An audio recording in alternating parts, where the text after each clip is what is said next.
Chapter 1. There was no possibility of taking a walk that day.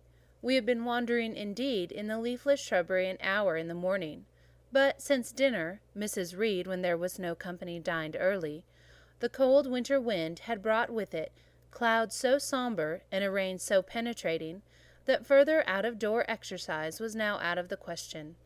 I was glad of it. I never liked long walks, especially on chilly afternoons. Dreadful to me was the coming home in the raw twilight, with nipped fingers and toes, and a heart saddened by the chidings of Bessie the nurse, and humbled by the consciousness of my physical infirmity to Eliza, John, and Georgina Reed. The said Eliza, John, and Georgina were now clustered round their mamma in the drawing-room. She lay reclined on a sofa by the fireside, and with her darlings about her, for the time neither quarrelling nor crying, looked perfectly happy. Me she had dispensed from joining the group, saying, she regretted to be under the necessity of keeping me at a distance, but that until she heard from Bessie, and could discover by her own observation that I was endeavouring in good earnest to acquire a more sociable and childlike disposition, a more attractive and sprightly manner, something lighter, franker, more natural, as it were, she must exclude me from the privileges intended for happy, contented little children. "What does Bessie say I have done?" I asked. "Jane, I don't like cavillers or questioners. Besides, there is something truly forbidding in a child taking up her elders in that manner. Be seated somewhere, and until you can speak pleasantly, remain silent." A breakfast-room adjoined the drawing-room. I slipped in there. It contained a bookcase. I soon possessed myself of a volume, taking care that it should be one stored with pictures. I mounted into the window-seat, gathering up my feet, I sat cross-legged, like a Turk, and, having drawn the red moreen curtain nearly close, I was shrined in double retirement. Folds of scarlet drapery shut in my view to the right hand. To the left were the clear panes of glass, protecting but not separating from the dreary November day.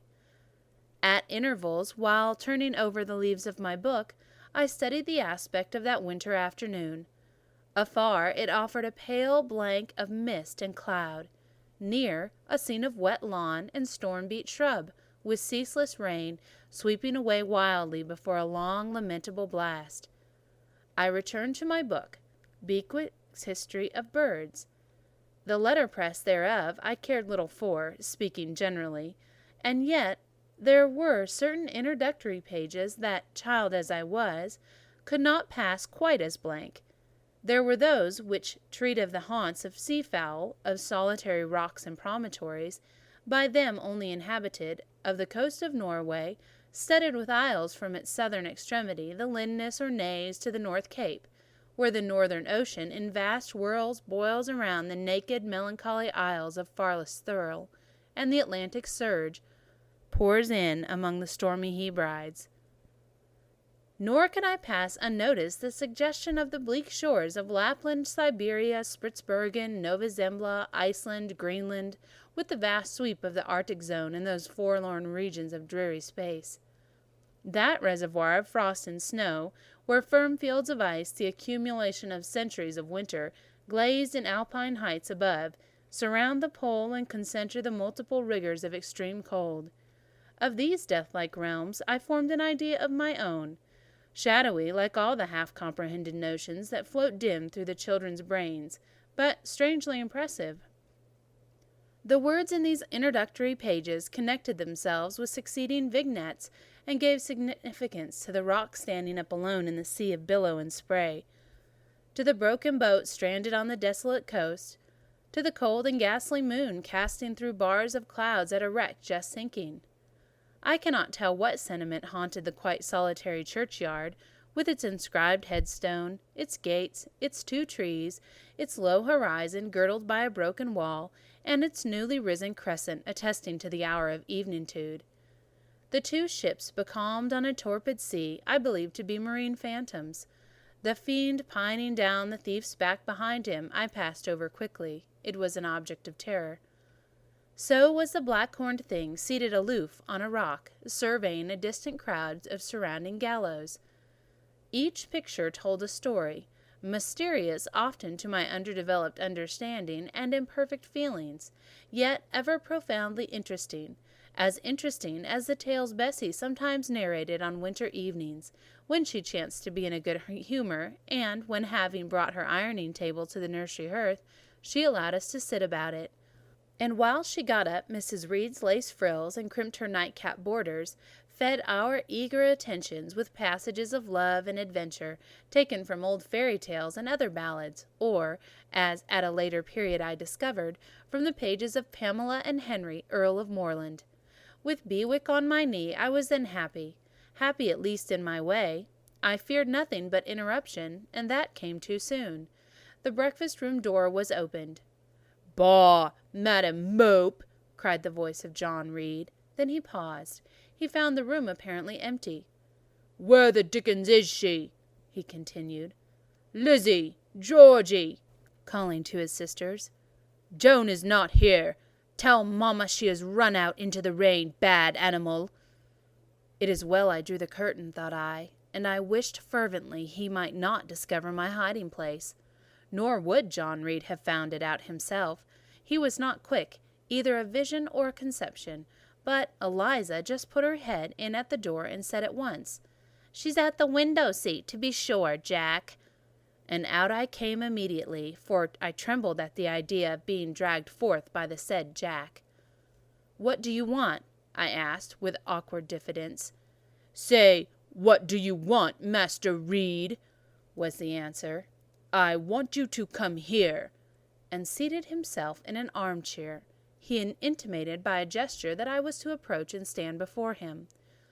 John Reed was a schoolboy of 14 years old, 4 years older than I, for I was but 10. Large and stout for his age, with a dingy and unwholesome skin, thick lineaments in a spacious visage, heavy limbs and large extremities. He gorged himself habitually at table, which made him bilious and gave him a dim, bleared eye and flabby cheeks.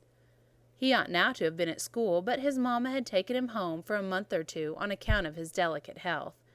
Mr. Miles, the master, affirmed that he would do very well if he had fewer cakes and sweetmeats sent to him from home.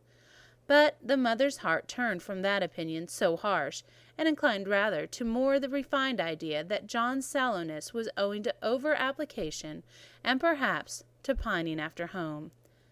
John had not much affection for his mother and sisters, and an antipathy to me.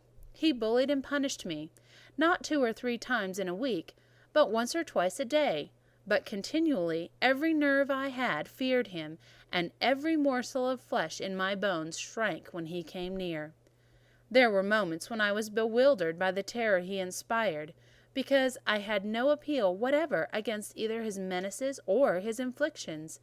The servants did not like to offend their young master by taking my part against him, and Mrs. Reed was blind and deaf on the subject.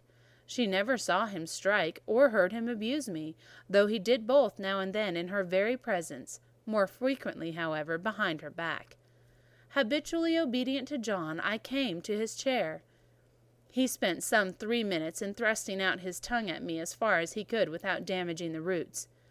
I knew he would soon strike, and while I dreaded the blow, I mused on the disgusting and ugly appearance of him who would presently deal it. I wondered if he read that notion in my face, for, all at once, without speaking, he struck, suddenly and strongly. I tottered, and on regaining my equilibrium, retired back a step or 2 from his chair. "That was for your impudence in answering mamma a while since," he said, "and for your sneaking way of getting behind curtains, and for the look you had in your eyes 2 minutes since, you rat." Accustomed to John Reed's abuse, I never had any idea of replying to it. My care was how to endure the blow which would certainly follow the insult. "What were you doing behind the curtain?" he asked. "I was reading." "Show the book." I returned to the window and fetched it thence. "You have no business to take our books. You are a dependent, mamma says. You have no money. Your father left you none. You ought to beg, and not to live here with gentlemen's children like us, and eat the same meals we do, and wear the same clothes at our mamma's expense. Now I'll teach you to rummage my bookshelves, for they are mine. All the house belongs to me, or will do in a few years. Go and stand by the door, out of the way of the mirrors in the windows." I did so, not at first aware of what was his intention, but when I saw him lift and poise the book and stand in act to hurl it, I instinctively started aside with a cry of alarm.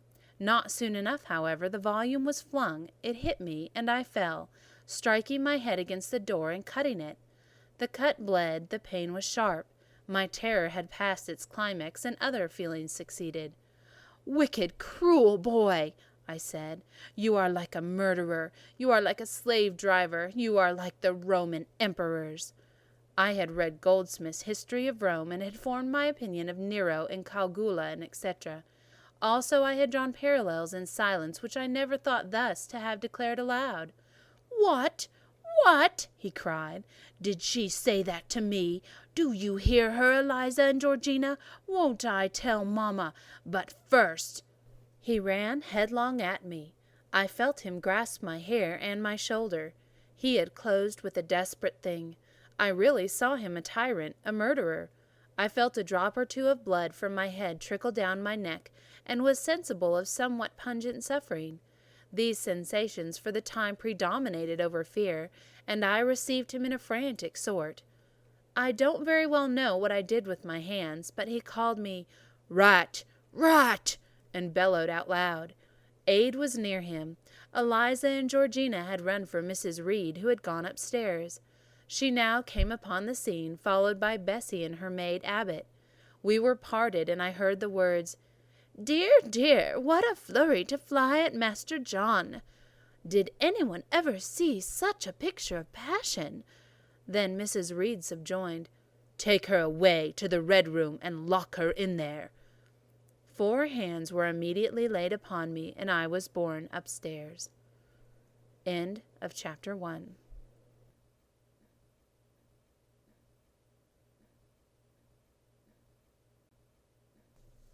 Chapter 2. I resisted all the way, a new thing for me, and a circumstance which greatly strengthened the bad opinion Bessie and Miss Abbot were disposed to entertain of me. The fact is, I was a trifle beside myself, or rather out of myself, as the French would say. I was conscious that a moment's mutiny had already rendered me liable to strange penalties, and like any other rebel slave, I felt resolved in my desperation to go all lengths. "Hold her at arms, Miss Abbot, she's like a mad cat." "For shame, for shame!" cried the lady's maid. "What shocking conduct, Miss Eyre, to strike a young gentleman, your benefactress's son, your young master." "Master! How is he my master? Am I a servant?" "No, you are less than a servant, for you do nothing for your keep. There, sit down and think over your wickedness." They had got me by this time into the apartment indicated by Mrs. Reed, and had thrust me upon a stool. My first impulse was to rise from it like a spring. Their 2 pair of hands arrested me instantly. "If you don't sit still, you must be tied down," said Bessie. "Miss Abbot, lend me your garters, for she will break mine directly." Miss Abbot turned to divest a stout leg of the necessary ligature. This preparation for bonds, and the additional ignominy it inferred, took a little of the excitement out of me. "Don't take them off," I cried. "I will not stir." In guarantee whereof I attached myself to the seat by my hands. "Mind you don't," said Bessie. When she had ascertained that I was really subsiding, she loosened her hold of me. Then she and Miss Abbot stood with folded arms, looking darkly and doubtfully on my face, as incredulous of my sanity. "She never did so before," at last said Bessie, turning to Abigail. "But it was always in her," was the reply. "I've told Mrs. often my opinion about the child, and Mrs. agrees with me. She's an underhanded little thing. I never saw a girl of her age so much cover."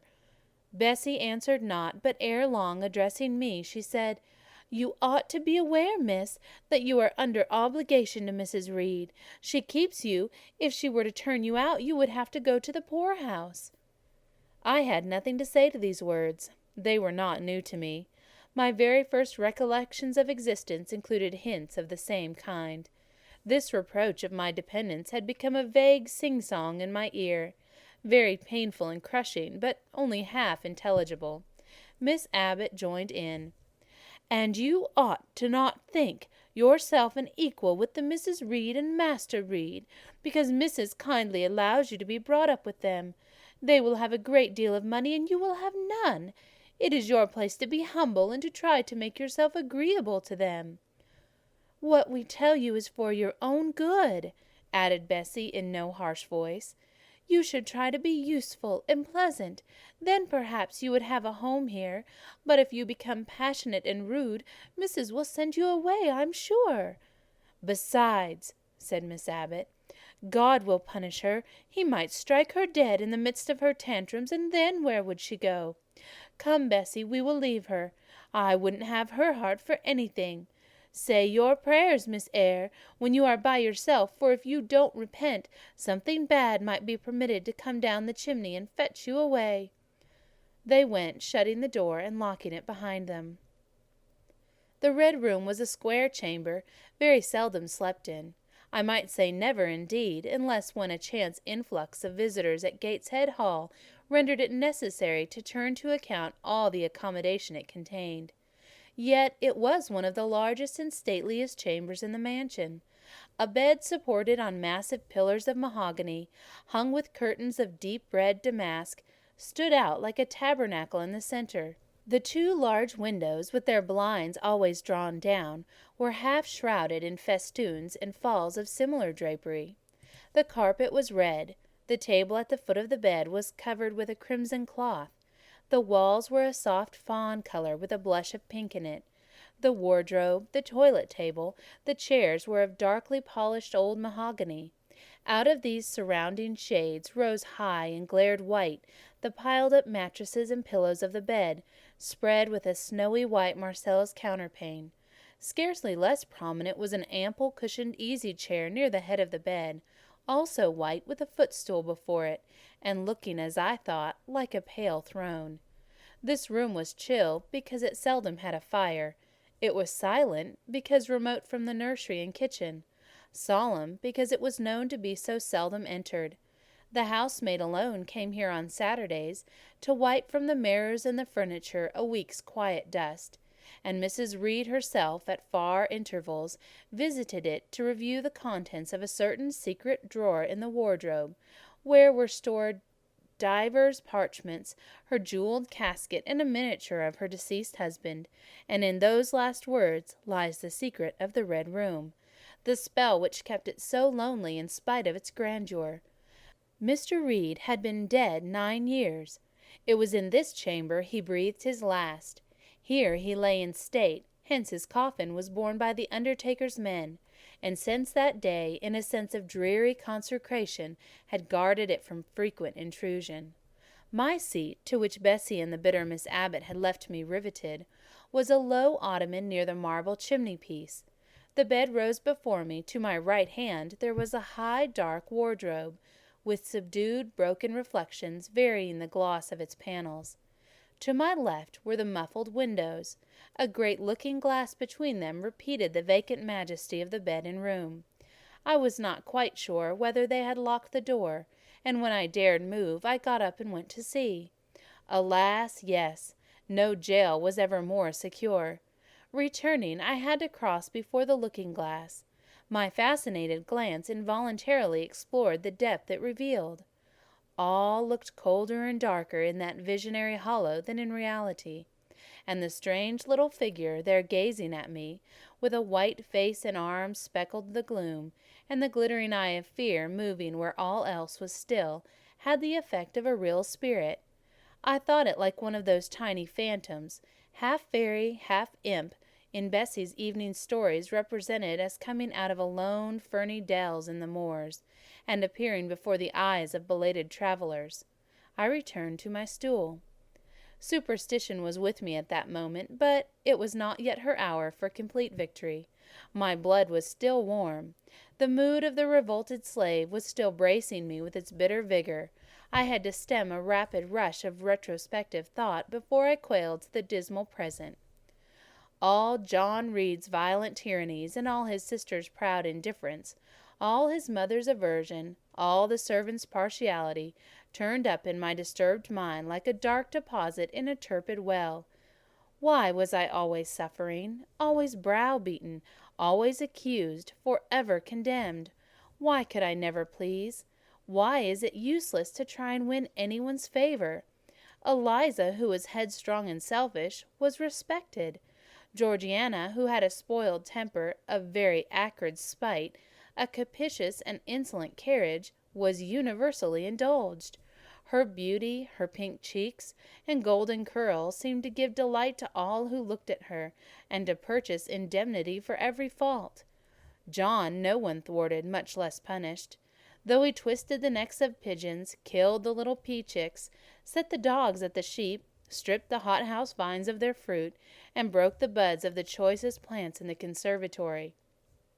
He called his mother old girl, too, sometimes reviled her for her dark skin similar to his own, bluntly disregarded her wishes, not unfrequently tore and spoiled her silk attire, and he was still her own darling. I dared commit no fault. I strove to fulfill every duty, and was termed naughty and tiresome, sullen and sneaking, from morning till noon, and from noon to night. My head still ached and bled with the blow and the fall I had received. No one had reproved John for wantonly striking me, and because I had turned against him to avert farther irrational violence, I was loaded with general opprobrium. Unjust, unjust, said my reason, forced by the agonizing stimulus into precocious though transitory power, and resolve equally wrought up, instigated some strange expedient to achieve escape from the insupportable oppression, as running away, or if that could not be effected, never eating or drinking more, and letting myself die. What a consternation of soul was mine that dreary afternoon! How all my brain was in a tumult, and all my heart in insurrection! Yet in what darkness, what dense ignorance was the mental battle fought! I could not answer the ceaseless inward question, why I thus suffered now. At the distance of how many years, I see it clearly. I was a discord at Gateshead Hall. I was like nobody there. I had nothing in harmony with Mrs. Reed or her children, or her chosen vassalage. If they did not love me, in fact, as little as I did love them, they were not bound to regard with affection a thing that could not sympathize with one amongst them, a heterogeneous thing opposed to them in temperament, in capacity, in propensities, a useless thing, incapable of serving their interests or adding to their pleasure, a noxious thing, cherishing the germs of indignation at their treatment, of contempt of their judgment. I know that had I been a sanguine, brilliant, careless, exacting, handsome, romping child, though equally dependent and friendless, Mrs. Reed would have endured my presence much more complacently. Her children would have entertained me more of the cordiality of fellow-feeling. The servants would have been less prone to make me the scapegoat of the nursery. Daylight began to forsake the red room. It was past 4 o'clock, and the beclouded afternoon was tending to a drear twilight. I heard the rain still beating continuously on the staircase window, and the wind howling in the grove behind the hall. I grew by degrees cold as stone, and then my courage sank. My habitual mood of humiliation, self-doubt, forlorn depression fell damp on the embers of my decaying ear. All said I was wicked, and perhaps I might be so. What thought I had been but just conceiving of starving myself to death? That certainly was a crime. And was I fit to die? Or was the vault under the chancel of Gateshead Church an inviting bourne? In such vault, I had been told, did Mr. Reed lie buried, and led by this thought to recall his idea, I dwelt on it with gathering dread. I could not remember him, but I knew that he was my own uncle, my mother's brother, that he had taken me, when I was a parentless infant, to his house, and that in his last moments he had required a promise of Mrs. Reed, that she would rear and maintain me as one of her own children. Mrs. Reed probably considered that she had kept this promise, and so she had, I dare say, as well as her nature would permit her. But how could she really like an interloper not of her race, and unconnected with her, after her husband's death by any tie? It must have been most irksome to find herself bound by a hard-wrung pledge to stand in the stead of a parent to a strange child she could not love, and to see an uncongenial alien permanently intruded on her own family group. A singular notion dawned upon me. I doubted not, never doubted, that if Mr. Reed had been alive, he would have treated me kindly. And now I sat looking at the white bed, the overshadowed walls, occasionally also turning a fascinated eye toward the gleaming mirror.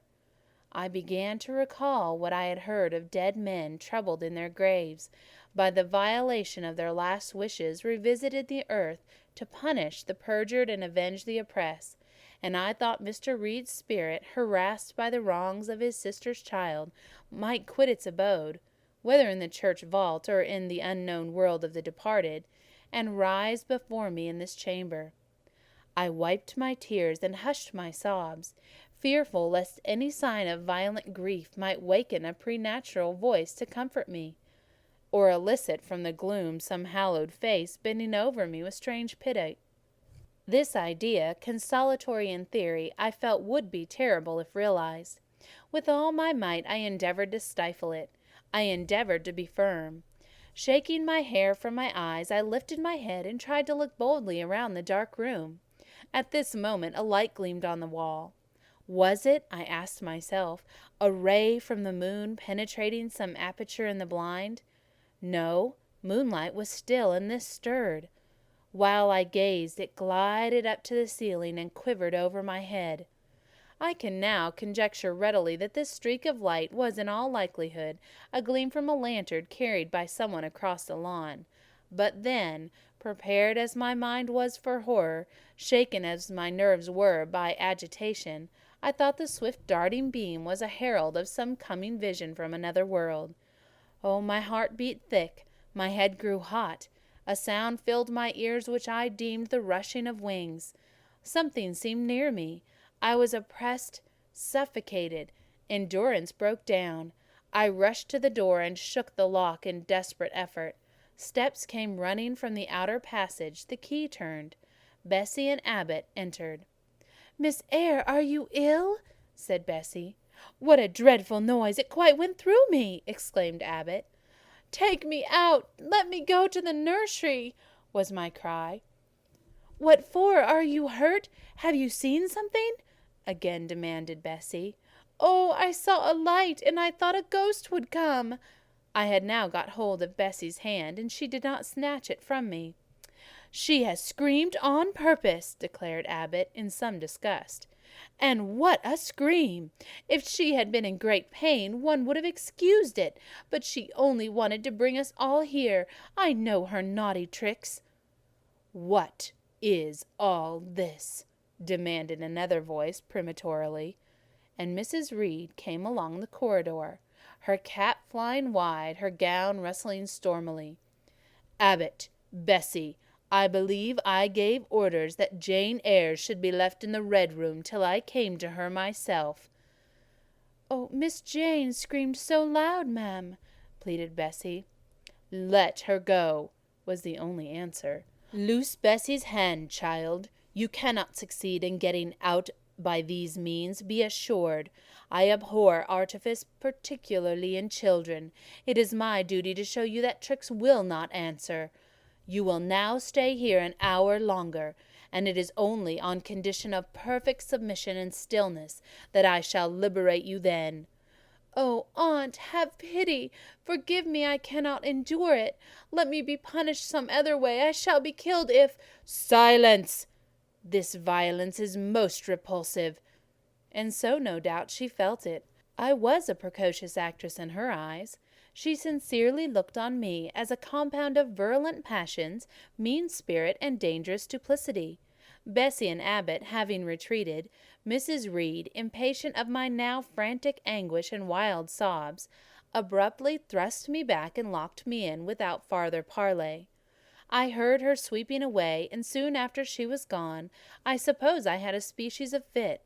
Unconsciousness closed the scene. End of Chapter 2. Chapter 3. The next thing I remember is waking up with a feeling as if I had had a frightful nightmare, and seeing before me a terrible red glare crossed with thick black bars. I heard voices, too, speaking with a hollow sound, and as if muffled by a rush of wind or water.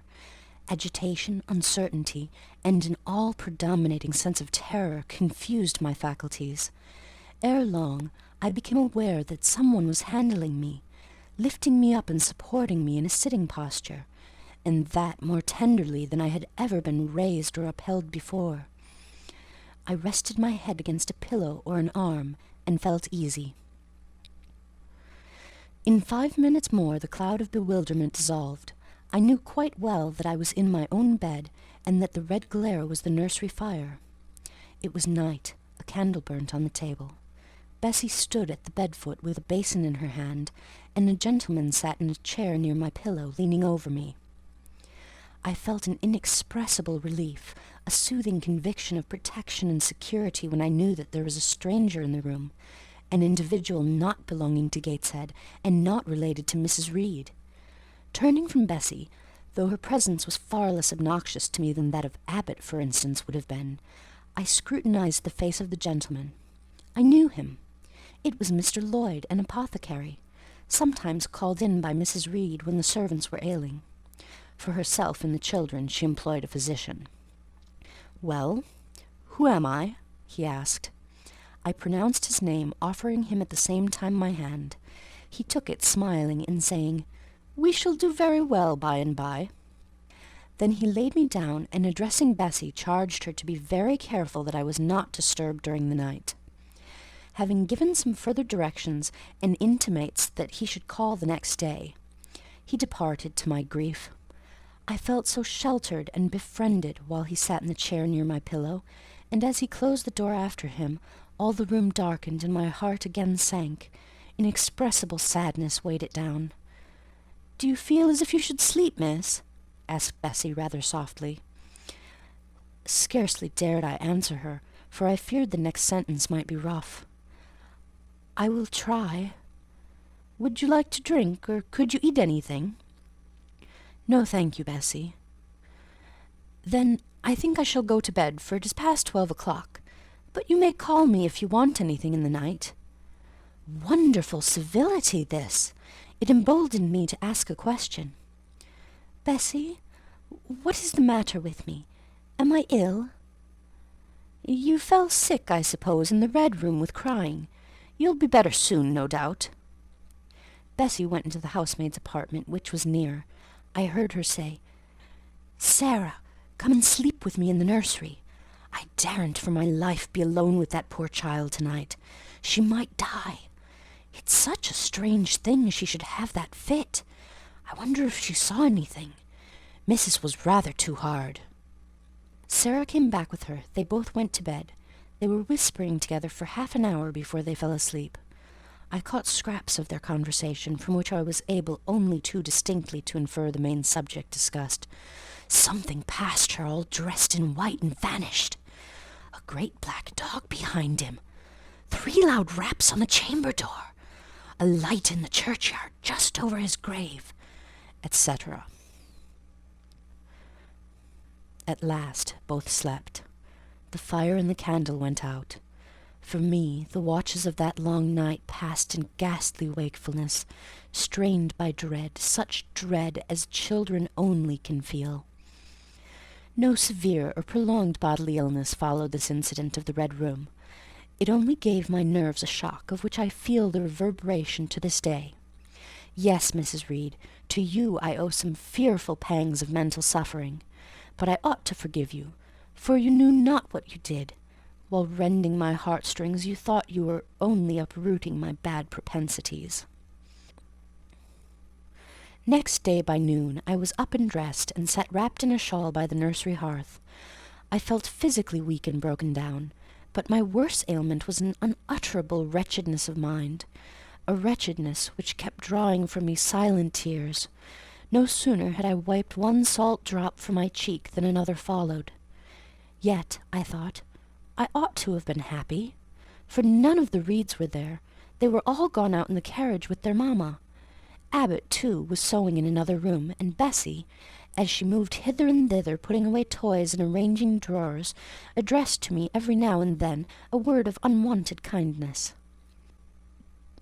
This state of things should have been to me a paradise of peace, accustomed as I was to a life of ceaseless reprimand and thankless fagging. But in fact, my racked nerves were now in such a state that no calm could soothe, and no pleasure excite them agreeably.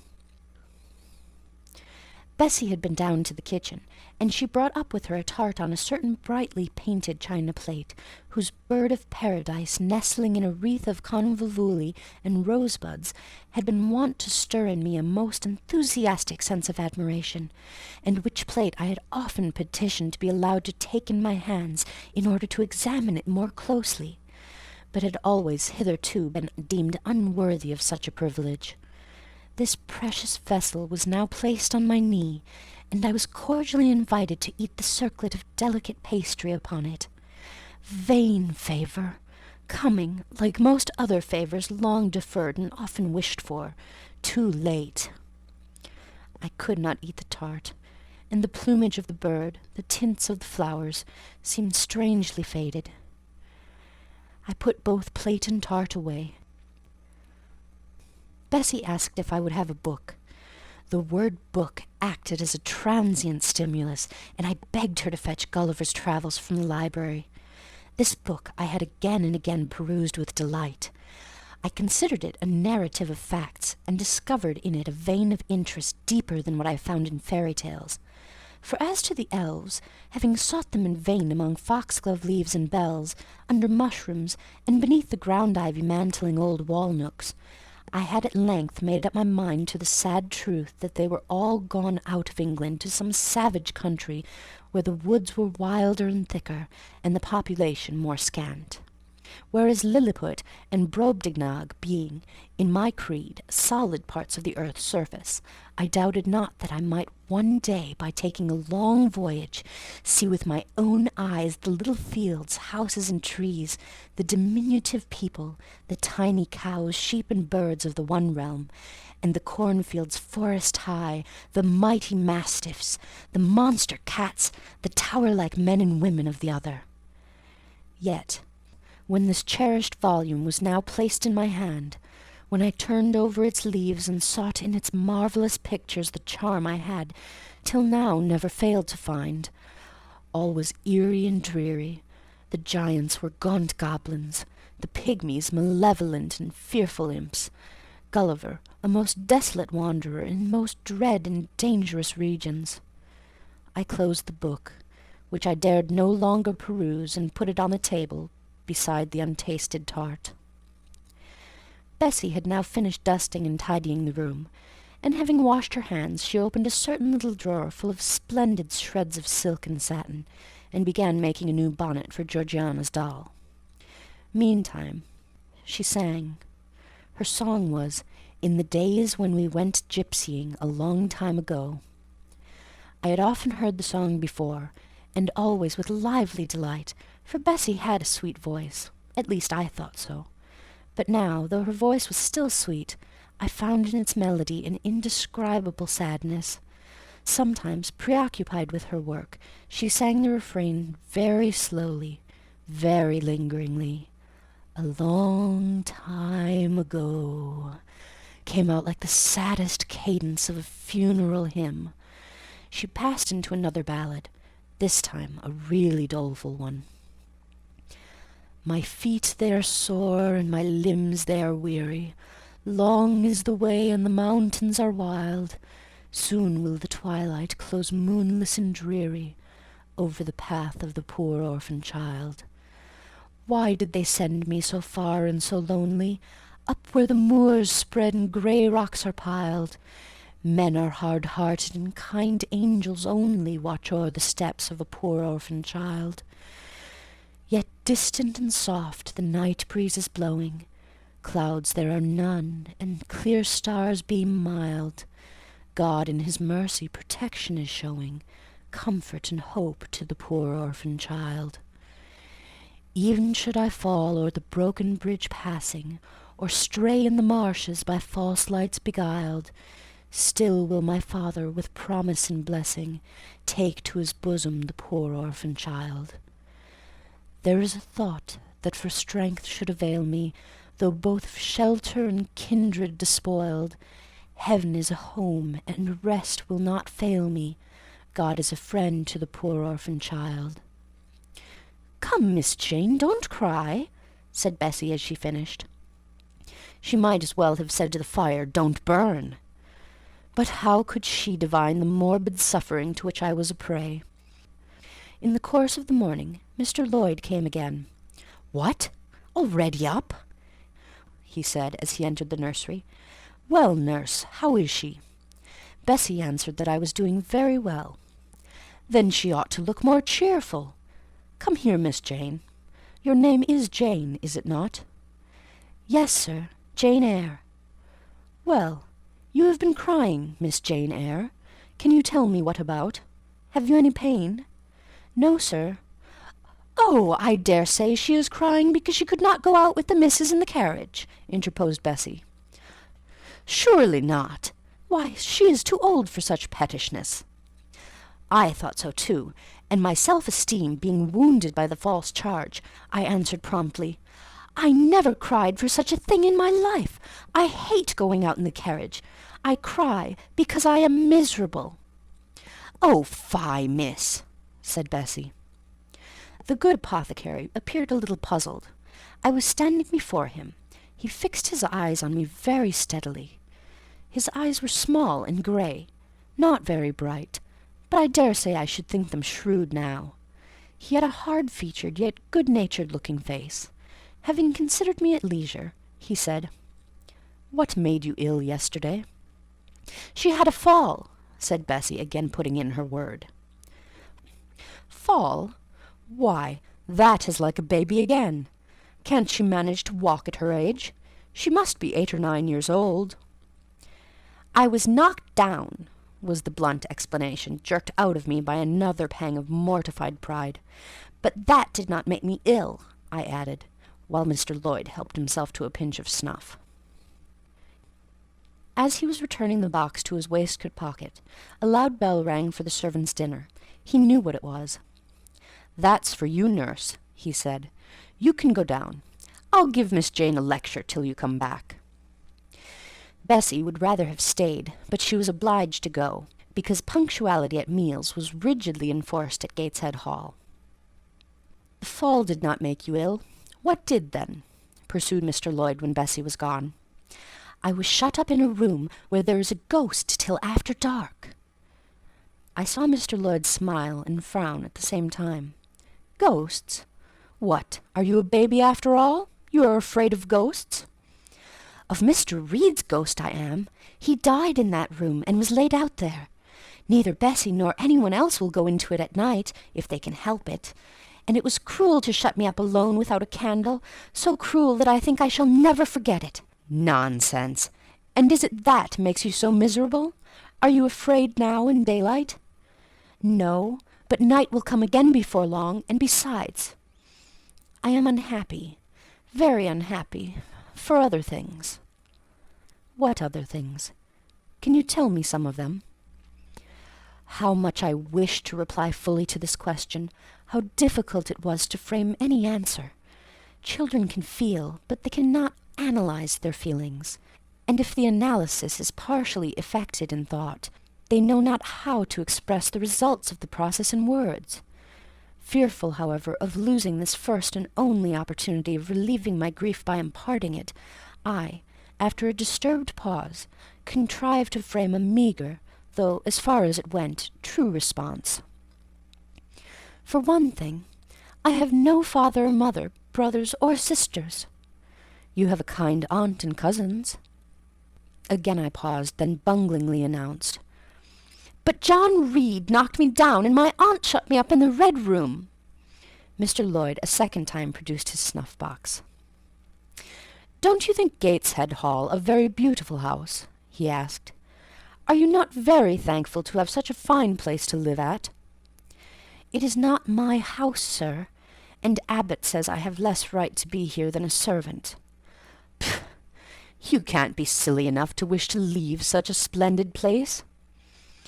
If I had anywhere else to go, I should be glad to leave it, but I can never get away from Gateshead till I am a woman. Perhaps you may. Who knows? Have you any relations besides Mrs. Reed? I think not, sir. None belonging to your father? I don't know. I asked Aunt Reed once, and she said possibly I might have some poor lowly relations called heir, but she knew nothing about them. If you had such, would you like to go to them? I reflected. Poverty looks grim to grown people, still more so to children. They have not much idea of industrious, working, respectable poverty. They think of the word only as connected with ragged clothes, scanty food, fireless grates, rude manners, and debasing vices. Poverty, for me, was synonymous with degradation.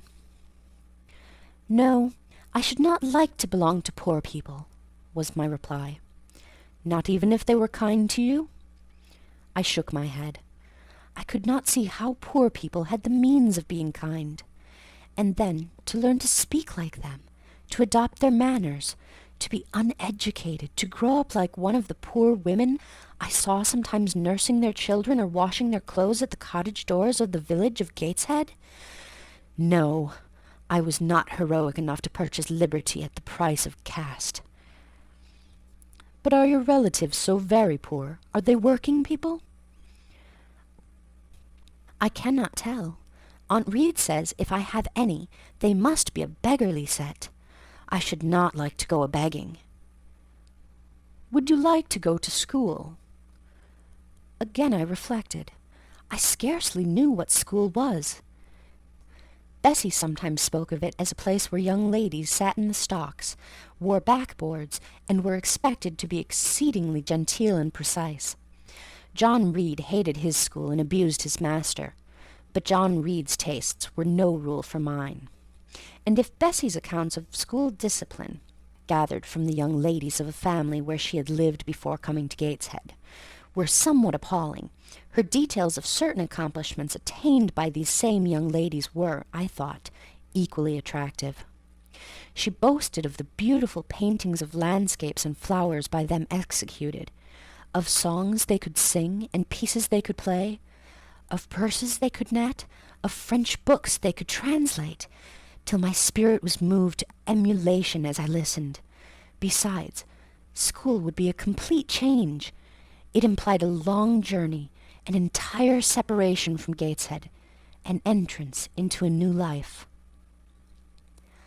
I should indeed like to go to school, was the audible conclusion of my musings. Well, well, who knows what may happen, said Mr. Lloyd as he got up. The child ought to have a change of air and scene, he added, speaking to himself. Nerves not in a good state. Bessie now returned. At the same moment the carriage was heard rolling up the gravel walk. "Is that your mistress, nurse?" asked Mr. Lloyd. "I should like to speak to her before I go." Bessie invited him to walk into the breakfast-room and led the way out. In the interview which followed between him and Mrs. Reed, I presume, from after occurrences, that the apothecary ventured to recommend my being sent to school, and the recommendation was no doubt readily enough adopted, for as Abbot said in discussing the subject with Bessie when both sat sewing in the nursery one night, after I was in bed, and, as they thought, asleep, Mrs. was, she dared say, glad enough to get rid of such a tiresome, ill-conditioned child, who always looked as if she were watching everybody, and scheming plots underhand. Abbot, I think, gave me credit for being a sort of infantine Guy Fawkes. On that same occasion I learned for the first time from Miss Abbott's communications to Bessie that my father had been a poor clergyman, that my mother had married him against the wishes of her friends who considered the match beneath her, that my grandfather Reed was so irritated at her disobedience he cut her off without a shilling, that after my mother and father had been married a year, the latter caught the typhus fever while visiting among the poor of a large manufacturing town where his curacy was situated, and where that disease was then prevalent, that my mother took the infection from him, and both died within a month of each other. Bessie, when she heard this narrative, sighed and said, "Poor Miss Jane is to be pitied too, Abbot." "Yes," responded Abbot, "if she were a nice, pretty child, one might compassionate her forlornness, but one really cannot care for such a little toad as that." "Not a great deal, to be sure," agreed Bessie. "At any rate, a beauty like Miss Georgiana would be more moving in the same condition." "Yes, I dote on Miss Georgiana," cried the fervent Abbot. "Little darling, with her long curls and her blue eyes, and such a sweet colour as she has, just as if she were painted." "Bessie, I could fancy a Welsh rabbit for supper." "So could I, with a roast onion. Come, we'll go down." They went. End of chapter 3.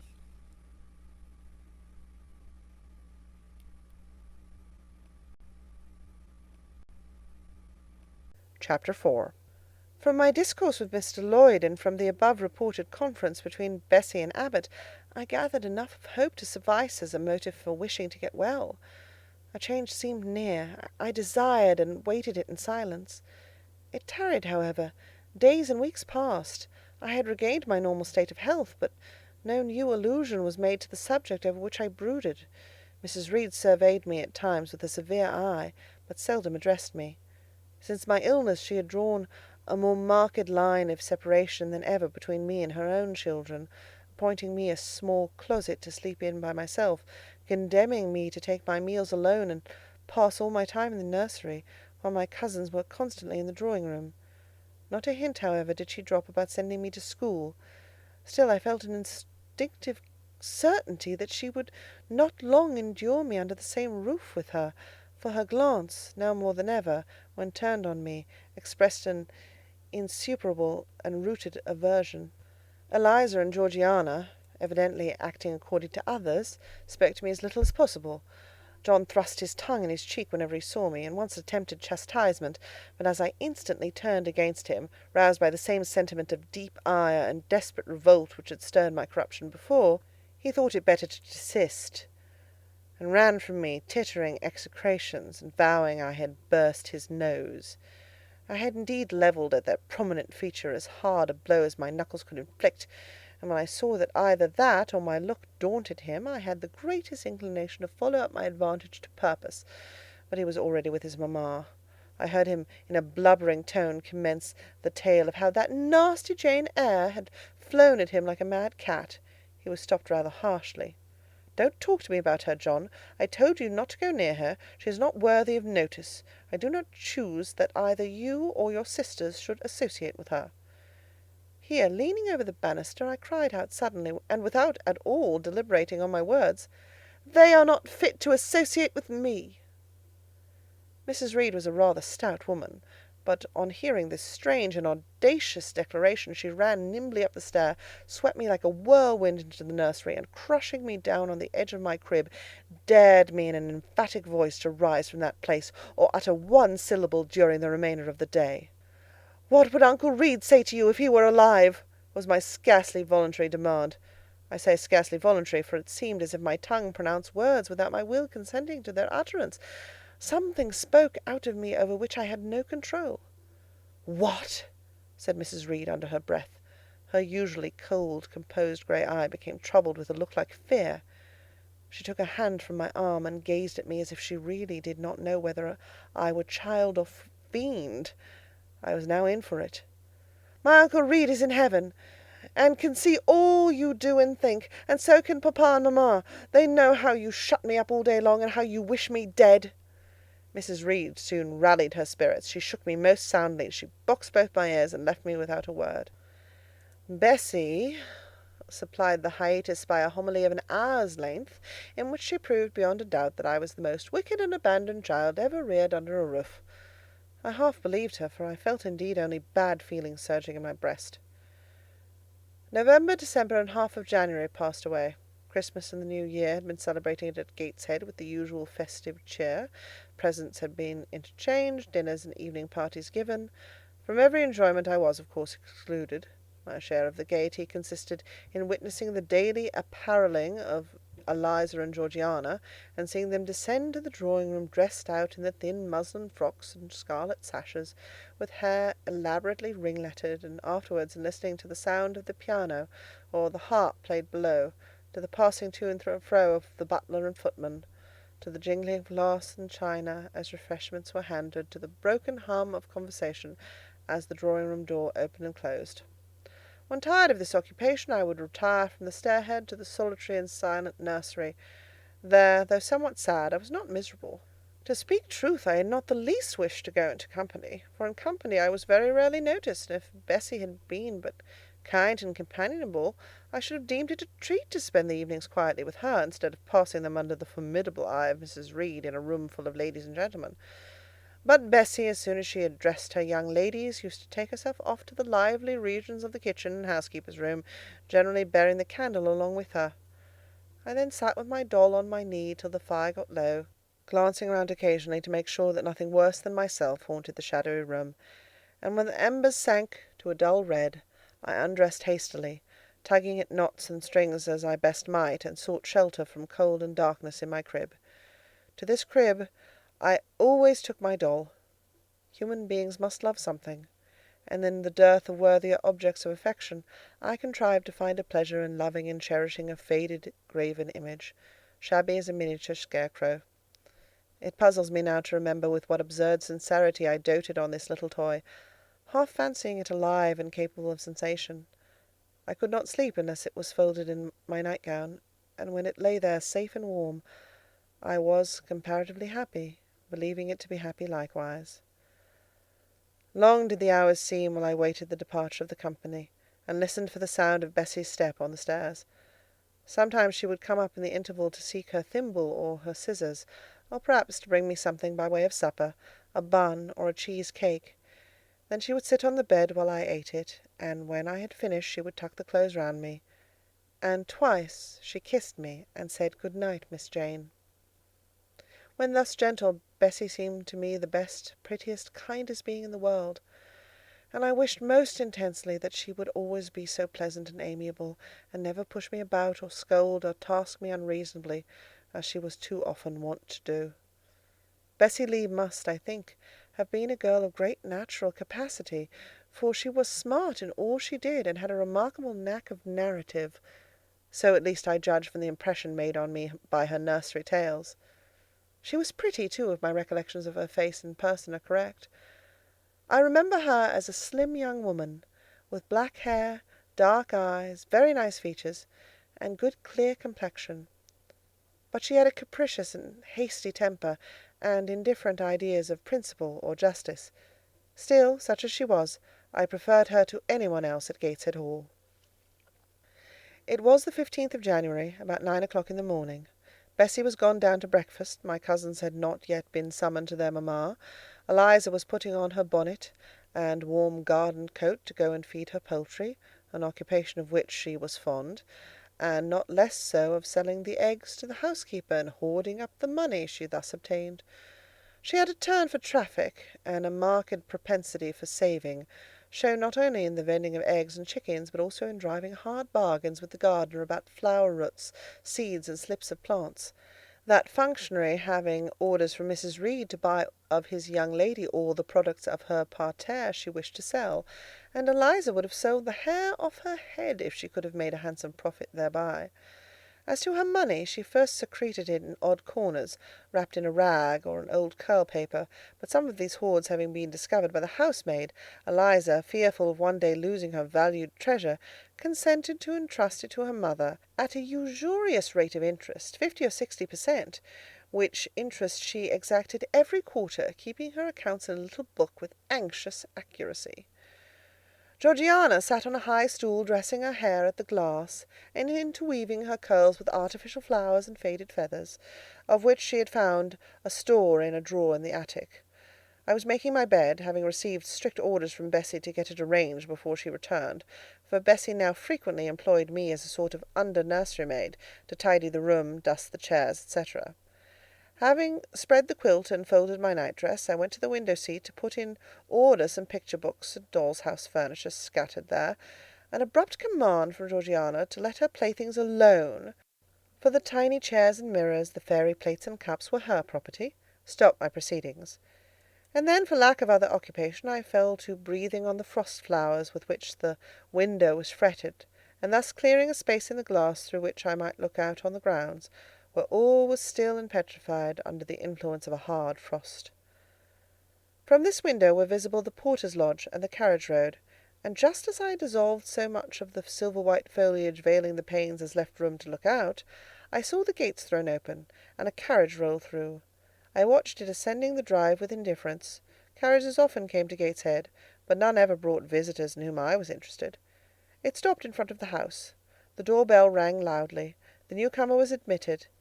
All this being nothing to me, my vacant attention soon found livelier attraction in the spectacle of a little hungry robin, which came and chirruped on the twigs of the leafless cherry-tree nailed against the wall near the casement. The remnants of my breakfast of bread and milk stood on the table, and having crumbled a morsel of roll, I was tugging at the sash to put out the crumbs on the window-sill, when Bessie came running upstairs into the nursery. "Miss Jane, take off your pinafore. What are you doing there? Have you washed your hands and face this morning?" I gave another tug before I answered, for I wanted the bird to be secure of its bread. The sash yielded. I scattered the crumbs, some on the stone sill, some on the cherry-tree bough. Then, closing the window, I replied, "No, Bessie, I have only just finished dusting." "Troublesome, careless child. What are you doing now? You look quite red, as if you'd been about some mischief. What were you opening the window for?" I was spared the trouble of answering, for Bessie seemed in too great a hurry to listen to explanations. She hauled me to the washstand, inflicted a merciless but happily brief scrub on my face and hands with soap, water, and a coarse towel, disciplined my head with a bristly brush, denuded me of my pinafore, and then, hurrying me to the top of the stairs, bid me go down directly, as I was wanted in the breakfast-room. I would have asked who wanted me. I would have demanded if Mrs. Reed was there, but Bessie was already gone, and had closed the nursery door upon me. I slowly descended. For nearly 3 months I had never been called to Mrs. Reed's presence. Restricted so long to the nursery, the breakfast, dining, and drawing-rooms were become for me awful regions, on which it dismayed me to intrude. I now stood in the empty hall. Before me was the breakfast-room door, and I stopped, intimidated and trembling. What a miserable little poltroon had fear, engendered of unjust punishment, made of me in those days! I feared to return to the nursery, and feared to go forward to the parlour. 10 minutes I stood in agitated hesitation. The vehement ringing of the breakfast-room bell decided me. I must enter. "Who could want me?" I asked inwardly, as with both hands I turned the stiff door-handle, which, for a second or two, resisted my efforts. What should I see besides Aunt Reed in the apartment, a man or woman? The handle turned, the door unclosed, and passing through and curtsying low, I looked up at a black pillar. Such, at least, appeared to me at first sight, the straight, narrow, sable-clad shape standing erect on the rug. The grim face at the top was like a carved mask, placed above the shaft by way of capital.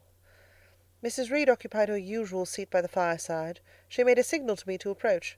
I did so, and she introduced me to the stony stranger with the words, "This is the little girl respecting whom I applied to you." He, for it was a man, turned his head slowly towards where I stood, and having examined me with the 2 inquisitive-looking grey eyes which twinkled under a pair of bushy brows, said solemnly, and in a bass voice, "Her size is small. What is her age?" 10 years. "So much?" was the doubtful answer, and he prolonged his scrutiny for some minutes. Presently he addressed me. "Your name, little girl?" "Jane Eyre, sir." In uttering these words I looked up. He seemed to me a tall gentleman, but then I was very little. His features were large, and they and all the lines of his frame were equally harsh and prim. "Well, Jane Eyre, now are you a good child?" Impossible to reply to this in the affirmative. My little world held a contrary opinion. I was silent. Mrs. Reed answered for me by an expressive shake of the head, adding soon, Perhaps the less said on that subject the better, Mr. Brocklehurst. Sorry indeed to hear it. She and I must have some talk." And bending from the perpendicular, he installed his person in the armchair opposite Mrs. Reed's. "Come here," he said. I stepped across the rug. He placed me square and straight before him. What a face he had, now that it was almost on a level with mine! What a great nose! And what a mouth! And what large, prominent teeth! "No sight so sad as that of a naughty child," he began, "especially a naughty little girl. Do you know where the wicked go after death?" "They go to hell," was my ready and orthodox answer. "And what is hell? Can you tell me that?" "A pit full of fire." "And should you like to fall into that pit and to be burning there for ever?" "No, sir." "What must you do to avoid it?" I deliberated a moment. My answer, when it did come, was objectionable. "I must keep in good health and not die." "How can you keep in good health? Children younger than you die daily. I buried a little child of 5 years old only a day or two since. A good little child, whose soul is now in heaven. It is to be feared the same could not be said of you, were you to be called hence." Not being in a condition to remove his doubt, I only cast my eyes down on the 2 large feet planted on the rug, and sighed, wishing myself far enough away. "I hope that sigh is from the heart, and that you repent of ever having been the occasion of discomfort to your excellent benefactress." "Benefactress, benefactress," said I, inwardly. "They all call Mrs. Reed my benefactress. If so, a benefactress is a disagreeable thing." "Do you say your prayers night and morning?" continued my interrogator. "Yes, sir." "Do you read your Bible?" "Sometimes." "With pleasure? Are you fond of it?" "I like Revelations, and the book of Daniel, and Genesis, and Samuel, and a little bit of Exodus, and some parts of Kings and Chronicles, and Job and Jonah."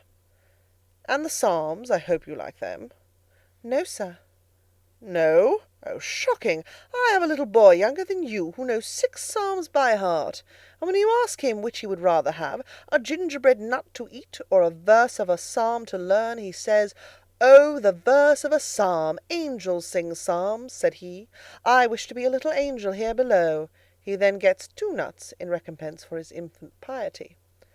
"Psalms are not interesting," I remarked.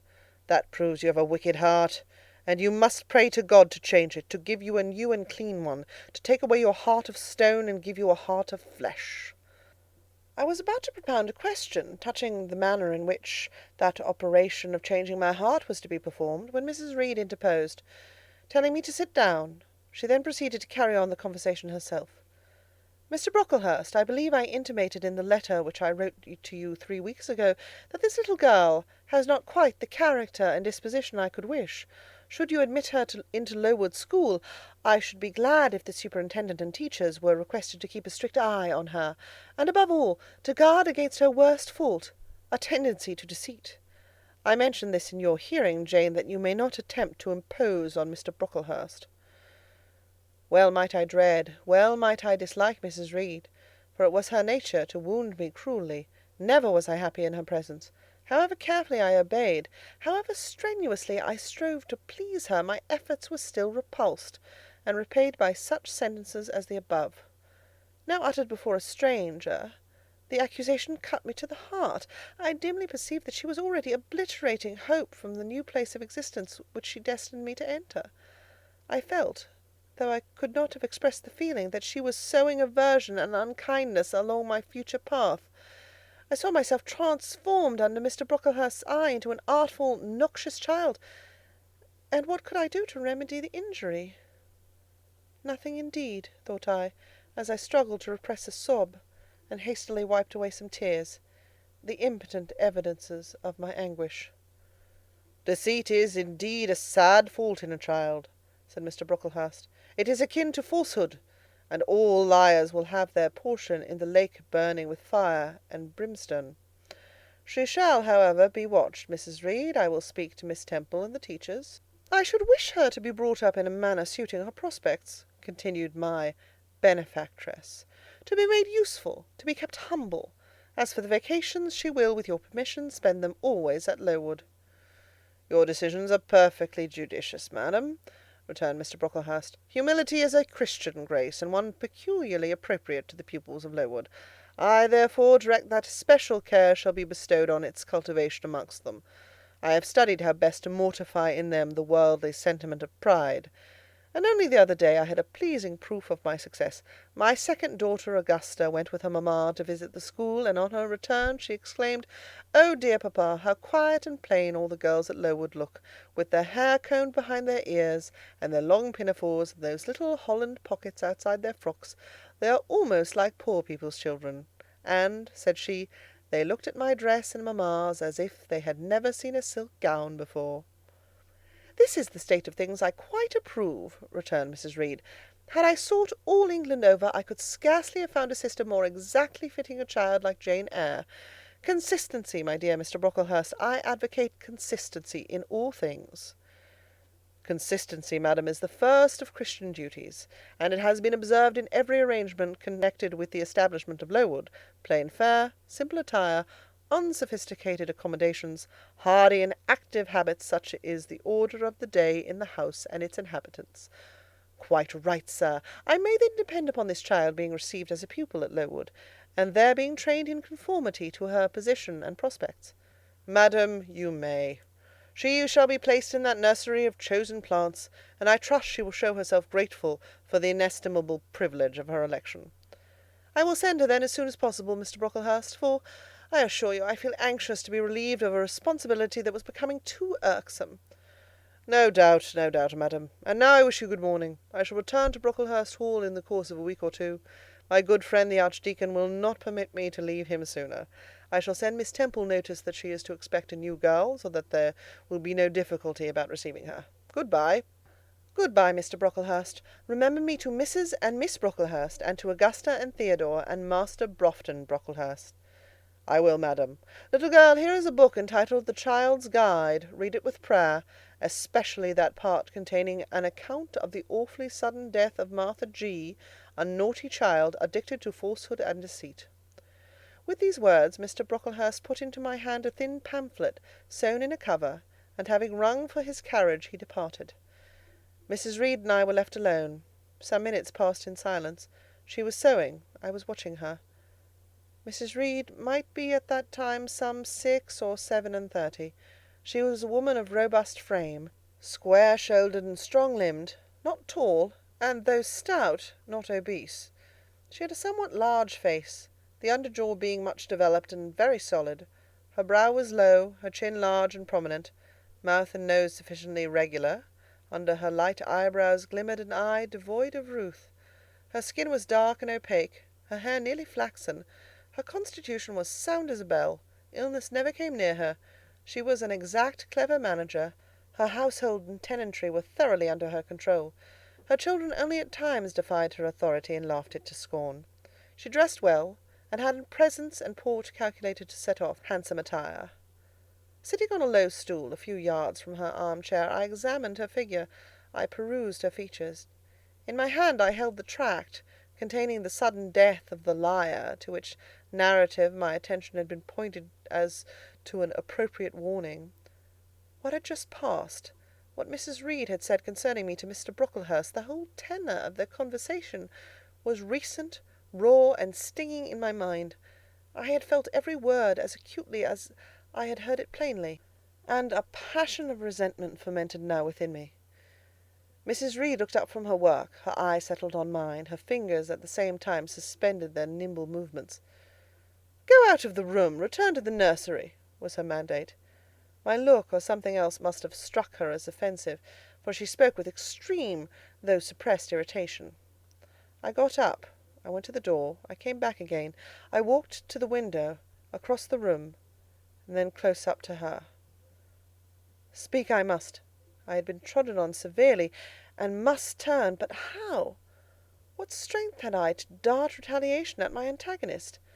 I gathered my energies and launched them in this blunt sentence. "I am not deceitful. If I were, I should say I loved you. But I declare I do not love you. I dislike you the worst of anybody in the world except John Reed. And this book about the liar you may give to your girl Georgiana, for it is she who tells lies, and not I." Mrs. Reed's hands still lay on her work inactive. Her eye of ice continued to dwell freezingly on mine. "What more have you to say?" she asked, rather in the tone in which a person might address an opponent of adult age than such as is ordinarily used to a child. That eye of hers, that voice, stirred every antipathy I had. Shaking from head to foot, thrilled with ungovernable excitement, I continued, "I am glad you are no relation of mine. I will never call you aunt again as long as I live. I will never come to see you when I am grown up. And if anyone asks me how I liked you, and how you treated me, I will say the very thought of you makes me sick, and that you treated me with miserable cruelty." "How dare you affirm that, Jane Eyre?" "How dare I, Mrs. Reed? How dare I? Because it is the truth. You think I have no feelings, and that I can do without one bit of love or kindness. But I cannot live so, and you have no pity. I shall remember how you thrust me back, roughly and violently thrust me back into the red room, and locked me up there to my dying day, though I was in agony, though I cried out while suffocating with distress, have mercy, Aunt Reed. And that punishment you made me suffer because your wicked boy struck me, knocked me down for nothing. I will tell anybody who asks me questions this exact tale. People think you are a good woman, but you are bad, hard-hearted. You are deceitful." Ere I had finished this reply, my soul began to expand, to exalt, with the strangest sense of freedom, of triumph I had ever felt. It seemed as if an invisible bond had burst, and that I had struggled out into unhoped-for liberty. Not without cause was this sentiment. Mrs. Reed looked frightened.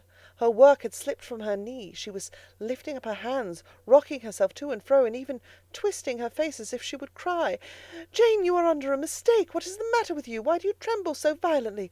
Would you like to drink some water?" "No, Mrs. Reed." "Is there anything else you wish for, Jane? I assure you I desire to be your friend." "Not you. You told Mr. Brocklehurst I had a bad character, a deceitful disposition, and I'll let everybody at Lowood know what you are and what you have done." "Jane, you don't understand these things. Children must be corrected for their faults." "Deceit is not my fault," I cried out in a savage high voice. "But you are passionate, Jane. That you must allow. And now return to the nursery, there's a dear, and lie down a little." "I am not your dear. I cannot lie down. Send me to school soon, Mrs. Reed, for I hate to live here."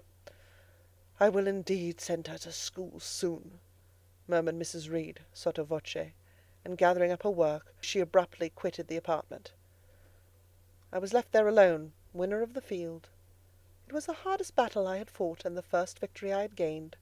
I stood a while on the rug, where Mr. Brocklehurst had stood, and I enjoyed my conqueror's solitude. First I smiled to myself and felt elated, but this fierce pleasure subsided in me as fast as did the accelerated throb of my pulses. A child cannot quarrel with its elders as I had done, cannot give its furious feelings uncontrolled play as I had given mine, without experiencing afterwards the pang of remorse and the chill of reaction. A ridge of lighted heath, alive, glancing, devouring, would have been a meet emblem of my mind when I accused and menaced Mrs. Reed. The same ridge, black and blasted after the flames are dead, would have represented as meetly my subsequent condition, when a half-hour's silence and reflection had shown me the madness of my conduct, and the dreariness of my hatred and hating position. Something of vengeance I had tasted for the first time. As aromatic wine it seemed, on swallowing, warm and racy. Its after-flavour, metallic and corroding, gave me a sensation as if I had been poisoned. Willingly would I now have gone and asked Mrs. Reed's pardon, but I knew, partly from experience and partly from instinct, that was the way to make her repulse me with double scorn, thereby re-exciting every turbulent impulse of my nature. I would fain exercise some better faculty than that of fierce speaking, fain find nourishment for some less fiendish feeling than that of sombre indignation. I took a book, some Arabian tales. I sat down and endeavoured to read. I could make no sense of the subject. My own thoughts swam always between me and the page I had usually found fascinating. I opened the glass door in the breakfast-room. The shrubbery was quite still. The black frost reigned, unbroken by sun or breeze, through the grounds. I covered my head and arms with the skirt of my frock, and went out to walk in a part of the plantation which was quite sequestered. But I found no pleasure in the silent trees, the falling fir cones, the congealed relics of autumn, russet leaves swept by past winds in heaps and now stiffened together. I leaned against a gate, and looked into an empty field where no sheep were feeding, where the short grass was nipped and blanched. It was a very grey day, a most opaque sky, onding on snow, canopied all. Thence flakes fell at intervals, which settled on the hard plain and on the hoary lea without melting. I stood, a wretched child enough, whispering to myself over and over again, "What shall I do? What shall I do?" All at once I heard a clear voice call, "Miss Jane, where are you? Come to lunch." It was Bessie, I knew well enough, but I did not stir. Her light step came tripping down the path. "You naughty little thing," she said. "Why don't you come when you're called?" Bessie's presence, compared with the thoughts over which I had been brooding, seemed cheerful, even though, as usual, she was somewhat cross. The fact is, after my conflict with and victory over Mrs. Reed, I was not disposed to care much for the nurserymaid's transitory anger, and I was disposed to bask in her youthful lightness of heart. I just put my 2 arms round her and said, "Come, Bessie, don't scold." The action was more frank and fearless than any I was habituated to indulge in. Somehow it pleased her. "You're a strange little child, Miss Jane," she said, as she looked down at me. "A little roving, solitary thing. And you're going to school, I suppose?" I nodded. "And won't you be sorry to leave poor Bessie?" "What does Bessie care for me? She's always scolding me." "Because you're such a queer, frightened, shy little thing. You should be bolder." "What, to get more knocks?" "Nonsense. But you are rather put upon, that's certain. My mother said when she came down to see me last week, she would not like a little one of her own to be in your place. Now come in. I've got some good news for you." "I don't think you have, Bessie." "Child, what do you mean? What sorrowful eyes you fix on me?" "Well, but Mrs. and the young ladies and Master John are going out to tea this afternoon, and you shall have tea with me. I'll ask cook to bake you a little cake, and then you shall help me to look over your drawers, for I am soon to pack your trunk. Mrs. intends you to leave Gateshead in a day or two, and you shall choose what toys you like to take with you." "Bessie, you must promise not to scold me any more till I go." "Well, I will. But mind you're a very good girl, and don't be afraid of me. Don't start when I chance to speak rather sharply. It's so provoking." "I don't think I shall ever be afraid of you again, Bessie, because I've gotten used to you, and I shall soon have another set of people to dread." "If you dread them, they'll dislike you." "As you do, Bessie." "I don't dislike you, miss. I believe I'm fonder of you than of all the others." "You don't show it." "You sharp little thing. You've got quite a new way of talking. What makes you so venturesome and hardy?" "Why, I shall soon be away from you, and besides—" I was going to say something about what had passed between me and Mrs. Reed, but on second thoughts I considered it better to remain silent on that head. "And so you're glad to leave me?" "Not at all, Bessie, indeed. Just now I'm rather sorry." "Just now? And rather? How coolly my little lady says it. I dare say now, if I were to ask you for a kiss, you wouldn't give it me. You'd say you'd rather not. I'll kiss you and welcome. Bend your head down." Bessie stooped, we mutually embraced, and I followed her into the house quite comforted. That afternoon lapsed in peace and harmony, and in the evening Bessie told me some of her most enchanting stories, and sang me some of her sweetest songs. Even for me, life had its gleams of sunshine. End of chapter 4.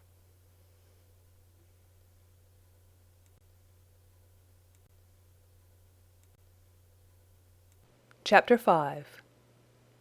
5 o'clock had hardly struck on the morning of the 19th of January, when Bessie brought a candle into my closet and found me already up and nearly dressed. I had risen half an hour before her entrance, and had washed my face, and put on my clothes by the light of a half moon just setting, whose rays streamed through the narrow window near my crib. I was to leave Gateshead that day by a coach which passed the lodge gates at 6 a.m. Bessie was the only person yet risen. She had lit a fire in the nursery, where she now proceeded to make my breakfast. Few children can eat when excited with the thoughts of a journey, nor could I. Bessie, having pressed me in vain to take a few spoonfuls of the boiled milk and bread she had prepared for me, wrapped up some biscuits in a paper and put them into my bag. Then she helped me on with my pelisse and bonnet, and wrapping herself in a shawl, she and I left the nursery. As we passed Mrs. Reed's bedroom, she said, "Will you go in and bid Missus good-bye?" "No, Bessie. She came to my crib last night when you were gone down to supper, and said I need not disturb her in the morning, or my cousins either, and she told me to remember that she had always been my best friend, and to speak of her and be grateful to her accordingly." "What did you say, miss?" "Nothing. I covered my face with the bedclothes, and turned from her to the wall." "That was wrong, Miss Jane." "It was quite right, Bessie. Your missus has not been my friend. She has been my foe." "Oh, Miss Jane, don't say so." "Good-bye to Gateshead," cried I, as we passed through the hall and went out at the front door. The moon was set, and it was very dark. Bessie carried a lantern whose light glanced on wet steps and gravel roads sodden by a recent thaw. Raw and chill was the winter morning. My teeth chattered as I hastened down the drive. There was a light in the porter's lodge. When we reached it, we found the porter's wife just kindling her fire. My trunk, which had been carried down the evening before, stood corded at the door. It wanted but a few minutes of 6, and shortly after that hour had struck, the distant roll of wheels announced the coming coach. I went to the door and watched its lamps approach rapidly through the gloom. "Is she going by herself?" asked the porter's wife. "Yes." "And how far is it?" 50 miles. "What a long way! I wonder Mrs. Reed is not afraid to trust her so far alone." The coach drew up. There it was at the gates with its 4 horses and its top laden with passengers. The guard and coachman loudly urged haste. My trunk was hoisted up. I was taken from Bessie's neck, to which I clung with kisses. "Be sure and take good care of her," cried she to the guard, as he lifted me to the inside. "Aye, aye," was the answer. The door was slapped to. A voice exclaimed, "All right," and on we drove. Thus was I severed from Bessie and Gateshead, thus whirled away to unknown, and, as I then deemed, remote and mysterious regions. I remember but little of the journey. I only know that the day seemed to me of a preternatural length, and that we appeared to travel over hundreds of miles of road. We passed through several towns, and in one, a very large one, the coach stopped. The horses were taken out, and the passengers alighted to dine. I was carried into an inn, where the guard wanted me to have some dinner, but, as I had no appetite, he left me in an immense room with a fireplace at each end, a chandelier pendant from the ceiling, and a little red gallery high up against the wall filled with musical instruments. Here I walked about for a long time, feeling very strange, and mortally apprehensive of someone coming in and kidnapping me, for I believed in kidnappers, their exploits having frequently figured in Bessie's fireside chronicles. At last the guard returned. Once more I was stowed away in the coach.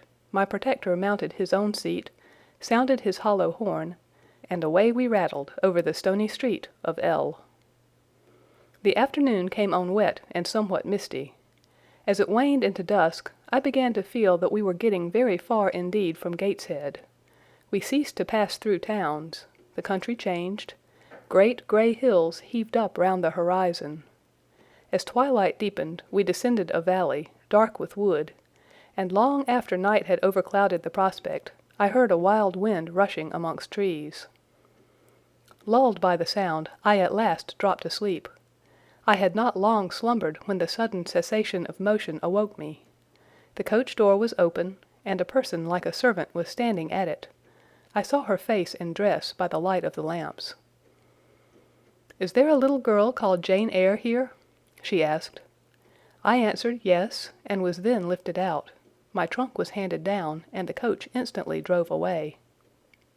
I was stiff with long sitting, and bewildered with the noise and motion of the coach.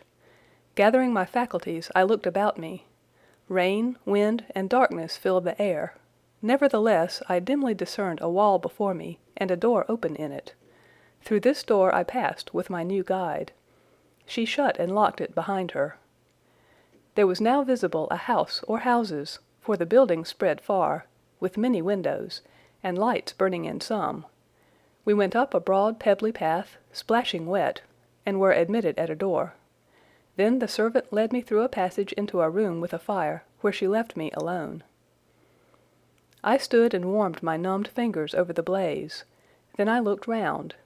there was no candle, but the uncertain light from the hearth showed, by intervals, papered walls, carpet, curtains, shining mahogany furniture. It was a parlour, not so spacious or splendid as the drawing-room at Gateshead, but comfortable enough. I was puzzling to make out the subject of a picture on the wall, when the door opened, and an individual carrying a light entered. Another followed close behind. The first was a tall lady with dark hair, dark eyes, and a pale and large forehead. Her figure was partly enveloped in a shawl, her countenance was grave, her bearing erect. "The child is very young to be sent alone," said she, putting her candle down on the table. She considered me attentively for a minute or two, then further added, "She had better be put to bed soon. She looks tired. Are you tired?" she asked, placing her hand on my shoulder. "A little, ma'am." "And hungry, too, no doubt. Let her have some supper before she goes to bed, Miss Miller. Is this the first time you have left your parents to come to school, my little girl?" I explained to her that I had no parents. She inquired how long they had been dead, then how old I was, what was my name, whether I could read, write, and sew a little. Then she touched my cheek gently with her forefinger, and saying, she hoped I should be a good child, dismissed me along with Miss Miller. The lady I had left might be about 29. The one who went with me appeared some years younger. The first impressed me by her voice, look, and air. Miss Miller was more ordinary, ruddy in complexion, though of a careworn countenance, hurried in gait and action, like one who had always a multiplicity of tasks on hand. She looked, indeed, what I afterwards found she really was, an under-teacher.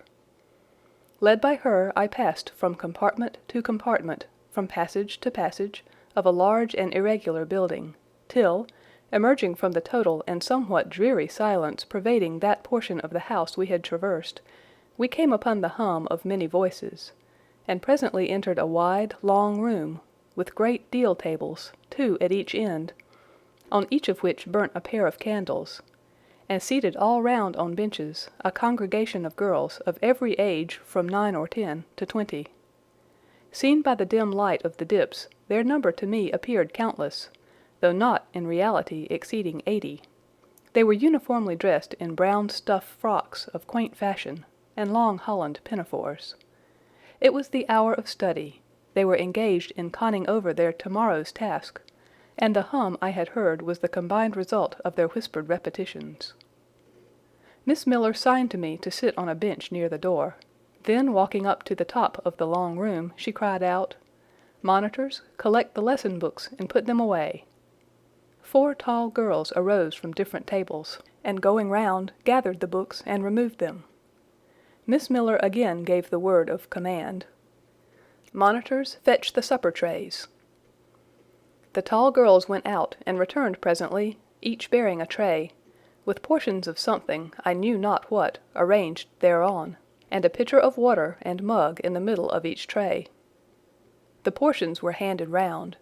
Those who liked took a draught of the water, the mug being common to all. When it came to my turn, I drank, for I was thirsty, but did not touch the food, excitement and fatigue rendering me incapable of eating. I now saw, however, that it was a thin oaten cake shaved into fragments. The meal over, prayers were read by Miss Miller, and the classes filed off, 2 and 2, upstairs. Overpowered by this time with weariness, I scarcely noticed what sort of a place the bedroom was, except that, like the schoolroom, I saw it was very long. Tonight I was to be Miss Miller's bedfellow. She helped me to undress. When laid down, I glanced at the long rows of beds, each of which was quickly filled with 2 occupants. In 10 minutes the single light was extinguished, and amidst silence and complete darkness, I fell asleep. The night passed rapidly. I was too tired even to dream.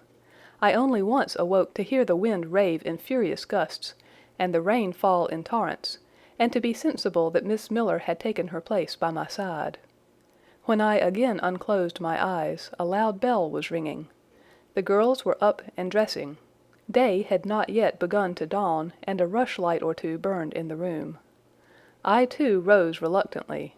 It was bitter cold, and I dressed as well as I could for shivering, and washed when there was a basin at liberty, which did not occur soon, as there was but one basin to 6 girls, on the stands down the middle of the room. Again the bell rang. All formed in file, 2 and 2, and in that order descended the stairs and entered the cold and dimly lit schoolroom. Here prayers were read by Miss Miller. Afterwards she called out, "Form classes." A great tumult succeeded for some minutes, during which Miss Miller repeatedly exclaimed, "Silence!" and "Order!" When it subsided, I saw them all drawn up in 4 semicircles, before 4 chairs, placed at the 4 tables. All held books in their hands, and a great book, like a Bible, lay on each table, before the vacant seat. A pause of some seconds succeeded, filled up by the low, vague hum of numbers. Miss Miller walked from class to class, hushing this indefinite sound. A distant bell tinkled. Immediately 3 ladies entered the room, each walked to a table and took her seat. Miss Miller assumed the 4th vacant chair, which was that nearest the door, and around which the smallest of the children were assembled. To this inferior class I was called, and placed at the bottom of it. Business now began. The day's collect was repeated. Then certain texts of Scripture were said, and to these succeeded a protracted reading of chapters in the Bible, which lasted an hour. By the time that exercise was terminated, day had fully dawned. The indefatigable bell now sounded for the 4th time. The classes were marshaled and marched into another room to breakfast. How glad I was to behold a prospect of getting something to eat! I was now nearly sick from inanition, having taken so little the day before. The refectory was a great, low-ceiled, gloomy room. On 2 long tables smoked basins of something hot, which, however, to my dismay, sent forth an odor far from inviting. I saw a universal manifestation of discontent when the fumes of the repast met the nostrils of those destined to swallow it. From the van of the procession, the tall girls of the 1st class, rose the whispered words, "Disgusting! The porridge is burnt again." "Silence!" ejaculated a voice. Not that of Miss Miller, but one of the upper teachers, a little and dark personage, smartly dressed, but of somewhat morose aspect, who installed herself at the top of one table, while a more buxom lady presided at the other. I looked in vain for her I had first seen the night before. She was not visible.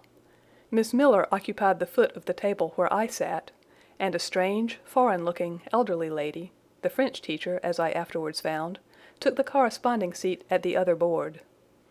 A long grace was said, and a hymn sung. Then a servant brought in some tea for the teachers, and the meal began. Ravenous, and now very faint, I devoured a spoonful or 2 of my portion without thinking of its taste.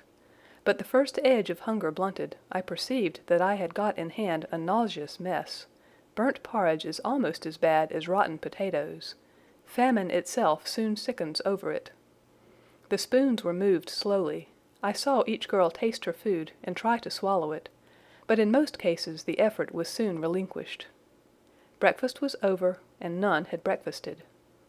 Thanks being returned for what we had not got, and a second hymn chanted, the refectory was evacuated for the schoolroom.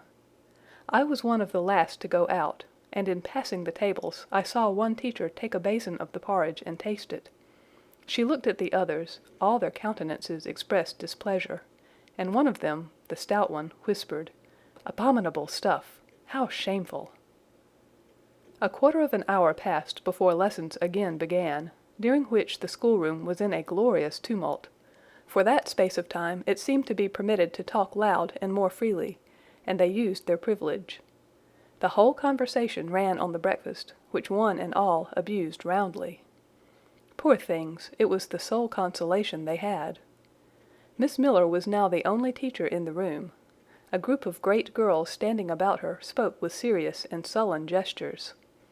I heard the name of Mr. Brocklehurst pronounced by some lips, at which Miss Miller shook her head disapprovingly, but she made no great effort to cheek the general wrath. Doubtless she shared in it. A clock in the schoolroom struck 9. Miss Miller left her circle, and standing in the middle of the room cried, "Silence! To your seats!" Discipline prevailed. In 5 minutes the confused throng was resolved into order, and comparative silence quelled the babel clamor of tongues. The upper teachers now punctually resumed their posts, but still all seemed to wait. Ranged on benches down the sides of the room, the 80 girls sat motionless and erect. A quaint assemblage they appeared, all with plain locks combed from their faces, not a curl visible, in brown dresses, made high and surrounded by a narrow tucker about the throat, with little pockets of holland, shaped something like a Highlander's purse, tied in front of their frocks, and destined to serve the purpose of a work-bag, all, too, wearing woolen stockings and country-made shoes, fastened with brass buckles. Above 20 of those clad in this costume were full-grown girls, or rather young women. It suited them ill, and gave an air of oddity even to the prettiest. I was still looking at them, and also at intervals examining the teachers, none of whom precisely pleased me, for the stout one was a little coarse, the dark one not a little fierce, the foreigner harsh and grotesque, and Miss Miller, poor thing, looked purple, weather-beaten, and overworked, when, as my eye wandered from face to face, the whole school rose simultaneously, as if moved by a common spring. What was the matter? I had heard no order given. I was puzzled. Ere I had gathered my wits, the classes were again seated, but as all eyes now turned to one point, mine followed the general direction, and encountered the personage who had received me last night. She stood at the bottom of the long room, on the hearth, for there was a fire at each end. She surveyed the 2 rows of girls silently and gravely.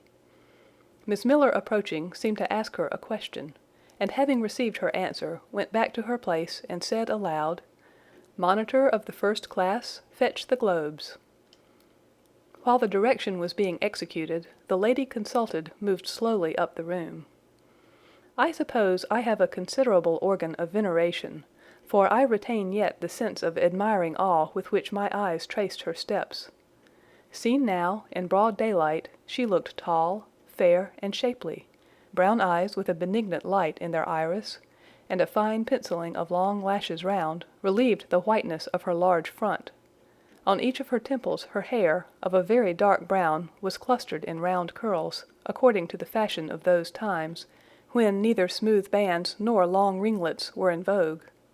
Her dress, also in the mode of the day, was of purple cloth, relieved by a sort of Spanish trimming of black velvet. A gold watch—watches were not so common then as now— shone at her girdle. Let the reader add, to complete the picture, refined features, a complexion, if pale, clear, and a stately air and carriage, and he will have, at least, as clearly as words can give it, a correct idea of the exterior of Miss Temple, Maria Temple, as I afterwards saw the name written in a prayer book entrusted to me to carry to church. The superintendent of Lowood, for such was this lady, having taken her seat before a pair of globes placed on one of the tables, summoned the first class round her, and commenced giving a lesson on geography. The lower classes were called by the teachers. Repetitions in history, grammar, etc., went on for an hour. Writing and arithmetic succeeded, and music lessons were given by Miss Temple to some of the elder girls. The duration of each lesson was measured by the clock, which at last struck 12. The superintendent rose. "I have a word to address to the pupils," said she. The tumult of cessation from lessons was already breaking forth, but it sank at her voice. She went on, "You had this morning a breakfast which you could not eat. You must be hungry. I have ordered that a lunch of bread and cheese shall be served to all." The teachers looked at her with a sort of surprise.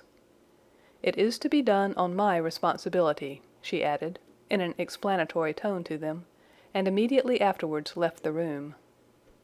The bread and cheese was presently brought in and distributed, to the high delight and refreshment of the whole school. The order was now given, "To the garden." Each put on a coarse straw bonnet, with strings of colored calico, and a cloak of gray frieze. I was similarly equipped, and following the stream, I made my way into the open air. The garden was a wide enclosure, surrounded with walls so high as to exclude every glimpse of prospect. A covered veranda ran down one side, and broad walks bordered a middle space divided into scores of little beds, These beds were assigned as gardens for the pupils to cultivate, and each bed had an owner. When full of flowers they would doubtless look pretty, but now, at the latter end of January, all was wintry blight and brown decay. I shuddered as I stood and looked round me. It was an inclement day for outdoor exercise, not positively rainy, but darkened by a drizzling yellow fog. All underfoot was still soaking wet with the floods of yesterday. The stronger among the girls ran about and engaged in active games, but sundry pale and thin ones herded together for shelter and warmth in the veranda, and amongst these, as the dense mist penetrated to their shivering frames, I heard frequently the sound of a hollow cough. As yet I had spoken to no one, nor did anybody seem to take notice of me. I stood lonely enough, but to that feeling of isolation I was accustomed. It did not oppress me much.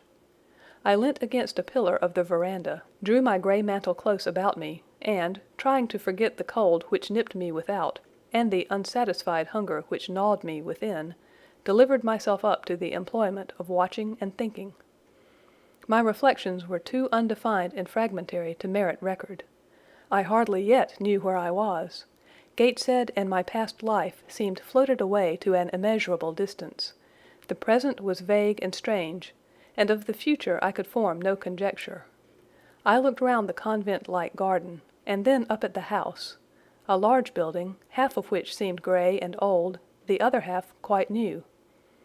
The new part, containing the schoolroom and dormitory, was lit by mullioned and latticed windows, which gave it a church-like aspect. A stone tablet over the door bore this inscription: Lowood Institution. This portion was rebuilt A.D. by Naomi Brocklehurst, of Brocklehurst Hall, in this county. Let your light so shine before men, that they may see your good works, and glorify your Father which is in heaven. St. Matthew, verse 16. I read these words over and over again. I felt that an explanation belonged to them, and was unable fully to penetrate their import. I was still pondering the signification of institution, and endeavoring to make out a connection between the first words and the verse of Scripture, when the sound of a cough close behind me made me turn my head. I saw a girl sitting on a stone bench near.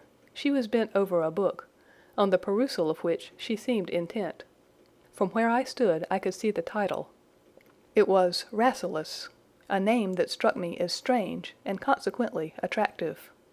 In turning a leaf she happened to look up, and I said to her directly, "Is your book interesting?" I had already formed the intention of asking her to lend it to me some day.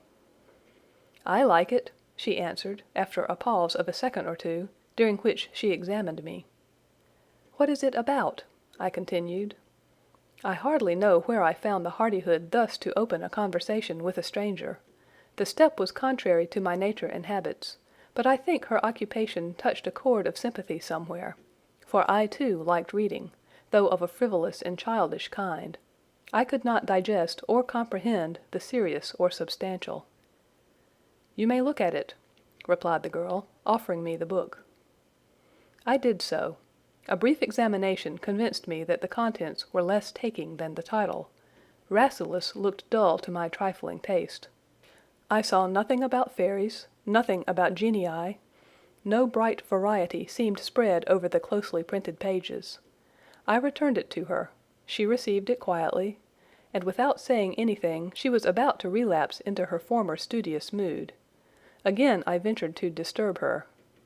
"Can you tell me what the writing on that stone over the door means? What is Lowood Institution?" "This house where you are come to live." "And why do they call it institution? Is it in any way different from other schools?" "It is partly a charity school. You and I, and all the rest of us, are charity children. I suppose you are an orphan. Are not either your father or your mother dead?" "Both died before I can remember." "Well, all the girls here have lost either one or both parents, and this is called an institution for educating orphans." "Do we pay no money? Do they keep us for nothing?" "We pay, or our friends pay, £15 a year for each." "Then why do they call us charity children?" "Because £15 is not enough for board and teaching, and the deficiency is supplied by subscription." Who subscribes? Different benevolent-minded ladies and gentlemen in this neighborhood and in London. Who was Naomi Brocklehurst? The lady who built the new part of this house, as that tablet records, and whose son overlooks and directs everything here. Why? Because he is treasurer and manager of the establishment. Then this house does not belong to that tall lady who wears a watch and who said we were to have some bread and cheese? To Miss Temple? Oh, no, I wish it did. She has to answer to Mr. Brocklehurst for all she does. Mr. Brocklehurst buys all our food and all our clothes. Does he live here? No, 2 miles off, at a large hall. Is he a good man? He is a clergyman, and is said to do a great deal of good. Did you say that tall lady was called Miss Temple? Yes. And what are the other teachers called? The one with red cheeks is called Miss Smith. She attends to the work and cuts out, for we make our own clothes, our frocks and pelisses, and everything.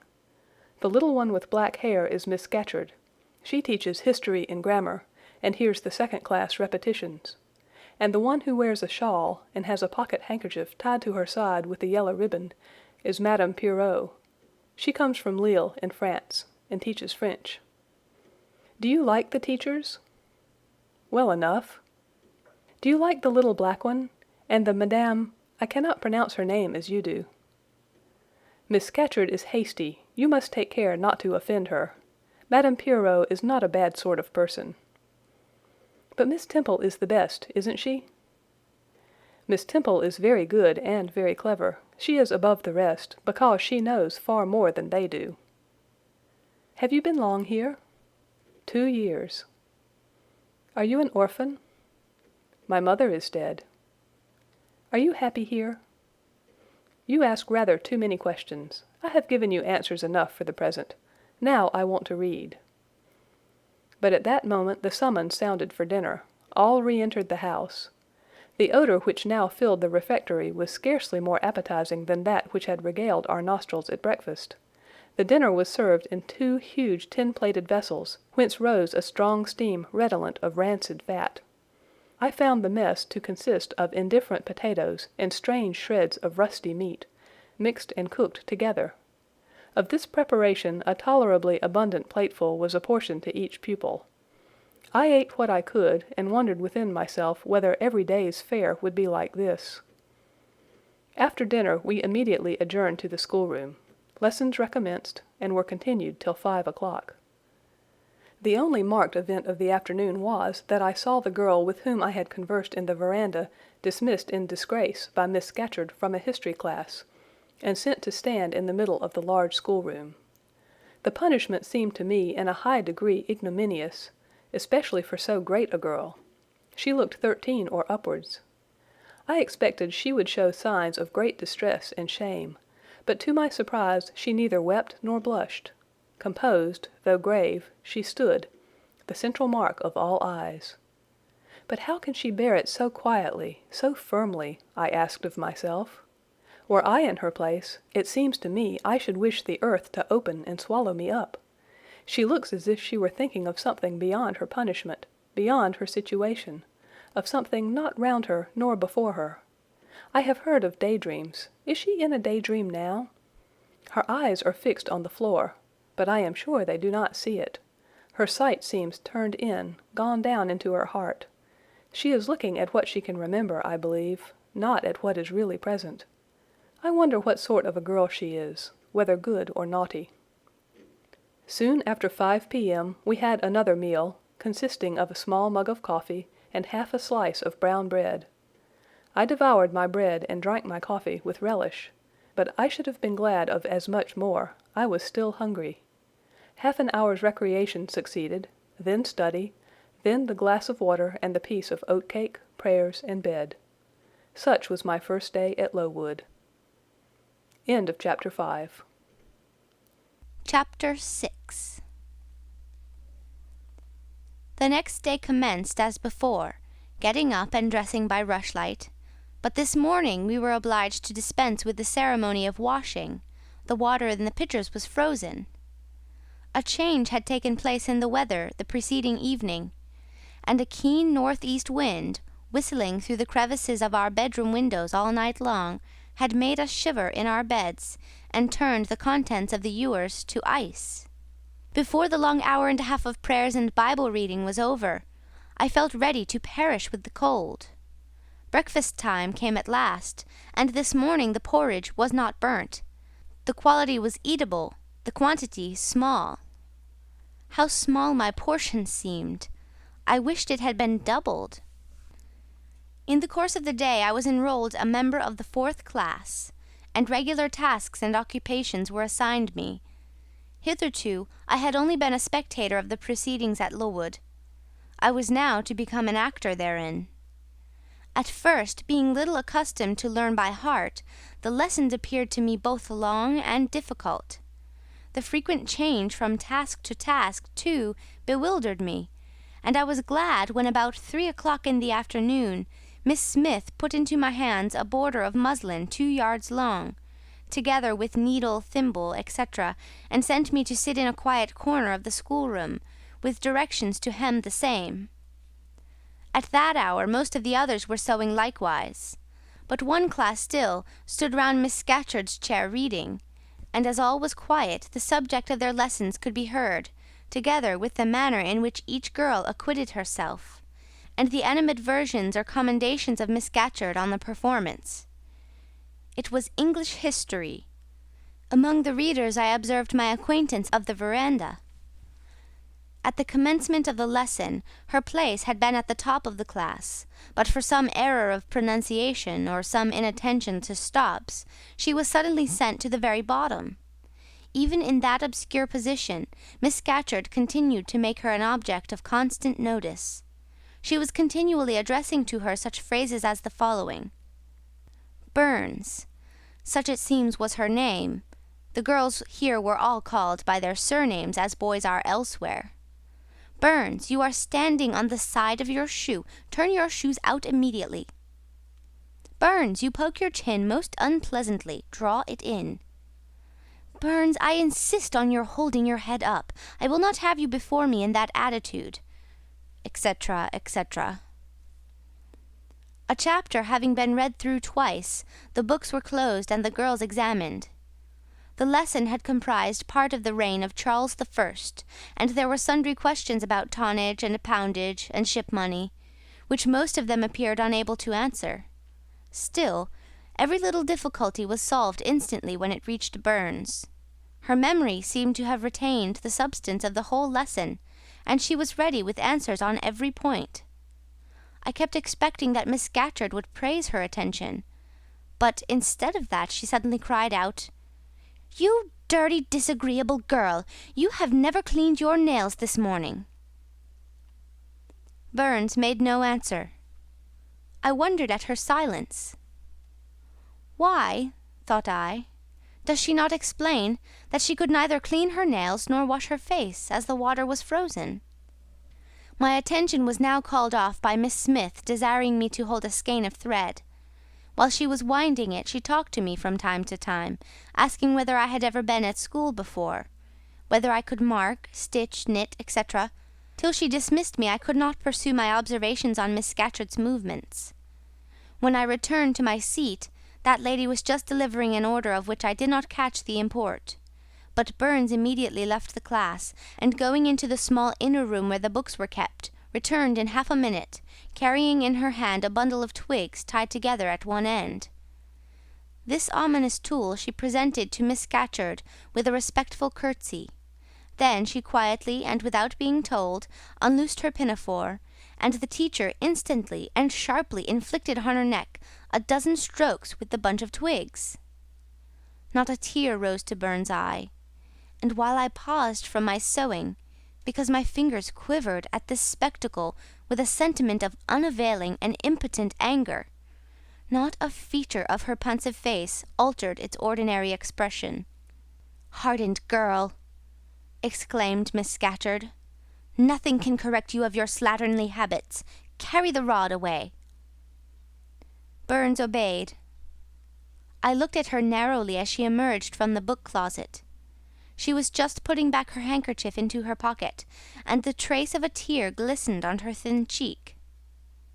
The play hour in the evening I thought the pleasantest fraction of the day at Lowood. The bit of bread, the draught of coffee swallowed at 5 o'clock, had revived vitality, if it had not satisfied hunger. The long restraint of the day was slackened. The schoolroom felt warmer than in the morning, its fires being allowed to burn a little more brightly to supply in some measure the place of candles not yet introduced. The ruddy gloaming, the licensed uproar, the confusion of many voices gave one a welcome sense of liberty. On the evening of the day which I had seen Miss Scatcherd flog her pupil, Burns, I wandered as usual among the forms and tables and laughing groups without a companion, yet not feeling lonely. When I passed the windows, I now and then lifted a blind and looked out. It snowed fast. A drift was already forming against the lower panes. Putting my ear close to the window, I could distinguish from the gleeful tumult within the disconsolate moan of the wind outside. Probably if I had lately left a good home and kind parents, this would have been the hour when I should most keenly have regretted the separation. That wind would then have saddened my heart. This obscure chaos would have disturbed my peace. As it was, I derived from both a strange excitement, and reckless and feverish, I wished the wind to howl more wildly, the gloom to deepen to darkness, and the confusion to rise to clamour. Jumping over forms and creeping under tables, I made my way to one of the fireplaces. There, kneeling by the high wire fender, I found Burns, absorbed, silent, abstracted from all around her by the companionship of a book, which she read by the dim glare of the embers. "Is it still Rasselas?" I asked, coming behind her. "Yes," she said, "and I have just finished it." And in 5 minutes more she shut it up. I was glad of this. Now, thought I can perhaps get her to talk. I sat down by her on the floor. "What is your name besides Burns?" "Helen." "Do you come a long way from here?" "I come from a place farther north, quite on the borders of Scotland." "Will you ever go back?" "I hope so, but nobody can be sure of the future." "You must wish to leave Lowood." "No, why should I? I was sent to Lowood to get an education, and it would be of no use going away until I have attained that object." "But that teacher, Miss Scatcherd, is so cruel to you." "Cruel? Not at all. She is severe. She dislikes my faults." "And if I were in your place, I should dislike her. I should resist her. If she struck me with that rod, I should get it from her hand. I should break it under her nose." "Probably you would do nothing of the sort, but if you did, Mr. Brocklehurst would expel you from the school. That would be a great grief to your relations. It is far better to endure patiently a smart which nobody feels but yourself, than to commit a hasty action whose evil consequences will extend to all connected with you. And besides, the Bible bids us return good for evil." "But then it seems disgraceful to be flogged, and to be sent to stand in the middle of a room full of people, and you are such a great girl. I am far younger than you, and I could not bear it." "Yet it would be your duty to bear it, if you could not avoid it. It is weak and silly to say you cannot bear what it is your fate to be required to bear." I heard her with wonder. I could not comprehend this doctrine of endurance, and still less I could understand or sympathize with the forbearance she expressed for her chastiser. Still, I felt that Helen Burns considered things by a light invisible to my eyes. I suspected she might be right and I wrong, but I would not ponder the matter deeply. Like Felix, I put it off to a more convenient season. "You say you have faults, Helen. What are they? To me you seem very good." "Then learn from me not to judge by appearances. I am, as Miss Scatcherd said, slatternly. I seldom put and never keep things in order. I am careless. I forget rules. I read when I should learn my lessons. I have no method, and sometimes I say, like you, I cannot bear to be subjected to systematic arrangements. This is all very provoking to Miss Scatcherd, who is naturally neat, punctual, and particular. And cross and cruel, I added, but Helen Burns would not admit my addition. She kept silence. Is Miss Temple as severe to you as Miss Scatcherd? At the utterance of Miss Temple's name, a soft smile flitted over her grave face. Miss Temple is full of goodness. It pains her to be severe to anyone, even the worst in the school. She sees my errors and tells me of them gently, and if I do anything worthy of praise, she gives me my meed liberally. One strong proof of my wretchedly defective nature is, that even her expostulations, so mild, so rational, have not influenced to cure me of my faults, and even her praise, though I value it most highly, cannot stimulate me to continued care and foresight. That is curious, said I. It is so easy to be careful. For you, I have no doubt it is. I observed you in your class this morning, and saw you were closely attentive. Your thoughts never seemed to wander while Miss Miller explained the lesson and questioned you. Now mine continually rove away, when I should be listening to Miss Scatcherd, and collecting all she says with assiduity. Often I lose the very sound of her voice. I fall into a sort of dream. Sometimes I think I am in Northumberland, and that the noises I hear around me are the bubbling of a little brook, which runs through Deepden near our house. Then, when it comes to my turn to reply, I have to be awakened, and having heard nothing of what was read for listening to the visionary brook, I have no answer ready. Yet how well you replied this afternoon! It was mere chance. The subject on which we had been reading had interested me. This afternoon, instead of dreaming of Deepden, I was wondering how a man who wished to do right could act so unjustly and unwisely as Charles I sometimes did, and I thought, what a pity it was that, with his integrity and conscientiousness, he could see no farther than the prerogatives of the crown. If he had but been able to look at a distance and see how what they call the spirit of the age was tending. Still, I like Charles. I respect him. I pity him, poor murdered king. Yet his enemies were the worst. They shed blood they had no right to shed. How dared they kill him? Helen was talking to herself now. She had forgotten I could not very well understand her, that I was ignorant, or nearly so, of the subject she discussed. I recalled her to my level. And when Miss Temple teaches you, do your thoughts wander then? No, certainly not often, because Miss Temple has generally something to say which is newer than my own reflections. Her language is singularly agreeable to me, and the information she communicates is often just what I wished to gain. Well, then, with Miss Temple you are good? Yes, in a passive way. I make no effort. I follow as inclination guides me. There is no merit in such goodness. A great deal. You are good to those who are good to you. It is all I ever desire to be. If people were always kind and obedient to those who are cruel and unjust, the wicked people would have it all their own way. They would never feel afraid, and so they would never alter, but would grow worse and worse.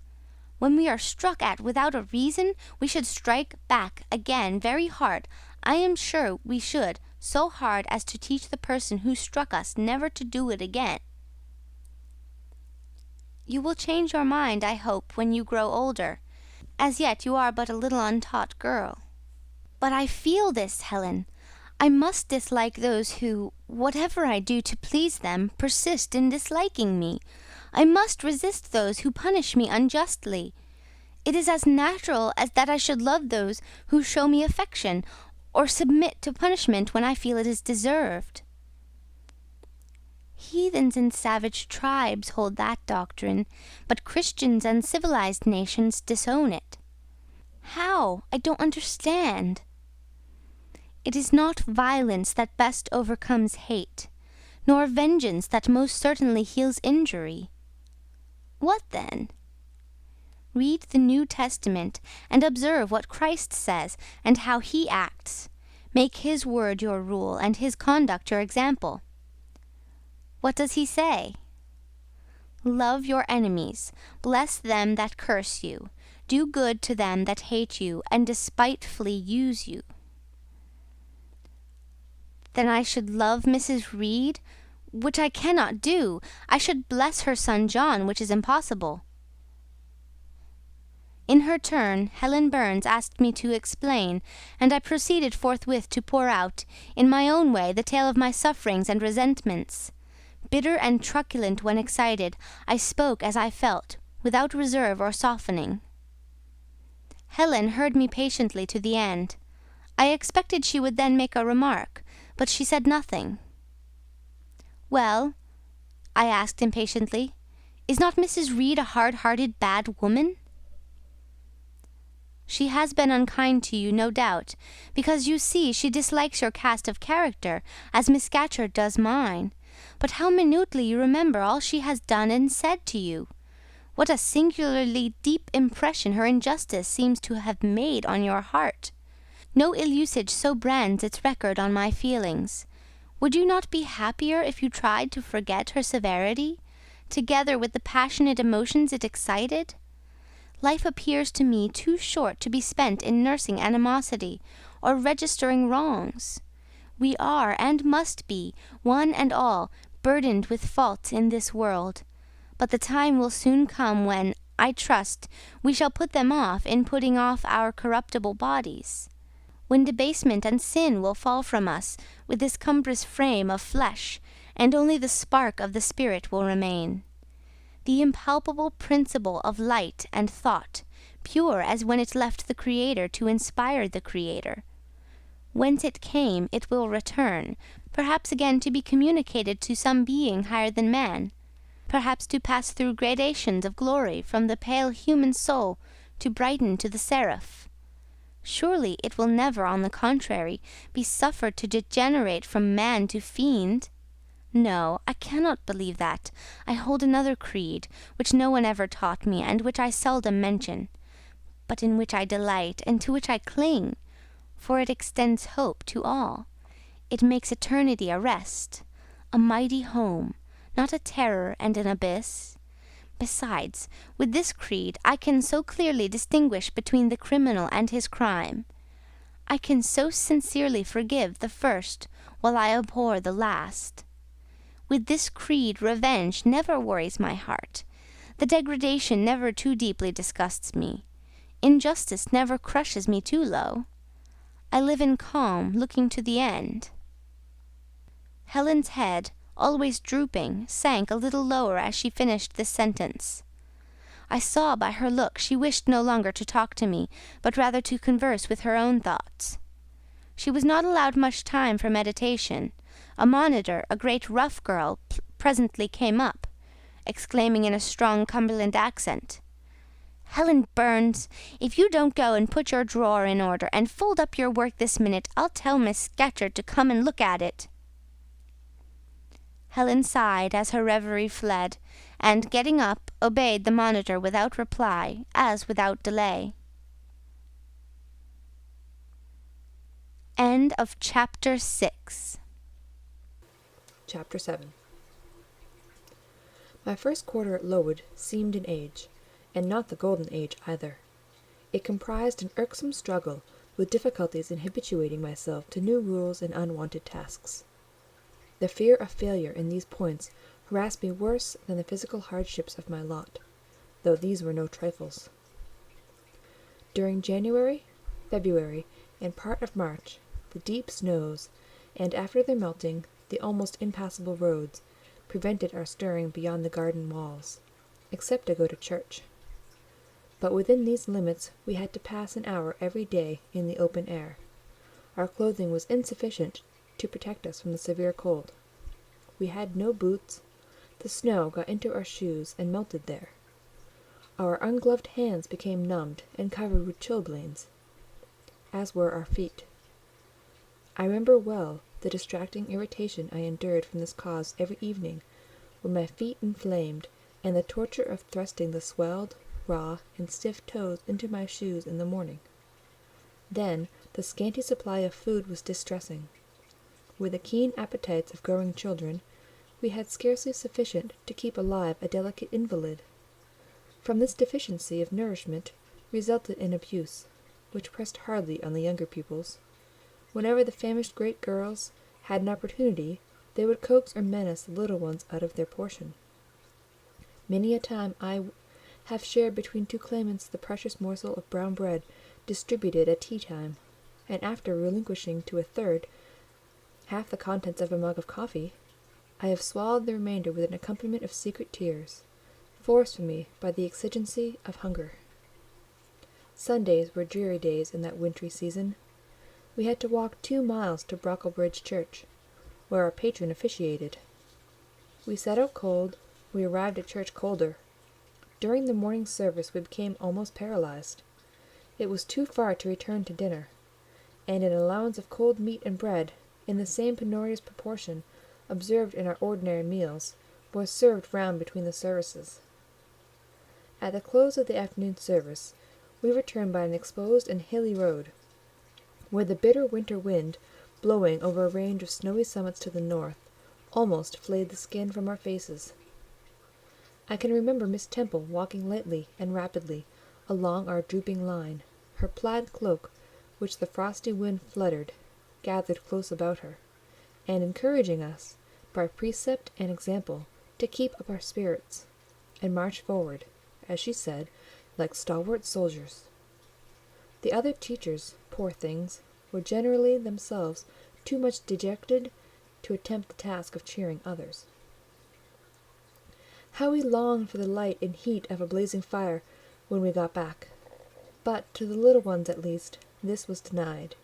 Each hearth in the schoolroom was immediately surrounded by a double row of great girls, and behind them the younger children crouched in groups, wrapping their starved arms in their pinafores. A little solace came at tea-time, in the shape of a double ration of bread, a whole instead of a half slice, with the delicious addition of a thin scrape of butter.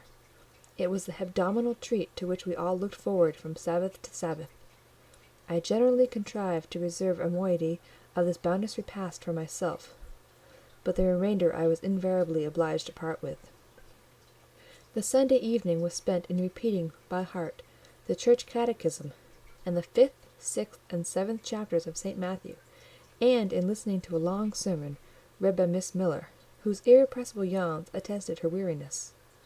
A frequent interlude of these performances was the enactment of the part of Eutychus by some half-dozen of little girls, who, overpowered with sleep, would fall down, if not out of the 3rd loft, yet off the 4th form, and be taken up half dead.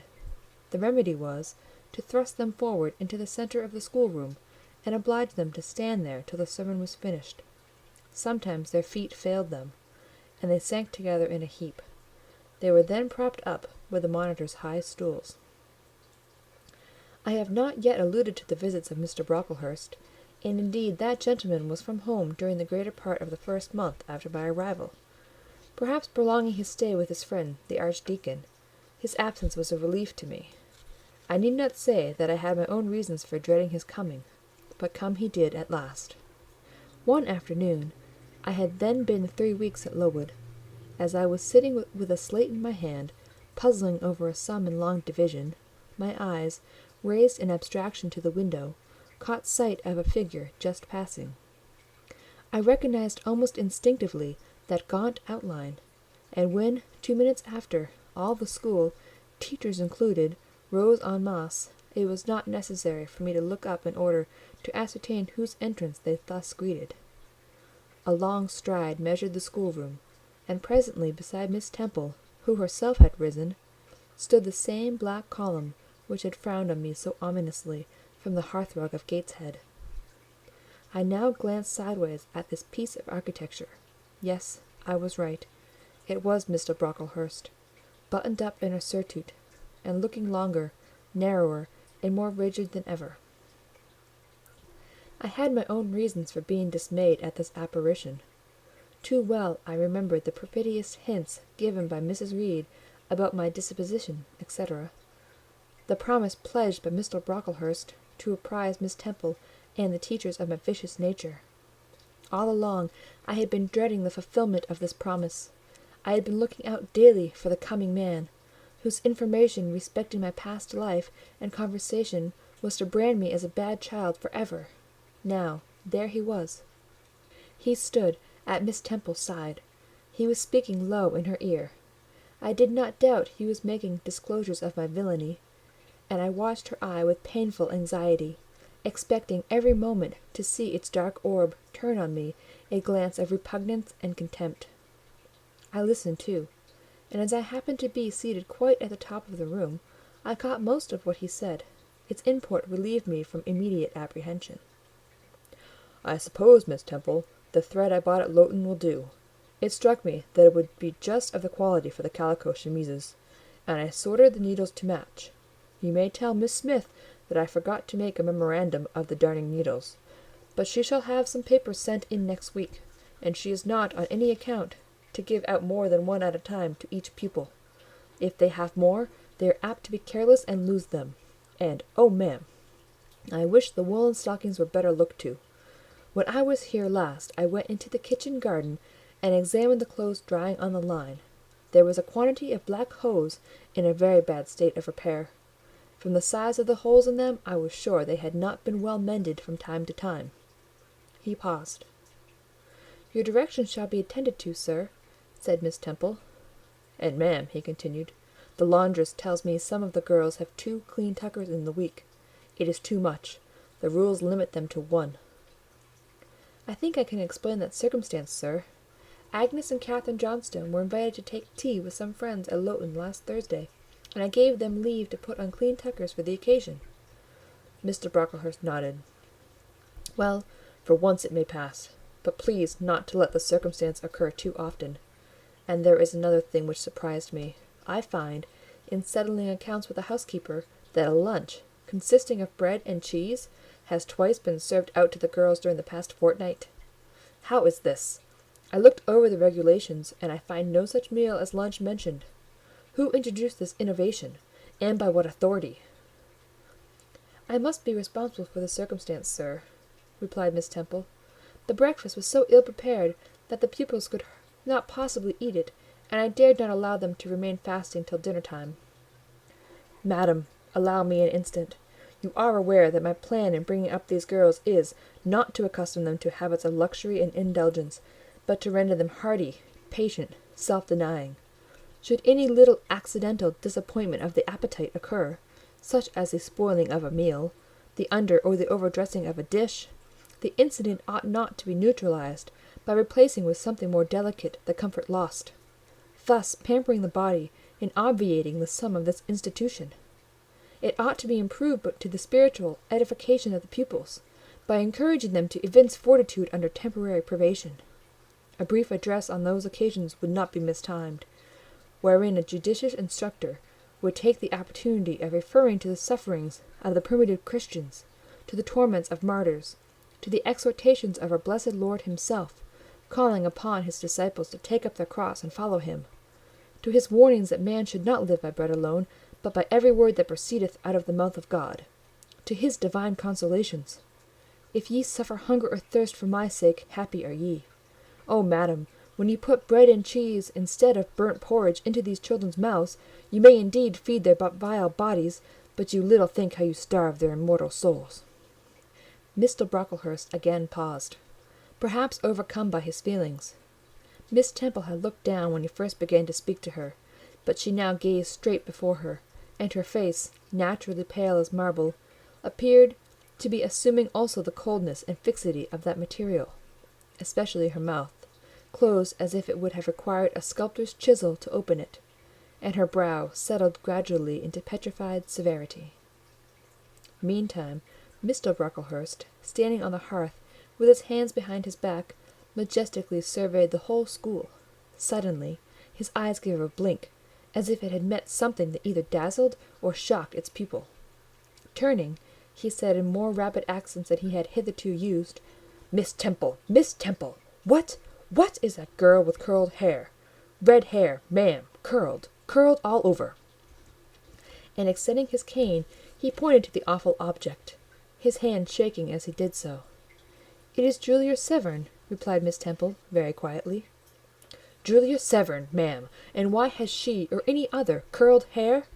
Why, in defiance of every precept and principle of this house, does she conform to the world so openly, here, in an evangelical charitable establishment, as to wear her hair one mass of curls?" "Julia's hair curls naturally," returned Miss Temple, still more quietly. "Naturally, yes, but we are not to conform to nature. I wish these girls to be the children of grace. And why that abundance? I have again and again intimated that I desire the hair to be arranged closely, modestly, plainly. Miss Temple, that girl's hair must be cut off entirely. I will send a barber to-morrow, and I see others who have far too much of the excrescence. That tall girl, tell her to turn round. Tell all the first form to rise up and direct their faces to the wall." Miss Temple passed her handkerchief over her lips, as if to smooth away the involuntary smile that curled them. She gave the order, however, and when the first class could take in what was required of them, they obeyed. Leaning a little back on my bench, I could see the looks and grimaces with which they commented on this manoeuvre. It was a pity Mr. Brocklehurst could not see them too.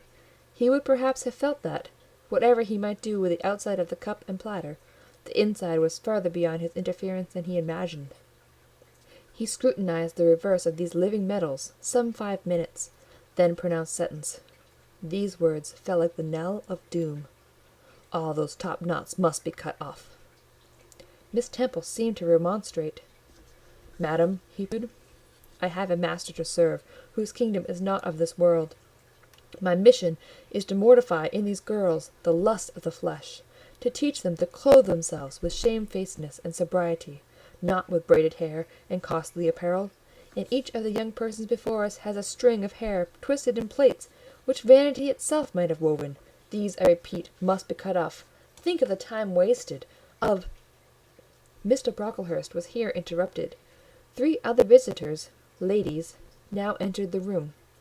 They ought to have come a little sooner to have heard his lecture on dress, for they were splendidly attired in velvet, silk, and furs.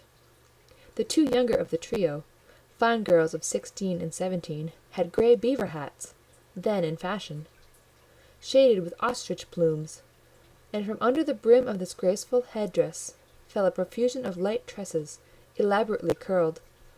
The elder lady was enveloped in a costly velvet shawl, trimmed with ermine, and she wore a false front of French curls. These ladies were deferentially received by Miss Temple as Mrs.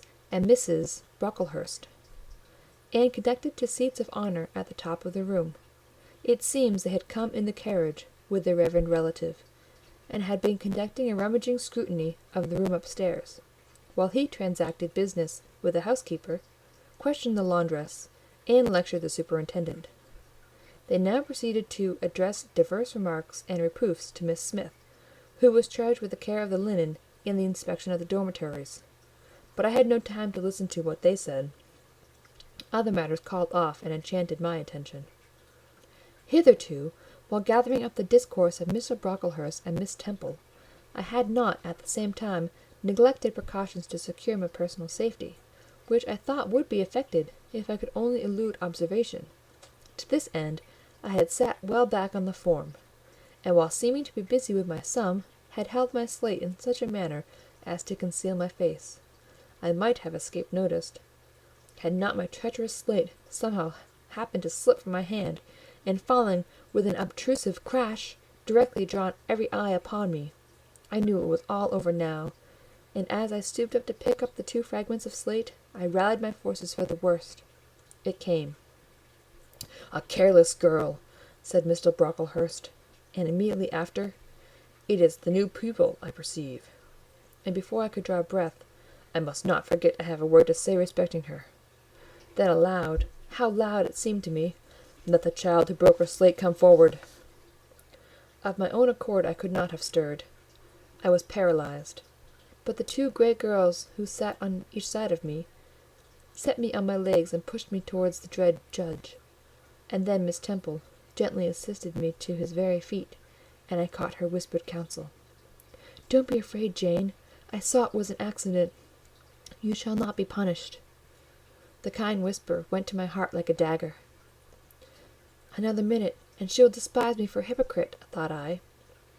And an impulse of fury against Reed, Brocklehurst, and company bounded in my pulses at the conviction. I was no Helen Burns. "Fetch that stool," said Mr. Brocklehurst, pointing to a very high one, from which a monitor had just risen. It was brought. "Place the child upon it." And I was placed there, by whom I don't know.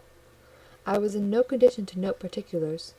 I was only aware that they had hoisted me up to the height of Mr. Brocklehurst's nose, that he was within a yard of me, and that a spread of shot orange and purple silk pelisses and a cloud of silvery plumage extended and waved below me.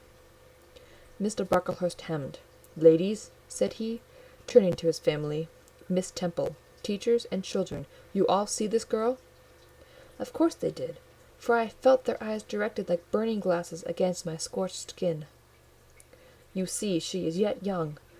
You observe that she possesses the ordinary form of childhood. God has graciously given her the shape that he has given to all of us. No signal deformity points her out as a marked character. Who would think that the evil one has already found a servant and agent in her? Yet such, I grieve to say, is the case." A pause, in which I began to steady the palsy of my nerves, and to feel that the Rubicon had passed, and that the trial, no longer to be shirked, must be firmly sustained. "My dear children," pursued the black marble clergyman, with pathos, "this is a sad, a melancholy occasion, for it becomes my duty to warn you that this girl, who might be one of God's own lambs, is a little castaway, not a member of the true flock, but evidently an interloper and an alien. You must be on your guard against her. You must shun her example. If necessary, avoid her company. Exclude her from your sports, and shut her out from your converse. Teachers, you must watch her. Keep your eyes on her movements. Weigh well her words. Scrutinize her actions. Punish her body to save her soul, if indeed such salvation be possible. For my tongue falters while I tell it. This girl, this child, the native of a Christian land, worse than many a little heathen who says its prayers to Brahma and kneels before Juggernaut. This girl is a liar." Now came a pause of 10 minutes, during which I, by this time in perfect possession of my wits, observed all the female Brocklehursts produce their pocket handkerchiefs and apply them to their optics, while the elderly lady swayed herself to and fro, and the two younger ones whispered, "How shocking!" Mr. Brocklehurst resumed. "This I learned from her benefactress, from the pious and charitable lady who adopted her in her orphan state, reared her as her own daughter, and whose kindness, whose generosity, the unhappy girl repaid by an ingratitude so bad, so dreadful, that at last her excellent patroness was obliged to separate her from her own young ones, fearful lest her vicious example should contaminate their purity. She has sent her here to be healed, even as the Jews of old sent their disease to the troubled pool of Bethesda. And teachers, superintendent, I beg of you not to allow the waters to stagnate around her." With this sublime conclusion, Mr. Brocklehurst adjusted the top button of his surtout, muttered something to his family, who rose, bowed to Miss Temple, and then all the great people sailed in state from the room. Turning at the door, my judge said, "Let her stand half an hour longer on that stool, and let no one speak to her during the remainder of the day." There was I, then, mounted aloft, I, who had said I could not bear the shame of standing on my natural feet in the middle of the room, was now exposed to general view on a pedestal of infamy. What my sensations were no language can describe, but just as they all rose, stifling my breath and constricting my throat, a girl came up and passed me. In passing, she lifted her eyes. What a strange light inspired them! What an extraordinary sensation that ray sent through me! How the new feeling bore me up! It was as if a martyr, a hero, had passed a slave or victim, and imparted strength in the transit. I mastered the rising hysteria, lifted up my head, and took a firm stand on the stool. Helen Burns asked some slight question about her work of Miss Smith, was chidden for the triviality of the inquiry, returned to her place, and smiled at me as she again went by. What a smile! I remember it now, and I know that it was the effluence of fine intellect, of true courage. It lit up her marked lineaments, her thin face, her sunken grey eye, like a reflection from the aspect of an angel. Yet at that moment Helen Burns wore on her arm the untidy badge. Scarcely an hour ago I had heard her condemned by Miss Scatcherd to a dinner of bread and water on the morrow, because she had blotted an exercise in copying it out. Such is the imperfect nature of man. Such spots are there on the disk of the clearest planet, and eyes like Miss Scatcherd's can only see those minute defects, and are blind to the full brightness of the orb. End of Chapter 7. Chapter 8. Ere the half-hour ended, 5 o'clock struck. School was dismissed, and all were gone into the refectory for tea. I now ventured to descend. It was deep dusk. I retired into a corner and sat down on the floor. The spell by which I had been so far supported began to dissolve. Reaction took place, and soon, so overwhelming was the grief that seized me, I sank prostrate with my face to the ground. Now I wept. Helen Burns was not here. Nothing sustained me. Left to myself, I abandoned myself, and my tears watered the boards. I had meant to be so good, and to do so much at Lowood, to make so many friends, to earn respect and win affection. Already I had made visible progress. That very morning I had reached the head of my class. Miss Miller had praised me warmly. Miss Temple had smiled approbation. She had promised to teach me drawing, and to let me learn French, if I continued to make similar improvement 2 months longer. And then I was well received by my fellow pupils, treated as an equal by those of my own age, and not molested by any. Now, here I lay again, crushed and trodden on, and could I ever rise more? Never, I thought, and ardently I wished to die. While sobbing out this wish in broken accents, someone approached. I started up. Again, Helen Burns was near me. The fading fires just showed her coming up the long, vacant room. She brought my coffee and bread.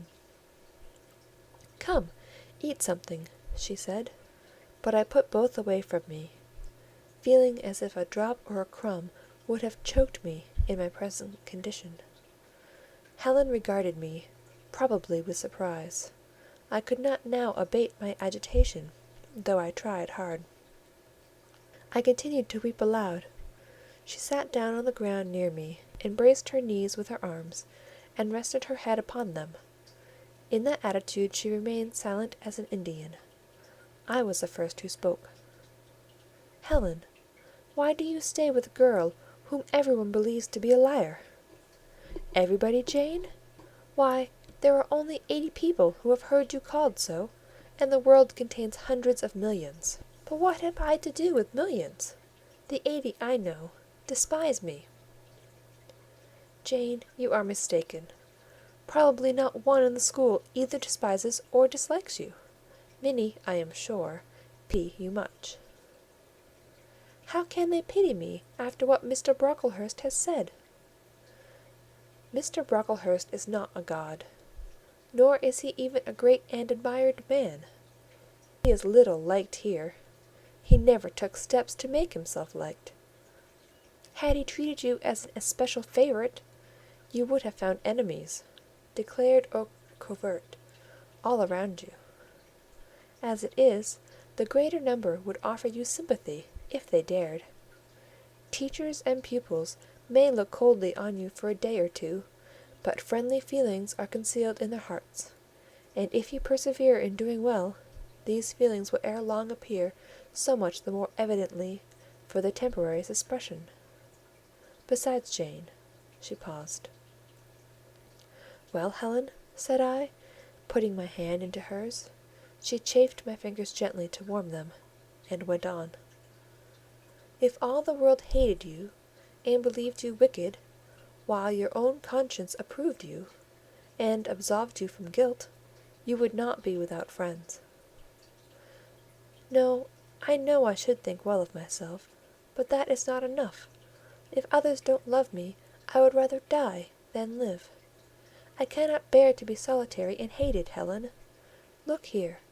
To gain some real affection from you, or Miss Temple, or any other whom I truly love, I would willingly submit to have the bone of my arm broken, or to let a bull toss me, or to stand behind a kicking horse, and let it dash its hoof at my chest. Hush, Jane! You think too much of the love of human beings. You are too impulsive, too vehement. The sovereign hand that created your frame, and put life into it, has provided you with other resources than your feeble self, or than creatures feeble as you. Besides this earth, and besides the race of men, there is an invisible world and a kingdom of spirits. That world is round us, for it is everywhere, and those spirits watch us, for they are commissioned to guard us. And if we were dying in pain and shame, if scorn smote us on all sides, and hatred crushed us, angels see our tortures, recognize our innocence. If innocent we be, as I know you are of this charge which Mr. Brocklehurst has weakly and pompously repeated at second hand from Mrs. Reed, for I read a sincere nature in your ardent eyes and on your clear front. And God waits only the separation of spirit from flesh to crown us with a full reward. Why, then, should we ever sink overwhelmed with distress, when life is so soon over, and death is so certain an entrance to happiness, to glory?" I was silent. Helen had calmed me, but in the tranquillity she imparted there was an alloy of inexpressible sadness. I felt the impression of woe as she spoke, but I could not tell whence it came, and when, having done speaking, she breathed a little fast, and coughed a short cough, I momentarily forgot my own sorrows, to yield to a vague concern for her.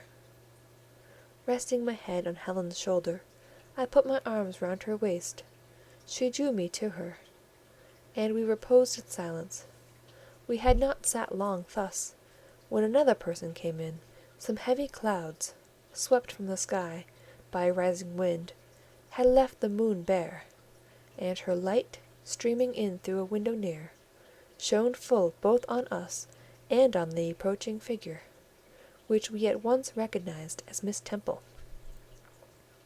"I came on purpose to find you, Jane Eyre," said she. "I want you in my room, and as Helen Burns is with you, she may come too." We went, following the superintendent's guidance. We had to thread some intricate passages, and mount a staircase before we reached her apartment. It contained a good fire, and looked cheerful. Miss Temple told Helen Burns to be seated in a low armchair on one side of the hearth, and herself taking another, she called me to her side. "Is it all over?" she asked, looking down at my face. "Have you cried your grief away?" "I am afraid I shall never do that." "Why?" "Because I have been wrongly accused, and you, ma'am, and everybody else, will now think me wicked." "We shall think you what you prove yourself to be, my child. Continue to act as a good girl, and you will satisfy us." "Shall I, Miss Temple?" "You will," said she, passing her arm round me. "And now tell me who is the lady whom Mr. Brocklehurst calls your benefactress?" "Mrs. Reed, my uncle's wife. My uncle is dead, and he left me to her care." "Did she not, then, adopt you of her own accord?" "No, ma'am. She was sorry to have to do it. But my uncle, as I have often heard the servants say, got her to promise before he died that she would always keep me." "Well now, Jane, you know, or at least I will tell you, that when a criminal is accused, he is always allowed to speak in his own defence. You have been charged with falsehood. Defend yourself to me as well as you can. Say whatever your memory suggests is true, but add nothing and exaggerate nothing.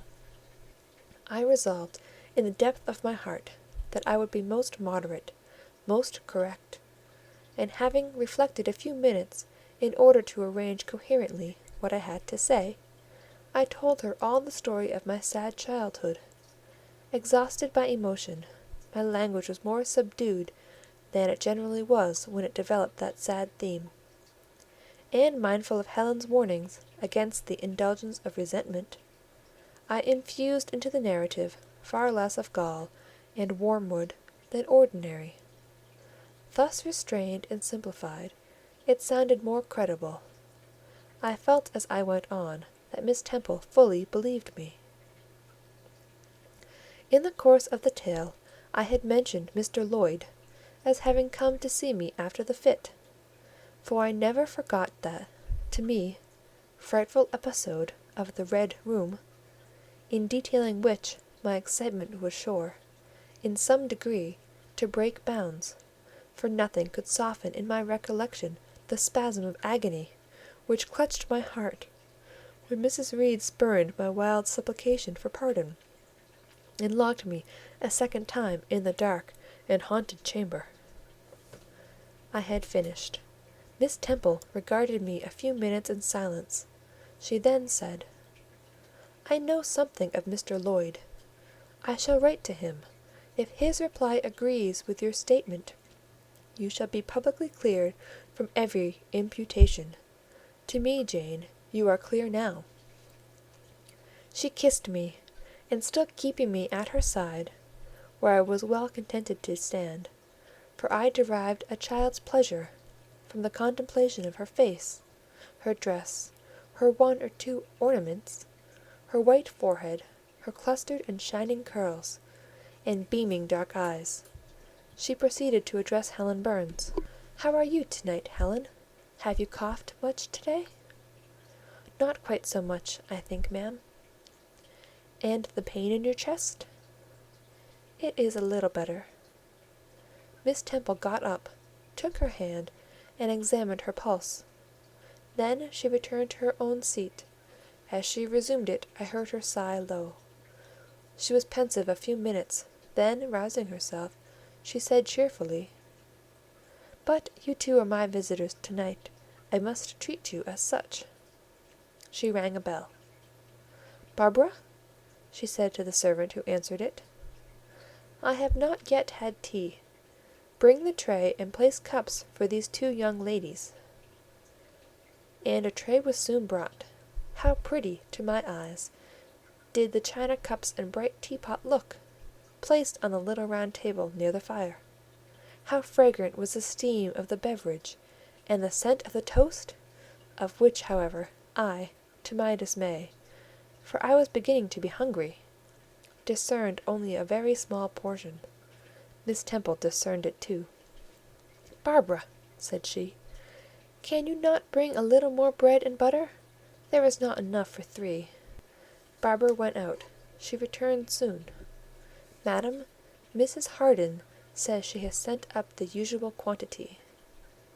Mrs. Harden, be it observed, was the housekeeper, a woman after Mr. Brocklehurst's own heart, made up of equal parts of whalebone and iron. "Oh, very well," returned Miss Temple, "we must make it do, Barbara, I suppose." And as the girl withdrew, she added, smiling, "Fortunately, I have it in my power to supply deficiencies, for this once." Having invited Helen and me to approach the table, and place before each of us a cup of tea with one delicious but thin morsel of toast, she got up, unlocked a drawer, and taking from it a parcel wrapped in paper, disclosed presently to our eyes a good-sized seed-cake. "I meant to give each of you some of this to take with you," said she, "but as there is so little toast, you must have it now." and she proceeded to cut slices with a generous hand. We feasted that evening as on nectar and ambrosia, and not the least delight of the entertainment was the smile of gratification with which our hostess regarded us, as we satisfied our famished appetites on the delicate fare she liberally supplied. Tea over, and the tray removed, she again summoned us to the fire. We sat one on each side of her, and now a conversation followed between her and Helen, which it was indeed a privilege to be admitted to hear.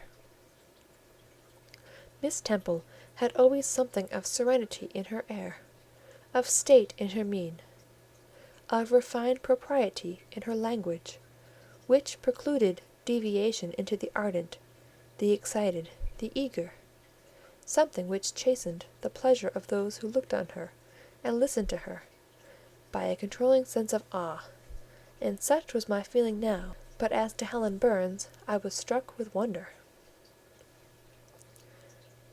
The refreshing meal, the brilliant fire, the presence and kindness of her beloved instructress, or, perhaps more than all these, something in her own unique mind had roused her powers within her. They woke, they kindled. First, they glowed in the bright tint of her cheek, which till this hour I had never seen but pale and bloodless. Then they shone in the liquid lustre of her eyes, which had suddenly acquired a beauty more singular than that of Miss Temple's, a beauty neither of fine colour, nor long eyelash, nor pencilled brow, but of meaning, of movement, of radiance. Then her soul sat on her lips, and language flowed, from what source I cannot tell. Has a girl of 14 a heart large enough, vigorous enough, to hold the swelling spring of pure, full, fervid eloquence? Such was a characteristic of Helen's discourse on that, to me, memorable evening. Her spirit seemed hastening to live within a very brief span, as much as many live during a protracted existence. They conversed of things I had never heard of nations and times past, of countries far away, of secrets of nature discovered or guessed at. They spoke of books, how many they had read, what stores of knowledge they possessed. Then they seemed so familiar with French names and French authors, but my amazement reached its climax when Miss Temple asked Helen if she sometimes snatched a moment to recall the Latin her father had taught her, and, taking a book from the shelf, bade her read and construe a page of Virgil, and Helen obeyed, my organ of veneration expanding at every sounding line. She had scarcely finished ere the bell announced bedtime. No delay could be admitted. Miss Temple embraced us both, saying, as she drew us to her heart, "God bless you, my children." Helen she held a little longer than me. She let her go more reluctantly. It was Helen her eye followed to the door. It was for her, a second time, breathed a sad sigh. For her, she wiped a tear from her cheek. On reaching the bedroom, we heard the voice of Miss Scatcherd. She was examining drawers. She had just pulled out Helen Burns's, and when we entered Helen was greeted with a sharp reprimand, and told that tomorrow she should have half a dozen of untidily folded articles pinned to her shoulder. "My things were, indeed, in shameful disorder," murmured Helen to me in a low voice. "I intended to have arranged them, but I forgot." Next morning Miss Scatcherd wrote in conspicuous characters on a piece of pasteboard the word "slattern," and bound it like a phylactery round Helen's large, mild, intelligent, and benign-looking forehead. She wore it till evening, patient, unresentful, regarding it as a deserved punishment. The moment Miss Scatcherd withdrew after afternoon school, I ran to Helen, tore it off, and thrust it into the fire. the fury of which she was incapable, had been burning in my soul all day, and tears, hot and large, had continually been scalding my cheek; for the spectacle of her sad resignation gave me an intolerable pain at the heart. About a week subsequently to the incidents above narrated, Miss Temple, who had written to Mr. Lloyd, received his answer. It appeared that what he said went to corroborate my account. Miss Temple, having assembled the whole school, announced the inquiry had been made into the charges alleged against Jane Eyre, and that she was most happy to be able to pronounce her completely cleared from every imputation. The teachers then shook hands with me and kissed me, and a murmur of pleasure ran through the ranks of my companions. Thus relieved of a grievous load, I, from that hour, set to work afresh.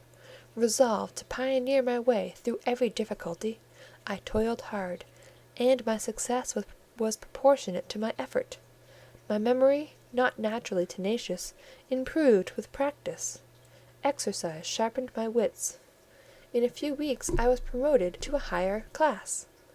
In less than 2 months I was allowed to commence French and drawing. I learned the first 2 tenses of the verb être, and sketched my first cottage, whose walls, by the by, outrivalled in slope those of the Leaning Tower of Pisa, on the same day. That night, on going to bed, I forgot to prepare in imagination the Barmecide supper of hot roast potatoes, or white bread and new milk, with which I was wont to amuse my inward cravings.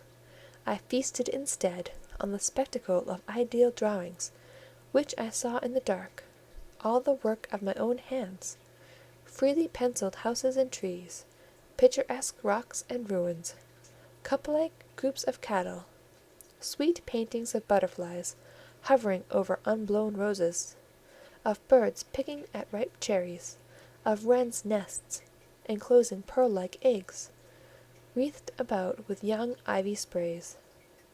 I examined, too, in thought, the possibility of my ever being able to translate currently a certain little French story which Madame Perrault had that day shown me.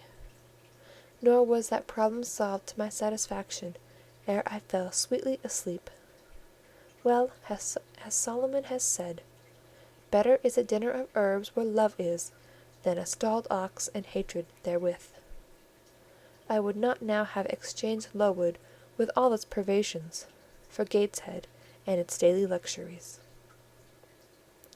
End of Chapter 8. Chapter 9.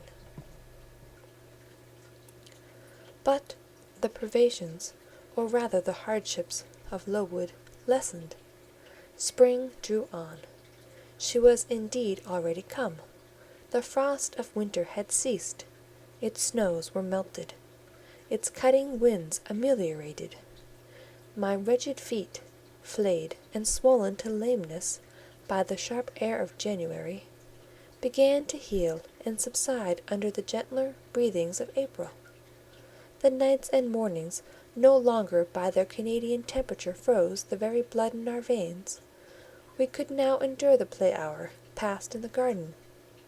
Sometimes, on a sunny day, it began even to be pleasant and genial, and a greenness grew over those brown beds, which, freshening daily, suggested the thought that hope traversed them at night, and left each morning brighter traces of her steps. Flowers peeped out amongst the leaves, snowdrops, crocuses, purple auriculas, and golden-eyed pansies. On Thursday afternoons, half-holidays, we now took walks, and found still sweeter flowers opening by the wayside, under the hedges. I discovered, too, that a great pleasure, an enjoyment which the horizon only bounded, lay all outside the high and spiked-guarded walls of our garden.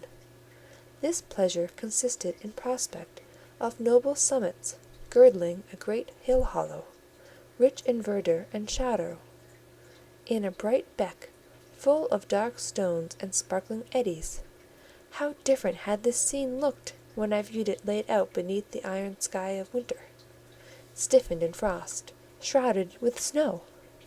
When mist as chill as death wandered to the impulse of east winds along those purple peaks, and rolled down Ing and Holm till they blended with the frozen fog of the beck.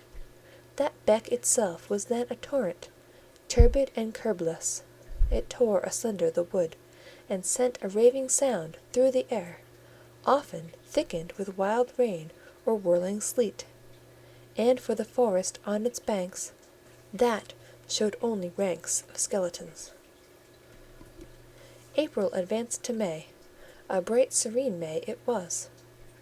Days of blue sky, placid sunshine, and soft western or southern gales filled up its duration. And now vegetation matured with vigor. Lowood shook loose its tresses. It became all green, all flowery. Its great elm, ash, and oak skeletons were restored to majestic life. Woodland plants sprang up profusely in its recesses. Unnumbered varieties of moss filled its hollows, and it made a strange ground sunshine out of the wealth of its wild primrose plants. I have seen their pale gold gleam in overshadowed spots like scatterings of the sweetest lustre. All this I enjoyed often and fully, free, unwatched, and almost alone. For this unwonted liberty and pleasure there was a cause, to which it now becomes my task to advert.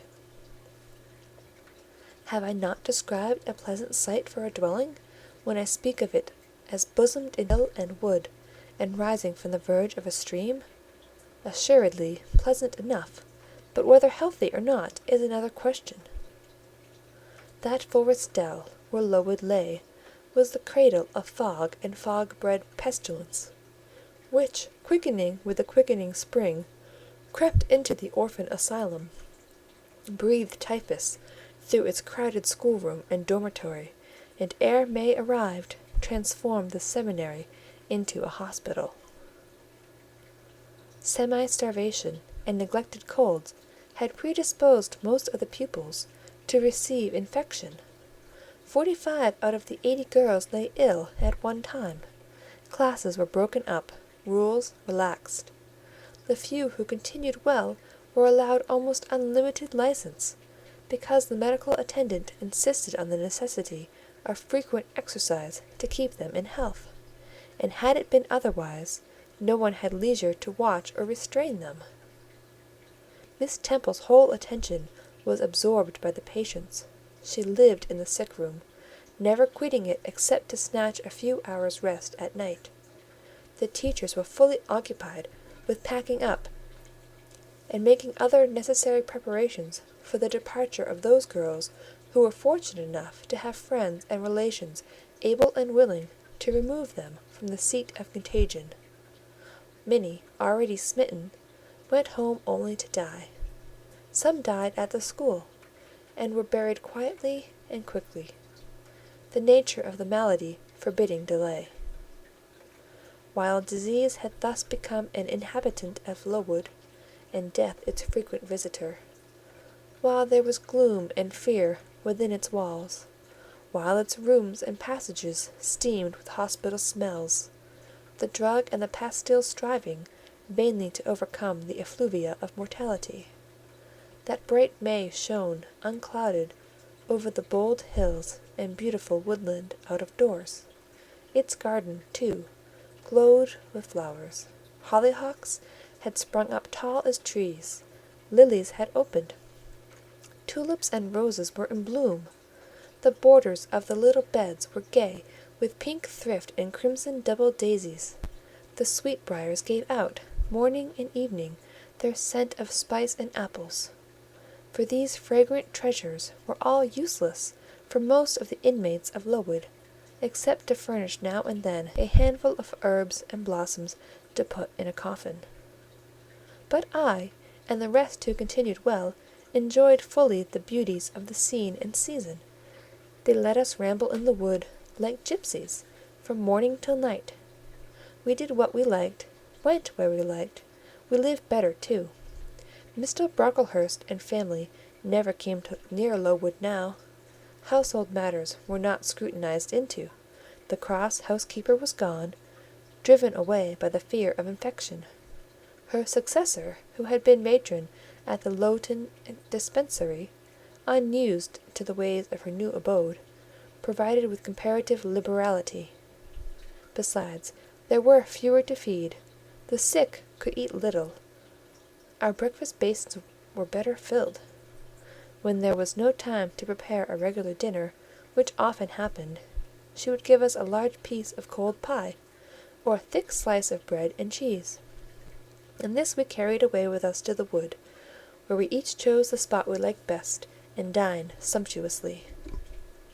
My favourite seat was a smooth and broad stone, rising white and dry from the very middle of the beck, and only to be got at by wading through the water, a feat I accomplished barefoot. The stone was just broad enough to accommodate comfortably another girl and me, at that time my chosen comrade, one Mary Ann Wilson, a shrewd, observant personage, whose society I took pleasure in, partly because she was witty and original, and partly because she had a manner which set me at my ease. Some years older than I, she knew more of the world, and could tell me many things I liked to hear. With her my curiosity found gratification. To my faults also she gave ample indulgence, never imposing curb or rein on anything I said. She had a turn for narrative, I for analysis. She liked to inform, I to question. So we got on swimmingly together, deriving much entertainment, if not much improvement, from our mutual intercourse. And where, meantime, was Helen Burns? Why did I not spend these sweet days of liberty with her? Had I forgotten her? Or was I so worthless as to have grown tired of her pure society? Surely the Mary Ann Wilson I have mentioned was inferior to my first acquaintance. She could only tell me amusing stories, and reciprocate any racy and pungent gossip I chose to indulge in, while, if I had spoken truth of Helen, she was qualified to give those who enjoyed the privilege of her converse a taste of far higher things. True, reader, and I knew and felt this.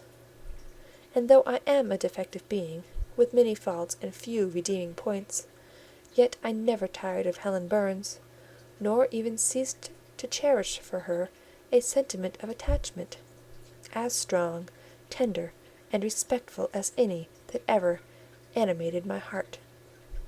How could it be otherwise, when Helen, at all times and under all circumstances, evinced for me a quiet and faithful friendship, which ill humour never soured, nor irritation never troubled? But Helen was ill at present. For some weeks she had been removed from my sight to I knew not what room upstairs.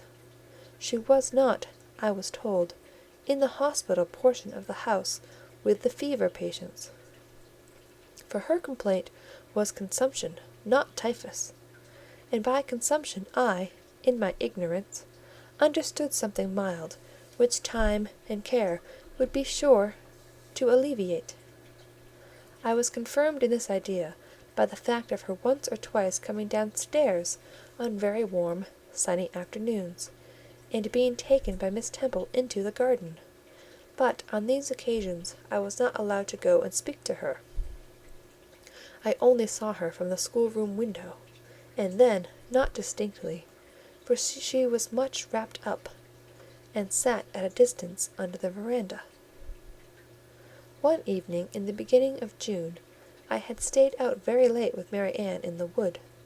We had, as usual, separated ourselves from the others, and had wandered off far, so far that we lost our way, and had to ask it at a lonely cottage, where a man and woman lived, who looked after a herd of half-wild swine that fed on the mast in the wood. When we got back, it was after moonrise. A pony, which we knew to be the surgeon's, was standing at the garden door. Mary Ann remarked that she supposed someone must be very ill, as Mr. Bates had been sent for at that time of the evening. She went into the house. I stayed behind a few minutes to plant in my garden a handful of roots I had dug up in the forest, and which I feared would wither if I left them till the morning. This done, I lingered yet a little longer. The flowers smelt so sweet as the dew fell. It was such a pleasant evening, so serene, so warm. The still glowing west promised so fairly another fine day on the morrow. The moon rose with such majesty in the grave east. I was noting these things and enjoying them as a child might, when it entered my mind, as it had never done before, "How sad to be lying now on a sick bed, and to be in danger of dying! This world is pleasant; it would be dreary to be called from it, and to have to go who knows where." And then my mind made its first earnest effort to comprehend what had been infused into it concerning heaven and hell, and for the first time it recoiled, baffled, and for the first time glancing behind, on each side, and before it, it saw all round an unfathomed gulf. It felt the one point where it stood, the present; all the rest was formless cloud and vacant depth, and it shuddered at the thought of tottering and plunging amid the chaos. While pondering this new idea, I heard the front door open. Mr. Bates came out, and with him was a nurse. After she had seen him mount his horse and depart, she was about to close the door, but I ran up to her. "How is Helen Burns?" "Very poorly," was the answer. "Is it her Mr. Bates has been to see?" "Yes." "And what does he say about her?" "He says she'll not be here long." This phrase, uttered in my hearing yesterday, would have only conveyed the notion that she was about to be removed to Northumberland, to her own home. I should not have suspected that it meant she was dying, but I knew instantly now. It opened clear on my comprehension that Helen Burns was numbering her last days in this world, and that she was going to be taken to the region of spirits, if such region there were. I experienced a shock of horror, then a strong thrill of grief, then a desire, a necessity to see her, and I asked in what room she lay. "She is in Miss Temple's room," said the nurse. "May I go up and speak to her?" "Oh no, child, it is not likely; and now it is time for you to come in. You'll catch the fever if you stop out when the dew is falling." The nurse closed the front door. I went in by the side entrance, which led to the schoolroom. I was just in time. It was 9 o'clock, and Miss Miller was calling the pupils to go to bed. It might be 2 hours later, probably near 11, when I, not having been able to fall asleep, and deeming, from the perfect silence of the dormitory, that my companions were all wrapped in profound repose, rose softly, put on my frock over my night-dress, and without shoes, crept from the apartment, and set off in quest of Miss Temple's room. It was quite at the other end of the house, but I knew my way, and the light of the unclouded summer moon, entering here and there at passage windows, enabled me to find it without difficulty. An odour of camphor and burnt vinegar warned me when I came near the fever room, and I passed its door quickly, fearful lest the nurse who sat up all night should hear me. I dreaded being discovered and sent back, for I must see Helen. I must embrace her before she died. I must give her one last kiss, exchange with her one last word. Having descended a staircase, traversed a portion of the house below, and succeeded in opening and shutting without noise 2 doors, I reached another flight of steps. These I mounted, and then, just opposite to me, was Miss Temple's room. A light shone through the keyhole, and from under the door profound stillness pervaded the vicinity. Coming near, I found the door slightly ajar, probably to admit some fresh air into the close abode of sickness. Indisposed to hesitate, and full of impatient impulses, soul and senses quivering with keen throes, I put it back and looked in. My eye sought Helen. Chapter 10. Hitherto I have recorded in detail the events of my insignificant existence. To the first 10 years of my life I have given almost as many chapters. But this is not to be a regular autobiography. I am only bound to invoke memory where I know her responses will possess some degree of interest. Therefore, I now pass a space of 8 years almost in silence. A few lines only are necessary to keep up the links of connection. When the typhus fever had fulfilled its mission of devastation at Lowood, it gradually disappeared from thence, but not till its virulence and the number of its victims had drawn public attention on the school. Inquiry was made into the origin of the scourge, and by degrees various facts came out which excited public indignation in a high degree. The unhealthy nature of the site, the quantity and quality of the children's food, the brackish, fetid water used in its preparation, the pupils' wretched clothing and accommodations, all these things were discovered, and the discovery produced a result mortifying to Mr. Brocklehurst, but beneficial to the institution. Several wealthy and benevolent individuals in the county subscribed largely for the erection of a more convenient building in a better situation. New regulations were made, improvements in diet and clothing introduced. The funds of the school were entrusted to the management of a committee.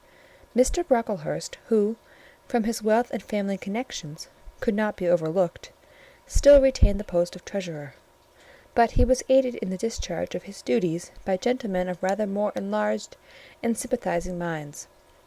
His office of inspector, too, was shared by those who knew how to combine reason with strictness, comfort with economy, compassion with uprightness.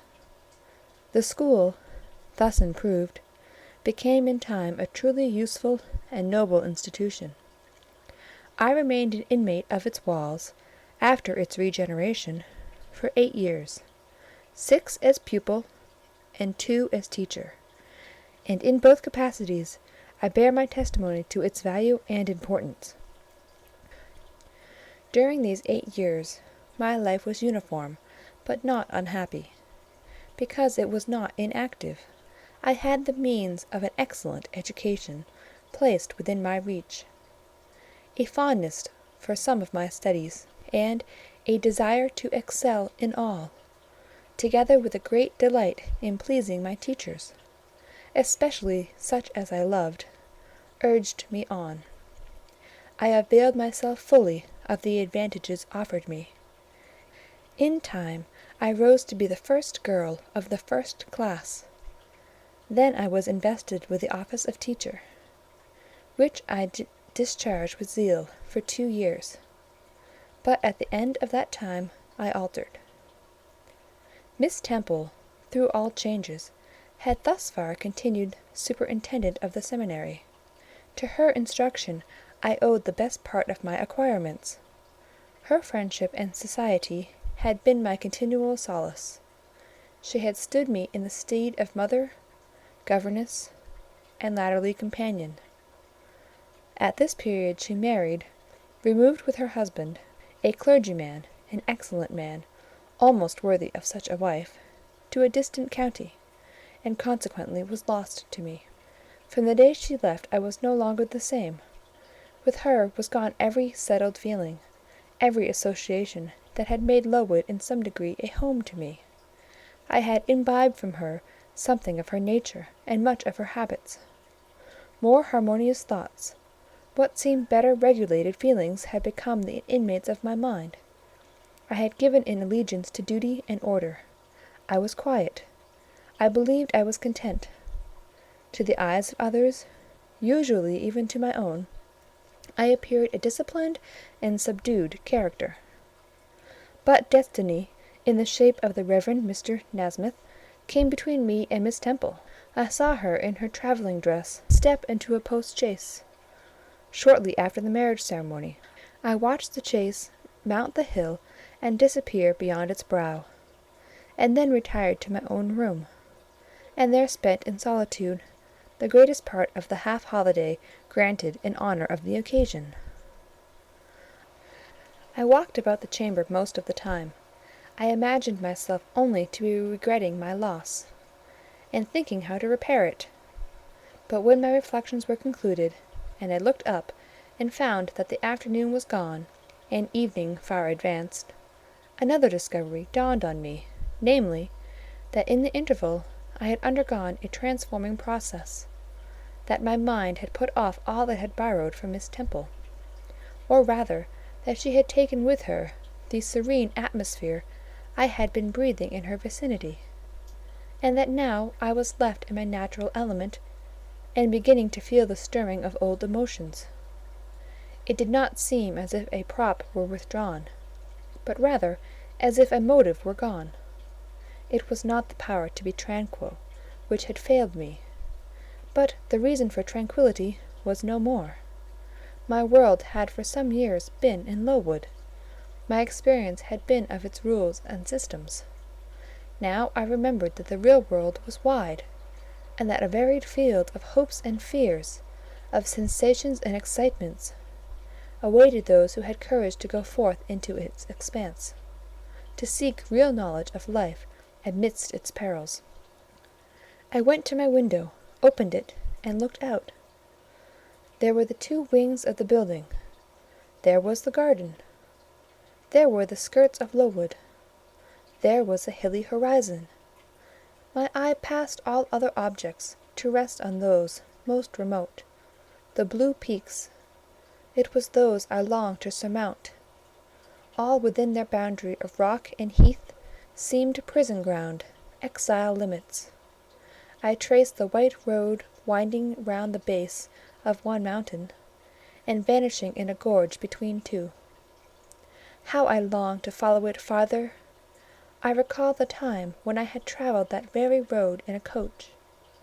I remembered descending that hill at twilight. An age seemed to have elapsed since the day which brought me first to Lowood, and I had never quitted it since. My vacations had all been spent at school. Mrs. Reed had never sent for me to Gateshead. Neither she nor any of her family had ever been to visit me. I had had no communication by letter or message with the outer world.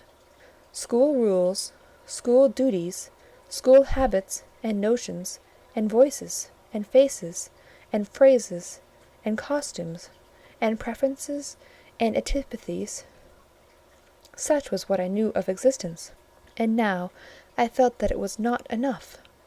I tired of the routine of 8 years in one afternoon. I desired liberty. For liberty I gasped. For liberty I uttered a prayer. It seemed scattered on the wind, then faintly blowing. I abandoned it, and framed a humbler supplication, for change, stimulus. That petition, too, seemed swept off into vague space. "Then," I cried, half desperate, "grant me at least a new servitude." Here a bell, ringing the hour of supper, called me downstairs. I was not free to resume the interrupted chain of my reflections till bedtime. Even then a teacher, who occupied the same room with me, kept me from the subject to which I longed to recur, by a prolonged effusion of small talk. How I wished sleep would silence her! It seemed as if, could I but go back to the idea which had last entered my mind as I stood at the window, some inventive suggestion would rise for my relief. Miss Gryce snored at last. She was a heavy Welshwoman, and till now her habitual nasal strains had never been regarded by me in any other light than as a nuisance. To-night I hailed the first deep notes with satisfaction. I was debarrassed of interruption. My half-effaced thought instantly revived. "A new servitude! There is something in that," I soliloquized, mentally, be it understood. I did not talk aloud. "I know there is, because it does not sound too sweet. It is not like such words as liberty, excitement, enjoyment. Delightful sounds truly, but no more than sounds for me, and so hollow and fleeting that it is mere waste of time to listen to them. But servitude, that must be matter of fact. Any one may serve. I have served here 8 years. Now all I want is to serve elsewhere. Can I not get so much of my own will? Is not the thing feasible? Yes, yes, the end is not so difficult, if I had only a brain active enough to ferret out the means of attaining it. I sat up in bed, by way of arousing the said brain. It was a chilly night. I covered my shoulders with a shawl, and then I proceeded to think again with all my might. What do I want? A new place, in a new house, amongst new faces, under new circumstances. I want this because it is of no use wanting anything better. How do people do to get a new place? They apply to friends, I suppose. I have no friends. There are many others who have no friends, who must look about for themselves and be their own helpers. And what is their resource? I could not tell. Nothing answered me. I then ordered my brain to find a response, and quickly. It worked and worked faster. I felt the pulses throb in my head and temples, but for nearly an hour it worked in chaos, and no result came of its efforts. Feverish with vain labour, I got up and took a turn in the room, undrew the curtain, noted a star or two, shivered with cold, and again crept to bed. A kind fairy, in my absence, had surely dropped the required suggestion on my pillow, for as I lay down it came quietly and naturally to my mind. Those who want situations advertise. You must advertise in the Blankshire Herald. How? I know nothing about advertising. Replies rose smooth and prompt now. You must enclose the advertisement and the money to pay for it under a cover, directed to the editor of the Herald. You must put it, the first opportunity you have, into the post at Lowton. Answers must be addressed to J.E. at the post office there. You can go and inquire in about a week after you send your letter, if any are come, and act accordingly. The scheme I went over twice, thrice. It was then digested in my mind. I had it in a clear, practical form. I felt satisfied, and fell asleep. With earliest day I was up. I had my advertisement written, enclosed, and directed before the bell rang to rouse the school. It ran thus: A young lady accustomed to tuition (had I not been a teacher 2 years?) is desirous of meeting with a situation in a private family where the children are under 14. I thought that as I was barely 18, it would not do to undertake the guidance of pupils nearer my own age. She is qualified to teach the usual branches of a good English education, together with French, drawing, and music. In those days, reader, this now narrow catalogue of accomplishments would have been held tolerably comprehensive. Address, J.E., Post Office, Lowton, Blankshire. This document remained locked in my drawer all day. After tea, I asked leave of the new superintendent to go to Lowton, in order to perform some small commissions for myself and 1 or 2 of my fellow teachers. Permission was readily granted. I went. It was a walk of 2 miles, and the evening was wet, but the days were still long. I visited a shop or 2, slipped the letter into the post office, and came back, through heavy rain, with streaming garments, but with a relieved heart. The succeeding week seemed long. It came to an end at last, however, like all sublunary things, and once more, towards the end of a pleasant autumn day, I found myself afoot on the road to Lowton. A picturesque track it was, by the way, lying along the side of the beck, and through the sweetest curves of the dale. But that day I thought more of the letters, that might or might not be awaiting me at the little burgh whither I was bound. than of the charms of lea and water. My ostensible errand on this occasion was to get measured for a pair of shoes, so I discharged that business first, and when it was done, I stepped across the clean and quiet little street from the shoemaker's to the post office.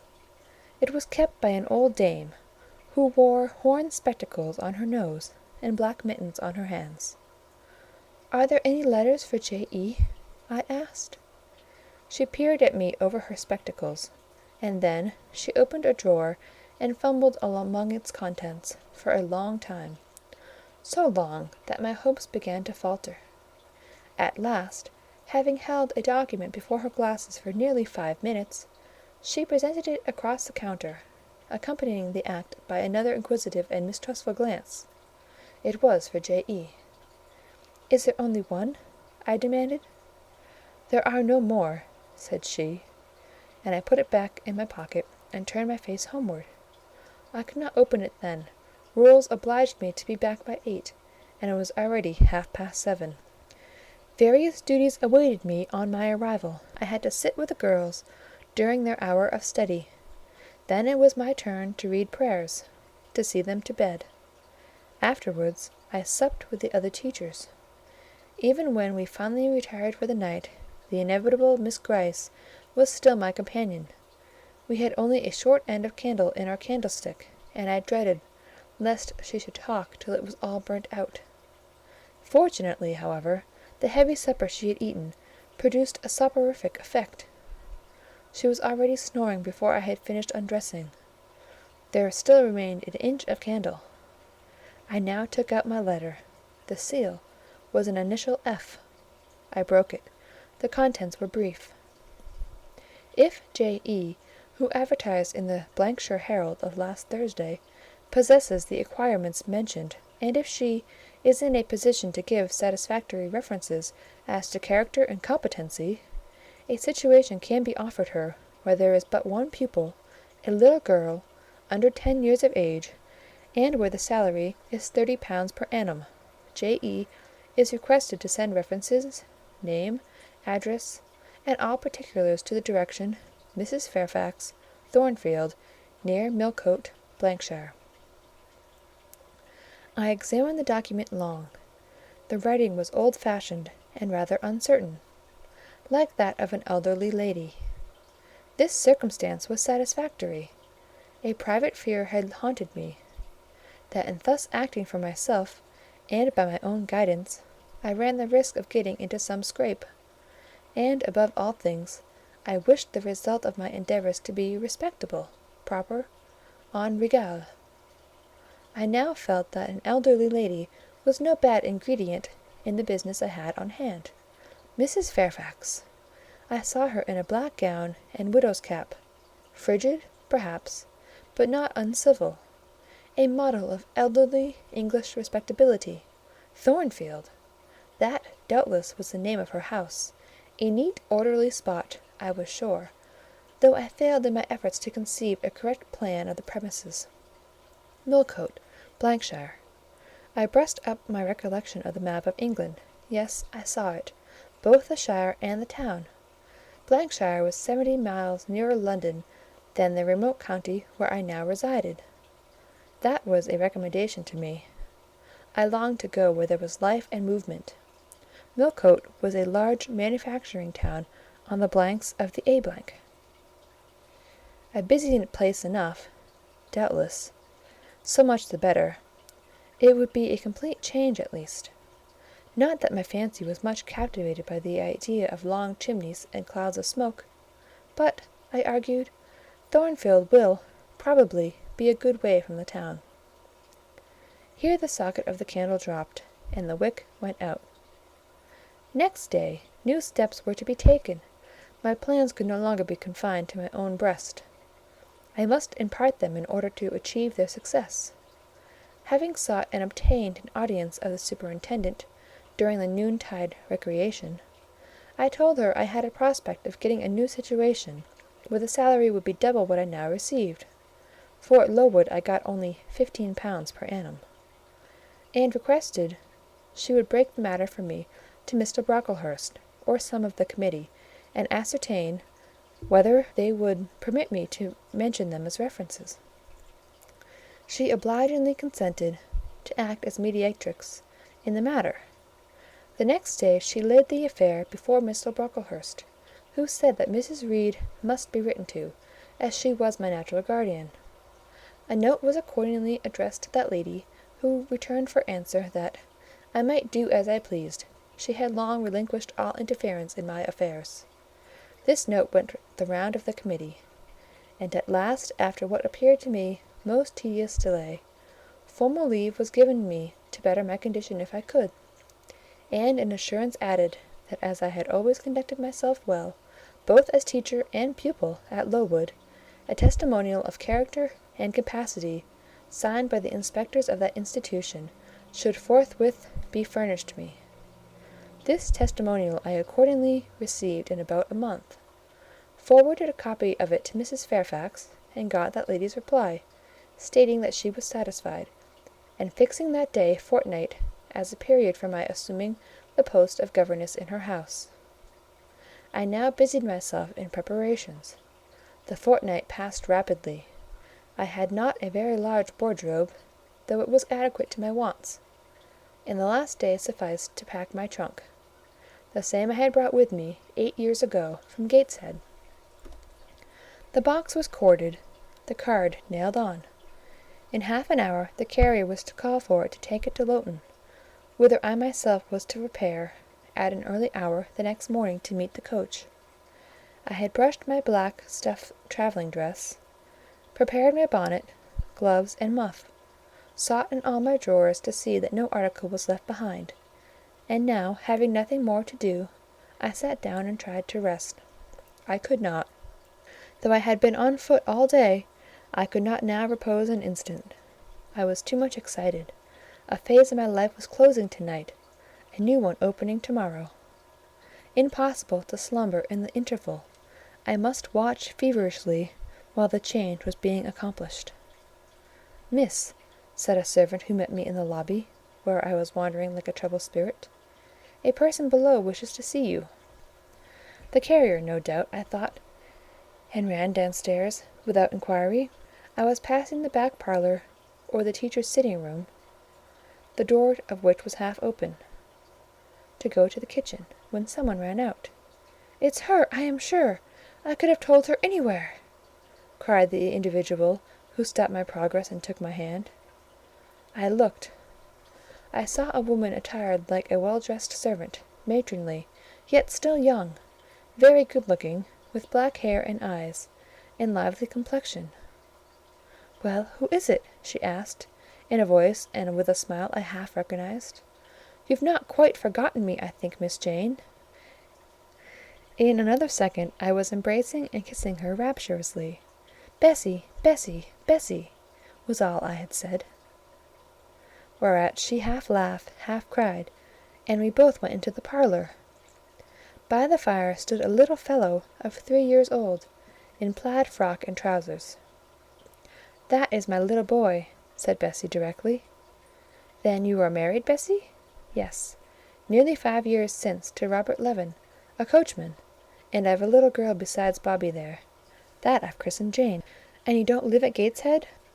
"I live at the lodge. The old porter has left." "Well, and how do they all get on?"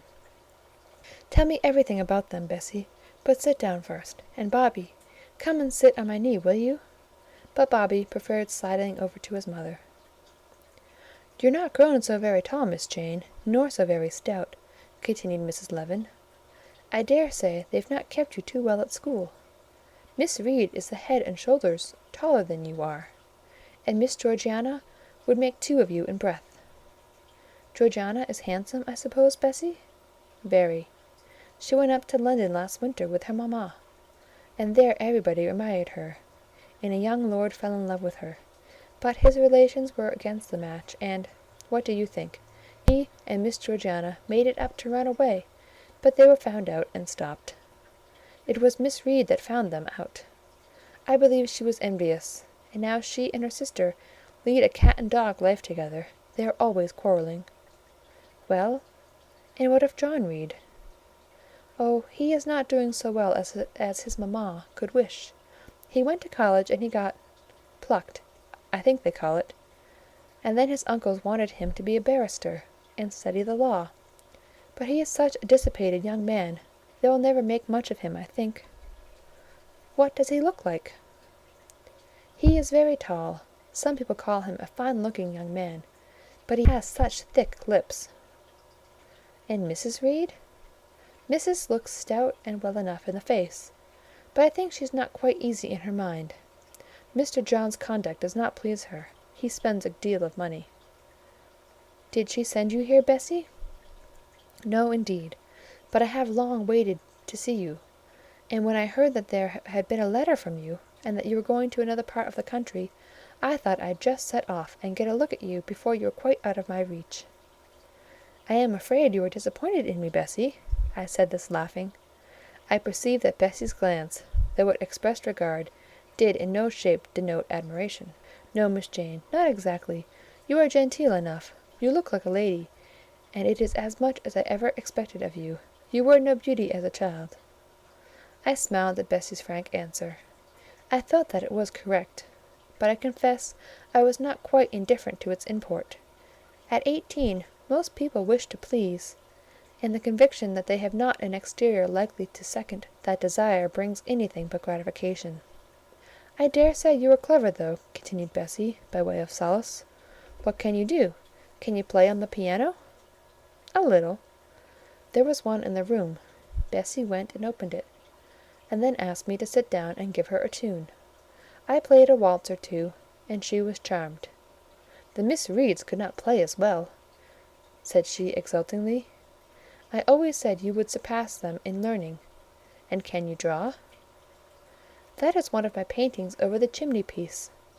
It was a landscape in water-colours, of which I had made a present to the superintendent, in acknowledgment of her obliging mediation with the committee on my behalf, in which she had framed and glazed.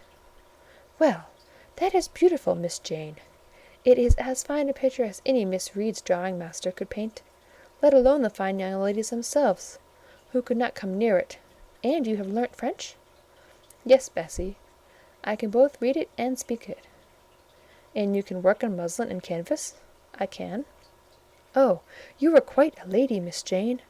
I knew you would be. You will get on whether your relations notice you or not. There was something I wanted to ask you. Have you ever heard anything from your father's kinsfolks, the Eyres?" "Never in my life." "Well, you know, Missis always said they were poor and quite despicable, and they may be poor, but I believe they are as much gentry as the Reeds are. For one day, nearly 7 years ago, a Mr. Eyre came to Gateshead and wanted to see you. Missis said you were at school, 50 miles off.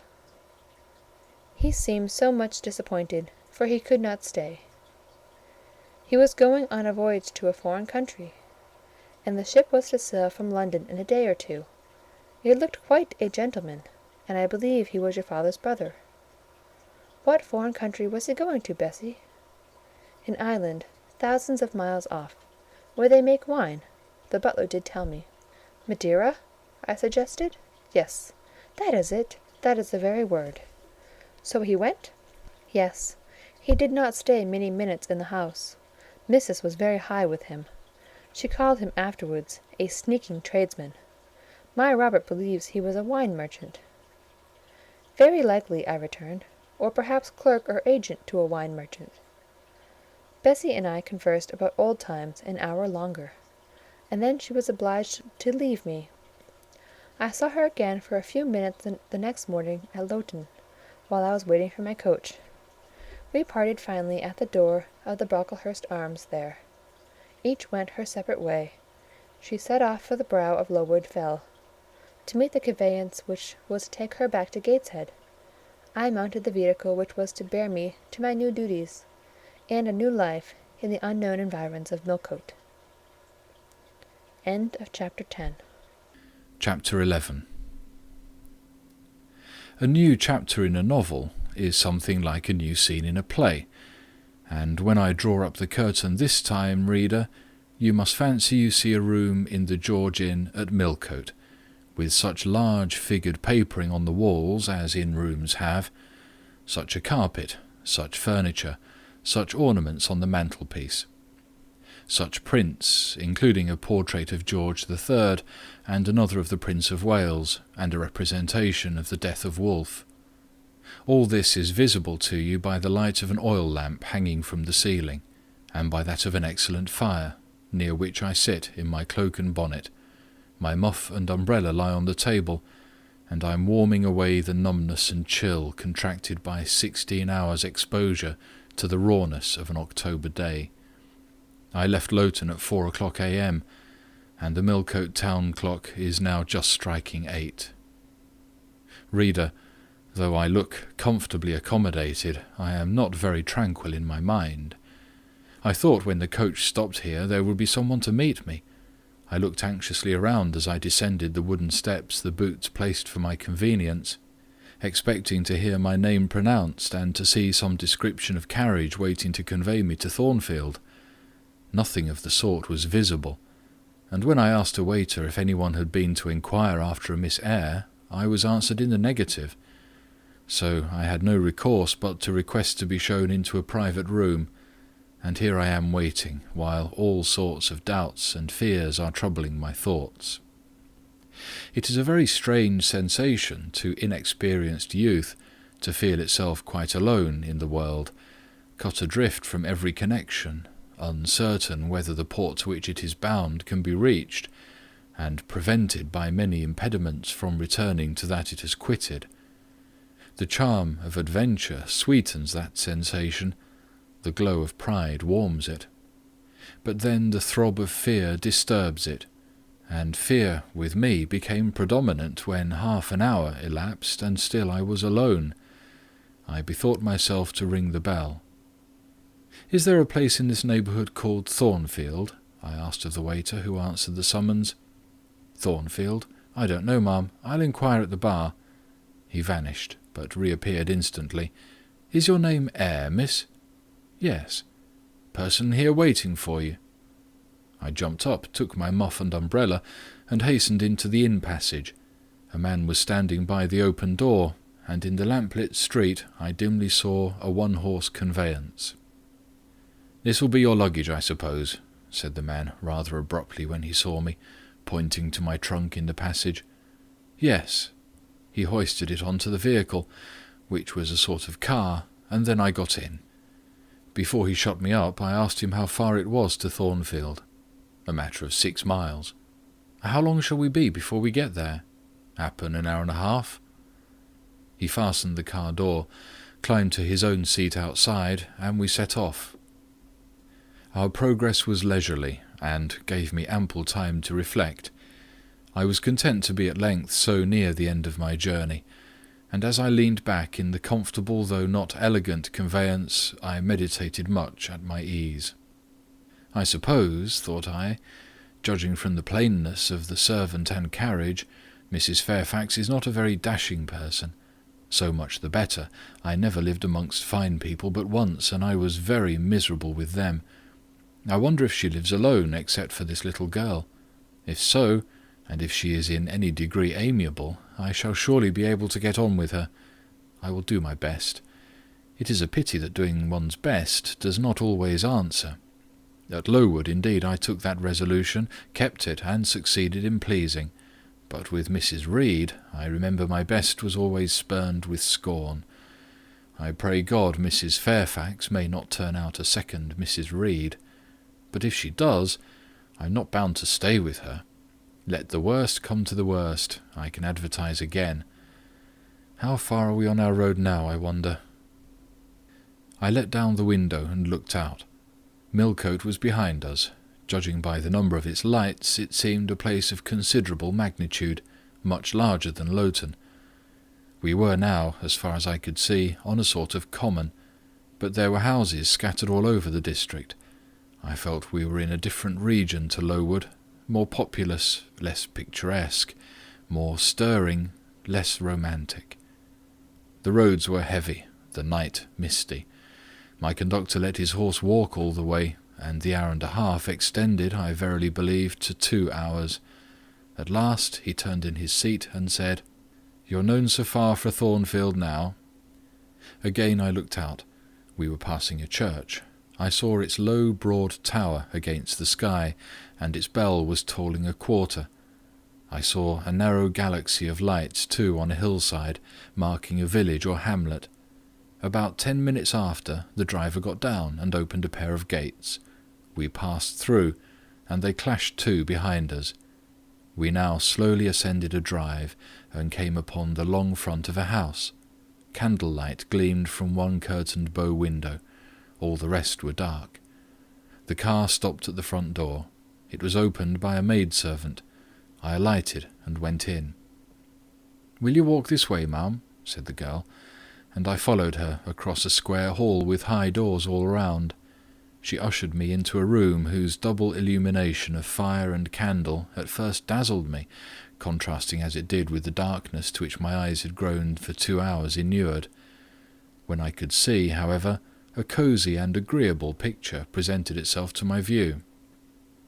A snug, small room, a round table by a cheerful fire, an armchair, high-backed and old-fashioned, wherein sat the neatest imaginable little elderly lady, in widow's cap, black silk gown, and snowy muslin apron, exactly like what I had fancied Mrs. Fairfax, only less stately and milder looking.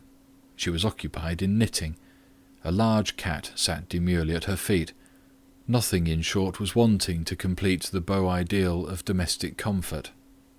A more reassuring introduction for a new governess could scarcely be conceived. There was no grandeur to overwhelm, no stateliness to embarrass, and then, as I entered, the old lady got up, and promptly and kindly came forward to meet me. "How do you do, my dear? I am afraid you have had a tedious ride. John drives so slowly. You must be cold. Come to the fire." "Mrs. Fairfax, I suppose," said I. "Yes, you are right. Do sit down." She conducted me to her own chair, and then began to remove my shawl and untie my bonnet strings. I begged she would not give herself so much trouble. "Oh, it is no trouble. I dare say your own hands are almost numbed with cold. Leah, make a little hot negus and cut a sandwich or two. Here are the keys of the storeroom." And she produced from her pocket a most housewifely bunch of keys, and delivered them to the servant. "Now then, draw nearer to the fire," she continued. "You've brought your luggage with you, haven't you, my dear?" "Yes, ma'am." "I'll see it carried into your room," she said, and bustled out. She treats me like a visitor, thought I. I little expected such a reception. I anticipated only coldness and stiffness. This is not like what I've heard of the treatment of governesses, but I must not exult too soon. She returned, with her own hands cleared her knitting apparatus and a book or two from the table, to make room for the tray which Leah now brought, and then herself handed me the refreshments. I felt rather confused at being the object of more attention than I had ever before received, and that too shown by my employer and superior. But as she did not herself seem to consider she was doing anything out of her place, I thought it better to take her civilities quietly. "Shall I have the pleasure of seeing Miss Fairfax tonight?" I asked, when I had partaken of what she offered me. "What did you say, my dear? I'm a little deaf," returned the good lady, approaching her ear to my mouth. I repeated the question more distinctly. "Miss Fairfax? Oh, you mean Miss Varens. Varens is the name of your future pupil." "Indeed? Then she is not your daughter?" "No, I have no family." I should have followed up my first inquiry by asking in what way Miss Varens was connected with her, but I recollected it was not polite to ask too many questions. Besides, I was sure to hear in time. "I am so glad," she continued, as she sat down opposite to me, and took the cat on her knee, "I am so glad you are come. It will be quite pleasant living here now with a companion. To be sure, it is pleasant at any time, for Thornfield is a fine old hall, rather neglected of late years perhaps, but still it is a respectable place. Yet, you know, in winter-time one feels dreary quite alone in the best quarters. I say alone. Leah is a nice girl, to be sure, and John and his wife are very decent people, But then, you see, they are only servants, and one can't converse with them on terms of equality. One must keep them at a due distance, for fear of losing one's authority. I'm sure last winter, it was a very severe one if you recollect, and when it did not snow it rained and blew, not a creature but the butcher and postman came to the house from November till February, and I really got quite melancholy with sitting night after night alone. I had Leah in to read to me sometimes, but I don't think the poor girl liked the task much. She felt it confining. In spring and summer one got on better. Sunshine and long days make such a difference. And then, just at the commencement of this autumn, little Adela Varens came, and her nurse. A child makes a house alive all at once, and now you are here, I shall be quite gay. My heart really warmed to the worthy lady as I heard her talk, and I drew my chair a little nearer to her, and expressed my sincere wish that she might find my company as agreeable as she anticipated. "But I'll not keep you sitting up late tonight," said she. "It is on the stroke of 12 now, and you have been travelling all day. You must feel tired. If you've got your feet well warmed, I'll show you your bedroom. I've had the room next to mine prepared for you. It's only a small apartment, but I thought you would like it better than one of the large front chambers. To be sure, they have finer furniture, but they are so dreary and solitary. I never sleep in them myself." I thanked her for her considerate choice, and as I really felt fatigued with my long journey, expressed my readiness to retire. She took my candle, and I followed her from the room. First she went to see if the hall door was fastened. Having taken the key from the lock, she led the way upstairs. The steps and banisters were of oak. The staircase window was high and latticed. Both it and the long gallery into which the bedroom doors opened looked as if they belonged to a church rather than a house. A very chill and vault-like air pervaded the stairs and gallery, suggesting cheerless ideas of space and solitude, and I was glad, when finally ushered into my chamber, to find it of small dimensions and furnished in ordinary, modern style. When Mrs. Fairfax had bidden me a kind good night, and I had fastened my door, gazed leisurely around, and in some measure effaced the eerie impression made by that wide hall, that dark and spacious staircase, and that long cold gallery, by the livelier aspect of my little room, I remembered that, after a day of bodily fatigue and mental anxiety, I was now at last in safe haven.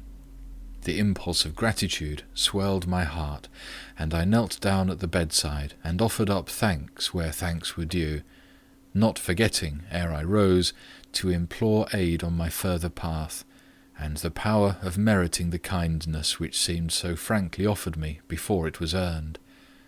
My couch had no thorns in it that night, my solitary room no fears. At once weary and content, I slept soon and soundly. When I awoke, it was broad day. The chamber looked such a bright little place to me as the sun shone in between the gay blue chintz window curtains, showing papered walls and a carpeted floor, so unlike the bare planks and stained plaster of Lowood that my spirits rose at the view. Externals have a great effect on the young. I thought that a fairer era of life was beginning for me, one that was to have its flowers and pleasures as well as its thorns and toils. My faculties, roused by the change of scene, the new field offered to hope, seemed all astir. I cannot precisely define what they expected, but it was something pleasant, not perhaps that day or that month, but at an indefinite future period. I rose. I dressed myself with care, obliged to be plain, for I had no article of attire that was not made with extreme simplicity. I was still by nature solicitous to be neat.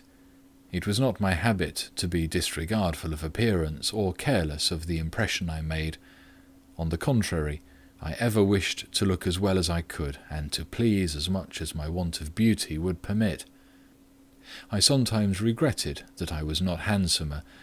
I sometimes wished to have rosy cheeks, a straight nose, and small cherry mouth. I desired to be tall, stately, and finely developed in figure. I felt it a misfortune that I was so little, so pale, and had features so irregular and so marked. And why had I these aspirations and these regrets? It would be difficult to say. I could not then distinctly say it to myself, yet I had a reason, and a logical, natural reason too.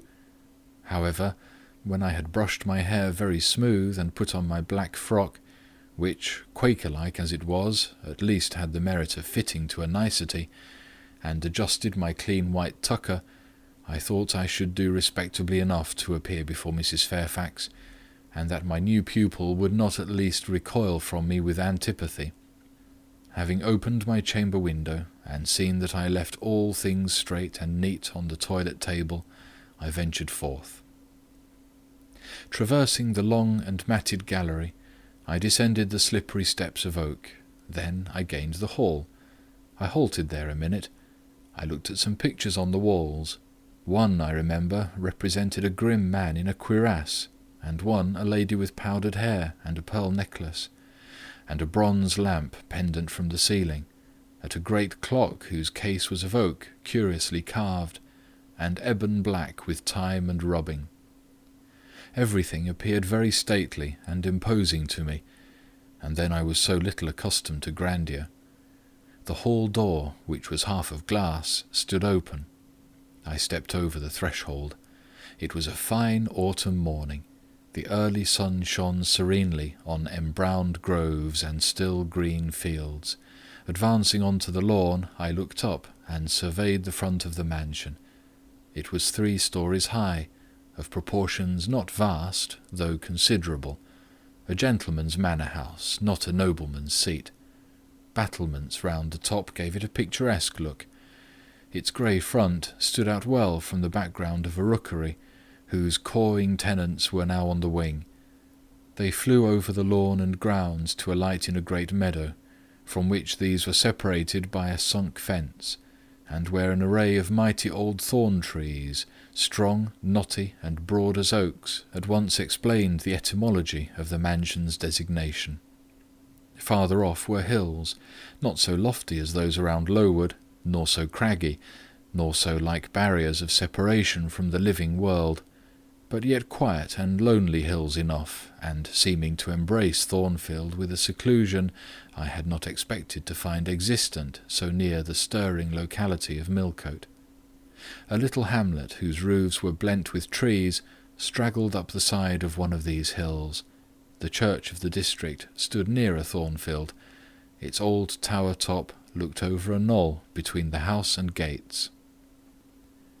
I was yet enjoying the calm prospect and pleasant fresh air, yet listening with delight to the cawing of the rooks, yet surveying the wide hoary front of the hall, and thinking what a great place it was for one lonely little dame like Mrs. Fairfax to inhabit, when that lady appeared at the door. "What, out already?" said she. "I see you are an early riser." I went up to her, and was received with an affable kiss and shake of the hand. "How do you like Thornfield?" she asked. I told her I liked it very much. "Yes," she said, "it is a pretty place, but I fear it will be getting out of order unless Mr. Rochester should take it into his head to come and reside here permanently, or at least visit it rather oftener. Great houses and fine grounds require the presence of the proprietor." "Mr. Rochester!" I exclaimed. "Who is he?" "The owner of Thornfield," she responded quietly. "Did you not know he was called Rochester?" Of course I did not. I had never heard of him before, but the old lady seemed to regard his existence as a universally understood fact, with which everybody must be acquainted by instinct. "I thought," I continued, "Thornfield belonged to you." "To me? Bless you, child, what an idea! To me? I'm only the housekeeper, the manager.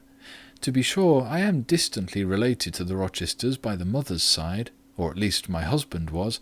He was a clergyman, incumbent of Hay, that little village yonder on the hill, and that church near the gates was his. The present Mr. Rochester's mother was a Fairfax, and second cousin to my husband. But I never presume on the connection. In fact, it is nothing to me. I consider myself quite in the light of an ordinary housekeeper. My employer is always civil, and I expect nothing more. And the little girl, my pupil? She is Mr. Rochester's ward. He commissioned me to find a governess for her. He intended to have her brought up in somethingshire, I believe. Here she comes, with her bonne, as she calls her nurse. The enigma then was explained. This affable and kind little widow was no great dame, but a dependent like myself. I did not like her the worse for that. On the contrary, I felt better pleased than ever. The equality between her and me was real, not the mere result of condescension on her part. So much the better. My position was all the freer. As I was meditating on this discovery, a little girl, followed by her attendant, came running up the lawn. I looked at my pupil, who did not at first appear to notice me. She was quite a child, perhaps 7 or 8 years old, slightly built, with a pale, small-featured face, and a redundancy of hair falling in curls to her waist. "Good morning, Miss Adelia," said Mrs. Fairfax. "Come and speak to the lady who is to teach you, and to make you a clever woman one day." She approached. "C'est là ma gouvernante," she said, pointing at me, and addressing her nurse, who answered, "Mais oui, certainement." "Are they foreigners?" I inquired, amazed at hearing the French language. The nurse is a foreigner, and Adela was born on the continent, and I believe never left it till within 6 months ago. When she first came here she could speak no English. Now she can make shift to talk it a little. I don't understand her, she mixes it so with French, but you will make out her meaning very well, I dare say. Fortunately, I had had the advantage of being taught French by a French lady, and as I had always made a point of conversing with Madame Pierrot as often as I could, and had besides during the last 7 years learnt a portion of French by heart daily, applying myself to take pains with my accent, and imitating as closely as possible the pronunciation of my teacher, I had acquired a certain degree of readiness and correctness in the language, and was not likely to be much at a loss with Mademoiselle Adela. She came and shook hands with me when she heard that I was her governess, and as I led her into breakfast I addressed some phrases to her in her own tongue. She replied briefly at first, but after we were seated at the table, and she had examined me some 10 minutes with her large hazel eyes, she suddenly commenced chattering fluently. "Ah," cried she in French, "you speak my language as well as Mr. Rochester does. I can talk to you as I can to him, and so can Sophie. She will be glad. Nobody here understands her. Madame Fairfax is all English. Sophie is my nurse. She came with me over the sea in a great ship with a chimney that smoked. How it did smoke! And I was sick, and so was Sophie, and so was Mr. Rochester. Mr. Rochester lay down on a sofa in a pretty room called the salon, and Sophie and I had little beds in another place. I nearly fell out of mine. It was like a shelf. And Mademoiselle— what is your name?" "Eyre, Jane Eyre." "Eyre? Bah! I cannot say it. Well, our ship stopped in the morning before it was quite daylight at a great city, a huge city with very dark houses and all smoky, not at all like the pretty clean town I came from, and Mr. Rochester carried me in his arms over a plank to the land, and Sophie came after, and we all got into a coach which took us to a beautiful large house, larger than this and finer, called an hotel. We stayed there nearly a week. I and Sophie used to walk every day in a great green place full of trees called the park, and there were many children there besides me, and a pond with beautiful birds in it that I fed with crumbs." "Can you understand her when she runs on so fast?" asked Mrs. Fairfax. I understood her very well, for I had been accustomed to the fluent tongue of Madame Pierrot. "I wish," continued the good lady, "you could ask her a question or two about her parents. I wonder if she remembers them." "Adèle," I inquired, "with whom did you live when you were in that pretty clean town you spoke of?" "I lived long ago with Mamma, but she is gone to the Holy Virgin. Mamma used to teach me to dance and sing and to say verses. A great many gentlemen and ladies came to see Mamma, and I used to dance before them, or to sit on their knees and sing to them. I liked it. Shall I let you hear me sing now?" She had finished her breakfast, so I permitted her to give a specimen of her accomplishments. Descending from her chair, she came and placed herself on my knee, Then, folding her little hands demurely before her, shaking back her curls and lifting her eyes to the ceiling, she commenced singing a song from some opera. It was the strain of a forsaken lady, who, after bewailing the perfidy of her lover, calls pride to her aid, desires her attendant to deck her in her brightest jewels and richest robes, and resolves to meet the false one that night at a ball, and prove to him by the gaiety of her demeanour how little his desertion has affected her. The subject seemed strangely chosen for an infant singer, but I suppose the point of the exhibition lay in hearing the notes of love and jealousy warbled with the lisp of childhood, and in very bad taste that point was, at least I thought so. Adèle sang the canzonette tunefully enough and with the naivety of her age. This achieved, she jumped from my knee and said, "Now, mademoiselle, I will repeat you some poetry." Assuming an attitude, she began, "La Ligue des Rats, Fable de la Fontaine," and then, declaiming the little piece with an attention to punctuation and emphasis, a flexibility of voice and an appropriateness of gesture very unusual indeed at her age, and which proved she had been carefully trained. "Was it your mamma who taught you that piece?" I asked. "Yes, and she just used to say it in this way, 'Qu'avez-vous donc?' lui dit un de ces rats, 'Parlez!' And she made me lift my hand, so, to remind me to raise my voice at the question. Now shall I dance for you? No, that will do. But after your mamma went to the Holy Virgin, as you say, with whom did you live then?" "With Madame Frédéric and her husband. She took care of me, but she is nothing related to me. I think she is poor, for she had not so fine a house as mamma. I was not long there. Mr. Rochester asked me if I would like to go and live with him in England, and I said yes, for I knew Mr. Rochester before I knew Madame Frédéric, and he was always kind to me and gave me pretty dresses and toys. But you see he has not kept his word, for he has brought me to England, and now he is gone back again himself, and I never see him." After breakfast, Adèle and I withdrew to the library, which room, it appears, Mr. Rochester had directed should be used as the schoolroom. Most of the books were locked up behind glass doors, but there was one bookcase left open, containing everything that could be needed in the way of elementary works, and several volumes of light literature, poetry, biography, travels, a few romances, etc. I suppose he had considered that these were all the governess would require for her private perusal, and indeed they contented me amply for the present. Compared with the scanty pickings I had now and then been able to glean at Lowood, they seemed to offer an abundant harvest of entertainment and information. In this room, too, there was a cabinet piano, quite new and of superior tone, also an easel for painting and a pair of globes. I found my pupil sufficiently docile, though disinclined to apply. She had not been used to regular occupation of any kind. I felt it would be injudicious to confine her too much at first, so when I had talked to her a great deal and got her to learn a little, and when the morning had advanced to noon, I allowed her to return to her nurse. I then proposed to occupy myself till dinner-time in drawing some little sketches for her use.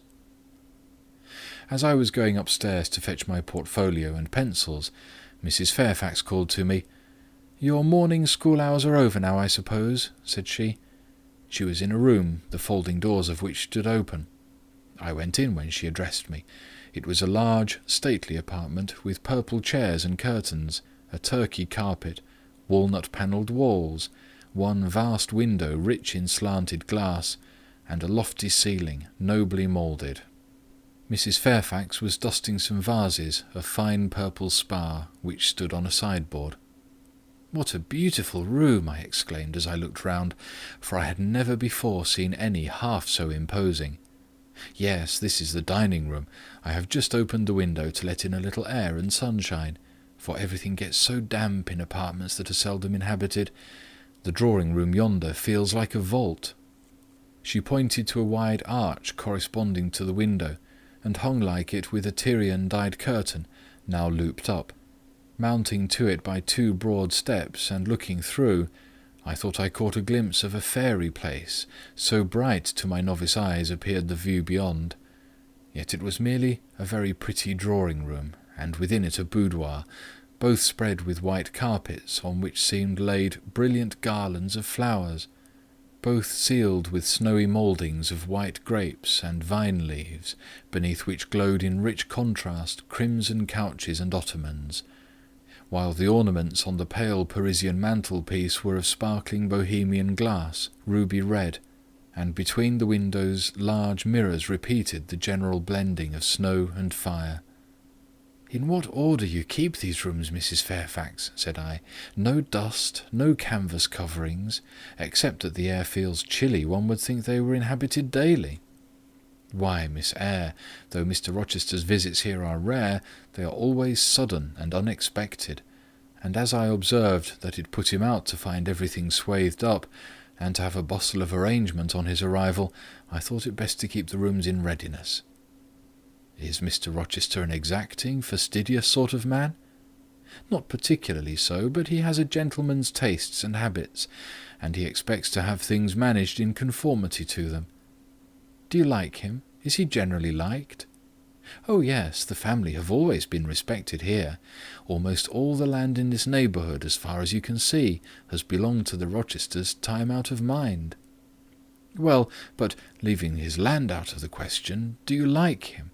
Is he liked for himself?"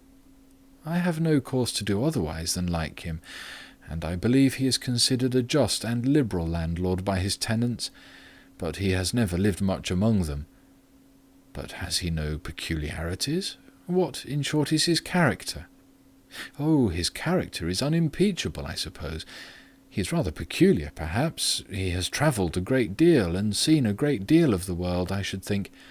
I dare say he is clever, but I never had much conversation with him." "In what way is he peculiar?" "I don't know. It is not easy to describe.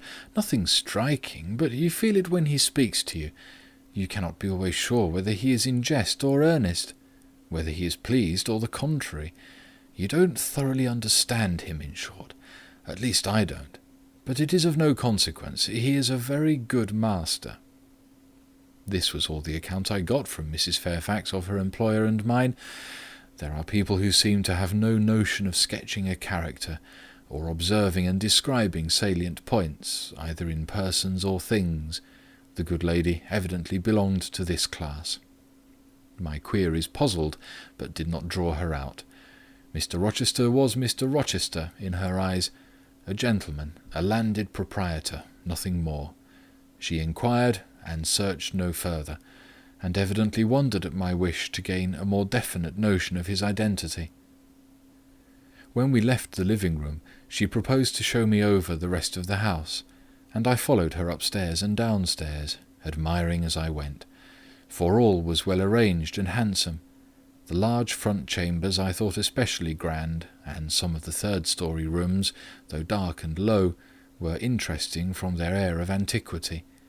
The furniture once appropriated to the lower apartments had from time to time been removed here, as fashions changed, and the imperfect light entering by their narrow casement showed bedsteads of 100 years old, chests in oak or walnut, looking with their strange carvings of palm branches and cherubs' heads like types of the Hebrew ark, rows of venerable chairs, high-backed and narrow, stools still more antiquated, on whose cushioned tops were yet apparent traces of half-effaced embroideries, wrought by fingers that for 2 generations had been coffin dust.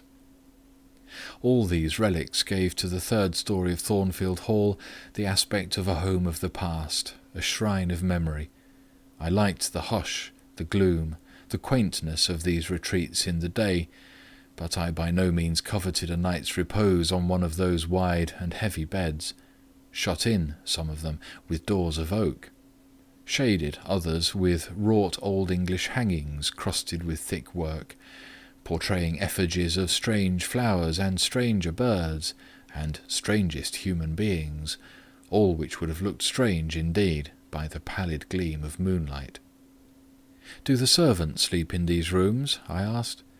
"No, they occupy a range of smaller apartments to the back. No one ever sleeps here. One would almost say that, if there were a ghost in Thornfield Hall, this would be its haunt." "So I think. You have no ghosts, then?" "None that I ever heard of," returned Mrs. Fairfax, smiling. "Nor any traditions of one? No legends or ghost stories?" "I believe not. And yet it is said the Rochesters have been rather a violent rather than a quiet race in their time. Perhaps, though, that is the reason they rest tranquilly in their graves now." "Yes, after life's fitful fever they sleep well," I muttered. "Where are you going now, Mrs. Fairfax?" For she was moving away. "On to the leads. Will you come and see the view from thence?" I followed still, up a very narrow staircase to the attics, and thence by a ladder and through a trap-door to the roof of the hall. I was now on a level with the crow colony, and could see into their nests. Leaning over the battlements and looking far down, I surveyed the grounds laid out like a map.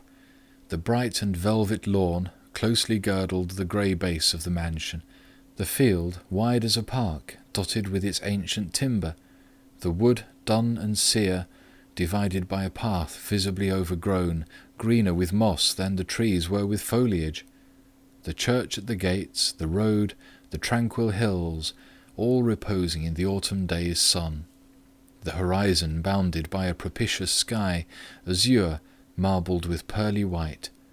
No feature in the scene was extraordinary, but all was pleasing. When I turned from it and repassed the trap-door, I could scarcely see my way down the ladder. The attic seemed black as a vault compared with that arch of blue air to which I had been looking up, and to that sunlit scene of grove, pasture, and green hill, of which the hall was the centre, and over which I had been gazing with delight. Mrs. Fairfax stayed behind a moment to fasten the trap-door. I, by drift of groping, found the outlet from the attic, and proceeded to descend the narrow garret staircase. I lingered in the long passage to which this led, separating the front and back rooms of the third story, narrow, low, and dim, with only one little window at the far end, and looking, with its 2 rows of small black doors all shut, like a corridor in some Bluebeard's castle. While I paced softly on, the last sound I expected to hear in so still a region, a laugh, struck my ear. It was a curious laugh, distinct, formal, mirthless. I stopped. The sound ceased, only for an instant. It began again, louder, for at first, though distinct, it was very low. It passed off in a clamorous peal that seemed to wake an echo in every lonely chamber, though it originated but in one, and I could have pointed out the door whence the accents issued. "Mrs. Fairfax," I called out, for I now heard her descending the great stairs, "did you hear that loud laugh? Who is it?" "Some of the servants, very likely," she answered. "Perhaps Grace Poole." "Did you hear it?" I again inquired. "Yes, plainly. I often hear her. She sews in one of these rooms. Perhaps Leah is with her. They are frequently noisy together." The laugh was repeated in its low syllabic tone, and terminated in an odd murmur. "Grace!" exclaimed Mrs. Fairfax. I really did not expect any Grace to answer, for the laugh was as tragic, as preternatural a laugh as any I have ever heard, and but that it was high noon, and that no circumstance of ghostliness accompanied the curious cachinnation, but that neither scene nor season favoured fear, I should have been superstitiously afraid. However, the event showed me I was a fool for entertaining a sense even of surprise. The door nearest me opened, and a servant came out, a woman of between 30 and 40, a set, square-made figure, red-haired, and with a hard, plain face. Any apparition less romantic or less ghostly could scarcely be conceived. "Too much noise, Grace," said Mrs. Fairfax. "Remember directions." Grace curtsied silently and went in. "She is a person we have to sew and assist Leah in her housemaid's work," continued the widow. "Not altogether unobjectionable in some points, but she does well enough. By the by, how have you got on with your new pupil this morning?" The conversation, thus turned on Adèle, continued till we reached the light and cheerful region below. Adèle came running to meet us in the hall, exclaiming, "Mesdames, vous êtes servies," adding, "J'ai bien faim, moi." We found dinner ready and waiting for us in Mrs. Fairfax's room. End of Chapter 11. Chapter 12. The promise of a smooth career, which my first calm introduction to Thornfield Hall seemed to pledge, was not belied on a longer acquaintance with the place and its inmates. Mrs. Fairfax turned out to be what she appeared, a placid-tempered, kind-natured woman, of competent education and average intelligence. My pupil was a lively child, who had been spoilt and indulged, and therefore was sometimes wayward. But as she was committed entirely to my care, and no injudicious interference from any quarter ever thwarted my plans for her improvement, she soon forgot her little freaks, and became obedient and teachable. She had no great talents, no marked traits of character, no peculiar development of feeling or taste which raised her 1 inch above the ordinary level of childhood. But neither had she any deficiency or vice which sunk her below it. She made reasonable progress, entertained for me a vivacious, though perhaps not very profound affection, and by her simplicity, gay prattle, and efforts to please, inspired me, in return, with a degree of attachment sufficient to make us both content in each other's society. This, par parenthèse, will be thought cool language by persons who entertain solemn doctrines about the angelic nature of children, and the duty of those charged with their education to conceive for them an idolatrous devotion. But I am not writing to flatter parental egotism, to echo cant, or to prop up humbug. I am merely telling the truth. I felt a conscientious solicitude for Adèle's welfare and progress, and a quiet liking for her little self, just as I cherished towards Mrs. Fairfax a thankfulness for her kindness, and a pleasure in her society proportionate to the tranquil regard she had for me, and the moderation of her mind and character. Anybody may blame me who likes, when I add further that, now and then, when I took a walk by myself in the grounds, when I went down to the gates and looked through them along the road, or when, while Adèle played with her nurse, and Mrs. Fairfax made jellies in the storeroom, I climbed the 3 staircases, raised the trapdoor of the attic, and having reached the leads, looked out afar over sequestered field and hill, and a long dim skyline, that then I longed for a power of vision which might overpass that limit, which might reach the busy world, towns, regions full of life I had heard of but never seen, that then I desired more of practical experience than I possessed, more of intercourse with my kind, of acquaintance with variety of character, than was here within my reach. I valued what was good in Mrs. Fairfax, and what was good in Adèle, but I believed in the existence of other and more vivid kinds of goodness, and what I believed in I wished to behold. Who blames me? Many, no doubt, and I shall be called discontented. I could not help it. The restlessness was in my nature. It agitated me to pain sometimes. Then my sole relief was to walk along the corridor of the 3rd story, backwards and forwards, safe in the silence and solitude of the spot, and allow my mind's eye to dwell on whatever bright visions rose before it, and certainly they were many and glowing, to let my heart be heaved by the exultant movement which, while it swelled it in trouble, expanded it with life, and best of all, to open my inward ear to a tale that was never ended, a tale my imagination created and narrated continuously, quickened with all of incident, life, fire, feeling, that I desired and had not in my actual existence. It is in vain to say human beings ought to be satisfied with tranquillity. They must have action, and they will make it if they cannot find it. Millions are condemned to a stiller doom than mine, and millions are in silent revolt against their lot. Nobody knows how many rebellions, besides political rebellions, ferment in the masses of life which people earth. Women are supposed to be very calm generally, but women feel just as men feel, They need exercise for their faculties, and a field for their efforts, as much as their brothers do. They suffer from too rigid a restraint, too absolute a stagnation, precisely as men would suffer, and it is narrow-minded in their more privileged fellow-creatures to say that they ought to confine themselves to making puddings and knitting stockings, to playing on the piano and embroidering bags. It is thoughtless to condemn them, or laugh at them, if they seek to do more, or learn more, than custom has pronounced necessary for their sex. When thus alone, I not unfrequently heard Grace Poole's laugh, the same peal, the same low, slow ha-ha, which, when first heard, had thrilled me. I heard, too, her eccentric murmurs, stranger than her laugh. There were days when she was quite silent, but there were others when I could not account for the sounds she made. Sometimes I saw her.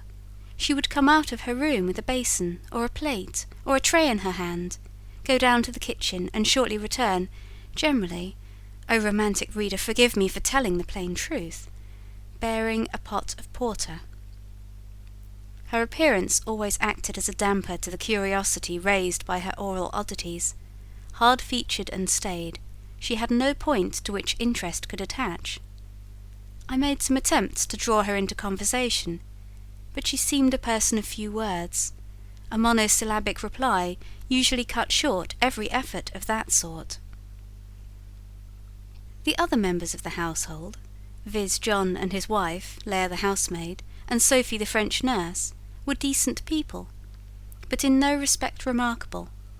With Sophie I used to talk French, and sometimes I asked her questions about her native country, but she was not of a descriptive or narrative turn, and generally gave such vapid and confused answers as were calculated rather to check than encourage inquiry. October, November, December passed away. One afternoon in January, Mrs. Fairfax had begged a holiday for Adele because she had a cold, and as Adele seconded the request with an ardour that reminded me how precious occasional holidays had been to me in my own childhood, I accorded it, deeming that I did well in showing pliability on the point. It was a fine, calm day, though very cold.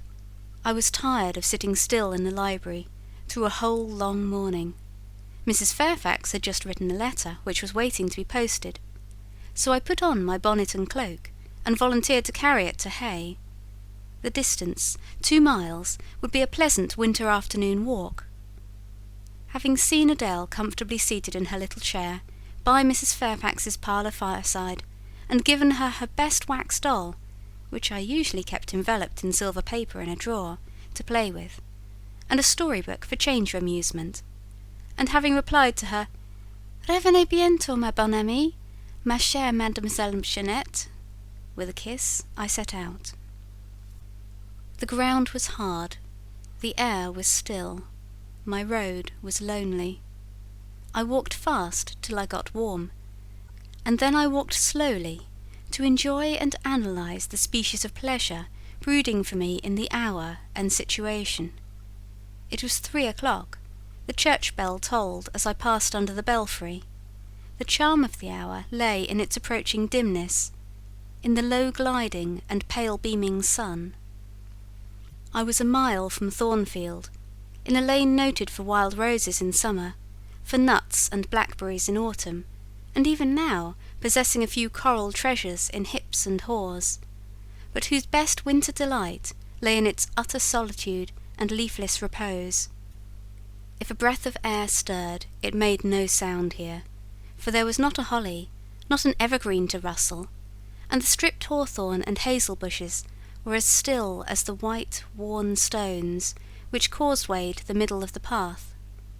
Far and wide, on each side, there were only fields, where no cattle now browsed, and the little brown birds, which stirred occasionally in the hedge, looked like single russet leaves that had forgotten to drop. This lane inclined uphill all the way to Hay. Having reached the middle, I sat down on a stile which led thence into a field. Gathering my mantle around me, and sheltering my hands in my muff, I did not feel the cold, though it froze keenly, as was attested by a sheet of ice covering the causeway, where a little brooklet, now congealed, had overflowed after a rapid thaw some days since. From my seat I could look down on Thornfield. The grey and battlemented hall was the principal object in the vale below me. Its woods and dark rookery rose against the west. I lingered till the sun went down amongst the trees, and sank crimson and clear behind them. I then turned eastward. On the hilltop above me sat the rising moon, pale yet as a cloud, but brightening momentarily. She looked over hay, which, half lost in trees, sent up a blue smoke from its few chimneys. It was yet a mile distant, but in the absolute hush I could hear plainly its thin murmurs of life. My ear, too, felt the flow of currents, in what dales and depths I could not tell, but there were many hills beyond hay, and doubtless many becks threading their passes. That evening calm betrayed alike the tinkle of the nearest streams, the sough of the most remote. A rude noise broke on these fine ripplings and whisperings, at once so far away and so clear. A positive tramp, tramp, a metallic clatter, which effaced the soft wave wanderings, as, in a picture, the solid mass of a crag, or the rough boles of a great oak, drawn in dark and strong on the foreground, efface the aerial distance of Azure Hill, sunny horizon, and blended clouds, where tint melts into tint. The din was on the causeway, a horse was coming, the windings of the lane yet hid it, but it approached. I was just leaving the stile, yet, as the path was narrow, I sat still to let it go by. In those days I was young, and all sorts of fancies bright and dark tenanted my mind. The memories of nursery stories were there amongst other rubbish, and when they recurred, maturing youth added to them a vigour and vividness beyond what childhood could give. As this horse approached, and as I watched for it to appear through the dusk, I remembered certain of Bessie's tales, wherein figured a North of England spirit called a Gytrash, which in the form of horse, mule, or large dog, haunted solitary ways, and sometimes came upon belated travellers, as this horse was now coming upon me. It was very near, but not yet in sight, when in addition to the tramp, tramp, I heard a rush under the hedge, and close down by the hazel stems glided a great dog, whose black and white colour made him a distinct object against the trees. It was exactly one form of Bessie's Gytrash, a lion-like creature with long hair and a huge head. It passed me, however, quietly enough, not staying to look up, with strange pretercanine eyes, in my face, as I half expected it would. The horse followed, a tall steed, and on its back a rider. The man, the human being, broke the spell at once. Nothing ever rode the Gytrash. It was always alone, and goblins, to my notions, though they might tenant the dumb carcasses of beasts, could scarce covet shelter in the commonplace human form. No Gytrash was this, only a traveller, taking the short cut to Millcot. He passed, and I went on, a few steps, and I turned. A sliding sound, and an exclamation of "What the deuce is to do now?" and a clattering tumble arrested my attention. Man and horse were down. They had slipped on a sheet of ice which glazed the causeway. The dog came bounding back, and seeing his master in a predicament, and hearing the horse groan, barked until the evening hills echoed the sound, which was deep in proportion to his magnitude. He snuffed round the prostrate group, and then he ran up to me. It was all he could do. There was no other help at hand to summon. I obeyed him and walked down to the traveller, by this time struggling himself free of his steed. His efforts were so vigorous, I thought he could not be much hurt, but I asked him the question, "Are you injured, sir?" I think he was swearing, but am not certain. However, he was pronouncing some formula which prevented him from replying to me directly. "Can I do anything?" I asked again. "You must just stand on one side," he answered as he rose, first to his knees and then to his feet. I did, whereupon began a heaving, stamping, clattering process, accompanied by a barking and baying, which removed me effectually some yards' distance, but I would not be driven quite away till I saw the event. This was finally fortunate. The horse was re-established, and the dog was silenced with a "Down, Pilot." The traveller now, stooping, felt his foot and leg, as if trying whether they were sound. Apparently something ailed them, for he halted to the stile whence I had just risen, and sat down. I was in the mood for being useful, or at least officious, I think, for I now drew near him again. "If you are hurt and want help, sir, I can fetch someone, either from Thornfield Hall or from Hay." "Thank you, I shall do. I have no broken bones, only a sprain." And again he stood up and tried his foot, but the result extorted an involuntary "Ugh!" Something of daylight still lingered, and the moon was waxing bright. I could see him plainly. His figure was enveloped in a riding cloak, fur-collared and steel-clasped. Its details were not apparent, but I traced the general points of middle height and considerable breadth of chest. He had a dark face, with stern features and a heavy brow. His eyes and gathered eyebrows looked ireful and thwarted just now. He was past youth, but had not reached middle age. Perhaps he might be 35. I felt no fear of him, and but little shyness. Had he been a handsome, heroic-looking gentleman, I should not have dared to stand thus questioning him against his will, and offering my services unasked. I had hardly ever seen a handsome youth, never in my life spoken to one. I had a theoretical reverence and homage for beauty, elegance, gallantry, fascination. But had I met those qualities incarnate in masculine shape, I should have known instinctively that they neither had nor could have sympathy with anything in me, and should have shunned them as one would fire, lightning, or anything else that is bright but antipathetic. If even this stranger had smiled and been good-humoured to me when I addressed him, if he had put off my offer of assistance gaily and with thanks, I should have gone on my way, and not felt any vocation to renew inquiries. But the frown, the roughness of the traveller set me at my ease. I retained my station when he waved to me to go, and announced, "I cannot think of leaving you, sir, at so late an hour in this solitary lane, till I see you are fit to mount your horse." He looked at me when I said this. He had hardly turned his eyes in my direction before. "I should think you ought to be at home yourself," said he, "if you have a home in this neighbourhood. Where do you come from?" "From just below, and I am not at all afraid of being out late when it is moonlight. I will run over to Hay for you with pleasure if you wish it. Indeed, I am going there to post a letter." "You live just below? Do you mean at that house with the battlements?" pointing to Thornfield Hall, on which the moon cast a hoary gleam, bringing it out distinct and pale from the woods, that by contrast with the western sky now seemed one mass of shadow. "Yes, sir." "Whose house is it?" "Mr. Rochester's." "Do you know Mr. Rochester?" "No, I have never seen him." "He is not resident, then?" "No." "Can you tell me where he is?" "I cannot." "You are not a servant at the Hall, of course.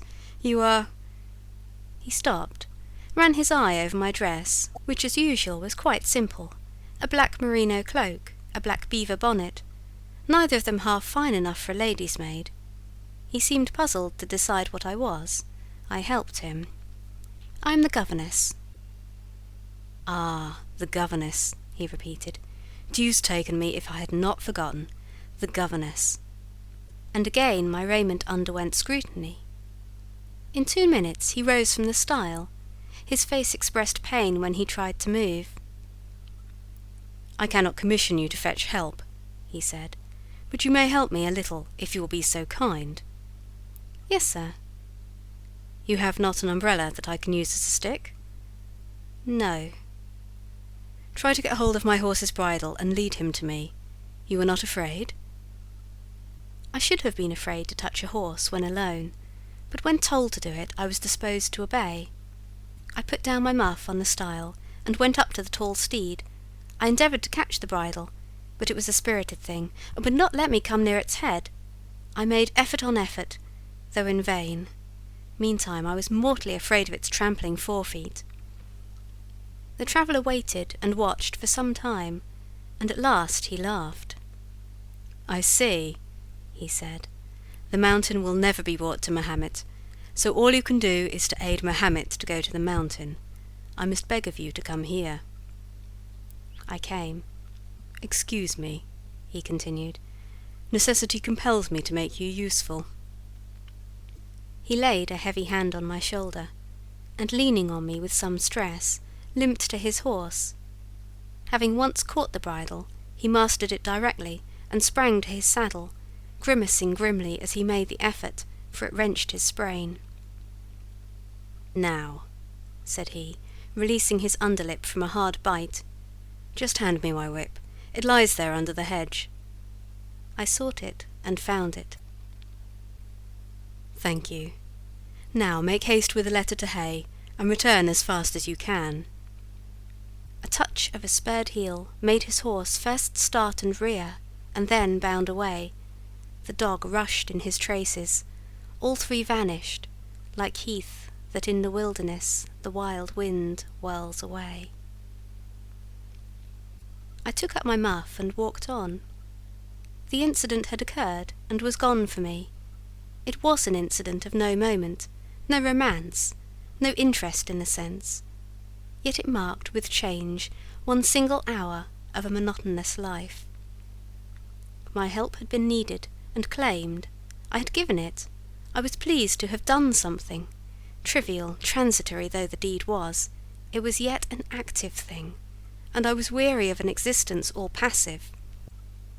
The new face, too, was like a new picture introduced to the gallery of memory, and it was dissimilar to all the others hanging there, firstly because it was masculine, and secondly because it was dark, strong, and stern.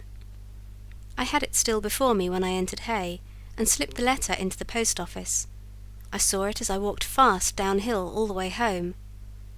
When I came to the stile, I stopped a minute, looked round and listened, with an idea that a horse's hoofs might ring on the causeway again, and that a rider in a cloak, and a Gytrash-like Newfoundland dog might again be apparent.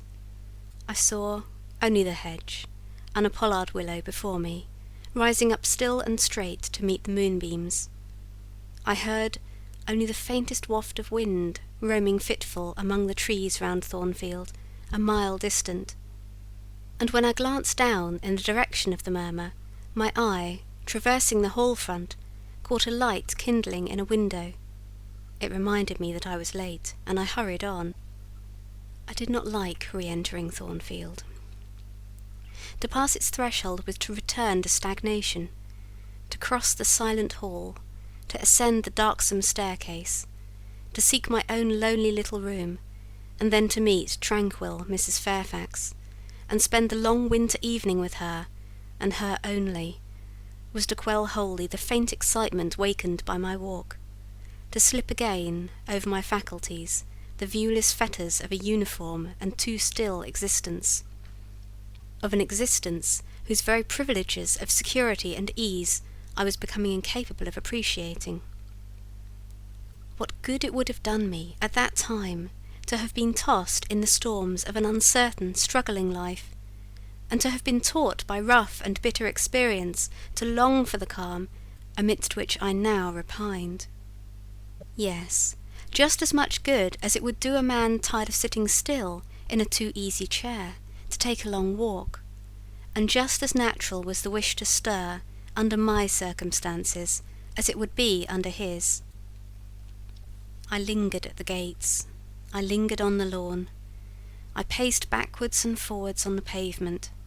The shutters of the glass door were closed, I could not see into the interior, and both my eyes and spirit seemed drawn from the gloomy house, from the grey hollow filled with rayless cells, as it appeared to me, to that sky expanded before me, a blue sea absolved from taint of cloud, the moon ascending it in solemn march, her orb seeming to look up as she left the hill-tops, from behind which she had come, far and farther below her, and aspired to the zenith, midnight dark in its fathomless depth and measureless distance. And for those trembling stars that followed her course, they made my heart tremble, my veins glow when I viewed them. Little things recall us to earth. The clock struck in the hall. That sufficed. I turned from moon and stars, opened a side door, and went in. The hall was not dark, nor yet was it lit, only by the high-hung bronze lamp. A warm glow suffused both it and the lower steps of the oak staircase. This ruddy shine issued from the great dining-room, whose two-leaved door stood open, and showed a genial fire in the grate, glancing on marble hearth and brass fire-irons, and revealing purple draperies and polished furniture in the most pleasant radiance.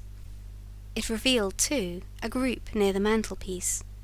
I had scarcely caught it, and scarcely become aware of a cheerful mingling of voices, amongst which I seemed to distinguish the tones of Adele, when the door closed.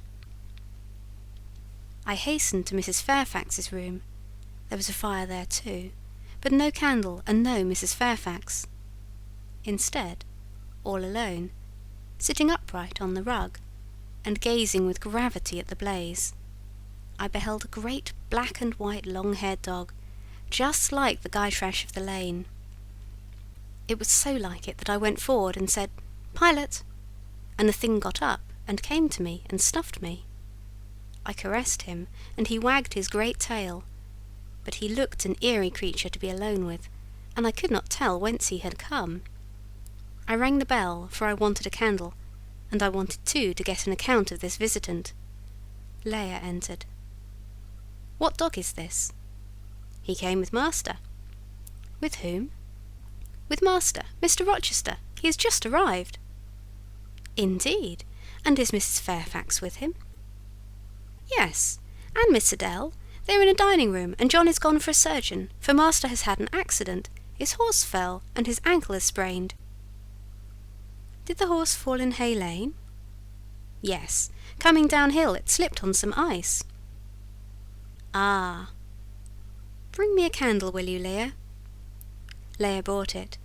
She entered, followed by Mrs. Fairfax, who repeated the news, adding that Mr. Carter, the surgeon, was come, and was now with Mr. Rochester.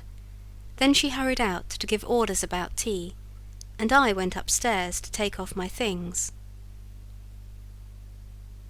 End of chapter 12. Chapter 13. Mr. Rochester, it seems, by the surgeon's orders, went to bed early that night, nor did he rise soon next morning. When he did come down, it was to attend to business. His agent and some of his tenants were arrived and waiting to speak with him. Adele and I had now to vacate the library. It would be in daily requisition as a reception-room for callers. A fire was lit in an apartment upstairs, and there I carried our books and arranged it for the future schoolroom. I discerned in the course of the morning that Thornfield Hall was a changed place. No longer silent as a church, it echoed every hour or two to a knock at the door or a clang of the bell. Steps, too, often traversed the hall, and new voices spoke in different keys below. A rill from the outer world was flowing through it. It had a master. For my part, I liked it better. Adele was not easy to teach that day. She could not apply. She kept running to the door and looking over the banister to see if she could get a glimpse of Mr. Rochester. Then she coined pretexts to go downstairs in order, as I shrewdly suspected, to visit the library, where I knew she was not wanted. Then, when I got a little angry and made her sit still, she continued to talk incessantly of her ami, Monsieur Edward Fairfax de Rochester, as she dubbed him. I had not before heard his praenomen, and to conjecture what presents he had brought her, for it appears that he had intimated the night before that when his luggage came from Millcote, there would be found amongst it a little box in whose contents she had an interest. Et cela doit signifier, she said, qu'il y aura là-dedans un cadeau pour moi, et peut-être pour vous aussi, mademoiselle. Monsieur a parlé de vous. Il m'a demandé le nom de ma gouvernante. Et si elle n'était pas une petite personne, assez mince et un peu pâle? J'ai dit que oui, car c'est vrai, n'est-ce pas, mademoiselle? I and my pupil dined as usual in Mrs. Fairfax's parlour. The afternoon was wild and snowy, and we passed it in the schoolroom.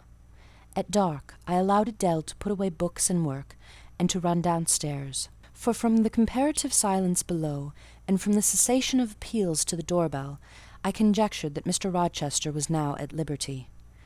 Left alone, I walked to the window, but nothing was to be seen thence. Twilight and snowflakes together thickened the air, and hid the very shrubs on the lawn.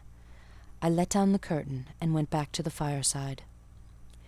In the clear embers I was tracing a view, not unlike a picture I remembered to have seen of the castle of Heidelberg on the Rhine, when Mrs. Fairfax came in, breaking up by her entrance the fiery mosaic I had been piecing together, and scattering too some heavy unwelcome thoughts that were beginning to throng on my solitude.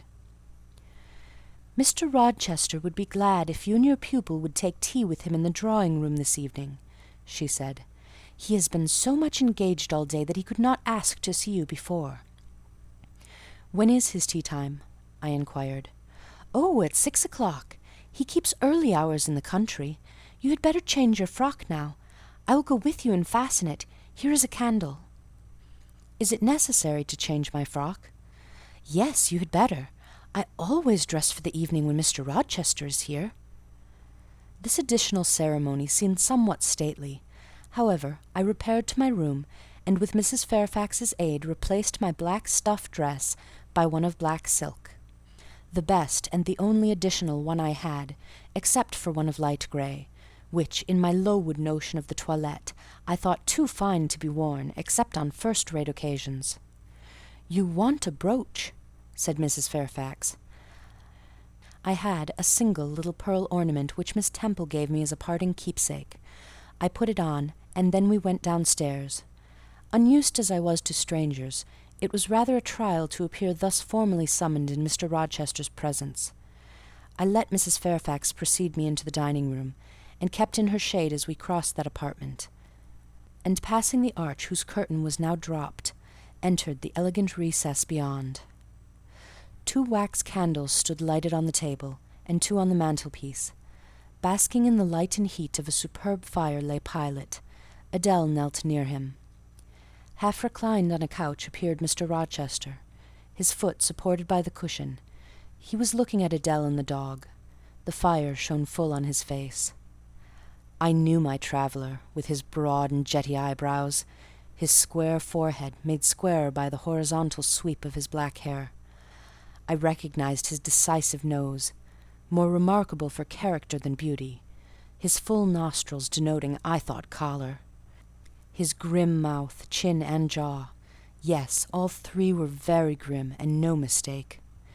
His shape, now divested of cloak, I perceived harmonized in squareness with his physiognomy. I suppose it was a good figure in the athletic sense of the term, broad-chested and thin-flanked, though neither tall nor graceful. Mr. Rochester must have been aware of the entrance of Mrs. Fairfax and myself, but it appeared he was not in the mood to notice us, for he never lifted his head as we approached. "Here is Miss Eyre, sir," said Mrs. Fairfax in her quiet way. He bowed, still not taking his eyes from the group of the dog and child.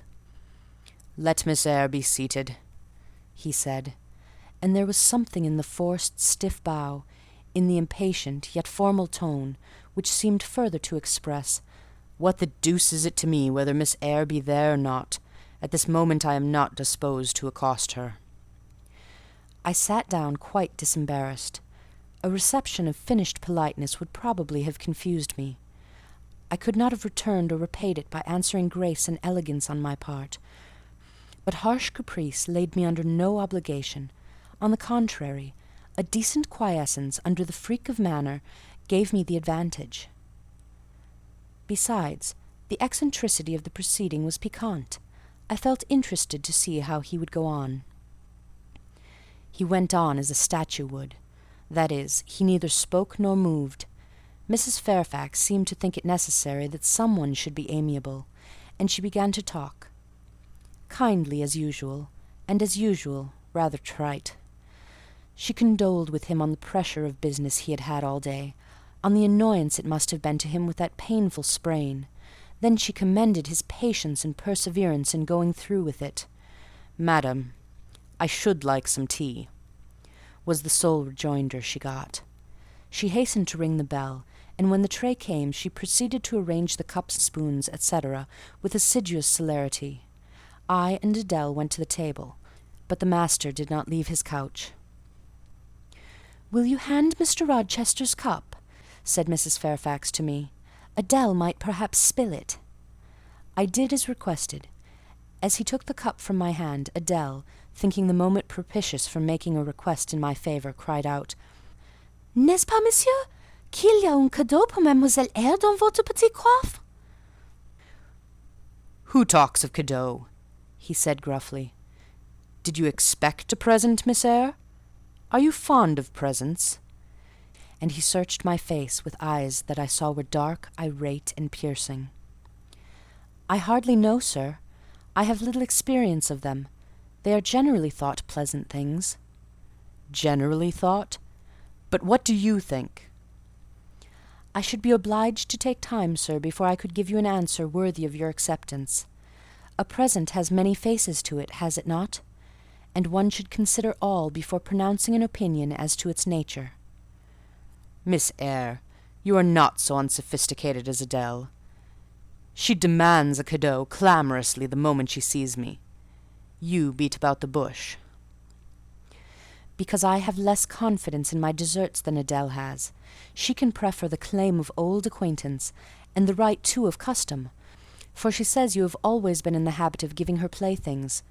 But if I had to make out a case, I should be puzzled, since I am a stranger, and have done nothing to entitle me to an acknowledgment." "Oh, don't fall back on over-modesty. I have examined Adèle, and find you have taken great pains with her.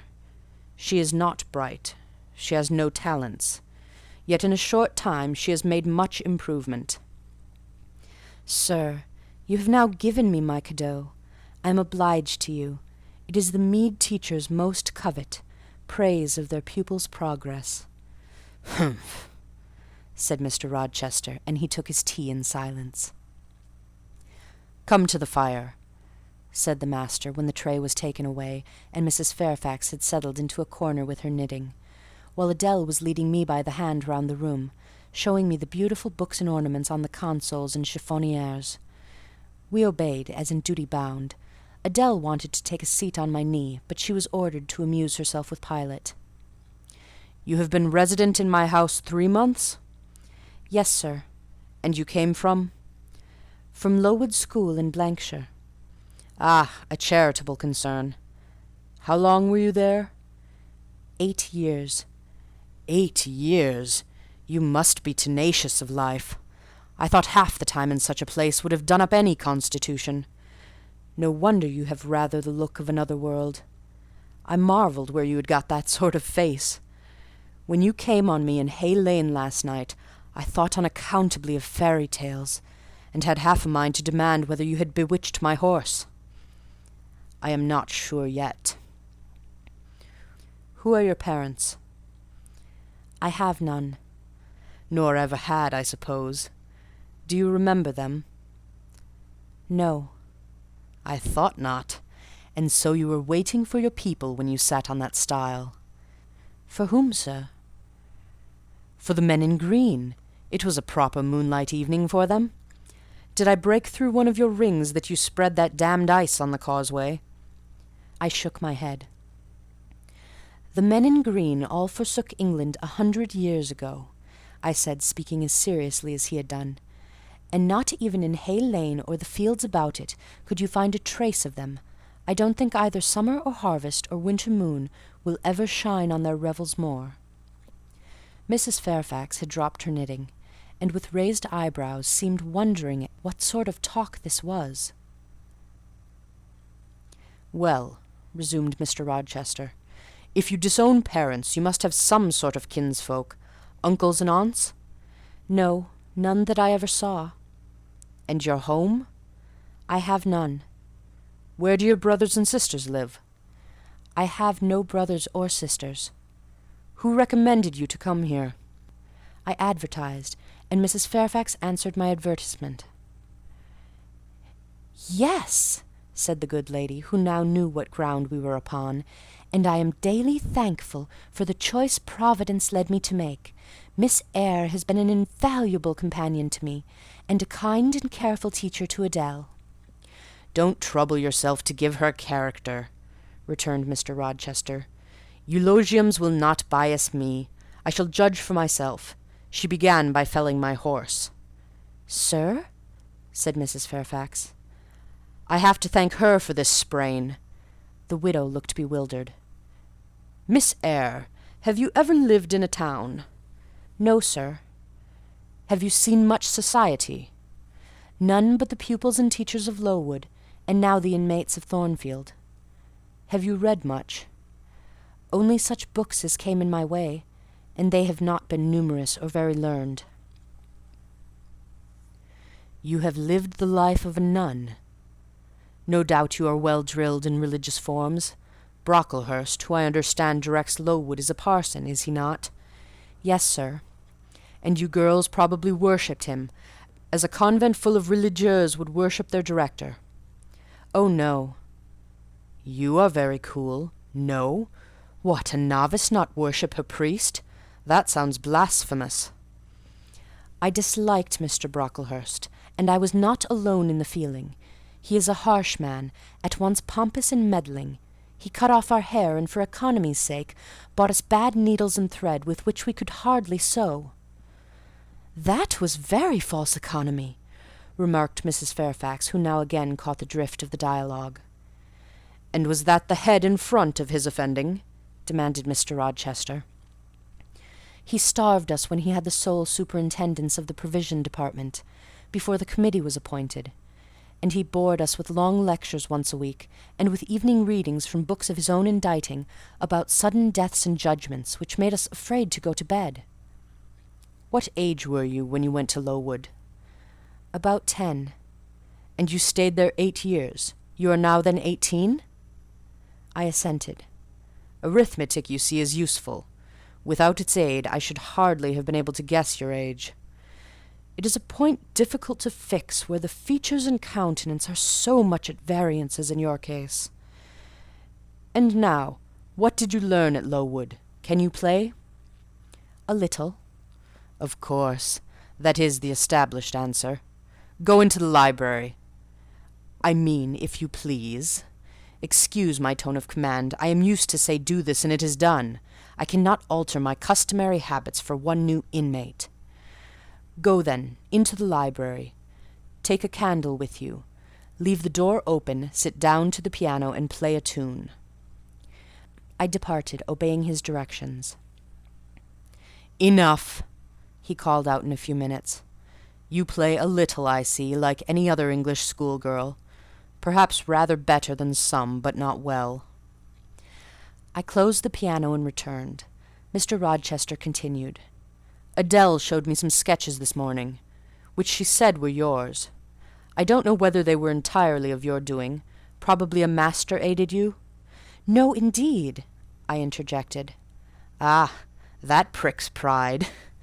Well, fetch me your portfolio, if you can vouch for its contents being original. But don't pass your word unless you are certain. I can recognize patchwork. Then I will say nothing, and you shall judge for yourself, sir. I brought the portfolio from the library. Approach the table, he said, and I wheeled it to his couch.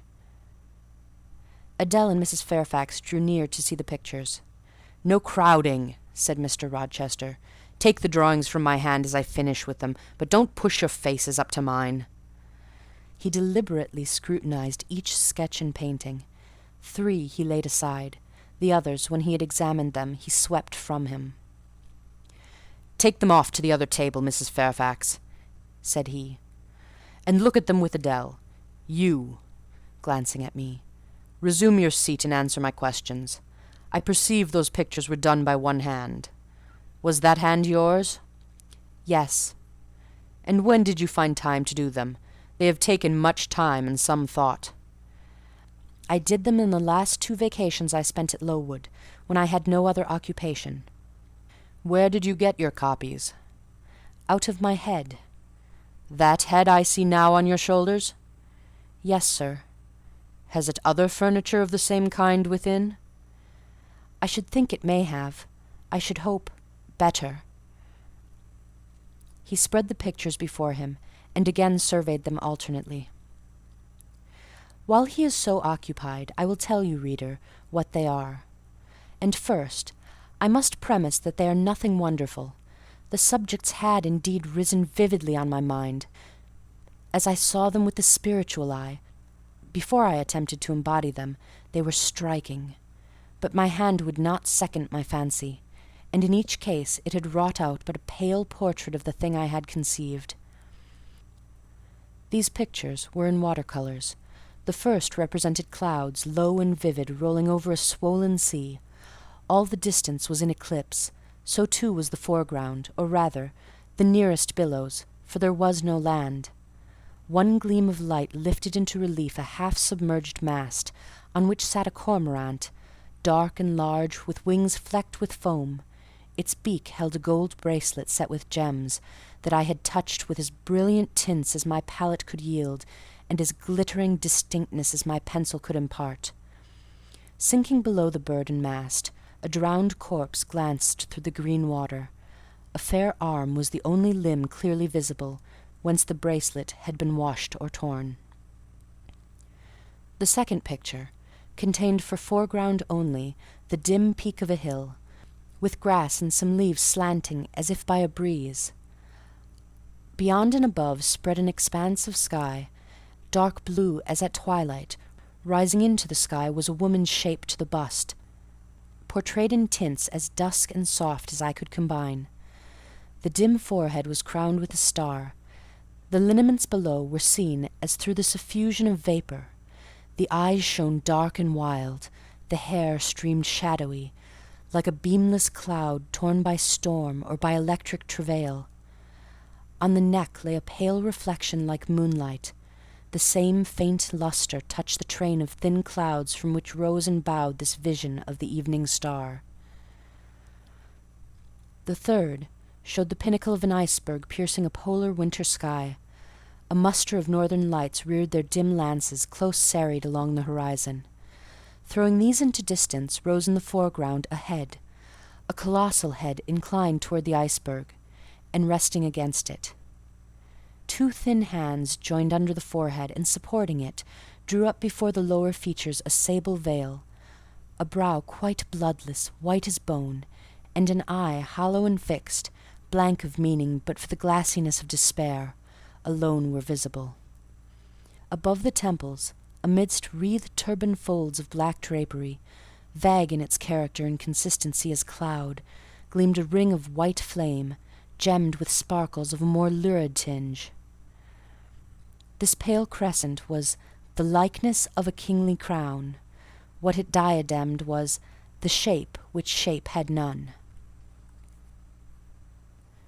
"Were you happy when you painted these pictures?" asked Mr. Rochester presently. "I was absorbed, sir, yes, and I was happy. To paint them, in short, was to enjoy one of the keenest pleasures I have ever known." "That is not saying much. Your pleasures, by your own account, have been few. But I dare say you did exist in a kind of artist's dreamland while you blent and arranged these strange tints. Did you sit at them long each day?" "I had nothing else to do, because it was the vacation, and I sat at them from morning till noon, and from noon till night. The length of the midsummer days favoured my inclination to apply." "And you felt self-satisfied with the result of your ardent labours?" "Far from it. I was tormented by the contrast between my idea and my handiwork. In each case I had imagined something which I was quite powerless to realise." "Not quite. You have secured the shadow of your thought, but no more probably. You had not enough of the artist's skill and science to give it full being. Yet the drawings are, for a schoolgirl, peculiar. As to the thoughts, they are elfish. These eyes in the evening star you must have seen in a dream. How could you make them look so clear, and yet not at all brilliant? For the planet above quells their rays. And what meaning is that in their solemn depth? And who taught you to paint wind? There is a high gale in that sky, and on this hilltop. Where did you see Latmos? For that is Latmos. There, put the drawings away. I had scarce tied the strings of the portfolio, when looking at his watch, he said abruptly, "It is 9 o'clock. What are you about, Miss Eyre, to let Adele sit up so long? Take her to bed." Adele went to kiss him before quitting the room. He endured the caress, but scarcely seemed to relish it more than Pilate would have done, nor so much.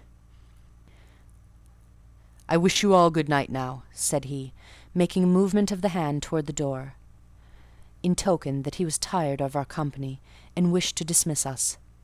Mrs. Fairfax folded up her knitting. I took my portfolio. We curtsied to him, received a frigid bow in return, and so withdrew. "You said Mr. Rochester was not strikingly peculiar, Mrs. Fairfax," I observed when I rejoined her in her room after putting Adele to bed. "Well, is he?" "I think so. He is very changeful and abrupt." "True. No doubt he may appear so to a stranger. But I am so accustomed to his manner, I never think of it. And then, if he has peculiarities of temper, allowance should be made." "Why?"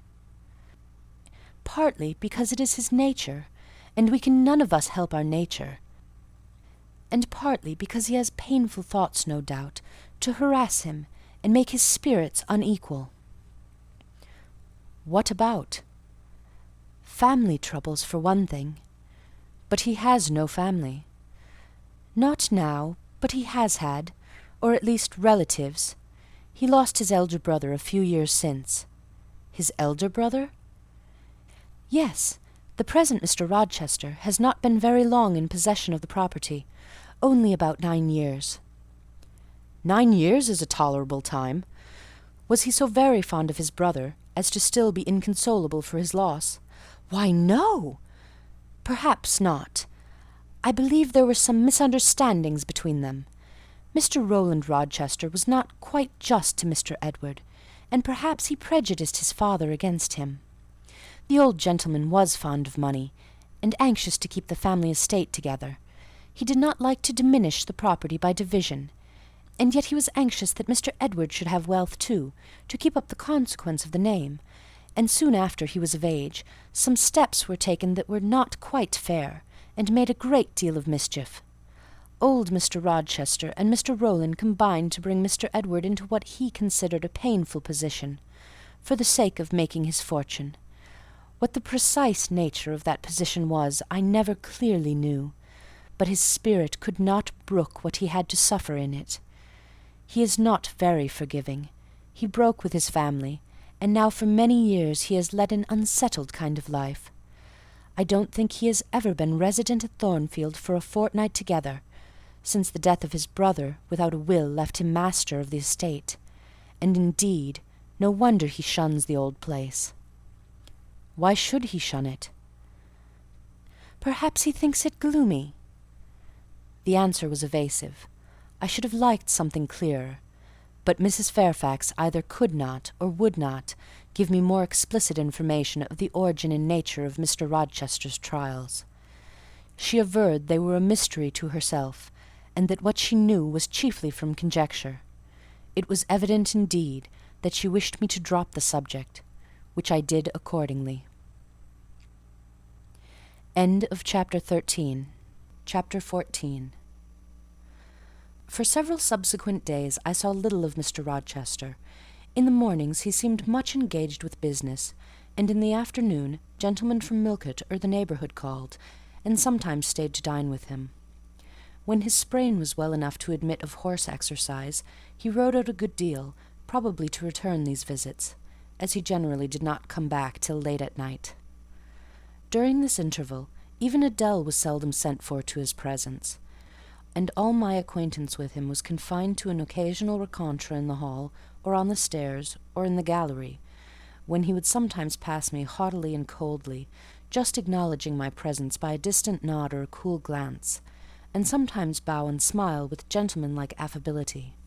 His changes of mood did not offend me, because I saw that I had nothing to do with their alteration. The ebb and flow depended on causes quite disconnected with me. One day he had had company to dinner, and had sent for my portfolio, in order, doubtless, to exhibit its contents. The gentleman went away early to attend a public meeting in Millcote, as Mrs. Fairfax informed me.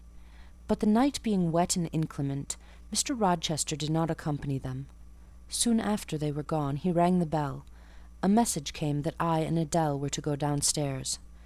I brushed Adele's hair and made her neat, and having ascertained that I was myself in my usual Quaker trim, where there was nothing to retouch, all being too close and plain, braided locks included, to admit of disarrangement, we descended, Adele wondering whether the petit coffre was at length come, for owing to some mistake its arrival had hitherto been delayed. She was gratified. There it stood, a little carton on the table when we entered the dining-room. She appeared to know it by instinct. "Ma boîte! Ma boîte!" she exclaimed, running towards it.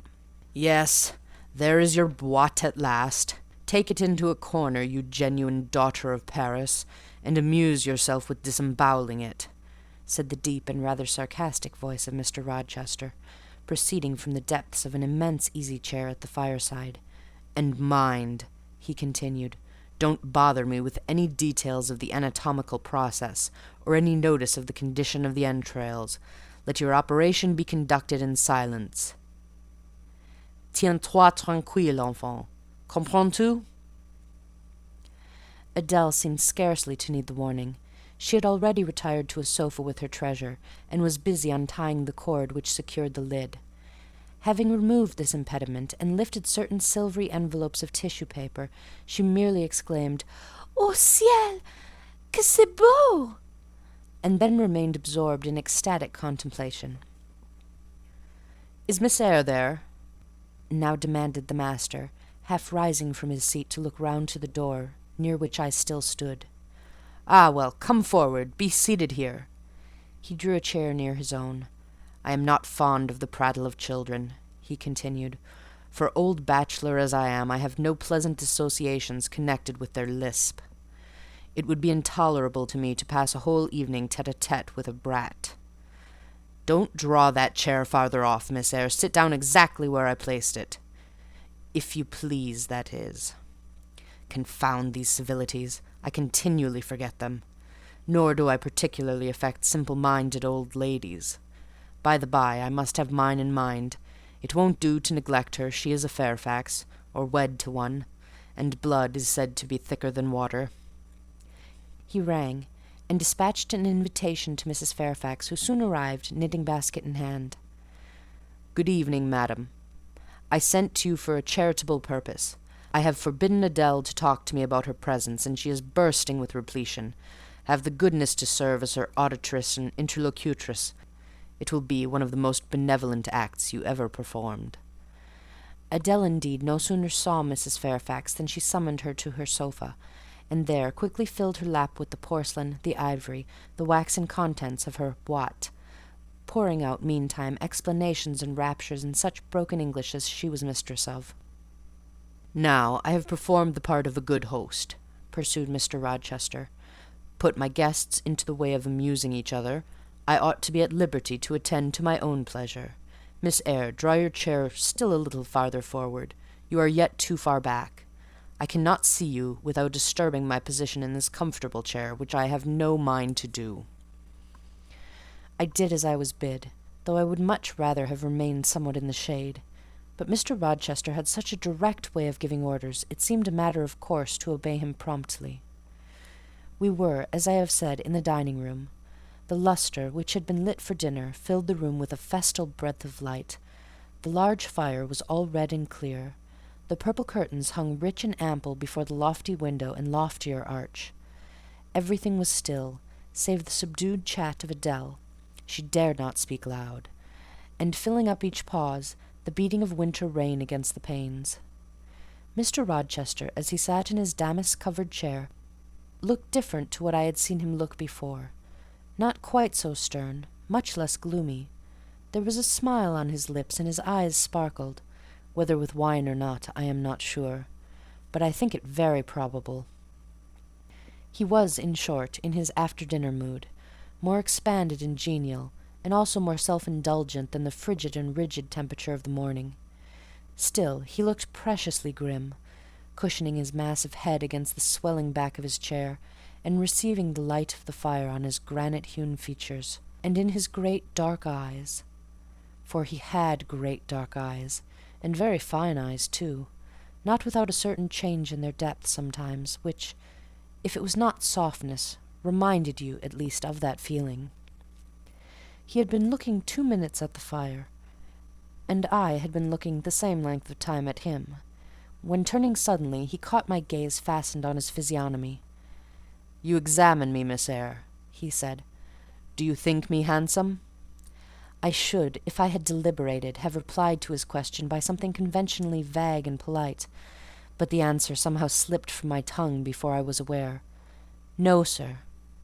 "Ah, by my word, there is something singular about you," said he. "You have the air of a little nonnette, quaint, quiet, grave and simple, as you sit with your hands before you, and your eyes generally bent on the carpet, except, by the by, when they are directed piercingly to my face, as just now, for instance. And when one asks you a question, or makes a remark to which you are obliged to reply, you rap out a round rejoinder, which, if not blunt, is at least brusque. What do you mean by it?" "Sir, I was too plain. I beg your pardon. I ought to have replied that it was not easy to give an impromptu answer to a question about appearances, that tastes mostly differ, and that beauty is of little consequence, or something of that sort." "You ought to have replied no such thing. Beauty of little consequence, indeed! And so, under pretence of softening the previous outrage, of stroking and soothing me into placidity, you stick a sly penknife under my ear. Go on. What fault do you find with me, pray? I suppose I have all my limbs and all my features like any other man." "Mr. Rochester, allow me to disown my first answer. I intended no pointed repartee. It was only a blunder." "Just so. I think so, and you shall be answerable for it. Criticise me. Does my forehead not please you?" He lifted up the sable waves of hair which lay horizontally over his brow, and showed a solid enough mass of intellectual organs, but an abrupt deficiency where the suave sign of benevolence should have risen. "Now, ma'am, am I a fool?" "Far from it, sir. You would perhaps think me rude if I inquired in return whether you are a philanthropist." There again, another stick of the penknife when she pretended to pat my head. And that is because I said I did not like the society of children and old women, low be it spoken. "No, young lady, I am not a general philanthropist, but I bear a conscience," and he pointed to the prominences which are said to indicate that faculty, and which, fortunately for him, were sufficiently conspicuous, giving indeed a marked breadth to the upper part of his head. "And besides, I once had a kind of rude tenderness of heart. When I was as old as you, I was a feeling enough fellow, partial to the unfledged, unfostered, and unlucky, but fortune has knocked me about since. She has even kneaded me with her knuckles, and now I flatter myself I am hard and tough as an india-rubber ball. Pervious, though, through a chink or two still, and with one sentient point in the middle of the lump. Yes. Does that leave hope for me?" "Hope of what, sir?" "Of my final retransformation from india-rubber back to flesh." Decidedly he has had too much wine, I thought, and I did not know what answer to make his queer question. How could I tell whether he was capable of being retransformed? "You look very much puzzled, Miss Eyre, and though you are not pretty any more than I am handsome, yet a puzzled air becomes you. Besides, it is convenient, for it keeps those searching eyes of yours away from my physiognomy, and busies them with the worsted flowers of the rug, so puzzle on. Young lady, I am disposed to be gregarious and communicative tonight." With this announcement he rose from his chair and stood leaning his arm on the marble mantelpiece. In that attitude his shape was seen plainly as well as his face. His unusual breadth of chest, disproportionate almost to his length of limb. I am sure most people would have thought him an ugly man. Yet there was so much unconscious pride in his port, so much ease in his demeanour, such a look of complete indifference to his own external appearance, so haughty a reliance on the power of other qualities, intrinsic or adventitious, to atone for the lack of mere personal attractiveness, that in looking at him one inevitably shared the indifference, and even in a blind, imperfect sense, put faith in the confidence. "I am disposed to be gregarious and communicative tonight," he repeated, "and that is why I sent for you. The fire and the chandelier were not sufficient company for me, nor would Pilot have been, for none of these can talk. Adele is a degree better, but still far below the mark. Mrs. Fairfax ditto. You, I am persuaded, can suit me if you will. You puzzled me the first evening I invited you down here. I have almost forgotten you since.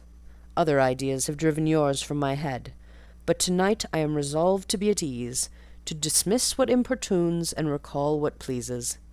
It would please me now to draw you out, to learn more of you. Therefore speak." Instead of speaking, I smiled, and not a very complacent or submissive smile either. "Speak," he urged. "What about, sir?" "Whatever you like. I leave both the choice of subject and the manner of treating it entirely to yourself." Accordingly, I sat and said nothing. If he expects me to talk for the mere sake of talking and showing off, he will find he has addressed himself to the wrong person, I thought. "You are dumb, Miss Eyre." I was dumb still. He bent his head a little toward me, and with a single hasty glance seemed to dive into my eyes. "Stubborn," he said. "And annoyed. Ah, it is consistent. I put my request in an absurd, almost insolent form. Miss Eyre, I beg your pardon. The fact is, once for all, I don't wish to treat you like an inferior. That is," correcting himself, "I claim only such superiority as must result from 20 years' difference in age and a century's advance in experience. This is legitimate, et je tiens, as Adele would say, and it is by virtue of this superiority and this alone that I desire you to have the goodness to talk to me a little now and divert my thoughts, which are galled with dwelling on one point, cankering as a rusty nail." He had deigned an explanation, almost an apology, and I did not feel insensible to his condescension, and would not seem so. "I am willing to amuse you if I can, sir, quite willing. But I cannot introduce a topic, because how do I know what will interest you? Ask me questions, and I will do my best to answer them." "Then, in the first place, do you agree with me that I have a right to be a little masterful, abrupt, perhaps exacting sometimes, on the grounds I stated, namely, that I am old enough to be your father, and that I have battled through a varied experience with many men of many nations, and roamed over half the globe, while you have lived quietly with one set of people in one house?" "Do as you please, sir." "That is no answer, or rather it is a very irritating, because a very evasive one. Reply clearly." "I don't think, sir, you have a right to command me merely because you are older than I, or because you have seen more of the world than I have. Your claim to superiority depends on the use you have made of your time and experience." "Humph! Promptly spoken. But I won't allow that, seeing as it would never suit my case, as I have made an indifferent, not to say bad, use of both advantages. Leaving superiority out of the question, then, you must still agree to receive my orders now and then, without being piqued or hurt by the tone of command. Will you?" I smiled. I thought to myself, Mr. Rochester is peculiar. He seems to forget that he pays me £30 per annum for receiving his orders. "The smile is very well," said he, catching instantly the passing expression. But speak, too." "I was thinking, sir, that very few masters would trouble themselves to inquire whether or not their paid subordinates were piqued and hurt by their orders." "Paid subordinate! What? You are my paid subordinate, are you?" "Oh, yes, I had forgotten the salary. Well, then, on that mercenary ground, will you agree to let me hector a little?" "No, sir, not on that ground, but on the ground that you did forget it, and that you care whether or not a dependent is comfortable in his dependency. I agree heartily." "And will you consent to dispense with a great many conventional forms and phrases, without thinking that the omission arises from insolence?" "I am sure, sir, I would never mistake informality for insolence. One I rather like, the other nothing freeborn would submit to, even for a salary." "Humbug! Most things free-born will submit to anything for a salary. Therefore keep to yourself, and don't venture on generalities of which you are intensely ignorant. However, I mentally shake hands with you for your answer, despite its inaccuracy, and as much for the manner in which it was said, as for the substance of the speech. The manner was frank and sincere. One does not often see such a manner. No, on the contrary, affectation, or coldness, or stupid coarse-minded misapprehension of one's meaning are the usual rewards of candour.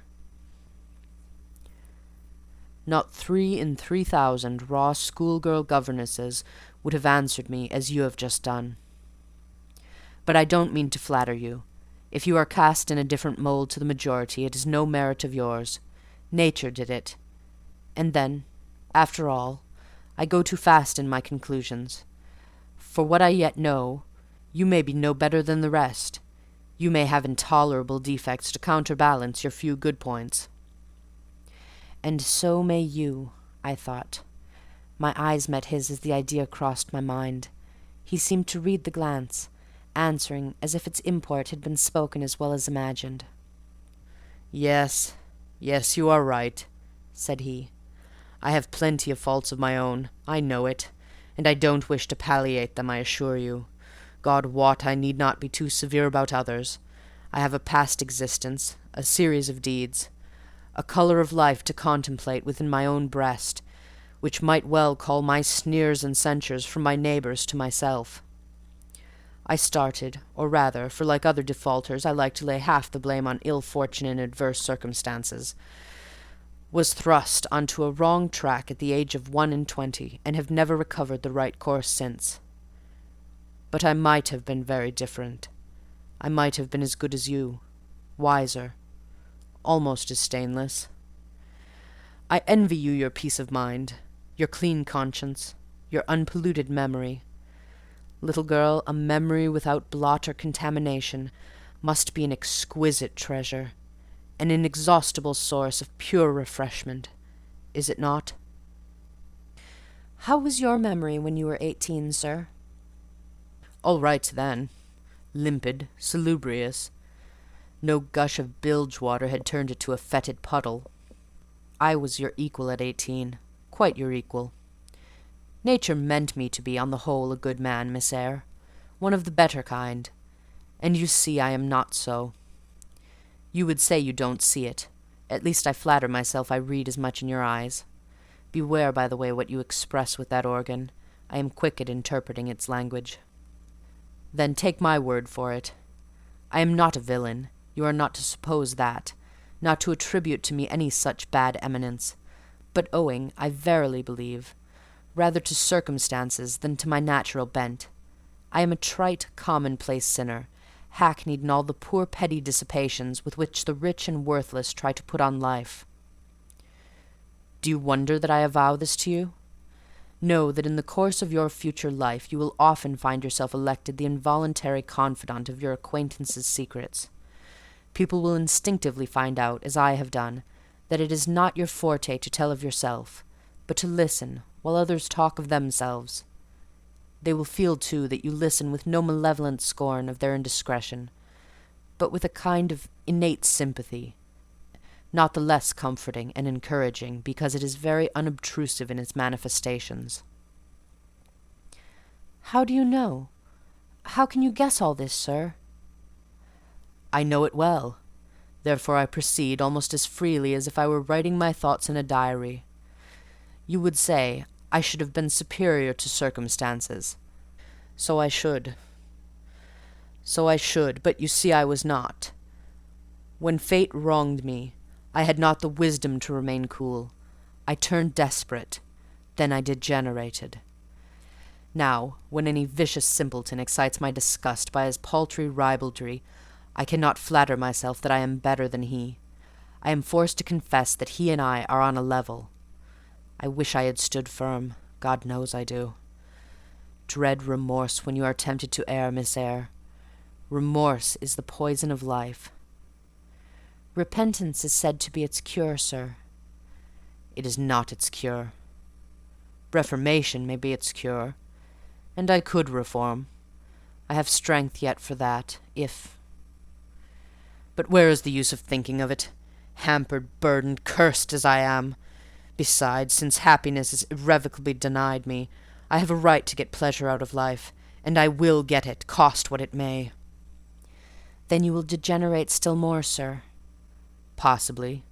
Yet why should I, if I can get sweet, fresh pleasure? And I may get it as sweet and fresh as the wild honey the bee gathers on the moor. It will sting. It will taste bitter, sir. How do you know? You never tried it. How very serious, how very solemn you look, and you are as ignorant of the matter as this cameo head. Taking one from the mantelpiece.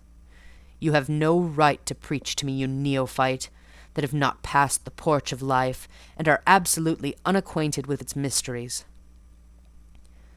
I only remind you of your own words, sir. You said error brought remorse, and you pronounced remorse the poison of existence. And who talks of error now? I scarcely think the notion that flittered across my brain was an error. I believe it was an inspiration rather than a temptation. It was very genial, very soothing. I know that. Here it comes again. It is no devil, I assure you, or if it be, it has put on the robes of an angel of light. I think I must admit so fair a guest when it asks entrance to my heart. Distrust it, sir. It is not a true angel. Once more, how do you know? By what instinct do you pretend to distinguish between a fallen seraph of the abyss and a messenger from the eternal throne, between a guide and a seducer? I judged by your countenance, sir, which was troubled when you said the suggestion had returned upon you. I feel sure it will work you more misery if you listen to it. Not at all. It bears the most gracious message in the world. For the rest, you are not my conscience-keeper, so don't make yourself uneasy. Here, come in, bonny wanderer. He said this as if he spoke to a vision, viewless to any eye but his own. Then folding his arms, which he had half extended, on his chest, he seemed to enclose in their embrace the invisible being. Now, he continued, again addressing me, I have received the pilgrim, a disguised deity, as I verily believe. Already it has done me good. My heart was a sort of charnel. It will now be a shrine.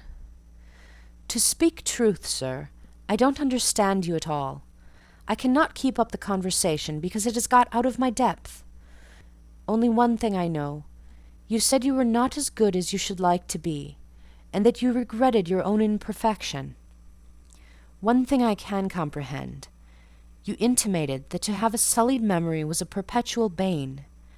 It seems to me that if you tried hard, you would in time find it possible to become what you yourself would approve, and that if from this day you began with resolution to correct your thoughts and actions, you would in a few years have laid up a new and stainless store of recollections, to which you might revert with pleasure. Justly thought, rightly said, Miss Eyre, and at this moment I am paving hell with energy. Sir? I am laying down good intentions, which I believe durable as flint. Certainly, my associates and pursuits shall be other than they have been. And better?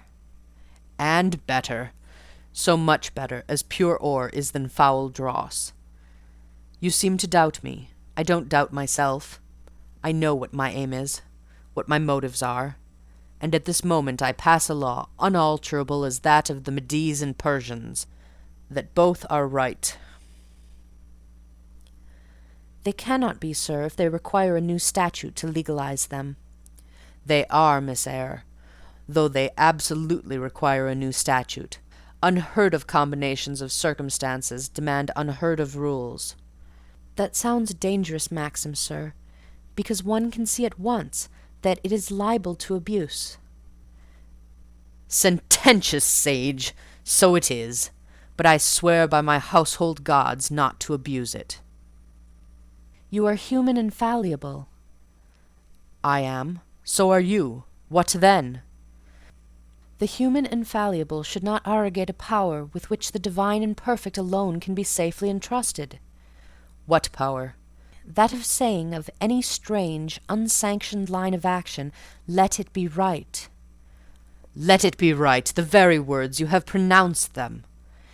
May it be right, then, I said as I rose, deeming it useless to continue a discourse which was all darkness to me, and besides, sensible that the character of my interlocutor was beyond my penetration, at least beyond its present reach, and feeling the uncertainty, the vague sense of insecurity which accompanies a conviction of ignorance. Where are you going? To put Adele to bed. It is past her bedtime. You are afraid of me because I talk like a sphinx. Your language is enigmatical, sir, but though I am bewildered, I am certainly not afraid. You are afraid. Your self-love dreads a blunder. In that sense I do feel apprehensive. I have no wish to talk nonsense. If you did, it would be in such a grave, quiet manner, I should mistake it for sense. Do you never laugh, Miss Eyre? Don't trouble yourself to answer. I see you laugh rarely, but you can laugh very merrily. Believe me, you are not naturally austere, any more than I am naturally vicious. The lowered constraint still clings to you somewhat, controlling your features, muffling your voice, and restricting your limbs, and you fear in the presence of a man and a brother, or father, or master, or whatever you will, to smile too gaily, speak too freely, or move too quickly. But in time, I think you will learn to be natural with me, as I find it impossible to be conventional with you, and then your looks and movements will have more vivacity and variety than they dare offer now. I see at intervals the glance of a curious sort of bird through the close-set bars of a cage. A vivid, restless, resolute captive is there. Were it but free, it would soar cloud-high. You are still bent on going? It has struck 9, sir. Never mind. Wait a minute. Adele is not ready to go to bed yet. My position, Miss Eyre, with my back to the fire and my face to the room, favours observation. While talking to you, I have also occasionally watched Adele. I have my own reasons for thinking her a curious study, reasons that I may, nay, that I shall impart to you some day. She pulled out of her box about 10 minutes ago a little pink silk frock. Rapture lit her face as she unfolded it. Coquetry runs in her blood, blends with her brains, and seasons the marrow of her bones. Il faut que je le saie, she cried. Et à l'instant même. And she rushed out of the room. She is now with Sophie, undergoing a robing process.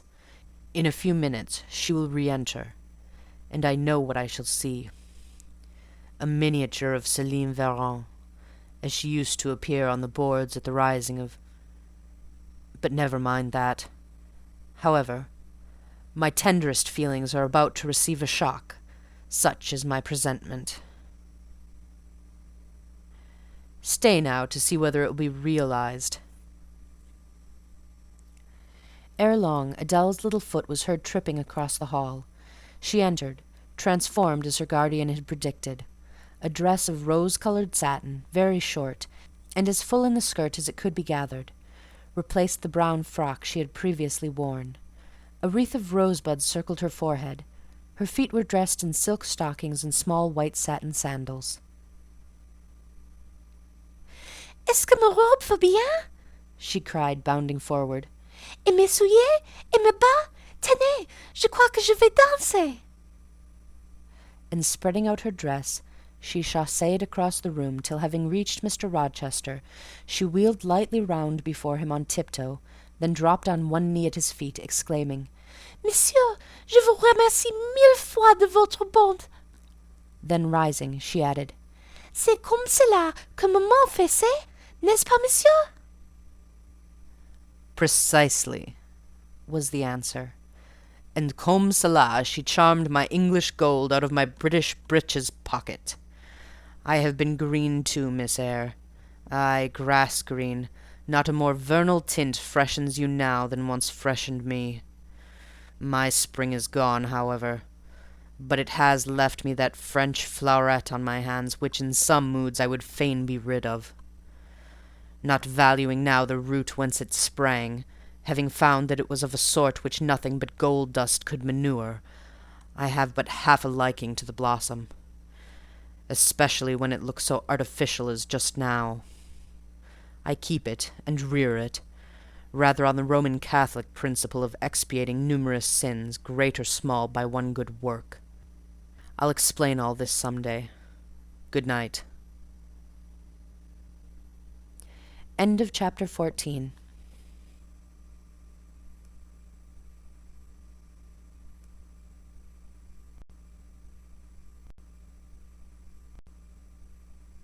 Chapter 15. Mr. Rochester did, on a future occasion, explain it. It was one afternoon when he chanced to meet me and Adele in the grounds, and while she played with Pilot and her shuttlecock, he asked me to walk up and down a long beech avenue within sight of her. He then said that she was the daughter of a French opera dancer, Céline Varens, toward whom he had once cherished what he called a grande passion. This passion Céline had professed to return with even superior ardor. He thought himself her idol, ugly as he was. He believed, as he said, that she preferred his taille d'athlète to the elegance of the Apollo Belvedere. And, Miss Eyre, so much was I flattered by this preference of the Gallic sylph for her British gnome, that I installed her in an hotel, gave her a complete establishment of servants, a carriage, cashmeres, diamonds, dentelles, etc. In short, I began the process of ruining myself in the received style, like any other spoony. I had not, it seems, the originality to chalk out a new road to shame and destruction, but trode the old track with stupid exactness, not to deviate an inch from the beaten centre. I had, as I deserved to have, the fate of all other spoonies. Happening to call one evening when Céline did not expect me, I found her out. But it was a warm night, and I was tired of strolling through Paris, so I sat down in her boudoir, happy to breathe the air consecrated so lately by her presence. No, I exaggerate. I never thought there was any consecrating virtue about her. It was rather a sort of pastille perfume she had left, a scent of musk and amber, than an odour of sanctity. I was just beginning to stifle with the fumes of conservatory flowers and sprinkled essences, when I bethought myself to open the window and step out onto the balcony. It was moonlight and gaslight besides, and very still and serene. The balcony was furnished with a chair or two. I sat down and took out a cigar. I will take one now, if you will excuse me. Here ensued a pause, filled up by the producing and lighting of a cigar. Having placed it to his lips and breathed a trail of Havana incense on the freezing and sunless air, he went on. I liked bonbons, too, in those days, Miss Eyre, and I was croquant, overlook the barbarism, croquant chocolate comfits, and smoking alternately, watching meantime the equipages that rolled along the fashionable streets toward the neighbouring opera house. when in an elegant closed carriage drawn by a beautiful pair of English horses, and distinctly seen in the brilliant city night, I recognized the voiture I had given Céline. She was returning. Of course, my heart thumped with impatience against the iron rails I leant upon. The carriage stopped, as I had expected, at the hotel door.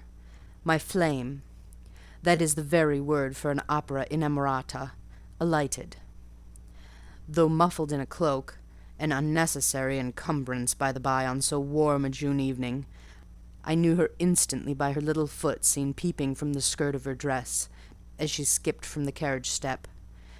Bending over the balcony, I was about to murmur "Mon ange," in a tone, of course, which should be audible to the ear of love alone, when a figure jumped from the carriage after her, cloaked also. But that was a spurred heel which had rung on the pavement, and that was a hatted head which now passed under the arched porte-cochere of the hotel. You never felt jealousy, did you, Miss Eyre? Of course not. I need not ask you, because you never felt love. You have both sentiments yet to experience. Your soul sleeps. The shock is yet to be given which shall awaken it. You think all existence lapses in as quiet a flow as that in which your youth has hitherto slid away. Floating on with closed eyes and muffled ears, you neither see the rocks bristling not far off in the bed of the flood, nor hear the breakers boil at their base. But I tell you, and you may mark my words, you will come some day to a craggy pass in the Channel, where the whole of life's stream will be broken up into whirl and tumult, foam and noise.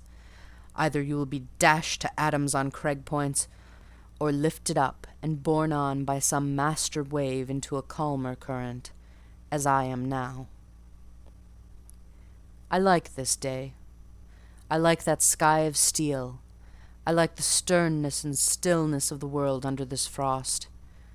I like Thornfield, its antiquity, its retirement, its old crow trees and thorn trees, its grey facade, and lines of dark windows reflecting that metal welkin. And yet how long have I abhorred the very thought of it, shunned it like a great plague house. How I do still abhor. He ground his teeth and was silent. He arrested his step and struck his boot against the hard ground. Some hated thought seemed to have him in its grip, and to hold him so tightly that he could not advance. We were ascending the avenue when he thus paused. The hall was before us. Lifting his eyes to its battlements, he cast over them such a glare as I never saw before or since. Pain, shame, ire, impatience, disgust, detestation seemed momentarily to hold a quivering conflict in the large pupil dilating under his ebon eyebrow. Wild was the wrestle which should be paramount, but another feeling rose and triumphed, something hard and cynical, self-willed and resolute. It settled his passion and petrified his countenance. He went on. During the moment I was silent, Miss Eyre, I was arranging a point with my destiny. She stood there, by that beech trunk, a hag, like one of those who appeared to Macbeth on the heath of Forres. "You like Thornfield?" she said, lifting her finger, and then she wrote in the air a memento, which ran in lurid hieroglyphics all along the house front, between the upper and lower row of windows. "Like it if you can. Like it if you dare." "I will like it," said I. "I dare like it. And," he subjoined moodily, "I will keep my word. I will break obstacles to happiness, to goodness. Yes, goodness. I wish to be a better man than I have been, than I am. As Job's Leviathan broke the spear, the dart, and the habergeon, hindrances which others count as iron and brass, I will esteem but straw and rotten wood." Adele here ran before him with her shuttlecock. "Away!" he cried harshly. "Keep at a distance, child, or go into Sophie." Continuing then to pursue his walk in silence, I ventured to recall him to the point whence he had abruptly diverged. Did you leave the balcony, sir?" I asked, "when Mademoiselle Varon entered?" I almost expected a rebuff for this hardly well-timed question, but on the contrary, waking out of his scowling abstraction, he turned his eyes towards me, and the shades seemed to clear off his brow. "Oh, I had forgotten, Céline. Well, to resume, when I saw my charmer thus come in accompanied by a cavalier, I seemed to hear a hiss, and the green snake of jealousy, rising on undulating coils from the moonlit balcony, glided within my waistcoat, and ate its way in 2 minutes into my heart's core. Strange!" he exclaimed, suddenly starting again from the point. "Strange that I should choose you for the confidant of all this, young lady. Passing strange that you should listen to me quietly, as if it were the most usual thing in the world for a man like me to tell stories of his opera mistresses to a quaint, inexperienced girl like you. But the last singularity explains the first. As I intimated once before, you, with your gravity, considerateness, and caution, were made to be the recipient of secrets. Besides, I know what sort of a mind I have placed in communication with my own. I know it is one not liable to take infection. It is a peculiar mind. It is a unique one. Happily, I do not mean to harm it, but if I did, it would not take harm from me.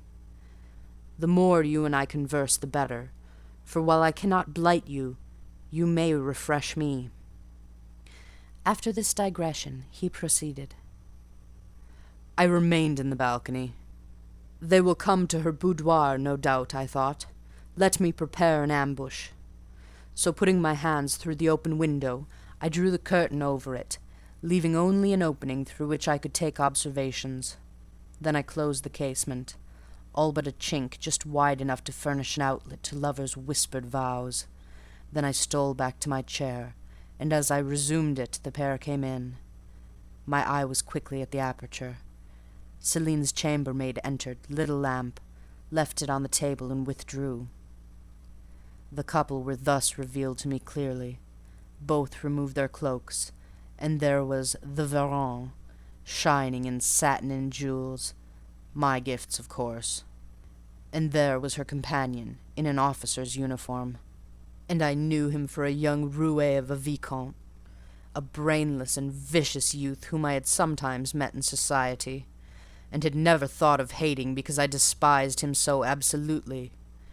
On recognizing him, the fang of the snake of jealousy was instantly broken, because at the same moment my love for Céline sank under an extinguisher.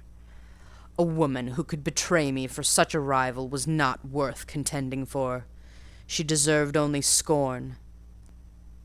Less, however, than I, who had been her dupe. They began to talk. Their conversation eased me completely. Frivolous, mercenary, heartless, and senseless, it was rather calculated to weary than enrage a listener. A card of mine lay on the table. This being perceived brought my name under discussion. Neither of them possessed energy or wit to belabor me soundly, but they insulted me as coarsely as they could in their little way, especially Céline, who even waxed rather brilliant on my personal defects, deformities, as she termed them. Now it had been her custom to launch out into fervent admiration of what she called my beauté mâle, wherein she differed diametrically from you, who told me point-blank at the second interview that you did not think me handsome. The contrast struck me at the time, and Adèle here came running up again. "Monsieur, Jean has just been to say that your agent has called and wishes to see you." "Ah, in that case I must bridge." Opening the window, I walked in upon them, liberated Céline from my protection, gave her notice to vacate her hotel, offered her a purse for immediate exigencies, disregarded screams, hysterics, prayers, protestations, convulsions, made an appointment with the Vicomte for a meeting at the Bois de Boulogne next morning. I had the pleasure of encountering him, left a bullet in one of his poor etiolated arms, feeble as the wing of a chicken in the pip, and then thought I had done with the whole crew. But unluckily, the Varan, 6 months before, had given me this fillette, Adele, who she affirmed was my daughter. And perhaps she may be, though I see no proofs of such grim paternity written in her countenance. Pilot is more like me than she. Some years after I had broken with the mother, she abandoned her child, and ran away to Italy with a musician or singer. I acknowledge no natural claim on Adele's part to be supported by me, nor do I now acknowledge any, for I am not her father. But hearing that she was quite destitute, I e'en took the poor thing out of the slime and mud of Paris and transplanted it here, to grow up clean in the wholesome soil of an English country garden. Mrs. Fairfax found you to train it, but now you know that it is the illegitimate offspring of a French opera girl, you will perhaps think differently of your post and protégé. You will be coming to me some day with notice that you have found another place, that you beg me to look out for a new governess, etc. Eh? No. Adele is not answerable for either her mother's faults or yours. I have a regard for her, and now that I know she is, in a sense, parentless, forsaken by her mother and disowned by you, sir, I shall cling closer to her than before. How could I possibly prefer the spoilt pet of a wealthy family, who would hate her governess as a nuisance, to a lonely little orphan who leans toward her as a friend? Oh, that is the light in which you view it. Well, I must go in now, and you too, it darkens. But I stayed out a few minutes longer with Adele and Pilot, ran a race with her, and played a game of battledore and shuttlecock. When we went in, and I had removed her bonnet and coat, I took her on my knee, kept her there an hour, allowing her to prattle as she liked, not rebuking even some little freedoms and trivialities into which she was apt to stray when much noticed, and which betrayed in her a superficiality of character, inherited probably from her mother, hardly congenial to an English mind. Still, she had her merits, and I was disposed to appreciate all that was good in her to the utmost. I sought in her countenance and features a likeness to Mr. Rochester, but found none. No trait, no turn of expression announced relationship. It was a pity. If she could but have been proved to resemble him, he would have thought more of her. It was not till after I had withdrawn to my own chamber for the night that I steadily reviewed the tale Mr. Rochester had told me. As he had said, there was probably nothing at all extraordinary in the substance of the narrative itself. A wealthy Englishman's passion for a French dancer, and her treachery to him, were everyday matters enough, no doubt, in society. But there was something decidedly strange in the paroxysm of emotion which had suddenly seized him when he was in the act of expressing the present contentment of his mood, and his newly revived pleasure in the old hall and its environs. I meditated wonderingly on this incident, but gradually quitting it, as I found it for the present inexplicable. I turned to the consideration of my master's manner to myself. The confidence he thought fit to repose in me seemed a tribute to my discretion. I regarded and accepted it as such. His deportment had now for some weeks been more uniform toward me than at the first. I never seemed in his way. He did not take fits of chilling hauteur. When he met me unexpectedly, the encounter seemed more welcome. He had always a word and sometimes a smile for me. When summoned by formal invitation to his presence, I was honoured by a cordiality of reception that made me feel I really possessed the power to amuse him, and that these evening conferences were sought as much for his pleasure as for my benefit. I indeed talked comparatively little, but I heard him talk with relish. It was his nature to be communicative. He liked to open to a mind unacquainted with the world glimpses of its scenes and ways. I do not mean its corrupt scenes and wicked ways, but such as derived their interest from the great scale on which they were acted, the strange novelty by which they were characterized. And I had a keen delight in receiving the new ideas he offered, in imagining the new pictures he portrayed, and following him in thought through the new regions he disclosed. never startled or troubled by one noxious illusion. The ease of his manner freed me from painful restraint. The friendly frankness, as correct as cordial, with which he treated me, drew me to him. I felt at times as if he were my relation rather than my master. Yet he was imperious sometimes still, but I did not mind that. I saw it was his way. So happy, so gratified did I become with this new interest added to life, that I ceased to pine after kindred. My thin crescent destiny seemed to enlarge. The blanks of existence were filled up. My bodily health improved. I gathered flesh and strength. And was Mr. Rochester now ugly in my eyes? No, reader. Gratitude, and many associations, all pleasurable and genial, made his face the object I best liked to see. His presence in a room was more cheering than the brightest fire. Yet I had not forgotten his faults. Indeed, I could not, for he brought them frequently before me. He was proud, sardonic, harsh to inferiority of every description. In my secret soul I knew that his great kindness to me was balanced by unjust severity to many others. He was moody, too, unaccountably so. I more than once, when sent for to read to him, found him sitting in his library alone, with his head bent on his folded arms, and when he looked up, a morose, almost a malignant scowl blackened his features. But I believed that his moodiness, his harshness, and his former faults of morality, I say former, for now he seemed corrected of them, had their source in some cruel cross of fate. I believed he was naturally a man of better tendencies, higher principles, and purer tastes than such as circumstances had developed, education instilled, or destiny encouraged. I thought there were excellent materials in him, though for the present they hung together somewhat spoiled and tangled.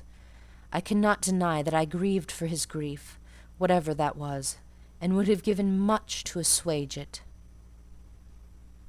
Though I had now extinguished my candle and was laid down in bed, I could not sleep for thinking of his look when he paused in the avenue, and told how his destiny had risen up before him, and dared him to be happy at Thornfield. Why not? I asked myself. What alienates him from the house? Will he leave it again soon? Mrs. Fairfax said he seldom stayed here longer than a fortnight at a time, and he has now been resident 8 weeks. If he does go, the change will be doleful. Suppose he should be absent spring, summer, and autumn, how joyless sunshine and fine days will seem! I hardly know whether I had slept or not after this musing. At any rate, I started wide awake on hearing a vague murmur, peculiar and lugubrious, which sounded, I thought, just above me. I wished I had kept my candle burning. The night was drearily dark. My spirits were depressed. I rose and sat up in bed, listening. The sound was hushed. I tried again to sleep, but my heart beat anxiously. My inward tranquillity was broken. The clock, far down in the hall, struck 2. Just then it seemed my chamber door was touched, as if fingers had swept the panels and groping away along the dark gallery outside. I said, "Who is there?" Nothing answered. I was chilled with fear. All at once I remembered that it might be Pilot, who, when the kitchen door chanced to be left open, not unfrequently found his way up to the threshold of Mr. Rochester's chamber. I had seen him lying there myself in the mornings. The idea calmed me somewhat. I lay down. Silence composes the nerves, and as an unbroken hush now reigned again through the whole house, I began to feel the return of slumber. But it was not fated that I should sleep that night. A dream had scarcely approached my ear when it fled affrighted, scared by a marrow-freezing incident enough. This was a demonic laugh, low, suppressed, and deep, uttered, as it seemed, at the very keyhole of my chamber door. The head of my bed was near the door, and I thought at first the goblin laughter stood at my bedside, or rather crouched by my pillow. But I rose, looked around, and could see nothing, while as I still gazed the unnatural sound was reiterated, and I knew it came from behind the panels. My first impulse was to rise and fasten the bolt. My next, again to cry out, "Who is there?" Something gurgled and moaned. Ere long, steps retreated up the gallery toward the third-story staircase. A door had lately been made to shut in that staircase. I heard it open and close, and all was still. Was that Grace Poole? And is she possessed with a devil? Thought I. Impossible now to remain longer by myself. I must go to Mrs. Fairfax. I hurried on my frock and a shawl. I withdrew the bolt and opened the door with trembling hand. There was a candle burning just outside, and on the matting in the gallery. I was surprised at this circumstance, but still more was I amazed to perceive the air quite dim, as if filled with smoke. And while looking to the right hand and left, to find whence these blue wreaths issued, I became further aware of a strong smell of burning. Something creaked. It was a door ajar, and that door was Mr. Rochester's, and the smoke rushed in a cloud from thence. I thought no more of Mrs. Fairfax. I thought no more of Grace Poole or the laugh. In an instant I was within the chamber. Tongues of flame darted round the bed. The curtains were on fire. In the midst of blaze and vapour, Mr. Rochester lay stretched motionless, in deep sleep. "Wake! Wake!" I cried. I shook him, but he only murmured and turned. The smoke had stupefied him. Not a moment could be lost. The very sheets were kindling. I rushed to his basin and ewer. Fortunately, one was wide and the other deep, and both were filled with water. I heaved them up, deluged the bed and its occupant, flew back to my own room, brought my own water-jug, baptized the couch afresh, and by God's aid succeeded in extinguishing the flames which were devouring it. The hiss of the quenched element, the breakage of a pitcher which I had flung from my hand when I had emptied it, and above all, the splash of the shower-bath I had liberally bestowed, roused Mr. Rochester at last. Though it was now dark, I knew he was awake, because I heard him fulminating strange anathemas at finding himself lying in a pool of water. "Is there a flood?" he cried. "No, sir," I answered, "but there has been a fire. Get up, do. You are quenched now. I will fetch you a candle." "In the name of all the elves in Christendom, is that Jane Eyre?" he demanded. "What have you done with me, witch, sorceress? Who is in the room besides you? Have you plotted to drown me?" "I will fetch you a candle, sir, and in heaven's name get up. Somebody has plotted something. You cannot too soon find out who and what it is." "There, I am up now, but at your peril you fetch a candle yet. Wait 2 minutes till I get into some dry garments, if any dry there be. Yes, here is my dressing-gown. Now run." I did run. I brought the candle, which still remained in the gallery. He took it from my hand, held it up, and surveyed the bed, all blackened and scorched, the sheets drenched, the carpet round swimming in water. "What is it, and who did it?" he asked. I briefly related to him what had transpired, the strange laugh I had heard in the gallery, the steps ascending to the third story, the smoke, the smell of fire which had conducted me to his room, in what state I had found matters there, and how I had deluged him with all the water I could lay hands on. He listened very gravely. His face, as I went on, expressed more concern than astonishment. He did not immediately speak when I had concluded. "Shall I call Mrs. Fairfax?" I asked. "Mrs. Fairfax? No, what the deuce would you call her for? What can she do? Let her sleep unmolested." "Then I will fetch Leah and wake John and his wife." "Not at all. Just be still. You have a shawl on. If you are not warm enough, you may take my cloak yonder. Wrap it about yourself and sit down on the armchair. There, I will put it on. Now place your feet on the stool, to keep them out of the wet. I am going to leave you a few minutes. I shall take the candle. Remain where you are until I return. Be as still as a mouse. I must pay a visit to the second story. Don't move, remember, or call anyone." He went. I watched the light withdraw. He passed up the gallery very softly, unclosed the staircase door with as little noise as possible, shut it after him, and the last ray vanished. I was left in total darkness. I listened for some noise, but heard nothing. A very long time elapsed. I grew weary. It was cold, in spite of the cloak. And then I did not see the use of staying, as I was not to rouse the house. I was on the point of risking Mr. Rochester's displeasure by disobeying his orders, when the light once more gleamed dimly on the gallery wall, and I heard his unshod feet tread the matting. I hope it is he, thought I, and not something worse. He re-entered, pale and very gloomy. "I have found it all out," he said, setting his candle down on the washstand. "It is as I thought." "How, sir?" He made no reply, but stood with his arms folded, looking on the ground. At the end of a few minutes he inquired in a rather peculiar tone, "I forget whether you said you saw anything when you opened your chamber door." "No, sir, only the candlestick on the ground." "But you heard an odd laugh. You have heard that laugh before, I should think, or something like it." "Yes, sir. There is a woman who sews here, called Grace Poole. She laughs in that way. She is a singular person." "Just so. Grace Poole, you have guessed it. She is, as you say, singular. Very. Well, I shall reflect on the subject.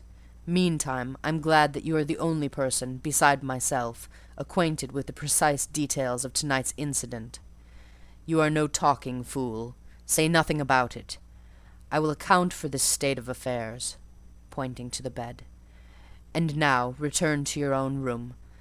I shall do very well on the sofa in the library for the rest of the night. It is near 4. In 2 hours the servants will be up." "Good night, then, sir," said I, departing. He seemed surprised, very inconsistently so, as he had just told me to go. "What!" he exclaimed.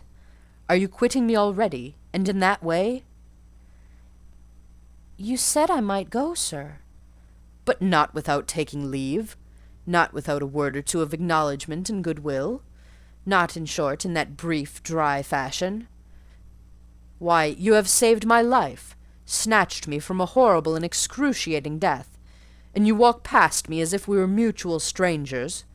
At least shake hands." He held out his hand. I gave him mine. He took it first in one, then in both of his own. "You have saved my life. I have a pleasure in owing you so immense a debt. I cannot say more. Nothing else that has being would have been tolerable to me in the character of creditor for such an obligation. But you, it is different. I feel your benefits no burden, Jane." He paused, gazed at me. Words almost visible trembled on his lips, but his voice was checked. "Good night again, sir. There is no debt, benefit, burden, obligation in the case." "I knew," he continued, "you would do me good in some way, at some time. I saw it in your eyes when I first beheld you. Their expression and smile did not—" Again he stopped. "Did not," he proceeded hastily, "strike delight into my very inmost heart so for nothing. People talk of natural sympathies. I have heard of good genii. There are grains of truth in the wildest fables, my cherished preserver. Good night." Strange energy was in his voice, strange fire in his look. "I am glad I happened to be awake," I said, and then I was going. "What? You will go?" "I am cold, sir." "Cold? Yes, and standing in a pool. Go then, Jane, go." But he still retained my hand, and I could not free it. I bethought myself of an expedient.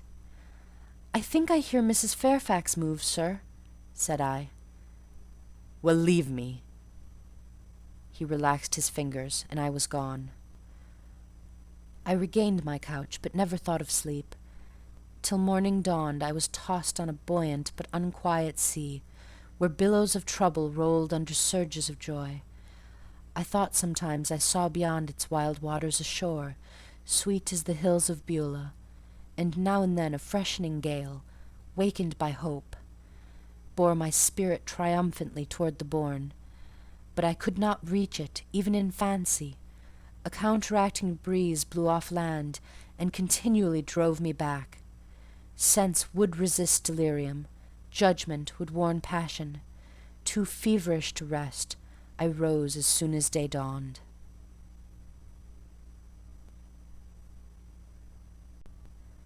End of chapter 15.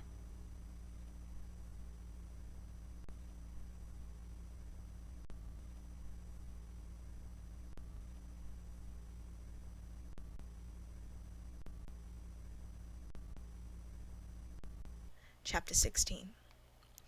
I both wished and feared to see Mr. Rochester on the day which followed this sleepless night. I wanted to hear his voice again, yet feared to meet his eye.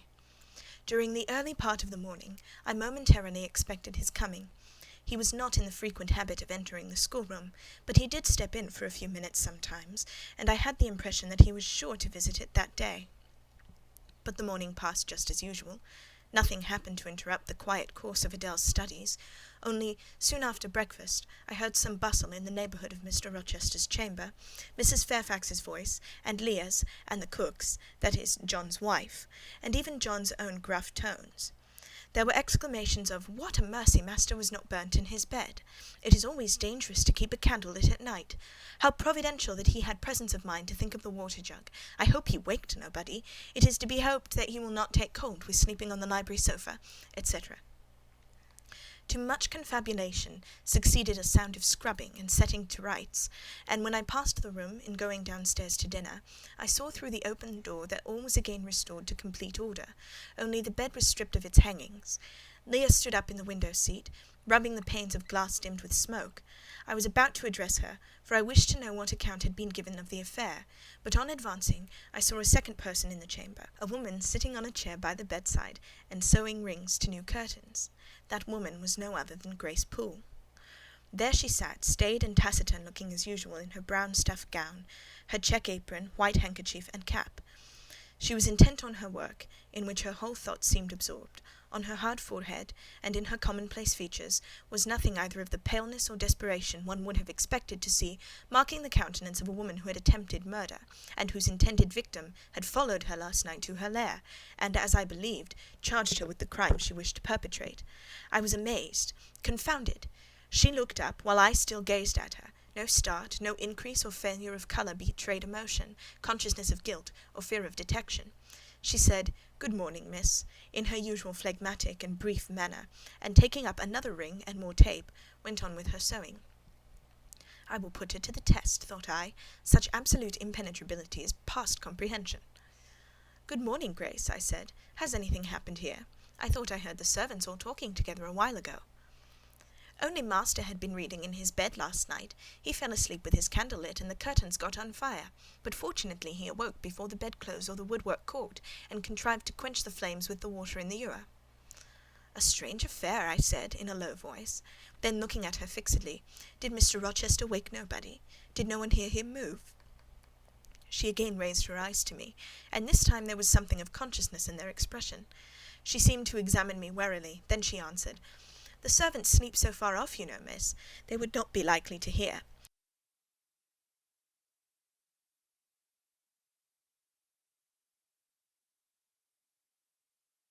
"Mrs. Fairfax's room and yours are the nearest to master's, but Mrs. Fairfax said she heard nothing. When people get elderly, they often sleep heavy."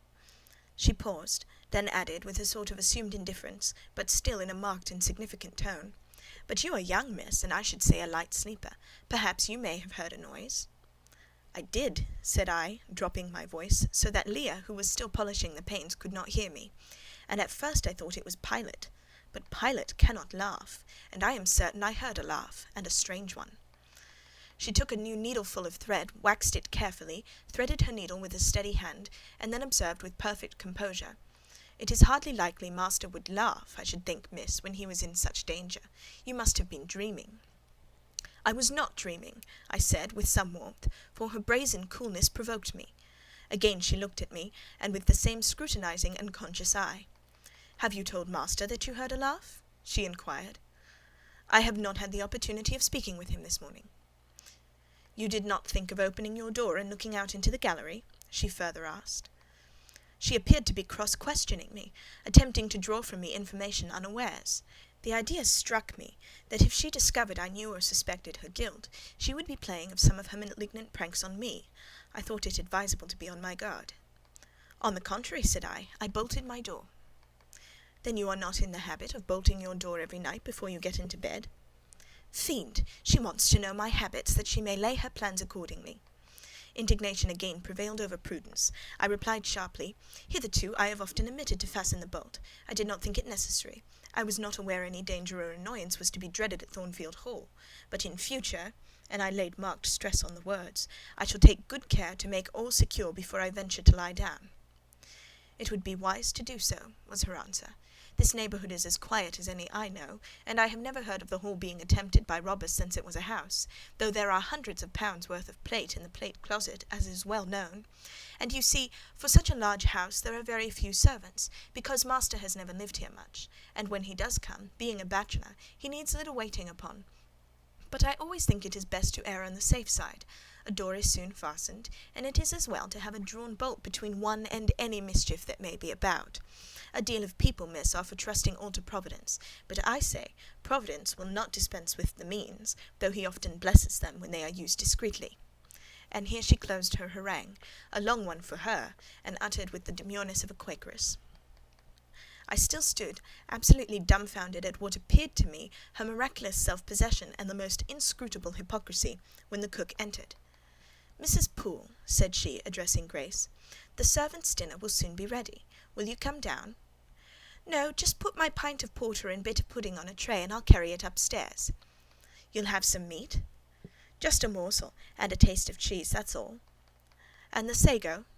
"Never mind it at present. I shall be coming down before tea-time. I'll make it myself." The cook here turned to me, saying that Mrs. Fairfax was waiting for me, so I departed.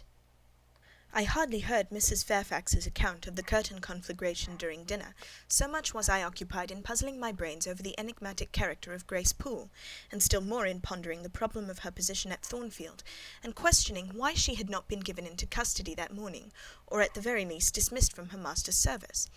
He had almost as much as declared his conviction of her criminality last night. What mysterious cause withheld him from accusing her? Why had he enjoined me too to secrecy?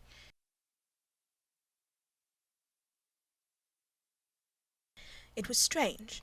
A bold, vindictive, and haughty gentleman seemed somehow in the power of one of the meanest of his dependents, so much in her power, that even when she lifted her hand against his life, he dared not openly charge her with the attempt, much less punish her for it.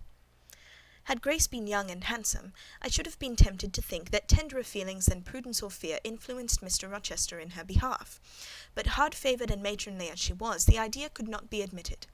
Yet, I reflected, she has been young once. Her youth would be contemporary with her master's. Mrs. Fairfax told me once she had lived here for many years. I don't think she could ever have been pretty, but for aught I know, she may possess originality and strength of character to compensate for want of personal advantages. Mr. Rochester is an amateur of the decided and eccentric. Grace is eccentric at least. What if a former caprice, a freak very possible to a nature so sudden and headstrong as his, has delivered him into her power, and she now exercises over his actions a secret influence, the result of his own indiscretion, which he cannot shake off and dare not disregard? But having reached this point of conjecture, Mrs. Poole's square, flat figure, and uncomely, dry, even coarse face, recurred so distinctly to my mind's eye, that I thought, no, impossible, my supposition cannot be correct. Yet, suggested the secret voice which talks to us in our own hearts, you are not beautiful either, and perhaps Mr. Rochester approves you. At any rate, you have often felt as if he did, and last night, remember his words, remember his look, remember his voice. I well remembered all. Language, glance, and tone seemed at the moment vividly renewed. I was now in the schoolroom. Adèle was drawing. I bent over her, and directed her pencil. She looked up with a sort of start. "Qu'avez-vous, mademoiselle?" said she.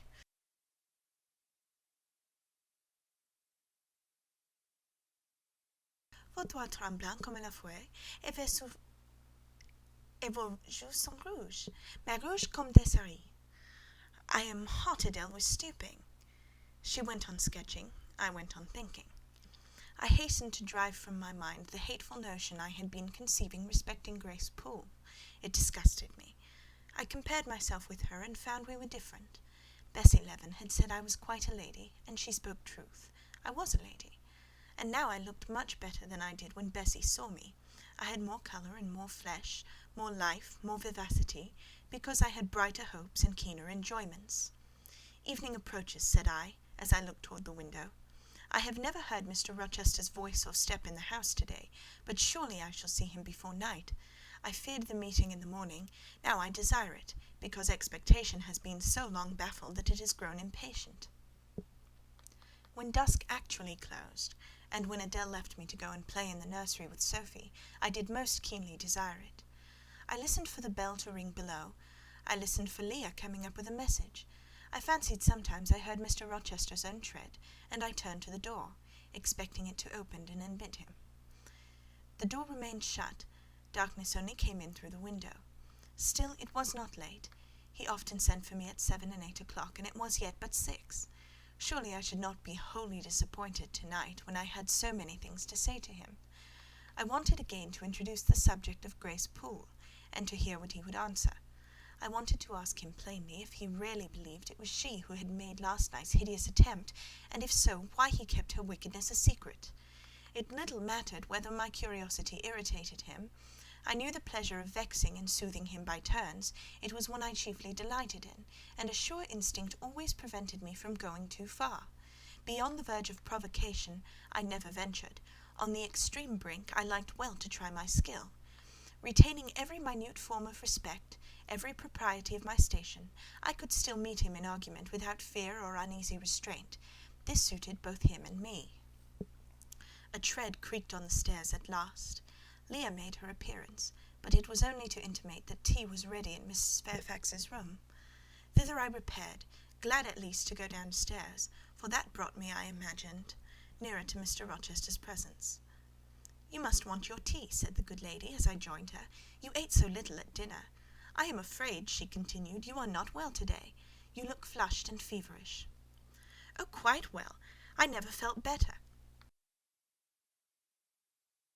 "Then you must prove it by evincing a good appetite. Will you fill the teapot while I knit off this needle?" Having completed her task, she rose to draw down the blind, which she had hitherto kept up by way, I suppose, of making the most of daylight, though dusk was now fast deepening into total obscurity. "It is fair to-night," said she, as she looked through the panes, "though not starlight. Mr. Rochester has, on the whole, had a favourable day for his journey."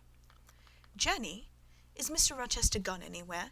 I did not know he was out." "Oh, he set off the moment he had breakfasted.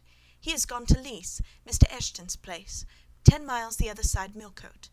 I believe there is quite a party assembled there, Lord Ingram, Sir George Lynn, Colonel Dent, and others." "Do you expect him back to-night?" "No, nor to-morrow either. I should think he is very likely to stay a week or more. When these fine fashionable people get together, they are so surrounded by elegance and gaiety, so well provided with all that can please and entertain, they are in no hurry to separate. Gentlemen especially are often in request on such occasions, and Mr. Rochester is so talented and so lively in society that I believe he is a general favourite. The ladies are very fond of him, though you would not think his appearance calculated to recommend him particularly in their eyes, but I suppose his acquirements and abilities, perhaps his wealth and good blood, make amends for any little fault of look." "Are there ladies at the Lees?" "There are Mrs. Eshton and her 3 daughters, very elegant young ladies indeed, and there are the Honourable Blanche and Mary Ingram, most beautiful women, I suppose. Indeed, I have seen Blanche 6 or 7 years since, when she was a girl of 18. She came here to a Christmas ball and party Mr. Rochester gave. You should have seen the dining-room that day, how richly it was decorated, how brilliantly lit up. I should think there were 50 ladies and gentlemen present, all of the first county families, and Miss Ingram was considered the belle of the evening." "You saw her, you say, Mrs. Fairfax. What was she like?" "Yes, I saw her.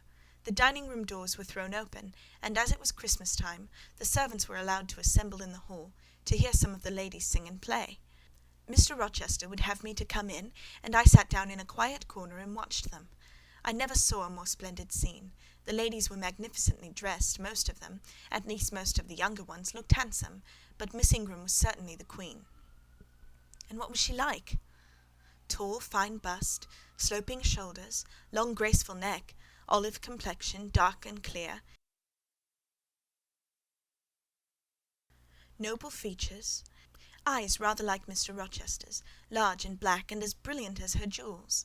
And then she had such a fine head of hair, raven black and so becomingly arranged, a crown of thick plaits behind, and in front the longest, glossiest curls I ever saw. She was dressed in pure white. An amber-coloured scarf was passed over her shoulder and across her breast, tied at the side and descending in long fringed ends below her knee. She wore an amber-coloured flower, too, in her hair. It contrasted well with the jetty mass of her curls. She was greatly admired, of course. Yes, indeed, and not only for her beauty, but for her accomplishments. She was one of the ladies who sang. A gentleman accompanied her on the piano. She and Mr. Rochester sang a duet. Mr. Rochester? I was not aware he could sing. Oh, he has a fine bass voice, and an excellent taste for music. And Miss Ingram, what sort of a voice had she? A very rich and powerful one. She sang delightfully. It was a treat to listen to her, and she played afterwards. I am no judge of music, but Mr. Rochester is, and I heard him say her execution was remarkably good. And this beautiful and accomplished lady, she is not yet married? It appears not. I fancy neither she nor her sister have very large fortunes. Old Lord Ingram's estates were chiefly entailed, and the eldest son came for everything almost. But I wonder no wealthy nobleman or gentleman has taken a fancy to her. Mr. Rochester, for instance. He is rich, is he not? Oh, yes, but you see there is a considerable difference in age. Mr. Rochester is nearly 40. She is but 25. What of that? More unequal matches are made every day. True, yet I should scarcely fancy Mr. Rochester would entertain any idea of the sort. But you eat nothing. You have scarcely tasted since you began tea. No, I am too thirsty to eat. Will you let me have another cup? I was about to revert again to the probability of a union between Mr. Rochester and the beautiful Blanche, but Adele came in, and the conversation was turned into another channel. When once more alone, I reviewed the information I had got, looked into my heart, examined its thoughts and feelings, and endeavoured to bring back with a strict hand such as had been straying through imagination's boundless and trackless waste into the safe fold of common sense. Arraigned at my own bar, memory having given her evidence of the hopes, wishes, sentiments I had been cherishing since last night, of the general state of mind in which I had indulged for nearly a fortnight past, reason having come forward and told, in her own quiet way, a plain unvarnished tale, showing how I had rejected the real, and rabidly devoured the ideal, I pronounced judgment to this effect: that a greater fool than Jane Eyre had never breathed the breath of life, that a more fantastic idiot had never surfeited herself on sweet lies, and swallowed poison as if it were nectar. You, I said, a favourite with Mr. Rochester, you gifted with the power of pleasing him, you of importance to him in any way, go, your folly sickens me, and you have derived pleasure from occasional tokens of preference, equivocal tokens, shown by a gentleman of family and a man of the world to a dependent and a novice. How dared you, poor stupid dupe? Could not even self-interest make you wiser? You repeated to yourself this morning the brief scene of last night. Cover your face and be ashamed. He said something in praise of your eyes, did he?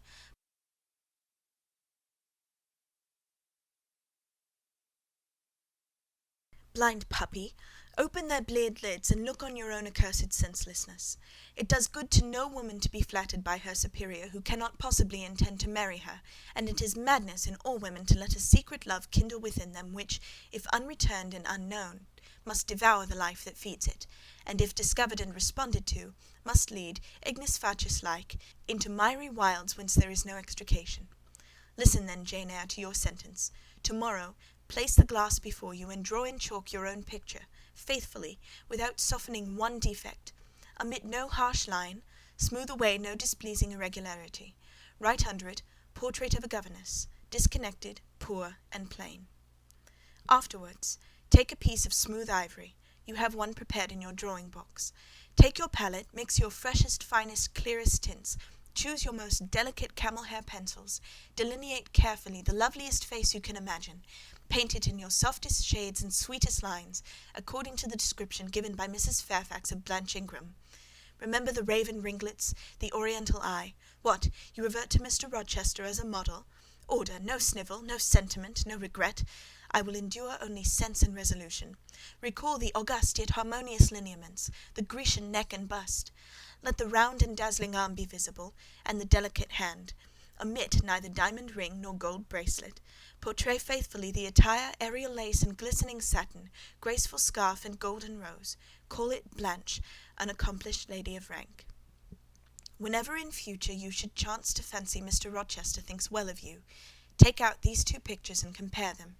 Say, Mr. Rochester might probably win that noble lady's love, if he chose to strive for it. Is it likely he would waste a serious thought on this indigent and insignificant plebeian? I'll do it, I resolved, and having framed this determination, I grew calm and fell asleep. I kept my word. An hour or two sufficed to sketch my own portrait in crayons, and in less than a fortnight I had completed an ivory miniature of an imaginary Blanche Ingram. It looked like a lovely face enough, and when compared with the real head in chalk, the contrast was as great as self-control could desire. I derived benefit from the task. It had kept my head and hands employed, and had given force and fixedness to the new impressions I wished to stamp indelibly on my heart. Ere long, I had reason to congratulate myself on the course of wholesome discipline to which I had thus forced my feelings to submit. Thanks to it, I was able to meet subsequent occurrences with a decent calm, which, had they found me unprepared, I should probably have been unequal to maintain, even externally. End of chapter 16. Chapter 17. A week passed, and no news arrived of Mr. Rochester. 10 days, and still he did not come. Mrs. Fairfax said she should not be surprised if he were to go straight from the Leas to London, and thence to the Continent, and not show his face again at Thornfield for a year to come. He had not infrequently quitted it in a manner quite as abrupt and unexpected. When I heard this, I was beginning to feel a strange chill, and failing at the heart. I was actually permitting myself to experience a sickening sense of disappointment, but rallying my wits, and recollecting my principles, I at once called my sensations to order, and it was wonderful how I got over the temporary blunder, how I cleared up the mistake of supposing Mr. Rochester's movements a matter in which I had any cause to take a vital interest. Not that I humbled myself by a slavish notion of inferiority. On the contrary, I just said, "You have nothing to do with the master of Thornfield, further than to receive the salary he gives you for teaching his protégé, and to be grateful for such respectful and kind treatment as, if you do your duty, you have a right to expect at his hands. Be sure that is the only tie he seriously acknowledges between you and him, so don't make him the object of your fine feelings, your raptures, agonies, and so forth. He is not of your order. Keep to your caste, and be too self-respecting to lavish the love of the whole heart, soul, and strength, where such a gift is not wanted, and would be despised." I went on with my day's business tranquilly, but ever and anon vague suggestions kept wandering across my brain, of reasons why I should quit Thornfield, and I kept involuntarily framing advertisements, and pondering conjectures about new situations. These thoughts I did not think to check. They might germinate and bear fruit if they could. Mr. Rochester had been absent upwards of a fortnight when the post brought Mrs. Fairfax a letter. "It is from the master," said she, as she looked at the direction. "Now I suppose we shall know whether we are to expect his return or not." And while she broke the seal and perused the document, I went on taking my coffee. We were at breakfast. It was hot, and I attributed to that circumstance a fiery glow which suddenly rose to my face. Why my hand shook, and why I involuntarily spilt half the contents of my cup into my saucer, I did not choose to consider. "Well, I sometimes think we are too quiet, but we run a chance of being busy enough now, for a little while at least," said Mrs. Fairfax, still holding the note before her spectacles. Ere I permitted myself to request an explanation, I tied the string of Adèle's pinafore, which happened to be loose. Having helped her also to another bun, and refilled her mug with milk, I said nonchalantly, "Mr. Rochester is not likely to return soon, I suppose?" Indeed he is. In 3 days, he says. That will be next Thursday, and not alone either. I don't know how many of the fine people at the Lees are coming with him. He sends directions for all the best bedrooms to be prepared, and the library and drawing-rooms are to be cleaned out. I am to get more kitchen hands from the George Inn at Millcote, and from wherever else I can, and the ladies will bring their maids, and the gentlemen their valets, so we shall have a full house of it. And Mrs. Fairfax swallowed her breakfast and hastened away to commence operations. The 3 days were, as she had foretold, busy enough. I had thought all the rooms at Thornfield beautifully clean and well arranged, but it appears I was mistaken. 3 women were got to help, and such scrubbing, such brushing, such washing of paint and beating of carpets, such taking down and putting up of pictures, such polishing of mirrors and lustres, such lighting of fires in bedrooms, such airing of sheets and feather-beds on hearths, I never beheld either before or since. Adèle ran quite wild in the midst of it.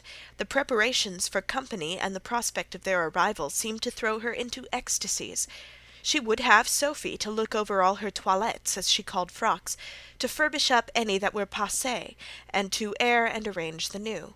For herself, she did nothing but caper about in the front chambers, jump on and off of the bedsteads, and lie on the mattresses and piled up bolsters and pillows before the enormous fires roaring in the chimneys. From school duties she was exonerated. Mrs. Fairfax had pressed me into her service, and I was all day in the storeroom, helping or hindering her and the cook, learning to make custards and cheesecakes and French pastry, to truss game and garnish dessert dishes. The party were expected to arrive on Thursday afternoon, in time for dinner at 6. During the intervening period I had no time to nurse chimeras, and I believe I was as active and gay as anybody, Adèle excepted. Still, now and then I received a damping check to my cheerfulness, and was, in spite of myself, thrown back on the region of doubts and portents, and dark conjectures. This was when I chanced to see the 3rd-story staircase door, which of late had always been kept locked, open slowly, and give passage to the form of Grace Poole, in prim cap, white apron, and handkerchief. When I watched her glide along the gallery, her quiet tread muffled in a list slipper, when I saw her look into the bustling, topsy-turvy bedrooms, just to say a word, perhaps, to the charwoman about the proper way to polish a grate, or clean a marble mantelpiece, or take stains from papered walls, and then pass on. She would thus descend to the kitchen once a day, eat her dinner, smoke a moderate pipe on the hearth, and go back, carrying her pot of porter with her for her private solace in her own gloomy upper haunt. Only 1 hour in all the 24 did she pass with her fellow-servants below. All the rest of her time was spent in some low-ceiled oaken chamber of the 2nd story. There she sat, and sewed, and probably laughed drearily to herself, as companionless as a prisoner in his dungeon. The strangest thing of all was that not a soul in the house except me noticed her habits, or seemed to marvel at them. No one discussed her position or her employment. No one pitied her solitude or isolation.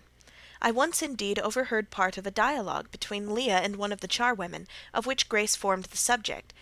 Leah had been saying something I had not caught, and the charwoman remarked, "She gets good wages, I guess." "Yes," said Leah, "I wish I had as good. Not that mine are to complain of. There's no stinginess at Thornfield, but they are not 1/5 of the sum Mrs. Poole receives. And she is laying by. She goes every quarter to the bank at Millcote. I should not wonder but she has saved enough to keep her independent if she liked to leave, but I suppose she's got used to the place, and then she's not 40 yet, and strong and able for anything. It is too soon for her to give up business." "She is a good hand, I dare say," said the charwoman. "Ah, she understands what she has to do. Nobody better," rejoined Leah significantly. "And it is not every one could fill her shoes, not for all the money she gets." "That it is not," was the reply. "I wonder whether the master—" The charwoman was going on, but here Leah turned and perceived me, and she instantly gave her companion a nudge. "Doesn't she know?" I heard the woman whisper. Leah shook her head, and the conversation was of course dropped. All I had gathered from it amounted to this, that there was a mystery at Thornfield, and that from participation in that mystery I was purposely excluded. Thursday came. All work had been completed the previous evening. Carpets were laid down, bed-hangings festooned, radiant white counterpanes spread, toilet tables arranged, furniture rubbed, flowers piled in vases. Both chambers and saloons looked as fresh and bright as hands could make them. The hall, too, was scoured, and the great carved clock, as well as the steps and banisters of the staircase, were polished to the brightness of glass. In the dining-room the sideboard flashed resplendent with plate. In the drawing-room and boudoir, vases of exotics bloomed on all sides. Afternoon arrived. Mrs. Fairfax assumed her best black satin gown, her gloves, and her gold watch, for it was her part to receive the company, to conduct the ladies to their rooms, etc. Adèle too would be dressed, though I thought she had little chance of being introduced to the party, that day at least. However, to please her, I allowed Sophie to apparel her in one of her short full muslin frocks. For myself, I had no need to make any change. I should not be called upon to quit my sanctum of the schoolrooms, for a sanctum it was now become to me, a very pleasant refuge in time of trouble. It had been a mild, serene spring day, one of those days which toward the end of March or the beginning of April rise shining over the earth as heralds of summer. It was drawing to an end now, but the evening was even warm, and I sat at work in the schoolroom with the window open. "It gets late," said Mrs. Fairfax, entering in rustling state. "I am glad I ordered dinner an hour after the time Mr. Rochester mentioned, for it is past 6 now. I have sent John down to the gates to see if there is anything on the road. One can see a long way from thence in the direction of Millcote." She went to the window. "Here he is," said she. "Well, John," leaning out, "any news?" "They're coming, ma'am," was the answer. "They'll be here in 10 minutes." Adèle flew to the window. I followed, taking care to stand on one side, so that, screened by the curtain, I could see without being seen. The 10 minutes John had given seemed very long, but at last wheels were heard, 4 equestrians galloped up the drive, and after them came 2 open carriages. Fluttering veils and waving plumes filled the vehicles. 2 of the cavaliers were young, dashing-looking gentlemen. The third was Mr. Rochester, on his black horse, Monsieur, Pilot bounding before him. At his side rode a lady, and he and she were the first of the party. Her purple riding habit almost swept the ground, her veil streamed long on the breeze, mingling with its transparent folds, and gleaming through them, shone rich raven ringlets. "Miss Ingram!" exclaimed Mrs. Fairfax, and away she hurried to her post below. The cavalcade, following the sweep of the drive, quickly turned the angle of the house, and I lost sight of it. Adèle now petitioned to go down, but I took her on my knee and gave her to understand that she must not on any account think of venturing in sight of the ladies, either now or at any other time, unless expressly sent for; that Mr. Rochester would be very angry, etc. Some natural tears she shed on being told this, but as I began to look very grave, she consented at last to wipe them. A joyous stir was now audible in the hall. Gentlemen's deep tones and ladies' silvery accents blent harmoniously together, and distinguishable above all, though not loud, was the sonorous voice of the master of Thornfield Hall, welcoming his fair and gallant guests under its roof. Then light steps ascended the stairs, and there was a tripping through the gallery, and soft cheerful laughs, and opening and closing doors, and for a time a hush. "Elle est changeante de toilettes," said Adèle, who, listening attentively, had followed every movement, and she sighed. "Chez maman," said she, "quand il y avait du monde, je la suivais partout, au salon et les douze chambres. Souvent je regardais les femmes de chambre coiffer et habiller les dames, et c'était si amusant, comme cela on apprend." "Don't you feel hungry, Adèle?" "Mais oui, mademoiselle. Voilà 5 ou 6 heures que nous n'avons pas mangé." "Well now, while the ladies are in their rooms, I will venture down and get you something to eat." And issuing from my asylum with precaution, I sought a back stairs which conducted directly to the kitchen. All in that region was fire and commotion. The soup and fish were in the last stage of projection, and the cook hung over her crucibles in a frame of mind and body threatening spontaneous combustion. In the servants' hall, 2 coachmen and 3 gentlemen's gentlemen stood or sat around the fire. The Abigails, I suppose, were upstairs with their mistresses. The new servants, that had been hired from Millcote, were bustling about everywhere. Threading this chaos, I at last reached the larder. There I took possession of a cold chicken, a roll of bread, some tarts, a plate or 2, and a knife and fork. With this booty I made a hasty retreat. I had regained the gallery, and was just shutting the back door behind me, when an accelerated hum warned me that the ladies were about to issue from their chambers. I could not proceed to the schoolroom without passing some of their doors, and running the risk of being surprised with my cargo of victuallage, so I stood still at the end, which, being windowless, was dark, quite dark now, for the sun was set, and twilight gathering. Presently the chambers gave up their fair tenants one after another. Each came out gaily and airily, with dress that gleamed lustrous through the dark. For a moment they stood grouped together at the other extremity of the gallery, conversing in a key of sweet subdued vivacity. They then descended down the staircase almost as noiselessly as a bright mist rolls down a hill. Their collective appearance had left on me an impression of high-born elegance, such as I had never before received. I found Adèle peeping through the schoolroom door, which she held ajar. "What beautiful ladies!" cried she in English. "Oh, I wish I might go to them! Do you think Mr. Rochester will send for us by and by, after dinner?" "No, indeed, I don't. Mr. Rochester has something else to think about. Never mind the ladies to-night. Perhaps you will see them to-morrow. Here is your dinner." She was really hungry, so the chicken and tarts served to divert her attention for a time. It was well I secured this forage, or both she, I, and Sophie, to whom I conveyed a share of our repast, would have run a chance of getting no dinner at all. Every one downstairs was too much engaged to think of us. The dessert was not carried out until after 9, and at 10 footmen were still running to and fro with trays and coffee-cups. I allowed Adèle to sit up much later than usual, for she declared she could not possibly go to sleep while the doors kept opening and shutting below, and people bustling about.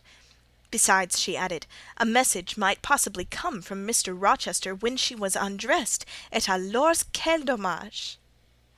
I told her stories as long as she would listen to them, and then for a change I took her out into the gallery. The hall lamp was now lit, and it amused her to look over the balustrade and watch the servants passing backwards and forwards. When the evening was far advanced, a sound of music issued from the drawing-room, whither the piano had been removed. Adèle and I sat down on the top step of the stairs to listen. Presently a voice blent with the rich tones of the instrument. It was a lady who sang, and sweet her notes were. The solo over, a duet followed, and then a glee. A joyous conversational murmur filled up the intervals. I listened long. Suddenly I discovered that my ear was wholly intent on analysing the mingled sounds, and trying to discriminate amidst the confusion of accents those of Mr. Rochester. And when it caught them, which it soon did, it found a further task in framing the tones, rendered by distance inarticulate, into words. The clock struck 11. I looked at Adèle, whose head leant against my shoulder. Her eyes were waxing heavy, so I took her up in my arms and carried her off to bed.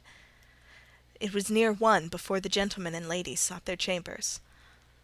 The next day was as fine as its predecessor. It was devoted by the party to an excursion to some site in the neighbourhood. They set out early in the forenoon, some on horseback, the rest in carriages. I witnessed both the departure and the return. Miss Ingram, as before, was the only lady equestrian, and as before, Mr. Rochester galloped at her side. The two rode a little apart from the rest. I pointed out this circumstance to Mrs. Fairfax, who was standing at the window with me. "You said it was not likely they should think of being married," said I, "but you see Mr. Rochester evidently prefers her to any of the other ladies." "Yes, I dare say. No doubt he admires her." "And she him," I added. "Look how she leans her head towards him, as if she were conversing confidentially. I wish I could see her face. I have never had a glimpse of it yet." "You will see her this evening," answered Mrs. Fairfax. "I happened to remark to Mr. Rochester how much Adèle wished to be introduced to the ladies, and he said, 'Oh, let her come into the drawing-room after dinner, and request Miss Eyre to accompany her.'" "Yes, he said that from mere politeness. I need not go, I am sure," I answered. "Well, I observed to him that as you were unused to company, I did not think you would like appearing before so gay a party, all strangers, and he replied in his quick way, 'Nonsense! If she objects, tell her it is my particular wish, and if she resists, say I shall come and fetch her in case of contumacy.' 'I will not give him that trouble,' I answered. 'I will go, if no better may be, but I don't like it. Shall you be there, Mrs. Fairfax?' No, I played it off, and he admitted my plea. I'll tell you how to manage, so as to avoid the embarrassment of making a formal entrance, which is the most disagreeable part of the business. You must go into the drawing-room while it is empty, before the ladies leave the dinner-table. Choose your seat in any quiet nook you like. You need not stay long after the gentlemen come in, unless you please. Just let Mr. Rochester see you are there, and then slip away. No one will notice you. Will these people remain long, do you think? Perhaps 2 or 3 weeks, certainly not more. After the Easter recess, Sir George Lynn, who was lately elected member for Millcote, will have to go up to town and take his seat. I dare say Mr. Rochester will accompany him. It surprises me that he has already made so protracted a stay at Thornfield. It was with some trepidation that I perceived the hour approach when I was to repair with my charge to the drawing-room. Adèle had been in a state of ecstasy all day, after hearing she was to be presented to the ladies in the evening, and it was not till Sophie commenced the operation of dressing her that she sobered down. Then the importance of the process quickly steadied her, and by the time she had her curls arranged in well-smoothed, drooping clusters, her pink satin frock put on, her long sash tied, and her lace mittens adjusted, she looked as grave as any judge. No need to warn her not to disarrange her attire. When she was dressed, she sat demurely down in her little chair, taking care previously to lift up the satin skirt, for fear she should crease it, and assured me she would not stir thence till I was ready. This I quickly was. My best dress, the silver grey one, purchased for Miss Temple's wedding and never worn since, was soon put on, my hair was soon smoothed, my sole ornament, the pearl brooch, soon assumed. We descended. Fortunately, there was another entrance to the drawing-room than that through the saloon where they were all seated at dinner. We found the apartment vacant, a large fire burning silently on the marble hearth, and wax candles shining in bright solitude amid the exquisite flowers with which the tables were adorned. The crimson curtain hung before the arch. Slight as was the separation, this drapery formed from the party in the adjoining saloon. They spoke in so low a key that nothing of their conversation could be distinguished beyond a soothing murmur. Adèle, who appeared still to be under the influence of a most solemnizing impression, sat down, without a word, on the footstool I pointed out for her.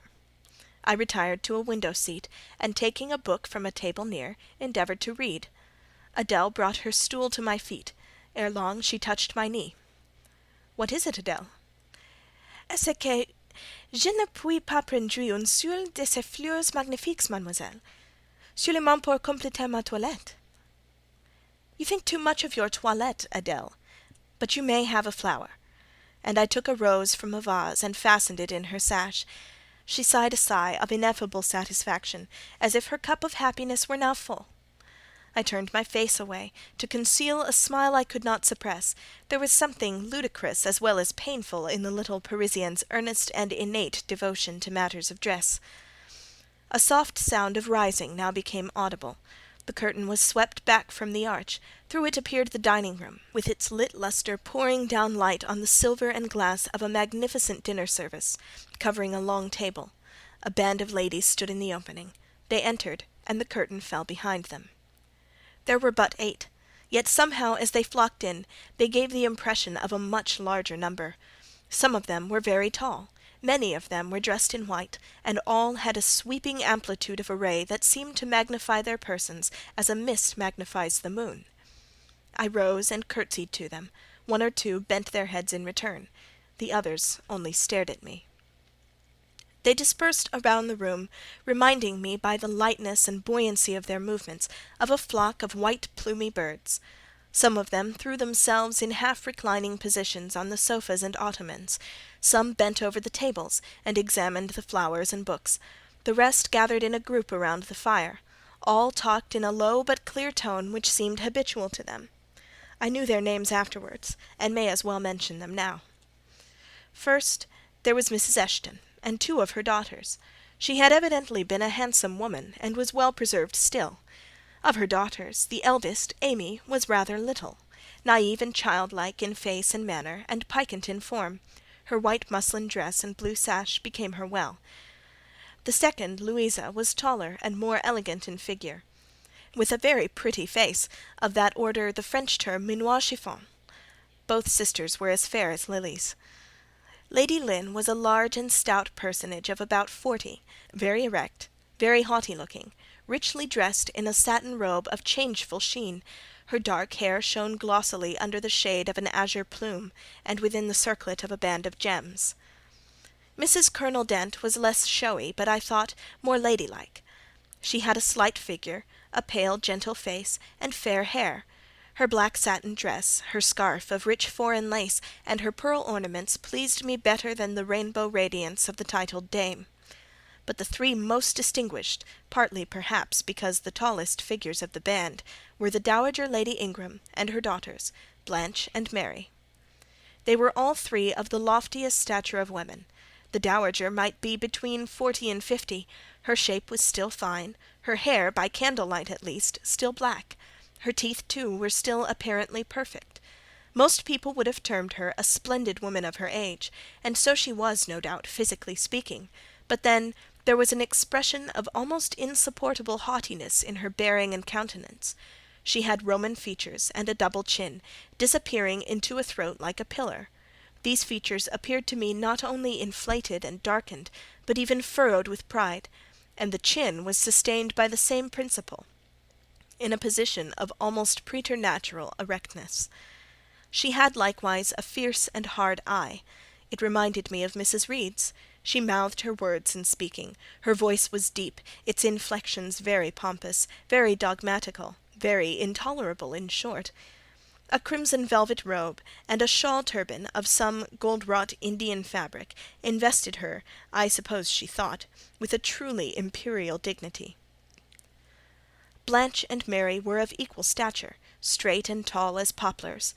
Mary was too slim for her height, but Blanche was moulded like a Dian. I regarded her, of course, with special interest. First, I wished to see whether her appearance accorded with Mrs. Fairfax's description. Secondly, whether it at all resembled the fancy miniature I had painted of her. And thirdly, it will out, whether it were such as I should fancy likely to suit Mr. Rochester's taste. As far as person went, she added, point for point, both to my picture and to Mrs. Fairfax's description. The noble bust, the sloping shoulders, the graceful neck, the dark eyes and black ringlets, were all there. But her face was like her mother's, a youthful, unfurrowed likeness, the same low brow, the same high features, the same pride. It was not, however, so saturnine a pride. She laughed continually. Her laugh was satirical, and so was the habitual expression of her arched and haughty lip. Genius is said to be self-conscious. I cannot tell whether Miss Ingram was a genius, but she was self-conscious, remarkably self-conscious indeed. She entered into a discourse on botany with the gentle Mrs. Dent. It seemed Mrs. Dent had not studied that science, though, as she said, she liked flowers, especially wild ones. Miss Ingram had, and she ran over its vocabulary with an air. I presently perceived she was what is vernacularly termed trailing Mrs. Dent, that is, playing on her ignorance. Her trail might be clever, but it was decidedly not good-natured. She played, her execution was brilliant. She sang, her voice was fine. She talked French apart to her mamma, and she talked it well, with fluency, and with a good accent. Mary had a milder and more open countenance than Blanche, softer features too, and a skin some shades fairer. Miss Ingram was dark as a Spaniard, but Mary was deficient in life. Her face lacked expression, her eye lustre. She had nothing to say, and having once taken her seat, remained fixed like a statue in its niche. The sisters were both attired in spotless white. And did I now think Miss Ingram such a choice as Mr. Rochester would be likely to make? I could not tell. I did not know his taste in female beauty. If he liked the majestic, she was the very type of majesty. Then she was accomplished, sprightly. Most gentlemen would admire her, I thought, and that he did admire her I seem already to have obtained proof. To remove the last shade of doubt, it remained but to see them together. You are not to suppose, reader, that Adèle has all this time been sitting motionless on the stool at my feet. No, when the ladies entered, she rose, advanced to meet them, made a stately reverence, and said with gravity, "Bonjour, mesdames." And Miss Ingram had looked down at her with a mocking air, and exclaimed, "Oh, what a little puppet!" Lady Lynn had remarked, "It is Mr. Rochester's ward, I suppose, the little French girl he was speaking of." Mrs. Dent had kindly taken her hand and given her a kiss. Amy and Louisa Eshton had cried out simultaneously, "What a love of a child!" And then they had called her to a sofa, where she now sat ensconced between them, chattering alternately in French and broken English, absorbing not only the young ladies' attention, but that of Mrs. Eshton and Lady Lynn, and getting spoiled to her heart's content. At last coffee is brought in, and the gentlemen are summoned. I sit in the shade, if any shade there be in this brilliantly lit apartment. The window curtain half hides me. Again the arch yawns. They come. The collective appearance of the gentlemen, like that of the ladies, is very imposing. They are all costumed in black. Most of them are tall, some young. Henry and Frederick Lynn are very dashing sparks indeed, and Colonel Dent is a fine, soldierly man. Mr. Eshton, the magistrate of the district, is gentlemanlike. His hair is quite white, his eyebrows and whiskers still dark, which gives him something of the appearance of a noble father of the theatre. Lord Ingram, like his sisters, is very tall. Like them also he is handsome, but he shares Mary's apathetic and listless look. He seems to have more length of limb than vivacity of blood or vigour of brain. And where is Mr. Rochester? He comes in last. I am not looking at the arch, yet I see him enter. I try to concentrate my attention on the netting needles, on the meshes of the purse I am forming.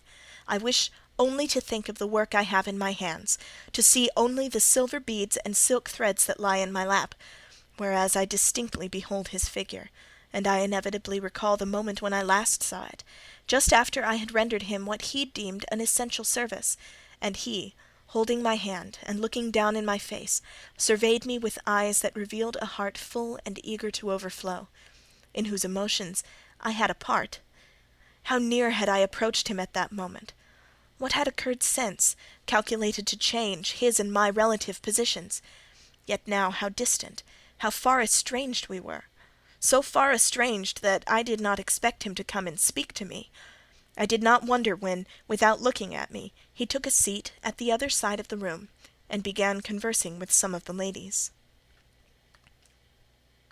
No sooner did I see that his attention was riveted on them, and that I might gaze without being observed, than my eyes were drawn involuntarily to his face. I could not keep their lids under control. They would rise, and the irises would fix on him. I looked, and had an acute pleasure in looking, a precious yet poignant pleasure, pure gold with a steely point of agony, a pleasure like what the thirst-perishing man might feel, who knows the well to which he has crept is poisoned, yet stoops and drinks divine draughts nevertheless. Most true is it that beauty is in the eye of the gazer. My master's colourless olive face, square massive brow, broad and jetty eyebrows, deep eyes, strong features, firm grim mouth, all energy, decision, will, were not beautiful, according to rule. Oh, but they were beautiful to me. They were full of an interest, an influence that quite mastered me, that took my feelings from my own power, and fettered them in his. I had not intended to love him. The reader knows I had wrought hard to extirpate from my soul the germs of love there detected, and now, at the first renewed view of him, they spontaneously arrived green and strong. He made me love him without looking at me. I compared him with his guests. What was the gallant grace of the Lynns, the languid elegance of Lord Ingram, even the military distinction of Colonel Dent, contrasted with his look, of native pith and genuine power? I had no sympathy in their appearance, their expression, yet I could imagine that most observers would call them attractive, handsome, imposing, while they would pronounce Mr. Rochester at once harsh-featured and melancholy-looking. I saw them smile, laugh. It was nothing. The light of the candles had as much soul in it as their smile, the tinkle of the bell as much significance as their laugh. I saw Mr. Rochester smile. His stern features softened. His eye grew both brilliant and gentle, its ray both searching and sweet. He was talking at the moment to Louisa and Amy Eshton. I wondered to see them receive with calm that look which seemed to me so penetrating. I expected their eyes to fall, their colour to rise under it. Yet I was glad when I found that they were in no sense moved. He is not to them what he is to me, I thought. He is not of their kind. I believe he is of mine. I am sure he is. I feel akin to him. I understand the language of his countenance and movements. Though rank and wealth sever us widely, I have something in my brain and heart, in my blood and nerves, that assimilates me mentally to him. Did I say, a few days since, that I had nothing to do with him but to receive my salary at his hands? Did I forbid myself to think of him in any other light than as a paymaster? Blasphemy against nature! Every good, true, vigorous feeling I have gathers impulsively around him. I know I must conceal my sentiments, I must smother hope, I must remember that he cannot care much for me. For when I say that I am of his kind, I do not mean that I have his force to influence, and his spell to attract. I mean only that I have certain tastes and feelings in common with him. I must then repeat continually that we are for ever sundered, and yet, while I breathe and think, I must love him.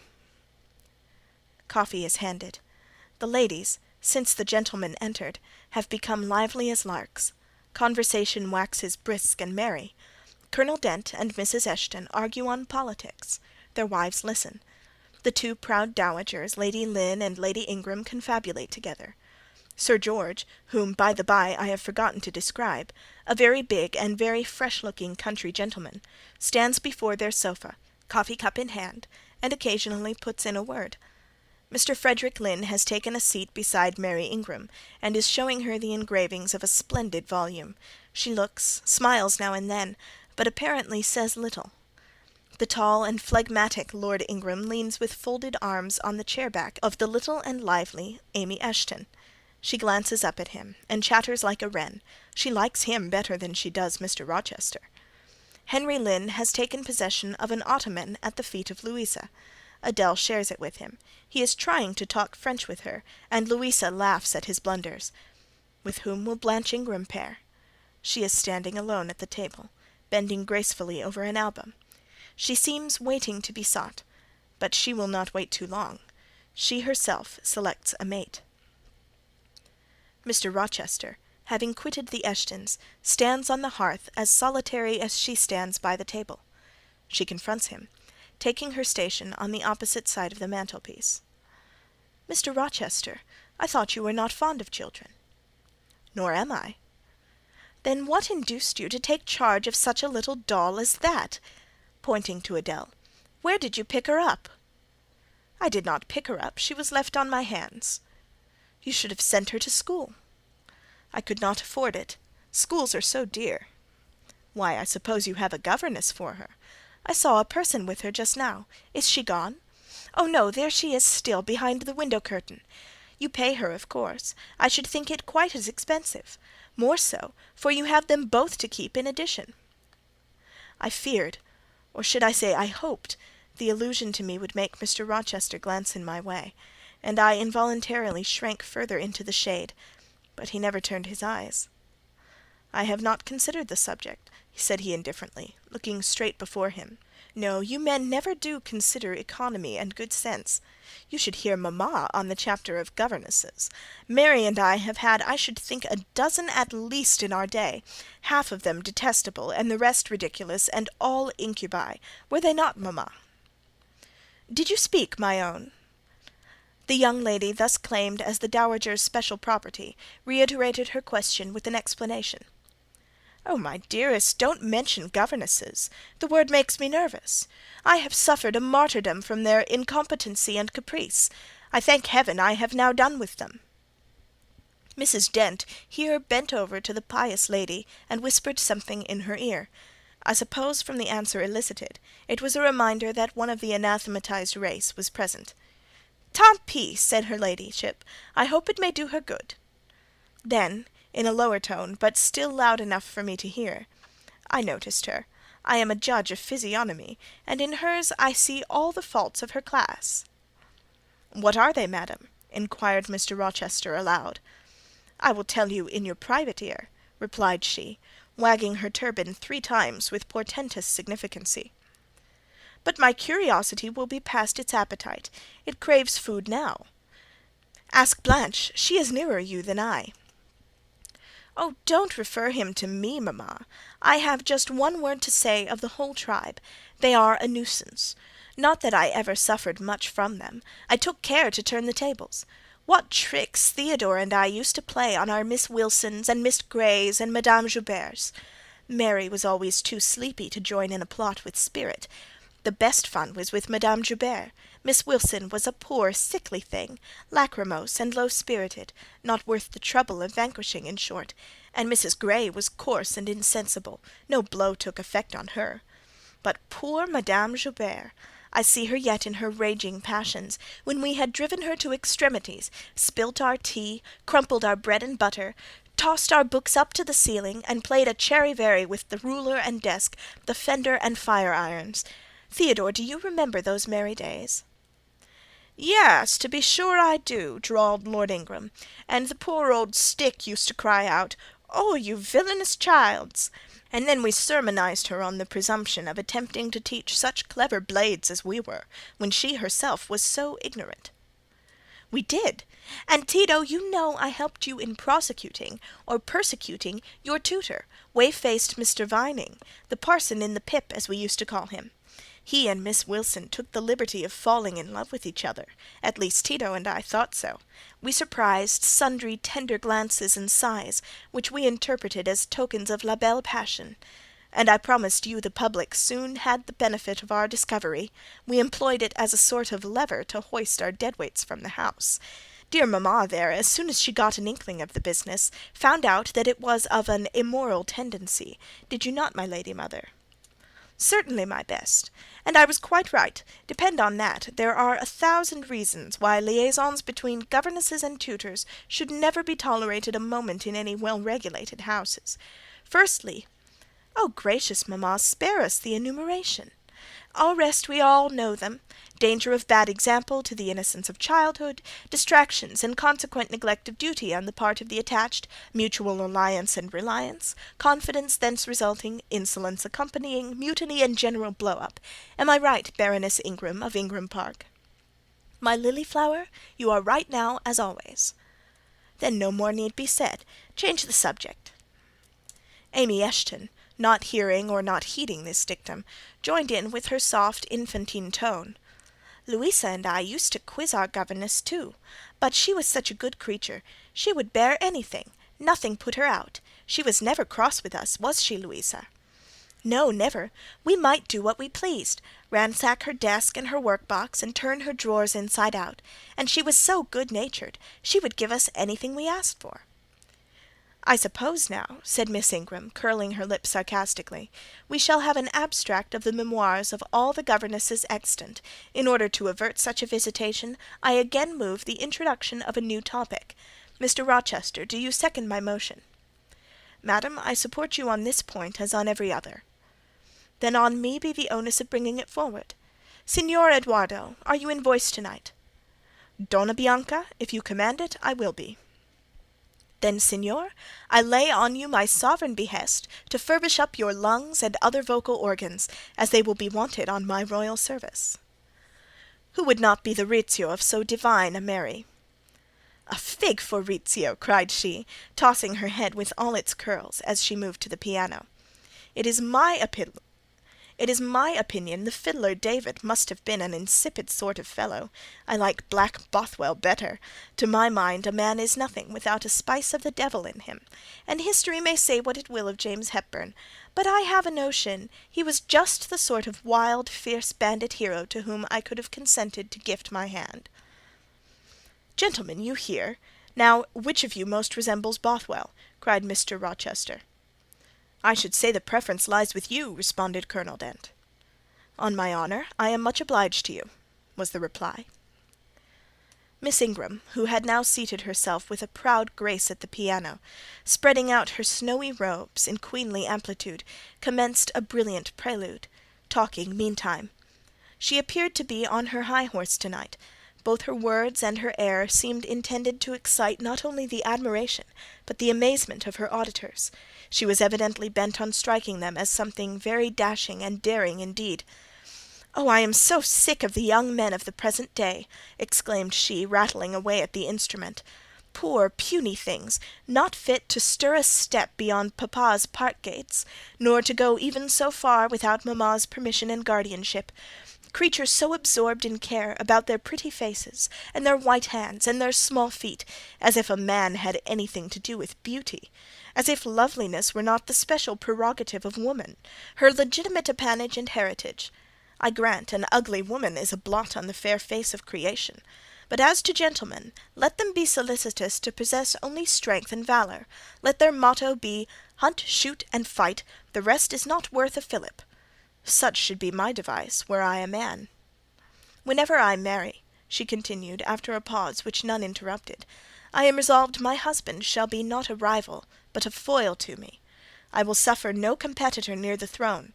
I shall exact an undivided homage. His devotions shall not be shared between me and the shape he sees in his mirror. Mr. Rochester, now sing, and I will play for you." "I am all obedience," was the response. "Here, then, is a Corsair song. Know that I dote on Corsairs, and for that reason sing it con spirito. Commands from Miss Ingram's lips would put spirit into a mug of milk and water. Take care, then. If you don't please me, I will shame you by showing you how things should be done. That is offering a premium on incapacity. I shall now endeavour to fail. Gardez vous en bien. If you err wilfully, I shall devise a proportionate punishment. Miss Ingram ought to be clement, for she has it in her power to inflict a chastisement beyond mortal endurance." "Ha! Explain," commanded the lady. "Pardon me, madame, no need of explanation. Your own fine sense must inform you that one of your frowns would be a sufficient substitute for capital punishment." "Sing," said she, and again touching the piano, she commenced an accompaniment in spirited style. Now is my time to slip away, thought I, but the tones that then severed the air arrested me. Mrs. Fairfax had said Mr. Rochester possessed a fine voice. He did. A mellow, powerful bass, into which he threw his own feeling, his own force, finding a way through the ear to the heart, and there waking sensation strangely. I waited till the last deep and full vibration had expired, till the tide of talk, checked an instant, had resumed its flow. I then quitted my sheltered corner, and made my exit by the side door, which was fortunately near. Thence a narrow passage led into the hall. In crossing it, I perceived my sandal was loose. I stepped to tie it, kneeling down for that purpose on the mat at the floor of the staircase. I heard the dining-room door unclose, a gentleman come out. Rising hastily, I stood face to face with him. It was Mr. Rochester. "How do you do?" he asked. "I am very well, sir." "Why did you not come and speak to me in the room?" I thought I might have retorted the question on him who put it, but I would not take that freedom. I answered, "I did not wish to disturb you, as you seemed engaged, sir." "What have you been doing in my absence?" "Nothing particular. Teaching Adele as usual." "And getting a good deal paler than you were, as I saw at first sight. What is the matter?" "Nothing at all, sir." "Did you take any cold that night you half drowned me?" "Not in the least." "Return to the drawing-room. You are deserting too early." "I am tired, sir."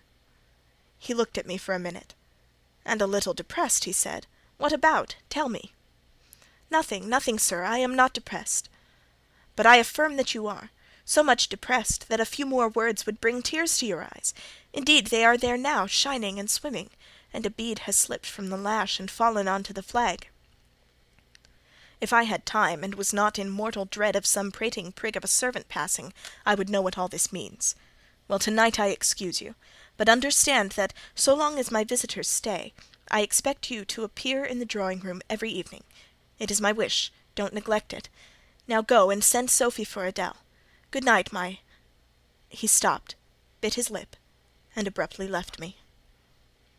End of chapter 17.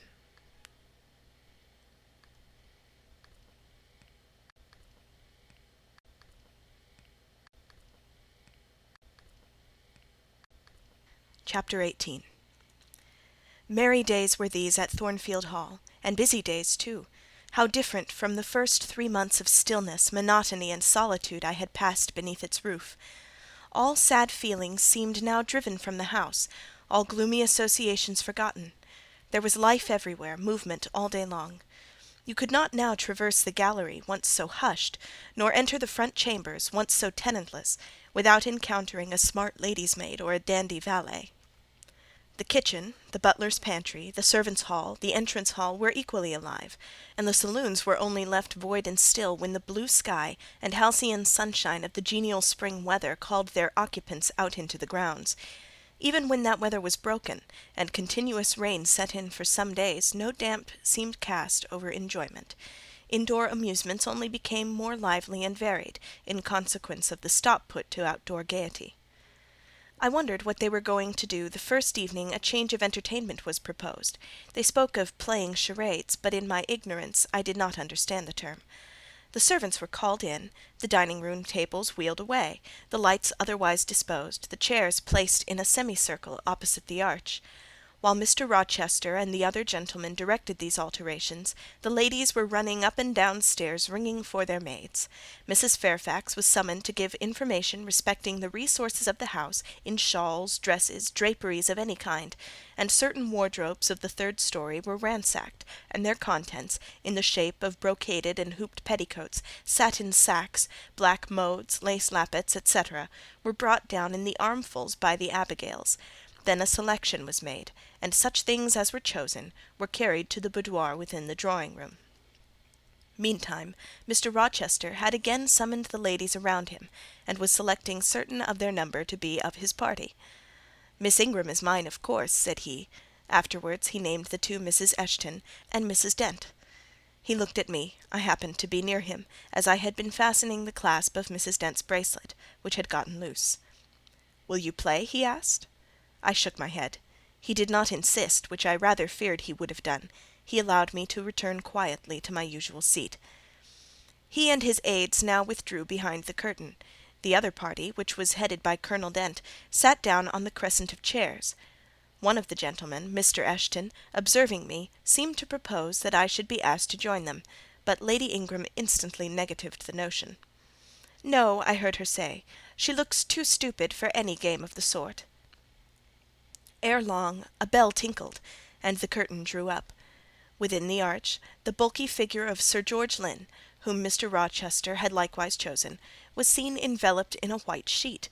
Before him, on a table, lay open a large book, and at his side stood Amy Eshton, draped in Mr. Rochester's cloak, and holding a book in her hand. Somebody unseen rang a bell merrily. Then Adèle, who had insisted on being one of her guardian's party, bounded forward, scattering round her the contents of a basket of flowers she carried on her arm. Then appeared the magnificent figure of Miss Ingram, clad in white, a long veil on her head, and a wreath of roses round her brow. By her side walked Mr. Rochester, and together they drew near the table. They knelt, while Mrs. Dent and Louisa Eshton, dressed also in white, took up their stations behind them. A ceremony followed, in dumb show, in which it was easy to recognize the pantomime of a marriage. At its termination, Colonel Dent and his party consulted in whispers for 2 minutes. Then the colonel called out, "Bride!" Mr. Rochester bowed, and the curtain fell. A considerable interval elapsed before it rose again.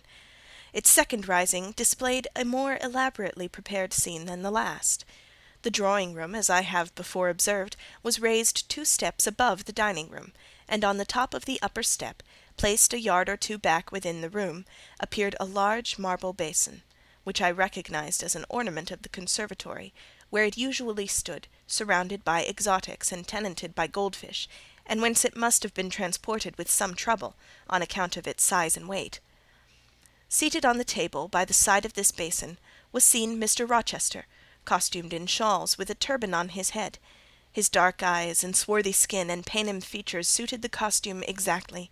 He looked the very model of an Eastern emir, an agent or a victim of the bowstring.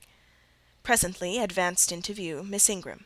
She too was attired in Oriental fashion, a crimson scarf tied sash-like round the waist, an embroidered handkerchief knotted about her temples, her beautifully moulded arms bare, one of them upraised, in the act of supporting a pitcher, poised gracefully on her head. Both her cast of form and feature, her complexion and her general air, suggested the idea of some Israelitish princess of the patriarchal days, and such was doubtless the character she intended to represent. She approached the basin, and bent over it as if to fill her pitcher. She again lifted it to her head. The personage on the well-brink now seemed to accost her to make some request. She hasted, let down her pitcher on her hand, and gave him to drink. From the bosom of his robe, then produced a casket, opened it, and showed magnificent bracelets and earrings. She acted astonishment and admiration. Kneeling, he laid the treasure at her feet. Incredulity and delight were expressed by her looks and gestures. The stranger fastened the bracelets on her arms, and the rings in her ears. It was Eleazar and Rebecca. The camels only were wanting. The divining party again laid their heads together. Apparently they could not agree about the word or syllable the scene illustrated. Colonel Dent, their spokesman, demanded the tableau of the whole, whereupon the curtain again descended. On its third rising, only a portion of the drawing-room was disclosed, the rest being concealed by a screen, hung with some sort of dark and coarse drapery. The marble basin was removed. In its place stood a deal table and a kitchen chair. These objects were visible by a very dim light proceeding from a horn lantern, the wax candles being all extinguished. Amidst this sordid scene sat a man with his clenched hands resting on his knees, and his eyes bent on the ground. I knew Mr. Rochester, though the begrimed face, the disordered dress, his coat hanging loose from one arm, as if it had been almost torn from his back in a scuffle, the desperate and scowling countenance, the rough bristling hair might well have disguised him. As he moved, a chain clanked. To his wrists were attached fetters. "Bridewell!"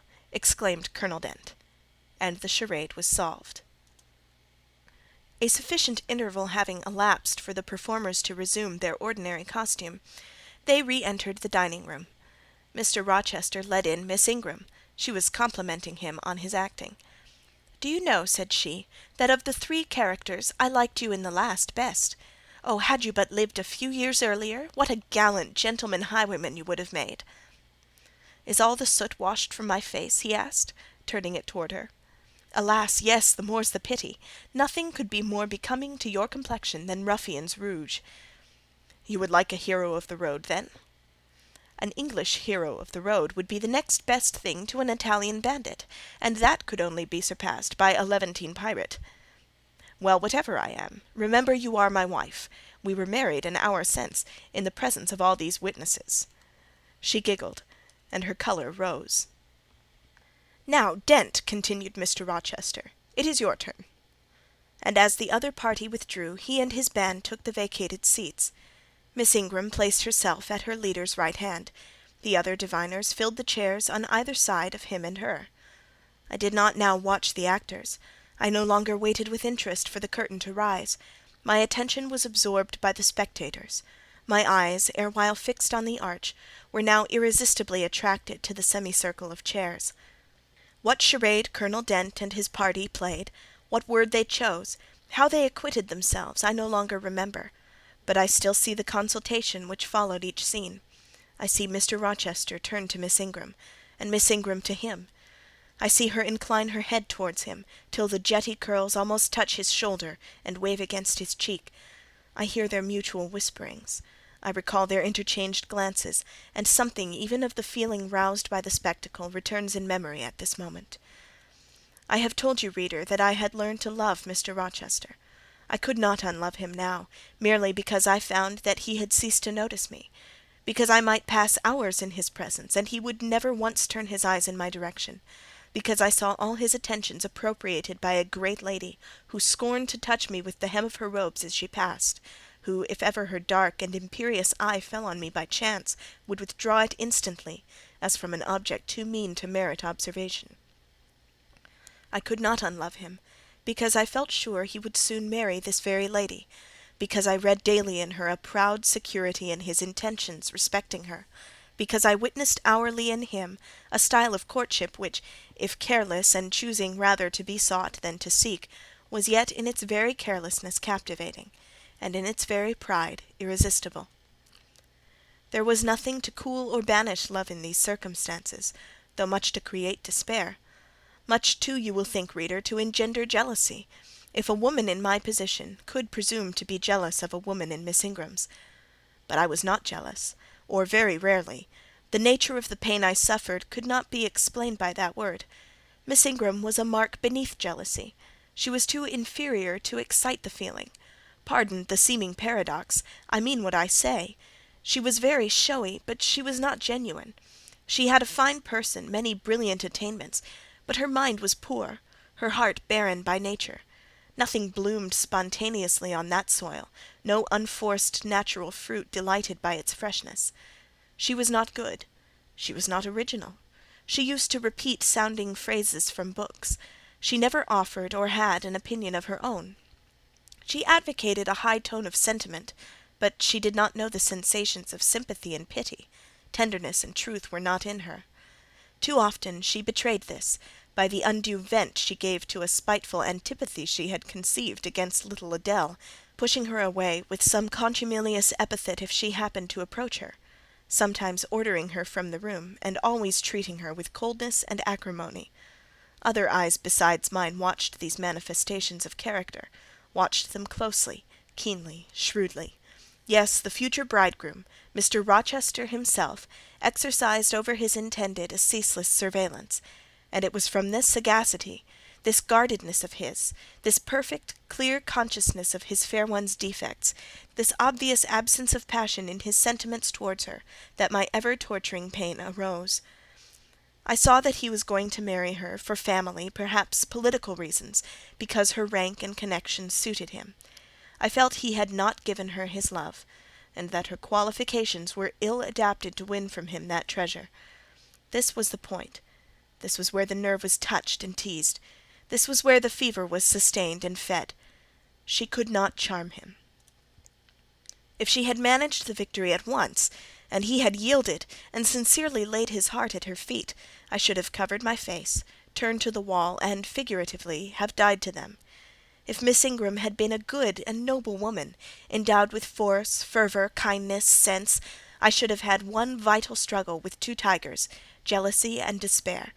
Then my heart torn out and devoured, I should have admired her, acknowledged her excellence, and been quiet for the rest of my days. And the more absolute her superiority, the deeper would have been my admiration, the more truly tranquil my quiescence. But as matters really stood, to watch Miss Ingram's efforts at fascinating Mr. Rochester, to witness their repeated failure, herself unconscious that they did fail, vainly fancying that each shaft hit the mark, and infatuatedly pluming herself on success, when her pride and self-complacency repelled further and further what she wished to allure. To witness this was to be at once under ceaseless excitation and ruthless restraint, because when she failed, I saw how she might have succeeded. Arrows that continually glanced off from Mr. Rochester's breast and fell harmless at his feet might, I knew, if shot by a surer hand, have quivered keen in his proud heart, have called love into his stern eye, and softness into his sardonic face, or better still, without weapons, a silent conquest might have been won. Why can she not influence him more, when she is privileged to draw so near to him? I asked myself. Surely she cannot truly like him, or not like him with true affection.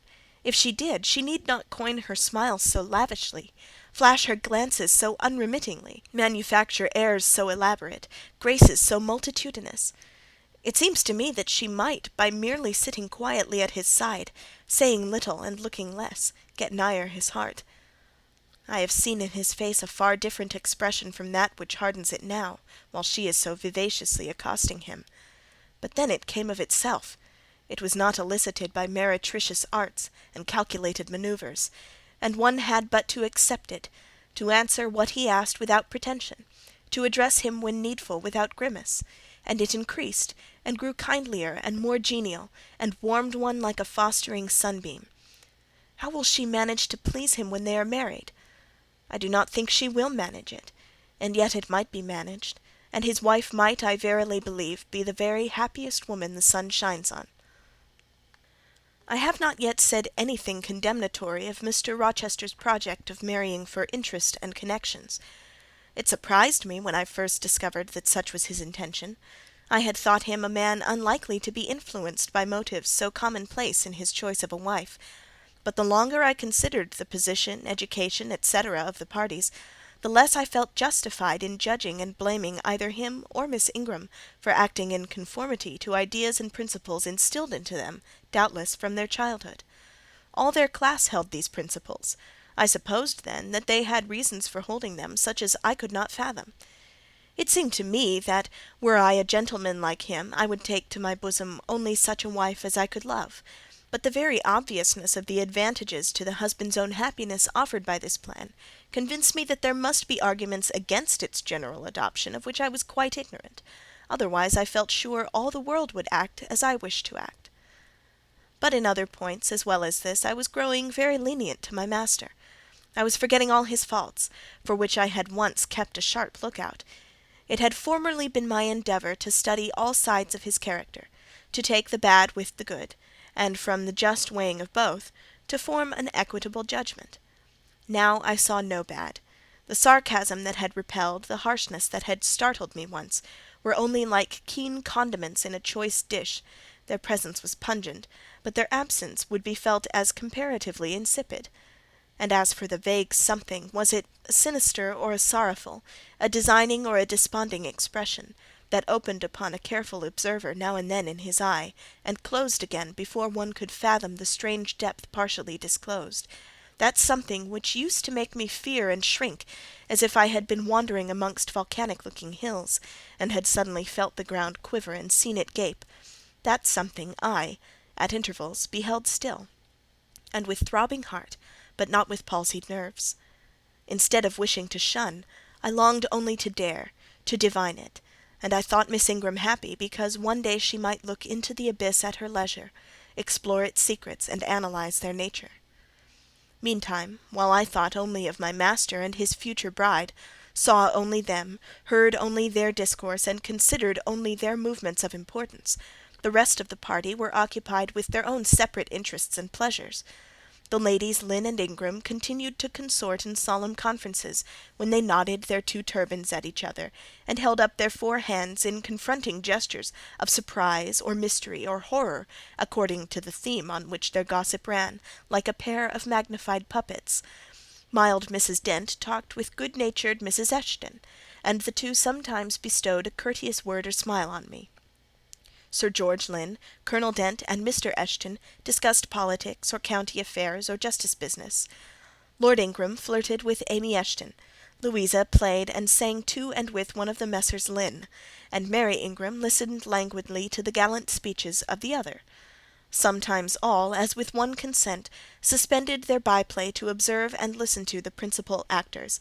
For, after all, Mr. Rochester and, because closely connected with him, Miss Ingram, were the life and soul of the party. If he was absent from the room an hour, a perceptible dullness seemed to steal over the spirits of his guests, and his re-entrance was sure to give a fresh impulse to the vivacity of conversation. The want of his animating influence appeared to be peculiarly felt on one day that he had been summoned to Millcote on business, and was not likely to return until late. The afternoon was wet. A walk the party had proposed to take to see a gipsy camp, lately pitched on a common beyond Hay, was consequently deferred. Some of the gentlemen were gone to the stables. The younger ones, together with the younger ladies, were playing billiards in the billiard-room.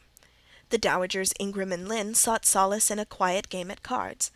Blanche Ingram, after having repelled by supercilious taciturnity some efforts of Mrs. Dent and Mrs. Eshton to draw her into conversation, had first murmured over some sentimental tunes and airs on the piano, and then, having fetched a novel from the library, had flung herself in haughty listlessness on a sofa, and prepared to beguile, by the spell of fiction, the tedious hours of absence.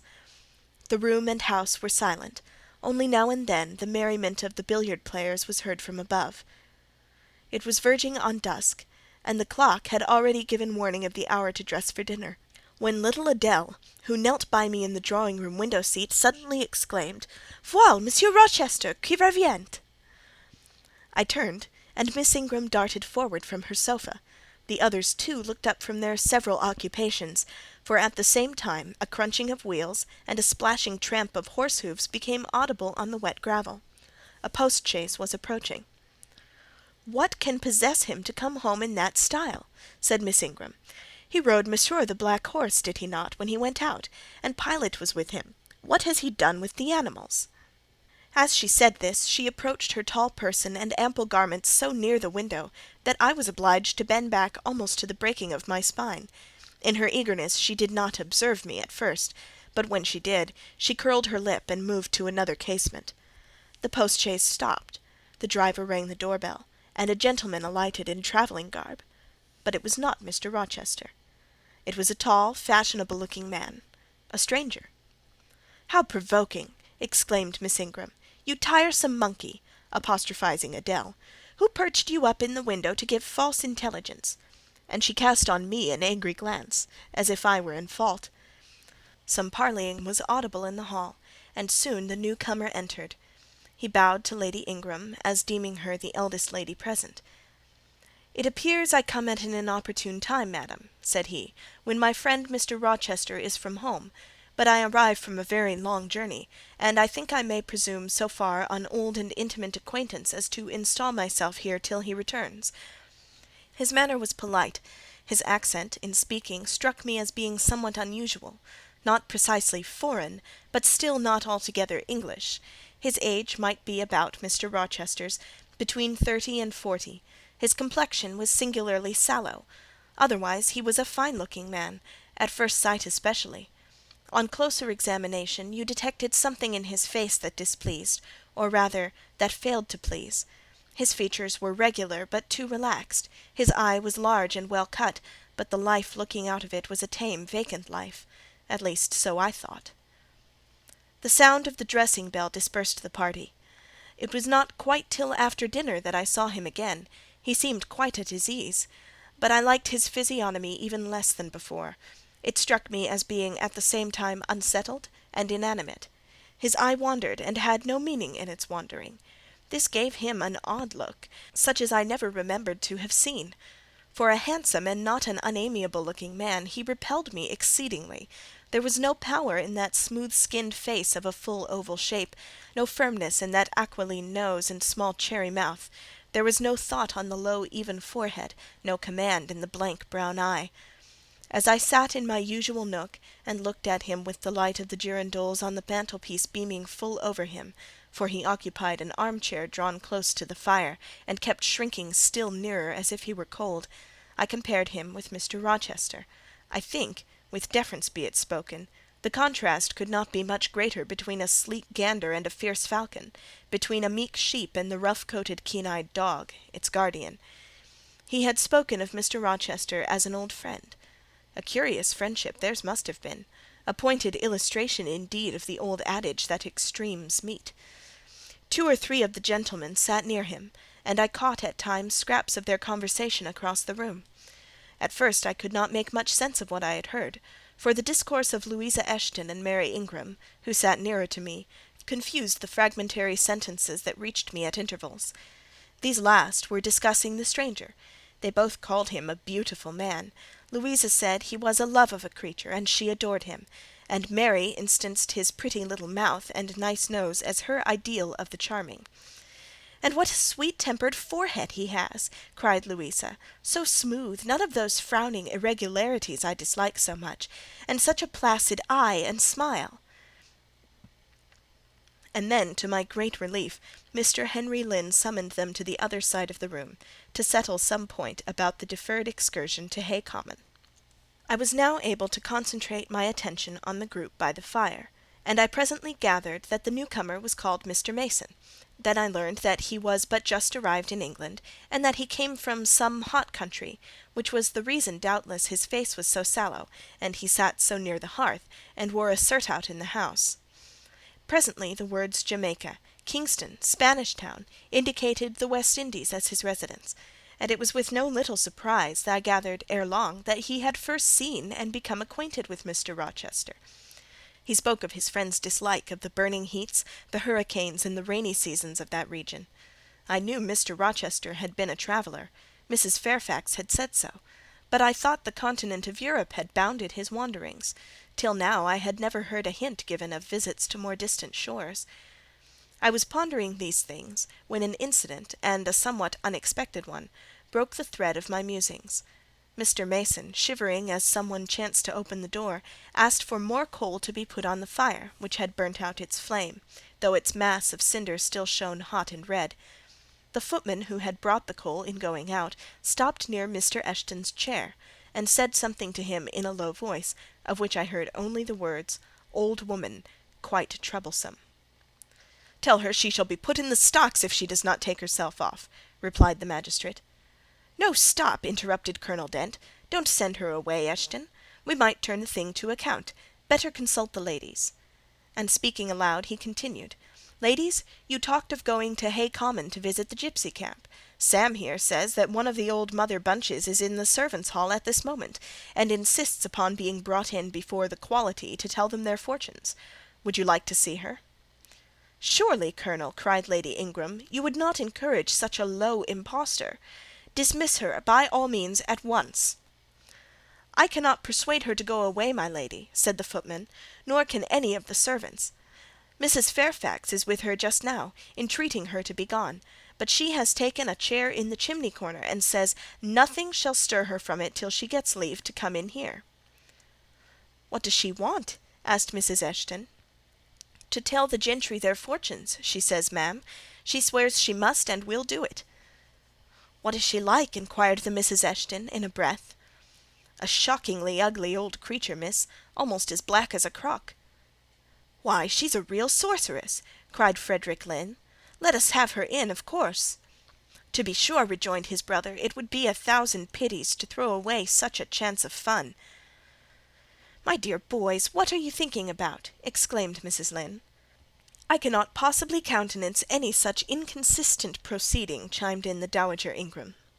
"Indeed, mamma, but you can, and will," pronounced the haughty voice of Blanche, as she turned round on the piano-stool, where till now she had sat silent, apparently examining sundry sheets of music.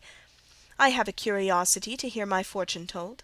Therefore, Sam, order the beldame forward." "My darling Blanche, recollect—" "I do. I recollect all you can suggest, and I must have my will. Quick, Sam." "Yes, yes, yes!" cried all the juveniles, both ladies and gentlemen. "Let her come, it will be excellent sport." The footman still lingered. "She looks such a rough one," said he. "Go!" ejaculated Miss Ingram, and the man went. Excitement instantly seized the whole party. A running fire of raillery and jests was proceeding, when Sam returned. "She won't come now," said he. "She says it's not her mission to appear before the vulgar herd. Them's her words. I must show her into a room by herself, and then those who wish to consult her must go to her one by one." "You see now, my queenly Blanche," began Lady Ingram, "she encroaches. Be advised, my angel girl, and—" "Show her into the library, of course," cut in the angel girl. "It is not my mission to listen to her before the vulgar herd either. I mean to have her all to myself. Is there a fire in the library?" "Yes, ma'am, but she looks such a tinkler." "Cease that chatter, blockhead, and do my bidding." Again Sam vanished, and mystery, animation, expectation rose to full flow once more. "She's ready now," said the footman, as he reappeared. "She wishes to know who will be her first visitor." "I think I had better just look in upon her before any of the ladies go," said Colonel Dent. "Tell her, Sam, a gentleman is coming." Sam went, and returned. "She says, sir, that she'll have no gentlemen. They need not trouble themselves to come near her. Nor," he added with difficulty, suppressing a titter, "any ladies either, except the young and the single." "By Jove, she has taste!" exclaimed Henry Lynn. Miss Ingram rose solemnly. "I go first," she said, in a tone which might have befitted the leader of a forlorn hope mounting a breach in the van of his men. "Oh, my best! Oh, my dearest! Pause! Reflect!" was her mamma's cry, but she swept past her in stately silence, passed through the door which Colonel Dent held open, and we heard her enter the library. A comparative silence ensued. Lady Ingram thought it le cas to wring her hands, which she did accordingly. Miss Mary declared she felt, for her part, she never dared venture. Amy and Louisa Eshton tittered under their breath, and looked a little frightened. The minutes passed very slowly. 15 were counted before the library door again opened. Miss Ingram returned to us through the arch. Would she laugh? Would she take it as a joke?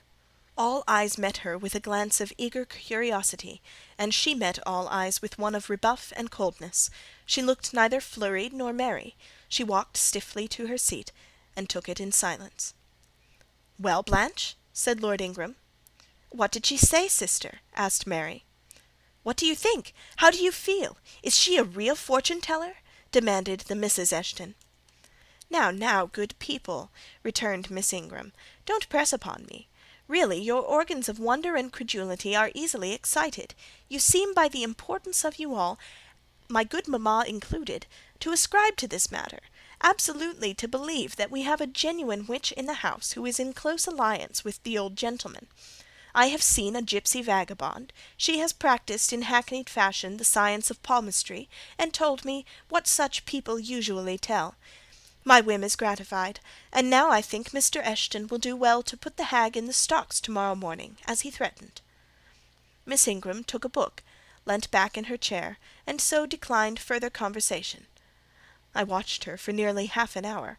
During all that time she never turned a page, and her face grew momently darker, more dissatisfied, and more sourly expressive of disappointment.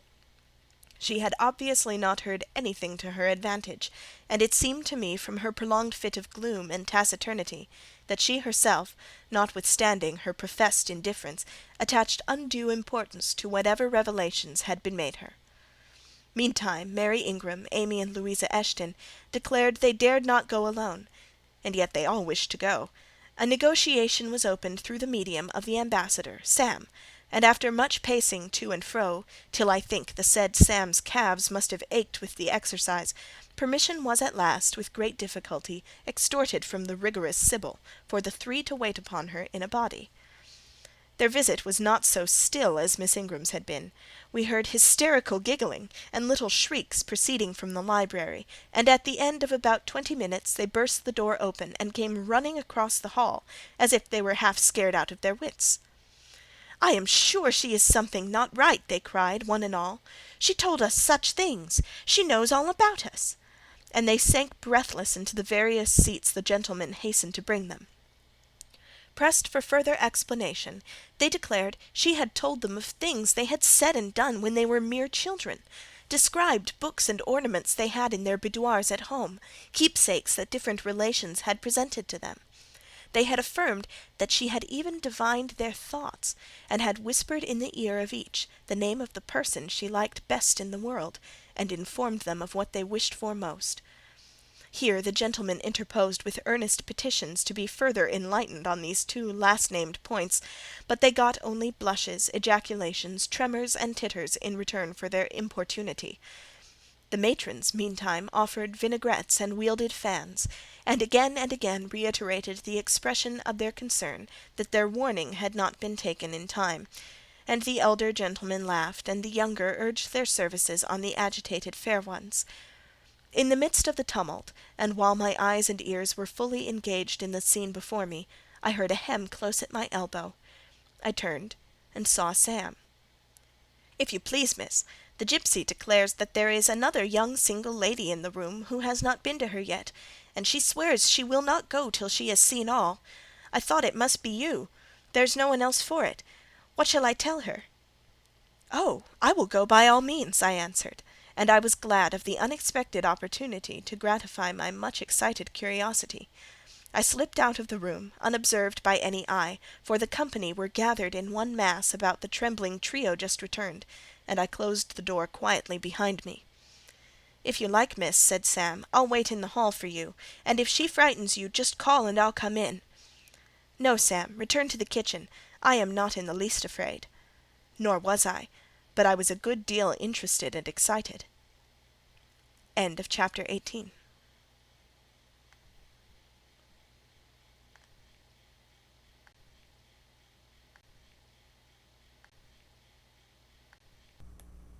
Chapter 19.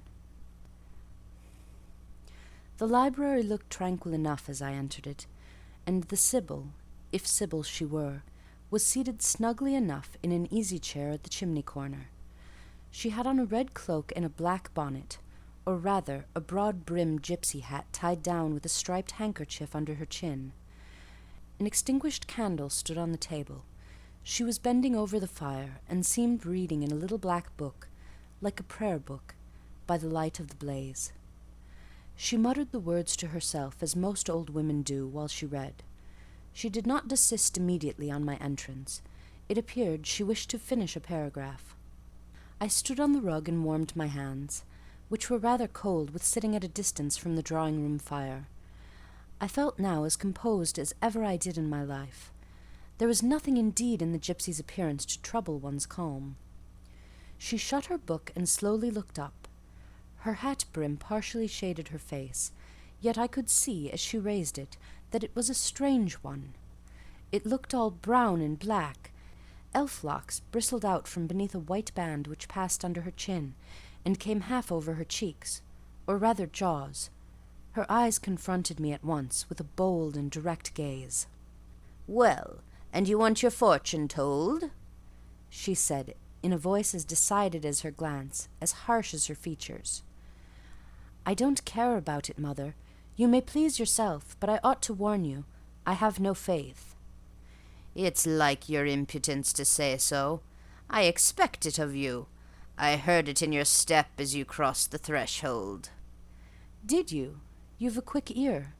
"I have, and a quick eye, and a quick brain." "You need them all in your trade." "I do, especially when I've customers like you to deal with. Why don't you tremble?" "I'm not cold." "Why don't you turn pale?" "I am not sick." "Why don't you consult my art?" "I'm not silly." The old crone nickered a laugh under her bonnet and bandage. She then drew out a short black pipe, and lighting it, began to smoke. Having indulged a while in this sedative, she raised her bent body, took the pipe from her lips, and while gazing steadily at the fire, said very deliberately, "You are cold, you are sick, and you are silly." "Prove it," I rejoined. "I will, in a few words. You are cold because you are alone. No contact strikes the fire from you that is in you. You are sick because the best of feelings, the highest and sweetest given to man, keeps far away from you. You are silly because you suffer as you may. You will not beckon it to approach, nor will you stir one step to meet it where it waits you." She again put her short black pipe to her lips, and renewed her smoking with vigour. "You might say all that to almost anyone who you knew lived as a solitary dependent in a great house." "I might say it to almost anyone, but would it be true of almost anyone?" "In my circumstances." "Yes, just so, in your circumstances, but find me another precisely placed as you are." "It would be easy to find you thousands." "You could scarcely find me one. If you knew it, you are peculiarly situated. Very near happiness. Yes, within reach of it. The materials are all prepared. There only wants a movement to combine them. Chance laid them somewhat apart. Let them be once approached, and bliss results." "I don't understand enigmas. I never could guess a riddle in my life." "If you wish me to speak more plainly, show me your palm." "And I must cross it with silver, I suppose?" "To be sure." I gave her a shilling. She put it into an old stocking foot, which she took out of her pocket, and having tied it round and returned it, she told me to hold out my hand. I did. She arched her face to the palm, and pored over it without touching it. "It is too fine," said she. "I can make nothing of such a hand as that, almost without lines. Besides, what is in a palm? Destiny is not written there." "I believe you," said I. "No," she continued. "It is in the face, on the forehead, about the eyes, in the lines of the mouth. Kneel and lift up your head." "Ah, now you are coming to reality," I said as I obeyed her. "I shall begin to put some faith in you presently." I knelt within half a yard of her. She stirred the fire, so that a ripple of light broke from the disturbed coal. The glare, however, as she sat, only threw her face into deeper shadow. Mine, It illumined. "I wonder with what feelings you came to me tonight," she said when she had examined me a while. "I wonder what thoughts are busy in your heart during all the hours you sit in yonder room with the fine people flitting before you like shapes in a magic lantern. Just as little sympathetic communion passing between you and them as if they were really mere shadows of human forms, and not the actual substance." I feel tired often, sleepy sometimes, but seldom sad. "Then you have some secret hope to buoy you up and please you with whispers of the future?" Not I. The utmost I hope is to save enough money out of my earnings to set up a school some day in a little house rented by myself. "A mean nutriment for the spirit to exist on, and sitting in that window-seat. You see, I know your habits." You have learned them from the servants. "Ah, you think yourself sharp. Well, perhaps I have. To speak truth, I have an acquaintance with one of them, Mrs. Poole." I started to my feet when I heard the name. You have you? Thought I. There is diablerie in the business after all, then. "Don't be alarmed," continued the strange being. "She is a safe hand, is Mrs. Poole, close and quiet. Anyone may repose confidence in her. But as I was saying, sitting in that window-seat, do you think of nothing but your future school? Have you no present interest in any of the company who occupy the sofas and chairs before you? Is there not one face you study, one figure whose movements you follow with at least curiosity?" I like to observe all the faces and all the figures. "But you never single one from the rest? Or it may be two?" I do frequently, when the gestures or looks of a pair seem telling a tale. It amuses me to watch them. "What tale do you like best to hear?" Oh, I have not much choice. They generally run on the same theme, courtship, and promise to end in the same catastrophe, marriage. "And do you like that monotonous theme?" Positively, I don't care about it. It is nothing to me. "Nothing to you? When a lady, young and full of life and health, charming with beauty and endowed with the gifts of rank and fortune, sits and smiles in the eyes of a gentleman you—" "I what?" "You know, and perhaps think well of." I don't know the gentlemen here. I have scarcely interchanged a syllable with one of them, and as to thinking well of them, I consider some respectable and stately and middle-aged, and others young, dashing, handsome, and lively.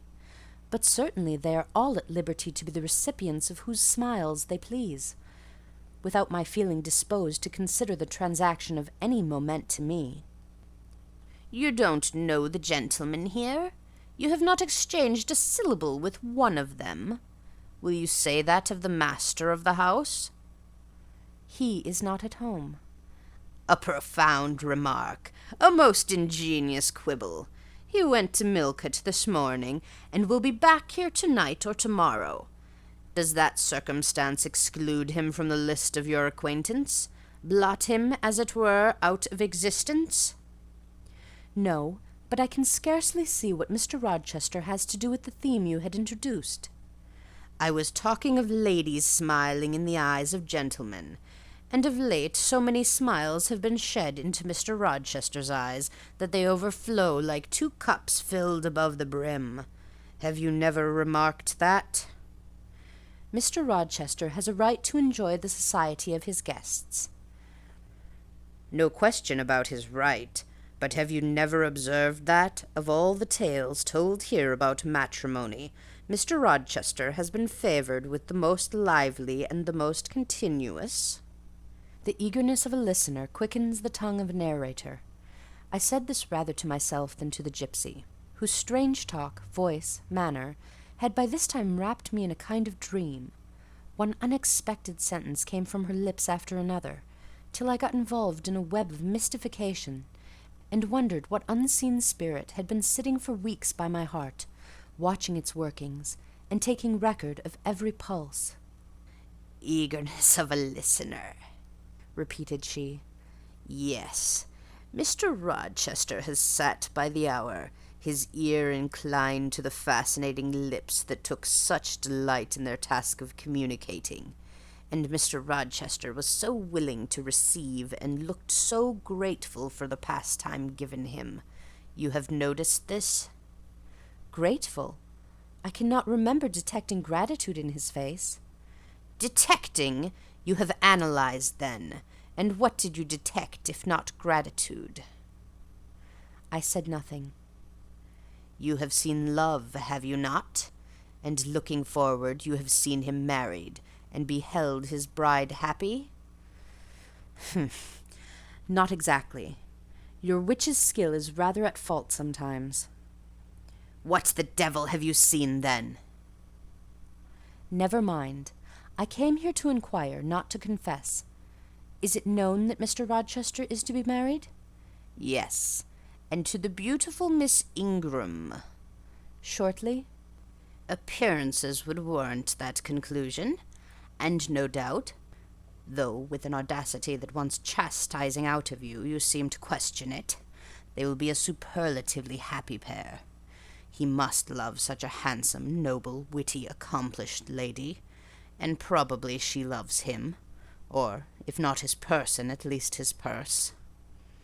I know she considers the Rochester estate eligible to the last degree, though, God pardon me, I told her something on that point about an hour ago which made her look wondrous grave. The corners of her mouth fell half an inch. I would advise her black-aviced suitor to look out. If another comes with a longer or clearer rent-roll, he's dished." But, mother, I did not come to hear Mr. Rochester's fortune. I came to hear my own, and you have told me nothing of it. "Your fortune is yet doubtful. When I examined your face, one trait contradicted another. Chance has meted you a measure of happiness, that I know. I knew it before I came here this evening. She has laid it carefully on one side for you. I saw her do it. It depends on yourself to stretch out your hand and take it up, but whether you will do so is the problem I study. Kneel again on the rug." Don't keep me long. The fire scorches me. I knelt. She did not stoop towards me, but only gazed, leaning back in her chair. She began muttering. "The flame flickers in the eye shines like dew. It looks soft and full of feeling. It smiles at my jargon. It is susceptible. Impression follows impression through its clear sphere. Where it ceases to smile, it is sad. An unconscious lassitude weighs on the lid. That signifies melancholy resulting from loneliness. It turns from me. It will not suffer further scrutiny. It seems to deny by a mocking glance the truth of the discoveries I have already made. To disown the charge of both sensibility and chagrin, its pride and reserve only confirm me in my opinion. The eye is favorable. As to the mouth, it delights at times in laughter. It is disposed to impart all that the brain conceives, though I dare say it would be silent on much the heart experiences. Mobile and flexible, it was never intended to be compressed in the eternal silence of solitude. It is a mouth which should speak much and smile often, and have human affection for its interlocutor. That feature is too propitious. I see no enemy to a fortunate issue but in the brow, and that brow professes to say, I can live alone if self-respect and circumstance require me so to do. I need not sell my soul to buy bliss. I have an inward treasure born with me, which can keep me alive if all extraneous delight should be withheld, or offered only at a price I cannot afford to give. The forehead declares, reason sits firm and holds the reins, and she will not let the feelings burst away and hurry her into wild chasms. The passions may rage furiously, like true heathens as they are, and the desires may imagine all sorts of vain things, but judgment shall still have the last word in every argument, and the casting vote in every decision. Strong wind, earthquake, shock, and fire may pass by, but I shall follow the guiding of that still small voice which interprets the dictates of conscience. Well said, forehead. Your declaration shall be respected. I have formed my plans, right plans I deem them, and in them I have attended to the claims of conscience, the counsels of reason. I know how soon youth would fade and the bloom perish, if, in the cup of bliss offered, but one dreg of shame, or one flavour of remorse were detected. And I do not want sacrifice, sorrow, disillusion. Such is not my taste. I wish to foster, not to blight, to earn gratitude, not to wring tears of blood, no, nor of brine. My harvest must be in smiles, in endearments, in sweet. That will do. I think I rave in a kind of exquisite delirium. I should wish now to protract this moment ad infinitum, but I dare not. So far I have governed myself thoroughly. I have acted as I inwardly swore I would act, but further might try me beyond my strength. Rise, Miss Eyre, leave me, the play is played out. Where was I? Did I wake or sleep? Had I been dreaming? Did I dream still? The old woman's voice had changed, her accent, her gesture, and all were familiar to me as my own face in a glass, as the speech of my own tongue. I got up, but did not go. I looked. I stirred the fire, and I looked again. But she drew her bonnet and her bandage closer about her face, and again beckoned me to depart. The flame illuminated her hand stretched out. Roused now and on the alert for discoveries, I at once noticed that hand. It was no more the withered limb of an eld than my own. It was a rounded, supple member, with smooth fingers symmetrically turned.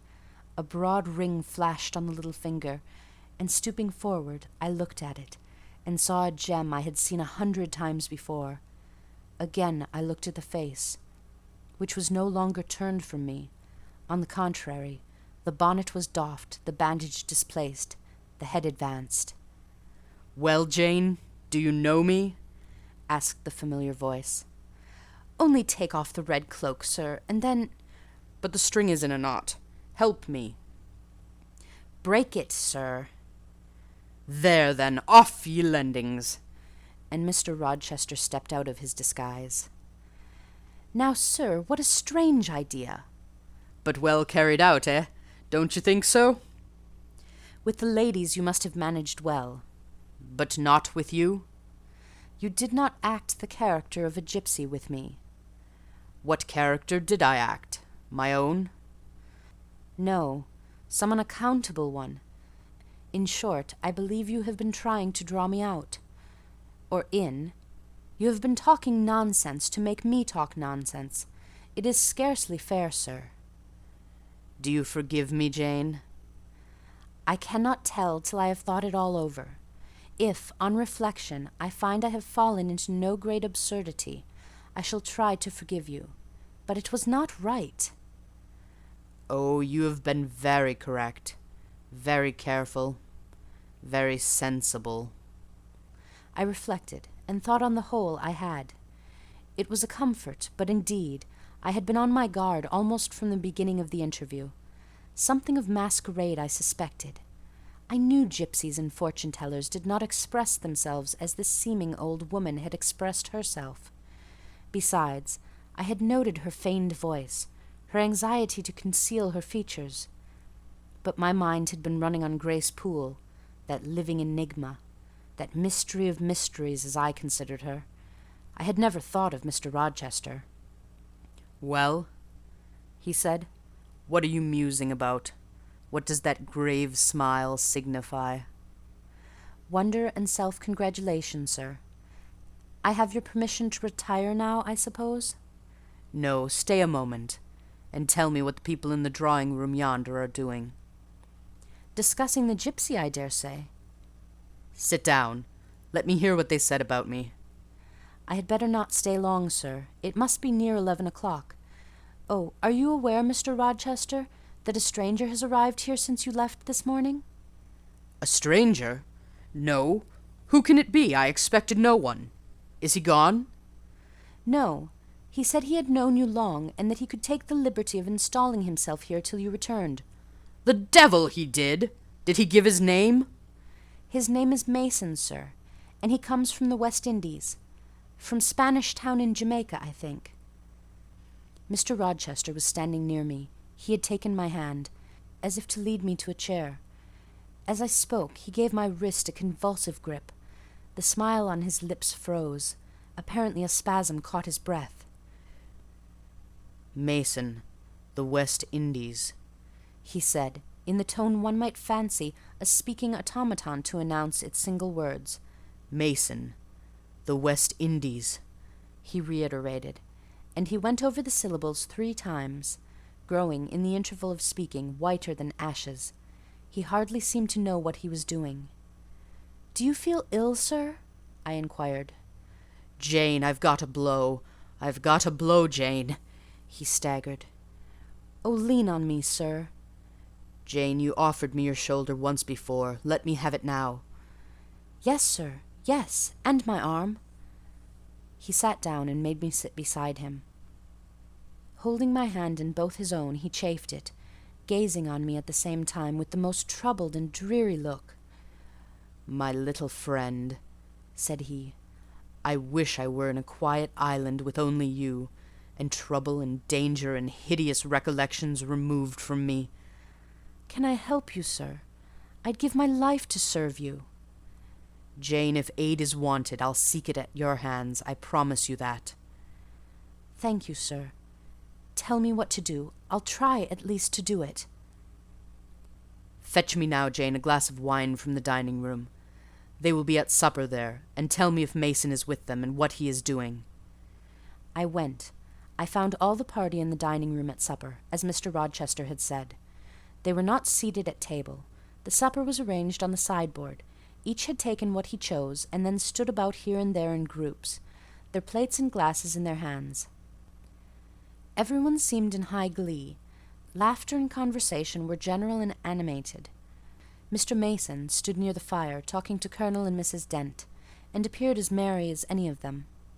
I filled a wine-glass. I saw Miss Ingram watch me frowningly as I did so. She thought I was taking a liberty, I dare say, and I returned to the library. Mr. Rochester's extreme pallor had disappeared, and he looked once more firm and stern. He took the glass from my hand.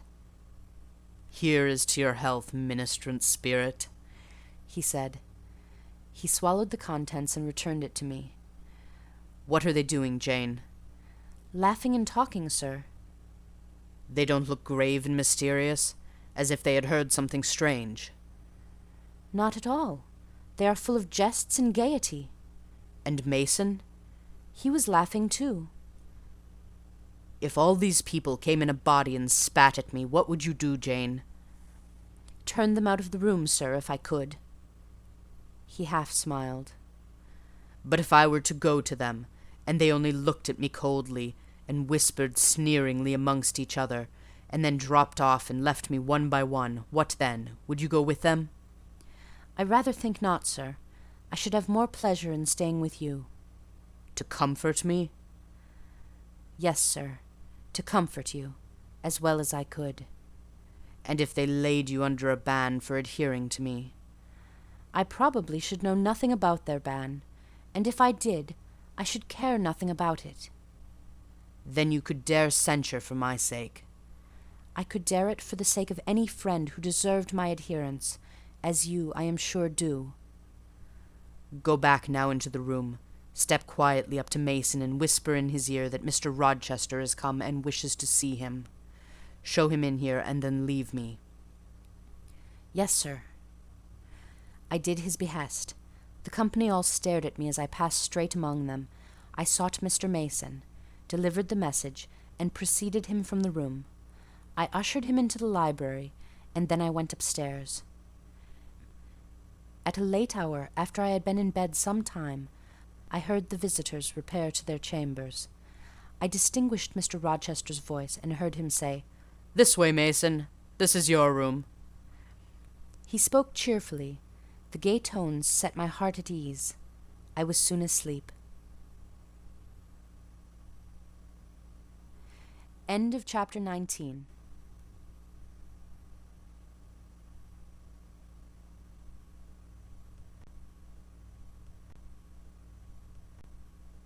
Chapter 20. I had forgotten to draw my curtain, which I usually did, and also to let down my window blind. The consequence was that when the moon, which was full and bright, for the night was fine, came in her course to that space in the sky opposite my casement, and looked in at me through the unveiled panes, her glorious gaze roused me. Awakening in the dead of night, I opened my eyes on her disk, silver white and crystal clear. It was beautiful, but too solemn. I half rose and stretched my arm to draw the curtain. Good God, what a cry! The night, its silence, its rest, was rent in twain by a savage, a sharp, a shrilly sound that ran from end to end of Thornfield Hall. My pulse stopped, my heart stood still, my stretched arm was paralyzed. The cry died and was not renewed. Indeed, whatever being uttered that fearful shriek could not soon repeat it. Not the widest-winged condor on the Andes could, twice in succession, send out such a yell from the cloud shrouding his eyrie. The thing delivering such utterance must rest ere it could repeat the effort. It came out of the third story, for it passed overhead.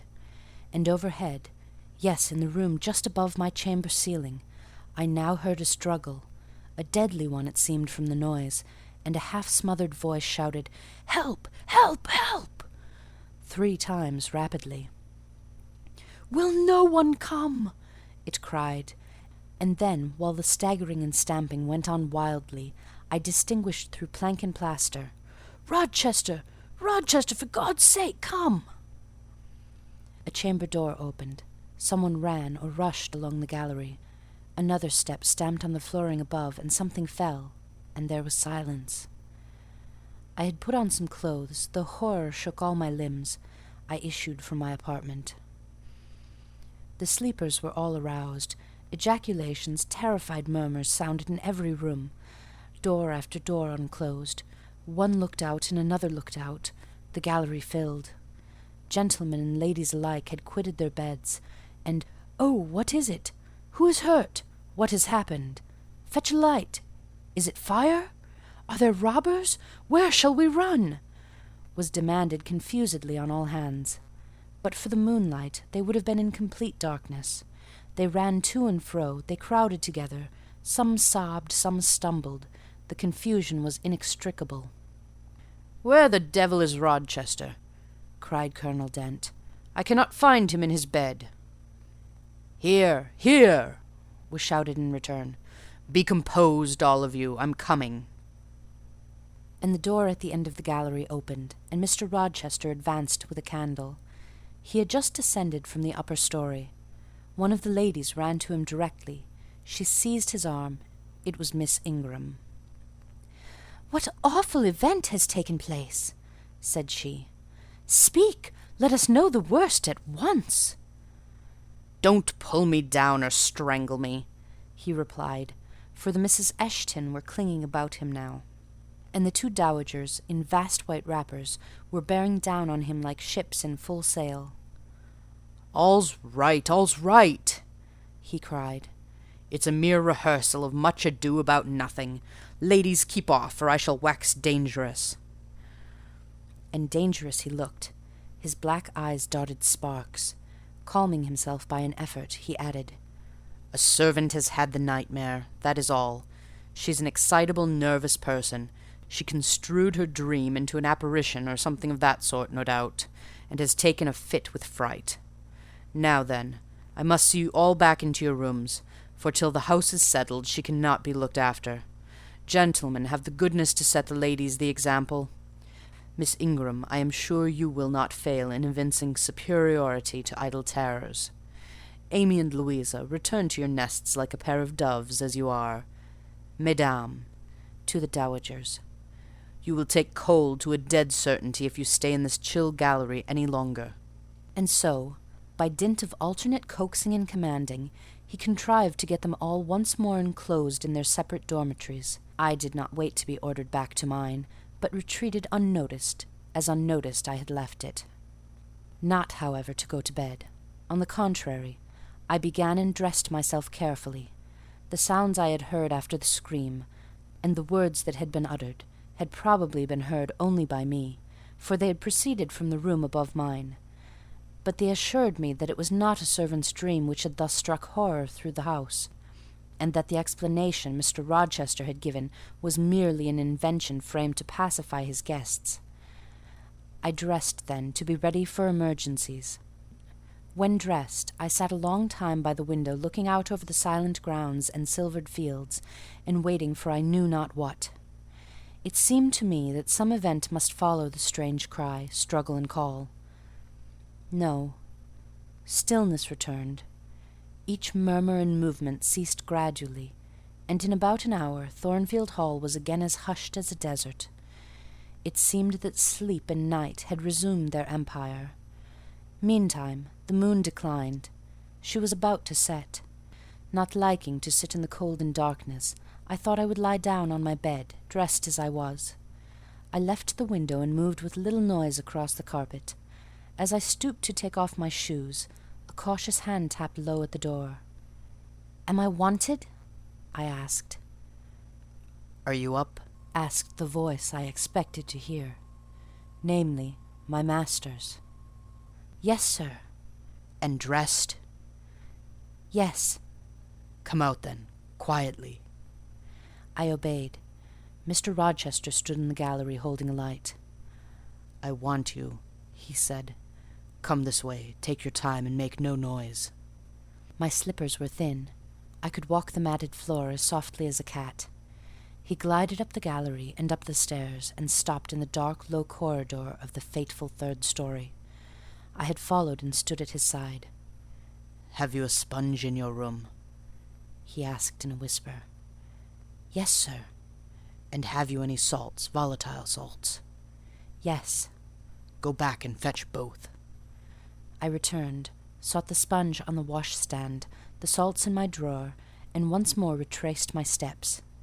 He still waited. He held a key in his hand. Approaching one of the small black doors, he put it in the lock. He paused and addressed me again. "You don't turn sick at the sight of blood?" "I think I shall not. I have never been tried yet." I felt a thrill while I answered him, but no coldness and no faintness. "Just give me your hand," he said. "It will not do to risk a fainting fit."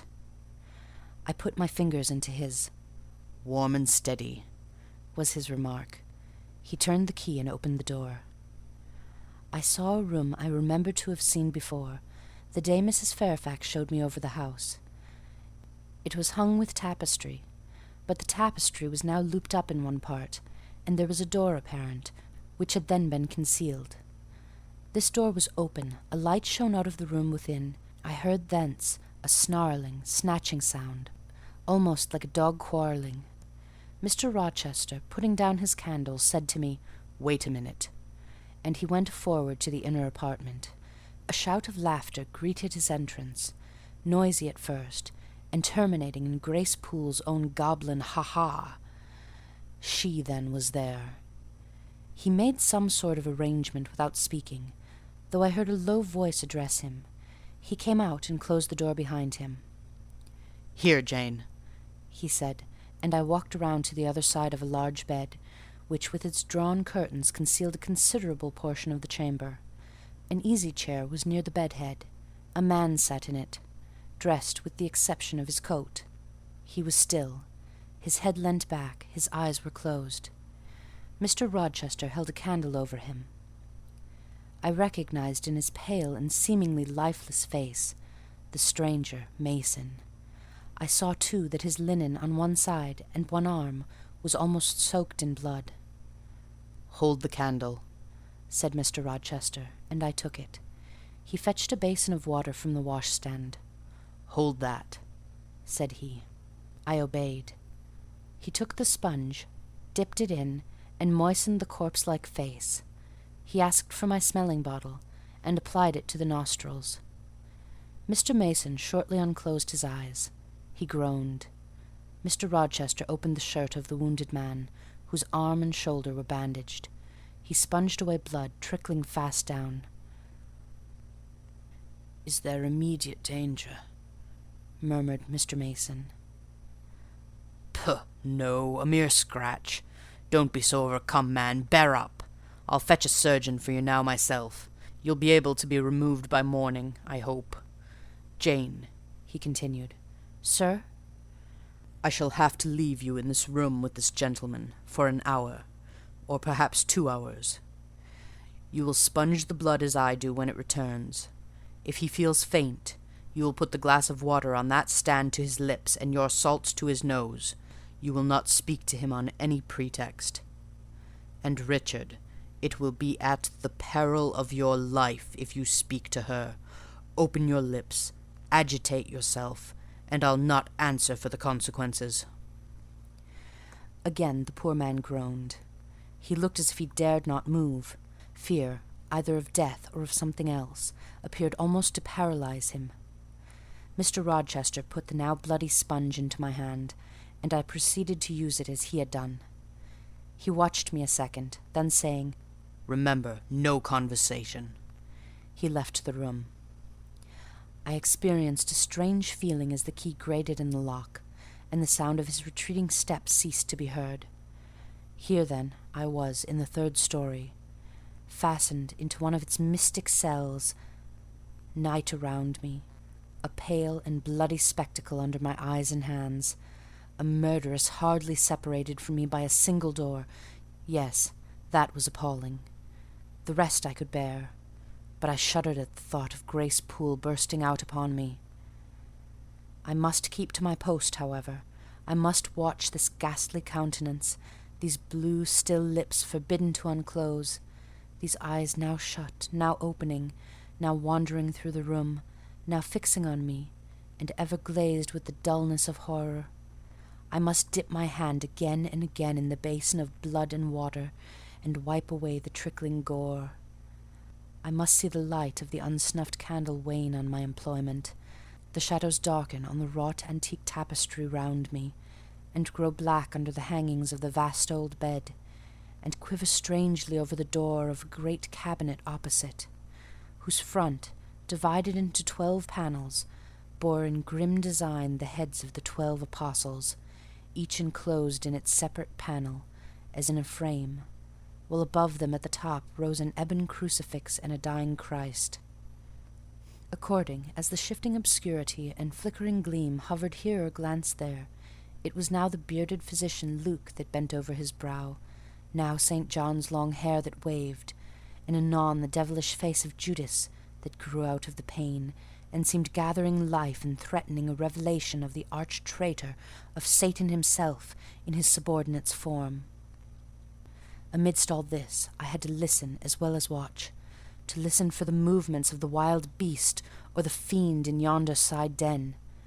But since Mr. Rochester's visit it seemed spellbound. All the night I heard but 3 sounds at 3 long intervals: a step creak, a momentary renewal of the snarling, canine voice, and a deep human groan. Then my own thoughts worried me. What crime was this that lived incarnate in this sequestered mansion, and could neither be expelled nor subdued by the owner? What mystery that broke out now in fire and now in blood at the deadliest hour of the night? What creature was it that, masked in an ordinary woman's face and shape, uttered the voice, now of a mocking demon, and anon of a carrion-seeking bird of prey. And this man I bent over, this commonplace, quiet stranger, how had he become involved in the web of horror, and why had the fury flown at him? What made him seek this quarter of the house at an untimely season, when he should have been asleep in bed? I had heard Mr. Rochester assign him an apartment below. What brought him here? And why, now, was he so tame under the violence or treachery done him? Why did he so quietly submit to the concealment Mr. Rochester enforced? Why did Mr. Rochester enforce this concealment? His guest had been outraged. His own life on a former occasion had been hideously plotted against, and both attempts he smothered in secrecy and sank in oblivion. Lastly, I saw Mr. Mason was submissive to Mr. Rochester, and that the impetuous will of the latter held complete sway over the inertness of the former. The few words which had passed between them assured me of this. It was evident that in their former intercourse the passive disposition of the one had been habitually influenced by the active energy of the other. Whence then had arisen Mr. Rochester's dismay when he heard of Mr. Mason's arrival? Why had the mere name of this unresisting individual, whom his word now sufficed to control like a child, fallen on him a few hours since as a thunderbolt might fall on an oak? Oh, I could not forget his look and his paleness when he whispered, "Jane, I have got a blow. I have got a blow, Jane." I could not forget how the arm had trembled which he rested on my shoulder, and it was no light matter which could thus bow the resolute spirit and thrill the vigorous frame of Fairfax Rochester. "When will he come? When will he come?" I cried inwardly as the night lingered and lingered, as my bleeding patient drooped, moaned, sickened, and neither day nor aid arrived. I had again and again held the water to Mason's white lips, again and again offered him the stimulating salts. My efforts seemed ineffectual. Either bodily or mental suffering, or loss of blood, or all three combined, were fast prostrating his strength. He moaned so, and looked so weak, wild, and lost. I feared he was dying, and I might not even speak to him. The candle, wasted at last, went out. As it expired, I perceived streaks of grey light edging the window curtains. Dawn was then approaching. Presently I heard Pilot bark far below, out of his distant kennel in the courtyard. Hope revived, nor was it unwarranted. In 5 minutes more the grating key, the yielding lock, warned me my watch was relieved. It could not have lasted more than 2 hours. Many a week has seemed shorter. Mr. Rochester entered, and with him the surgeon he had been to fetch. "Now, Carter, be on the alert," he said to this last. "I give you but half an hour for dressing the wound, fastening the bandages, getting the patient downstairs and all."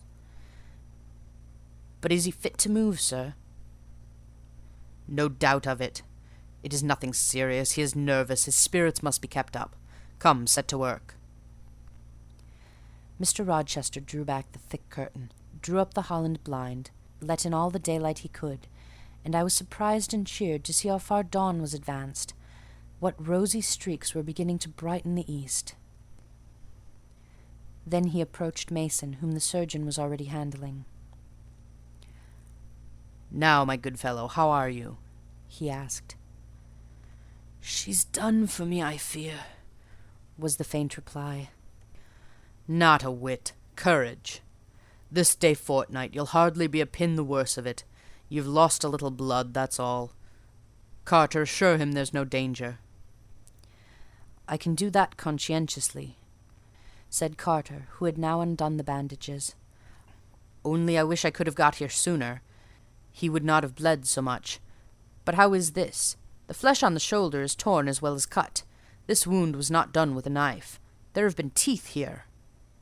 "She bit me," he murmured. "She worried me like a tigress when Rochester got the knife from her." "You should not have yielded. You should have grappled with her at once," said Mr. Rochester.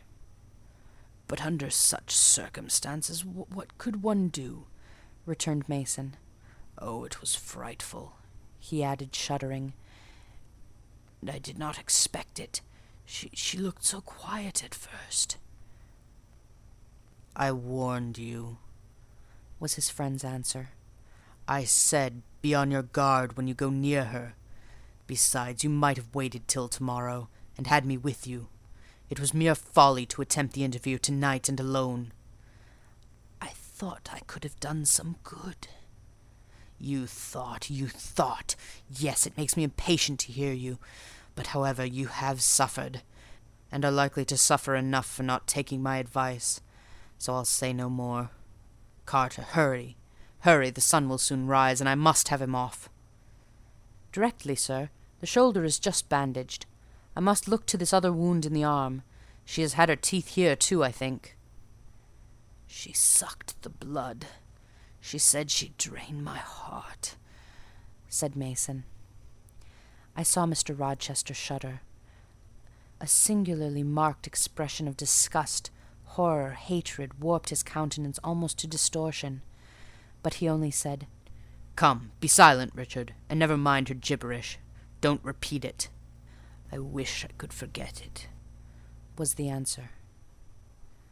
"You will when you are out of the country, when you get back to Spanish Town. You may think of her as dead and buried, or rather, you need not think of her at all." "Impossible to forget this night." "It is not impossible. Have some energy, man. You thought you were as dead as a herring 2 hours since, and you are all alive and talking now. There, Carter has done with you, or nearly so. I'll make you decent in a trice. Jane." He turned to me for the first time since his re-entrance. "Take this key. Go down to my bedroom and walk straight forward into my dressing-room. Open the top drawer of the wardrobe and take out a clean shirt and a neck-handkerchief. Bring them here and be nimble." I went, sought the repository he had mentioned, found the articles named, and returned with them. "Now," said he, "go to the other side of the bed while I order his toilet. But don't leave the room. You may be wanted again." I retired as directed. "Was anybody below stirring when you went down, Jane?" inquired Mr. Rochester presently. "No, sir. All was very still." "We shall get you off cannily, Dick, and it will be better, both for your sake and for that of the poor creature in yonder. I have striven long to avoid exposure, and I should not like it to come at last. Here, Carter, help him on with his waistcoat. Where did you leave your furred cloak? You can't travel a mile without that, I know, in this damned cold climate. In your room?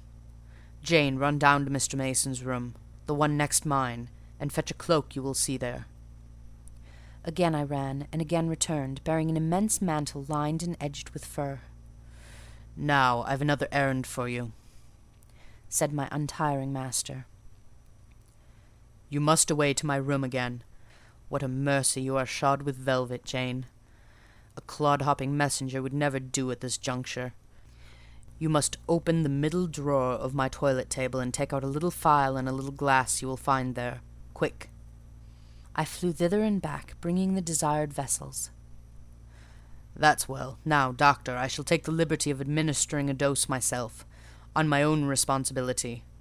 I got this cordial at Rome, of an Italian charlatan, a fellow you would have kicked, Carter. It's not a thing to be used indiscriminately, but it is good upon occasion. As now, for instance. Jane, a little water." He held out the tiny glass. I half filled it from the water bottle on the washstand. "That will do. Now wet the lip of the phial." I did so. He measured 12 drops of a crimson liquid and presented it to Mason. "Drink, Richard. It will give you the heart you lack for an hour or so." "But will it hurt me? Is it inflammatory?" "Drink, drink, drink." Mr. Mason obeyed, because it was evidently useless to resist. He was dressed now. He still looked pale, but he was no longer gory and sullied. Mr. Rochester let him sit 3 minutes after he had swallowed the liquid. He then took his arm. "Now, I am sure you can get on your feet," he said. "Try." The patient rose. Carter, take him under the other shoulder. Be of good cheer, Richard. Step out. That's it." "I do feel better," remarked Mr. Mason. "I'm sure you do. Now, Jane, trip on before us away to the back stairs.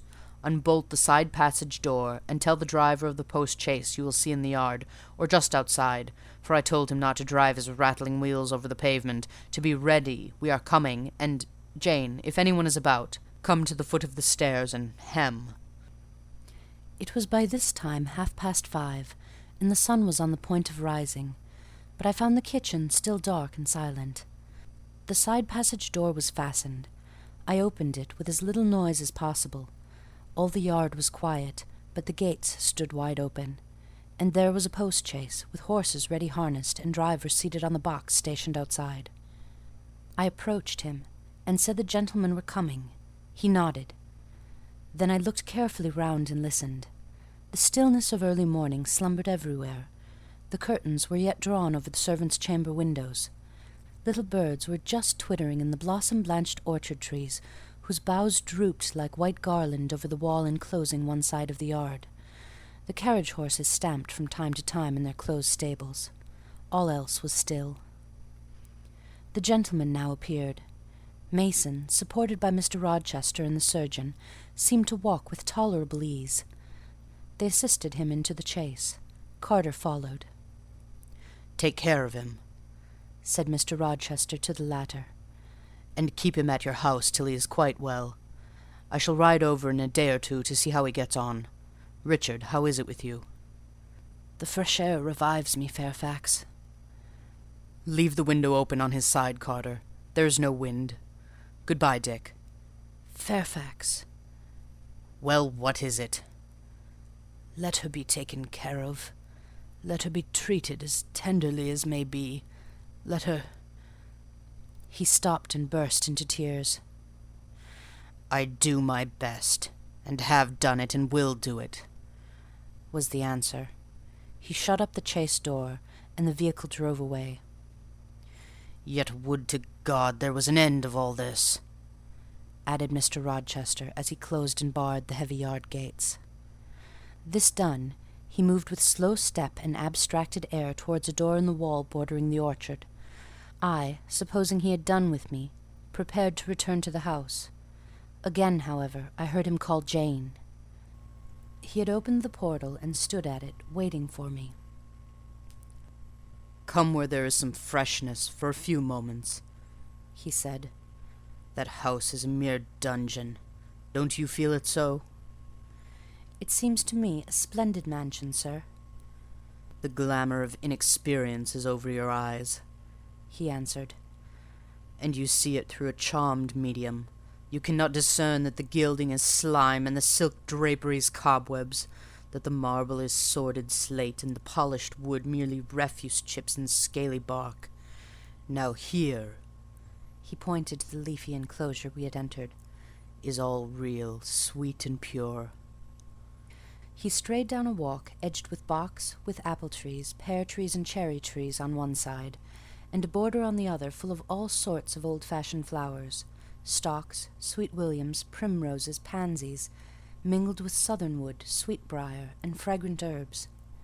They were fresh now as a succession of April showers and gleams, followed by a lovely spring morning, could make them.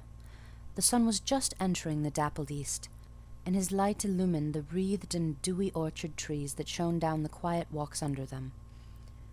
"Jane, will you have a flower?" He gathered a half-blown rose, the first on the bush, and offered it to me. "Thank you, sir." "And do you like this sunrise, Jane? That sky with its high and light clouds which are sure to melt away as the day waxes warm. This placid and balmy atmosphere." "I do very much." "You have passed a strange night, Jane." "Yes, sir." "And it has made you look pale. Were you afraid when I left you alone with Mason?" "I was afraid of someone coming out of the inner room." "But I had fastened the door. I had the key in my pocket. I should have been a careless shepherd if I had left a lamb, my pet lamb, so near a wolf's den, unguarded." you were safe. Will Grace Poole live here still, sir? Oh, yes, don't trouble your head about her. Put the thing out of your thoughts. Yet it seems to me your life is hardly secure while she stays. Never fear. I will take care of myself. Is the danger you apprehended last night gone by now, sir? I cannot vouch for that till Mason is out of England, nor even then. To live, for me, Jane, is to stand on a crater crust which may crack and spew fire any day. But Mr. Mason seems a man easily led. Your influence, sir, is evidently potent with him. He will never set you at defiance or wilfully injure you. Oh, no. Mason will not defy me, nor, knowing it, will he hurt me. But unintentionally, he might in a moment, by one careless word, deprive me, if not of life, yet for ever of happiness. Tell him to be cautious, sir. Let him know what you fear, and show him how to avert the danger. He laughed sardonically, hastily took my hand, and as hastily threw it from him. If I could do that, simpleton, where would the danger be? Annihilated in a moment. Ever since I have known Mason, I have only to say to him, do that, and the thing has been done. But I cannot give him orders in this case. I cannot say, beware of harming me, Richard, for it is imperative that I should keep him ignorant that harm to me is possible. Now you look puzzled, and I will puzzle you further. You are my little friend, are you not? I like to serve you, sir, and to obey you in all that is right. Precisely. I see you do. I see genuine contentment in your gait and mien, your eye and face, when you are helping me and pleasing me, working for me, and with me, in, as you characteristically say, all that is right. For if I bid you do what you thought wrong, there would be no light-footed running, no neat-handed alacrity, no lively glance and animated complexion. My friend would then turn to me, quiet and pale, and would say, "No, sir, that is impossible. I cannot do it, because it is wrong," and would become immutable as a fixed star. Well, you too have power over me, and may injure me. Yet I dare not show you where I am vulnerable, lest faithful and friendly as you are, you should transfix me at once. If you have no more to fear from Mr. Mason than you have from me, sir, you are very safe. God grant it may be so. Here, Jane, is an arbour. Sit down. The arbour was an arch in the wall lined with ivy. It contained a rustic seat. Mr. Rochester took it, leaving room, however, for me, but I stood before him. "Sit," he said. "The bench is long enough for two. You don't hesitate to take a place at my side, do you? Is that wrong, Jane?" I answered him by assuming it. To refuse would, I felt, have been unwise. "Now, my little friend, while the sun drinks the dew, while all the flowers in this old garden awake and expand, and the birds fetch their young ones breakfast out of the thorn-field, and the early bees do their first spell of work, I'll put a case to you, which you must endeavour to suppose your own.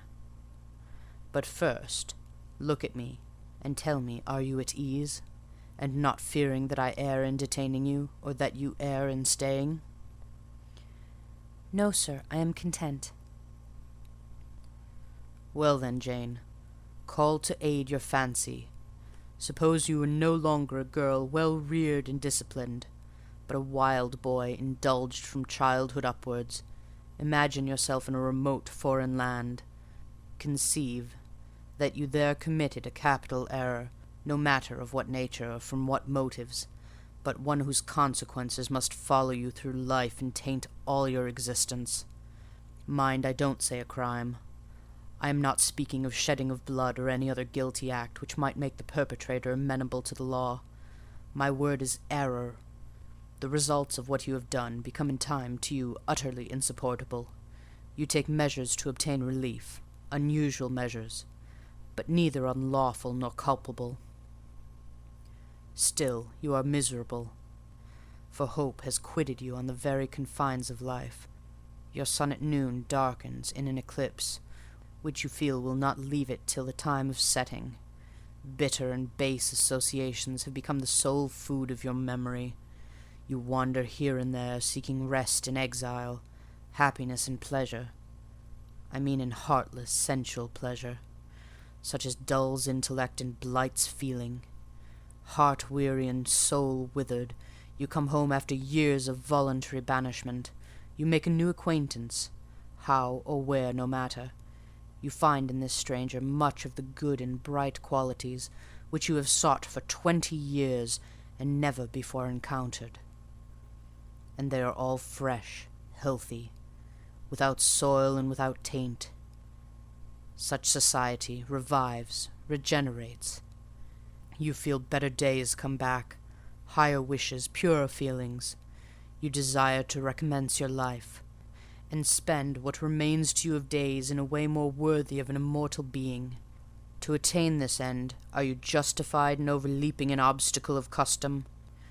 A mere conventional impediment which neither your conscience sanctifies nor your judgment approves?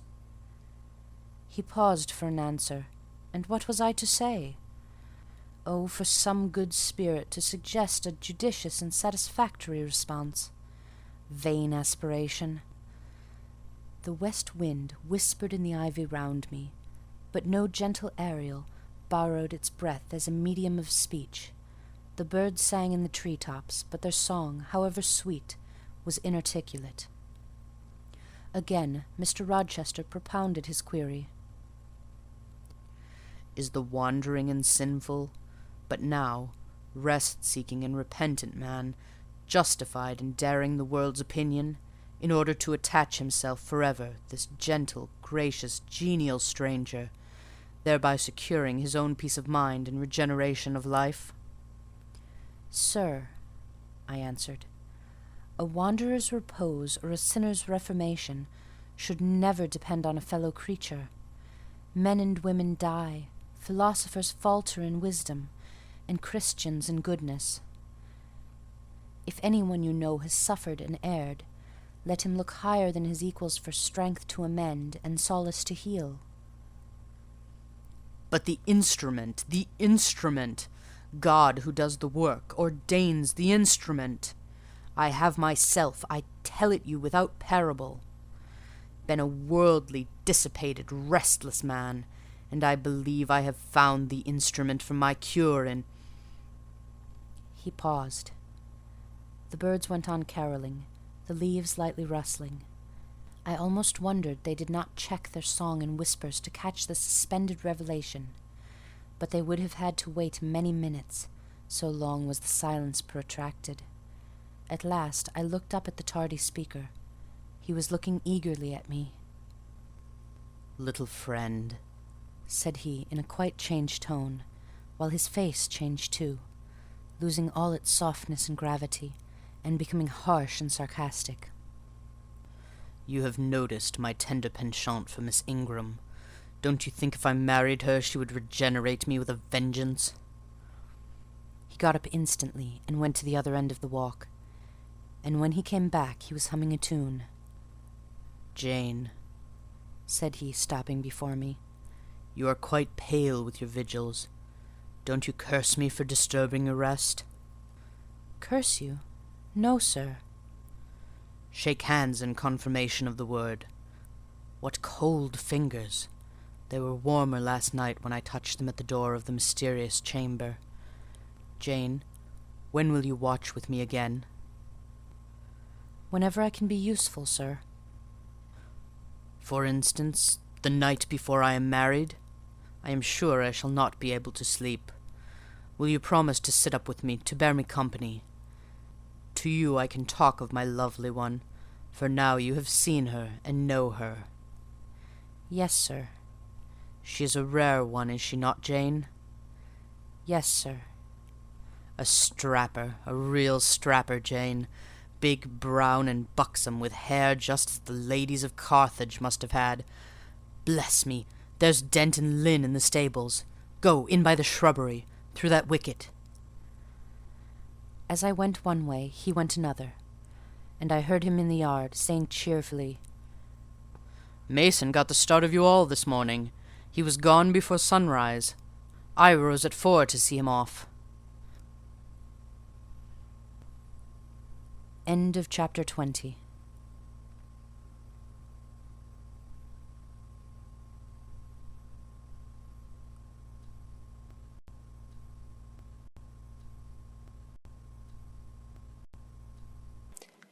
Chapter 21.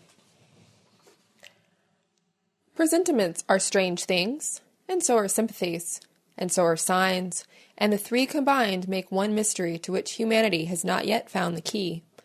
I never laughed at presentiments in my life, because I have had strange ones of my own.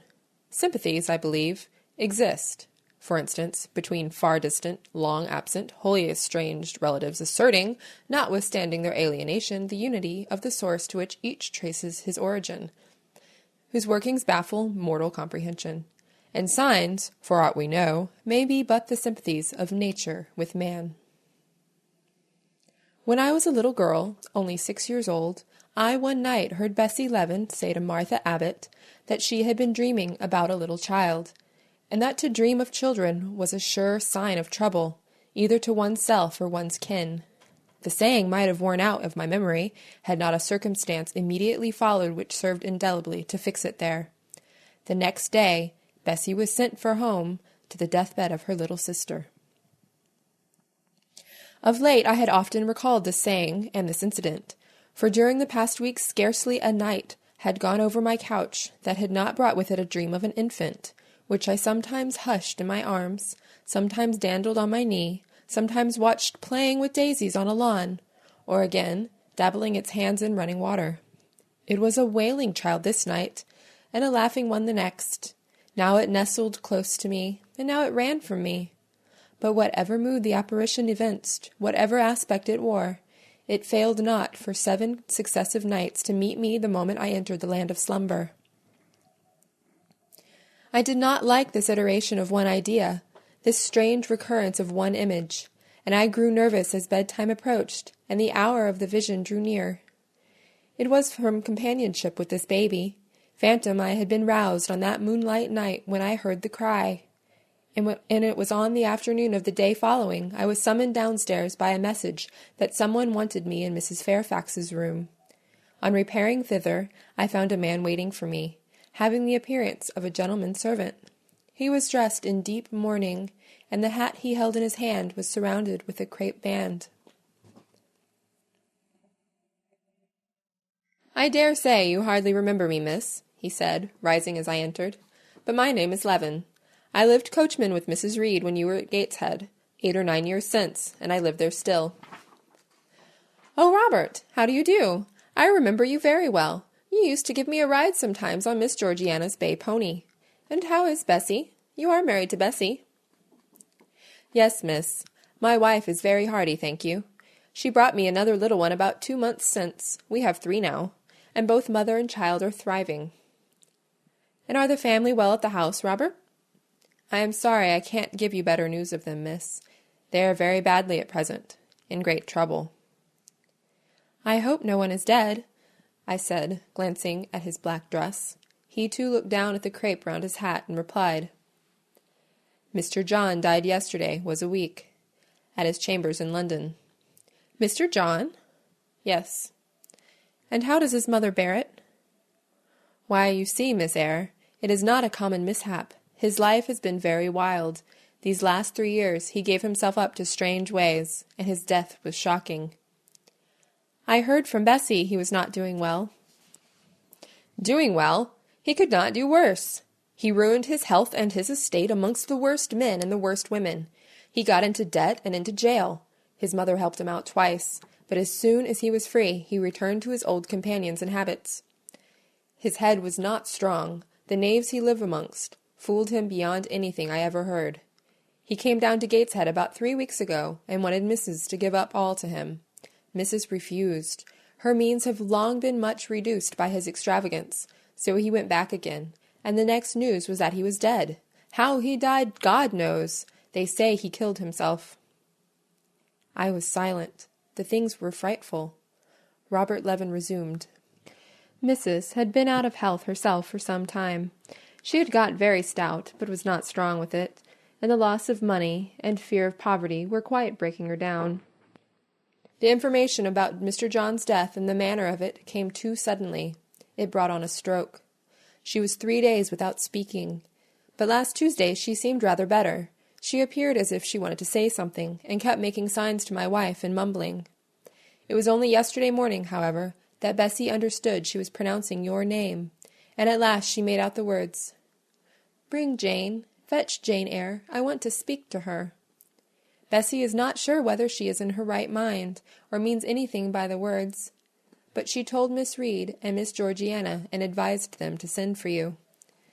The young ladies put it off at first, but their mother grew so restless, and said, "Jane, Jane," so many times, that at last they consented. I left Gateshead yesterday, and if you can get ready, miss, I should like to take you back with me early tomorrow morning. Yes, Robert, I shall be ready. It seems to me that I ought to go. I think so too, miss. Bessie said she was sure you would not refuse, but I suppose you will have to ask leave before you can get off? Yes, and I will do it now. And having directed him to the servants' hall, and recommended him to the care of John's wife and the attentions of John himself, I went in search of Mr. Rochester. He was not in any of the lower rooms. He was not seen in the yard, the stables, or the grounds. I asked Mrs. Fairfax if she had seen him. Yes, she believed he was playing billiards with Miss Ingram. To the billiard-room I hastened. The click of balls and the hum of voices resounded thence. Mr. Rochester, Miss Ingram, and 2 Mrs. Eshton and their admirers were all busied in the game. It required some courage to disturb so interesting a party. My errand, however, was one I could not defer, so I approached the master where he stood at Miss Ingram's side. She turned as I drew near, and looked at me haughtily. Her eyes seemed to demand, "What can this creeping creature want now?" And when I said, in a low voice, "Mr. Rochester," she made a movement as if tempted to order me away. I remember her appearance at the moment. It was very graceful and very striking. She wore a morning robe of sky-blue crepe, a gauzy azure scarf was twisted in her hair. She had been all animation with the game, and irritated pride did not lower the expression of her haughty lineaments. "Does that person want you?" she inquired of Mr. Rochester, and Mr. Rochester turned to see who the person was. He made a curious grimace, one of his strange and equivocal demonstrations, threw down his cue, and followed me from the room. "Well, Jane," he said, as he rested his back against the schoolroom door, which he had shut. "If you please, sir, I want leave of absence for a week or 2. "What to do? Where to go?" "To see a sick lady who has sent for me." "What sick lady? Where does she live?" "At Gateshead, in Blankshire." "Blankshire? That is 100 miles off. Who may she be that sends for people to see her at that distance?" "Her name is Reed, sir, Mrs. Reed." "Reed, of Gateshead? There was a Reed of Gateshead, a magistrate." "It is his widow, sir." "And what have you to do with her? How do you know her?" "Mr. Reed was my uncle, my mother's brother." "The deuce he was! You never told me that before. You always said you had no relations." "None that would own me, sir. Mr. Reed is dead, and his wife cast me off." "Why?" "Because I was poor and burdensome, and she disliked me." "But Reed left children? You must have cousins. Sir George Lynn was talking of a Reed at Gateshead yesterday, who, he said, was one of the veriest rascals on town, and Ingram was mentioning a Georgiana Reed of the same place, who was much admired for her beauty a season or 2 ago in London." "John Reed is dead too, sir. He ruined himself, and half ruined his family, and is supposed to have committed suicide. The news so shocked his mother that it brought on an apoplectic attack." "And what good can you do her? Nonsense, Jane. I would never think of running 100 miles to see an old lady who will, perhaps, be dead before you reach her. Besides, you say she cast you off." "Yes, sir, but that is long ago, and when her circumstances were very different. I could not be easy to neglect her wishes now." "How long will you stay?" "As short a time as possible, sir." Promise me only to stay a week." "I had better not pass my word. I might be obliged to break it." "At all events, you will come back. You will not be induced under any pretext to take up a permanent residence with her." "Oh, no, I shall certainly return if all be well." "And who goes with you? You don't travel 100 miles alone." "No, sir, she has sent her coachman." "A person to be trusted?" "Yes, sir, he has lived 10 years in the family." Mr. Rochester meditated. "When do you wish to go?" "Early tomorrow morning, sir." "Well, you must have some money. You can't travel without money, and I dare say you have not much. I have given you no salary yet. How much have you in the world, Jane?" he asked, smiling. I drew out my purse. A meagre thing it was. 5 shillings, sir." He took the purse, poured the hoard into his palm, and chuckled over it, as if its scantiness amused him. Soon he produced his pocket-book. "Here," said he, offering me a note. It was £50, and he owed me but 15. I told him I had no change. "I don't want change, you know that. Take your wages." I declined accepting more than was my due. He scowled at first. Then, as if recollecting something, he said, "Right, right. Better not give you all now. You would, perhaps, stay away 3 months if you had £50. There are 10. Is it not plenty?" "Yes, sir, but now you owe me 5. "Come back for it, then. I am your banker for £40. "Mr. Rochester, I may as well mention another matter of business to you while I have the opportunity." "Matter of business? I am curious to hear it." "You have as good as informed me, sir, that you are going shortly to be married?" "Yes. What then?" "In that case, sir, Adele ought to go to school. I am sure you will perceive the necessity of it." "To get her out of my bride's way, who might otherwise walk over her rather too emphatically? There's sense in the suggestion, not a doubt of it. Adele, as you say, must go to school. And you, of course, must march straight to the devil?" "I hope not, sir, but I must seek another situation somewhere." "In course!" he exclaimed, with a twang of voice and a distortion of features equally fantastic and ludicrous. He looked at me some minutes. "And old Madam Reed, or the missus, her daughters, will be solicited by you to seek a place, I suppose?" "No, sir, I am not on such terms with my relatives as would justify me in asking favours of them. But I shall advertise." "You shall walk up the pyramids of Egypt," he growled. "At your peril you advertise. I wish I had only offered you a sovereign instead of £10. Give me back £9, Jane. I've a use for it." "And so have I, sir," I returned, putting my hands in my purse behind me. I could not spare the money on any account. "Little niggard," said he, refusing me a pecuniary request. "Give me £5, Jane." "Not 5 shillings, sir, nor 5 pence." "Just let me look at the cash." "No, sir, you are not to be trusted." "Jane!" "Sir?" "Promise me one thing." "I'll promise you anything, sir, that I think I am likely to perform." "Not to advertise, and to trust this quest of a situation to me. I'll find you one in time." "I shall be glad so to do, sir, if you, in your turn, will promise that I and Adele shall be both safe out of the house before your bride enters it." "Very well, very well. I'll pledge my word on it. You go tomorrow, then?" "Yes, sir, early." "Shall you come down to the drawing-room after dinner?" "No, sir, I must prepare for the journey." "Then you and I must bid good-bye for a little while." "I suppose so, sir." "And how do people perform that ceremony of parting, Jane? Teach me. I'm not quite up to it." "They say, 'Farewell,' or any other form they prefer." "Then say it." "Farewell, Mr. Rochester, for the present." "What must I say?" "The same, if you like, sir." "Farewell, Miss Eyre, for the present." "Is that all?" "Yes." "It seems stingy, to my notions, and dry and unfriendly. I should like something else, a little addition to the rite. If one shook hands, for instance. But no, that would not content me either.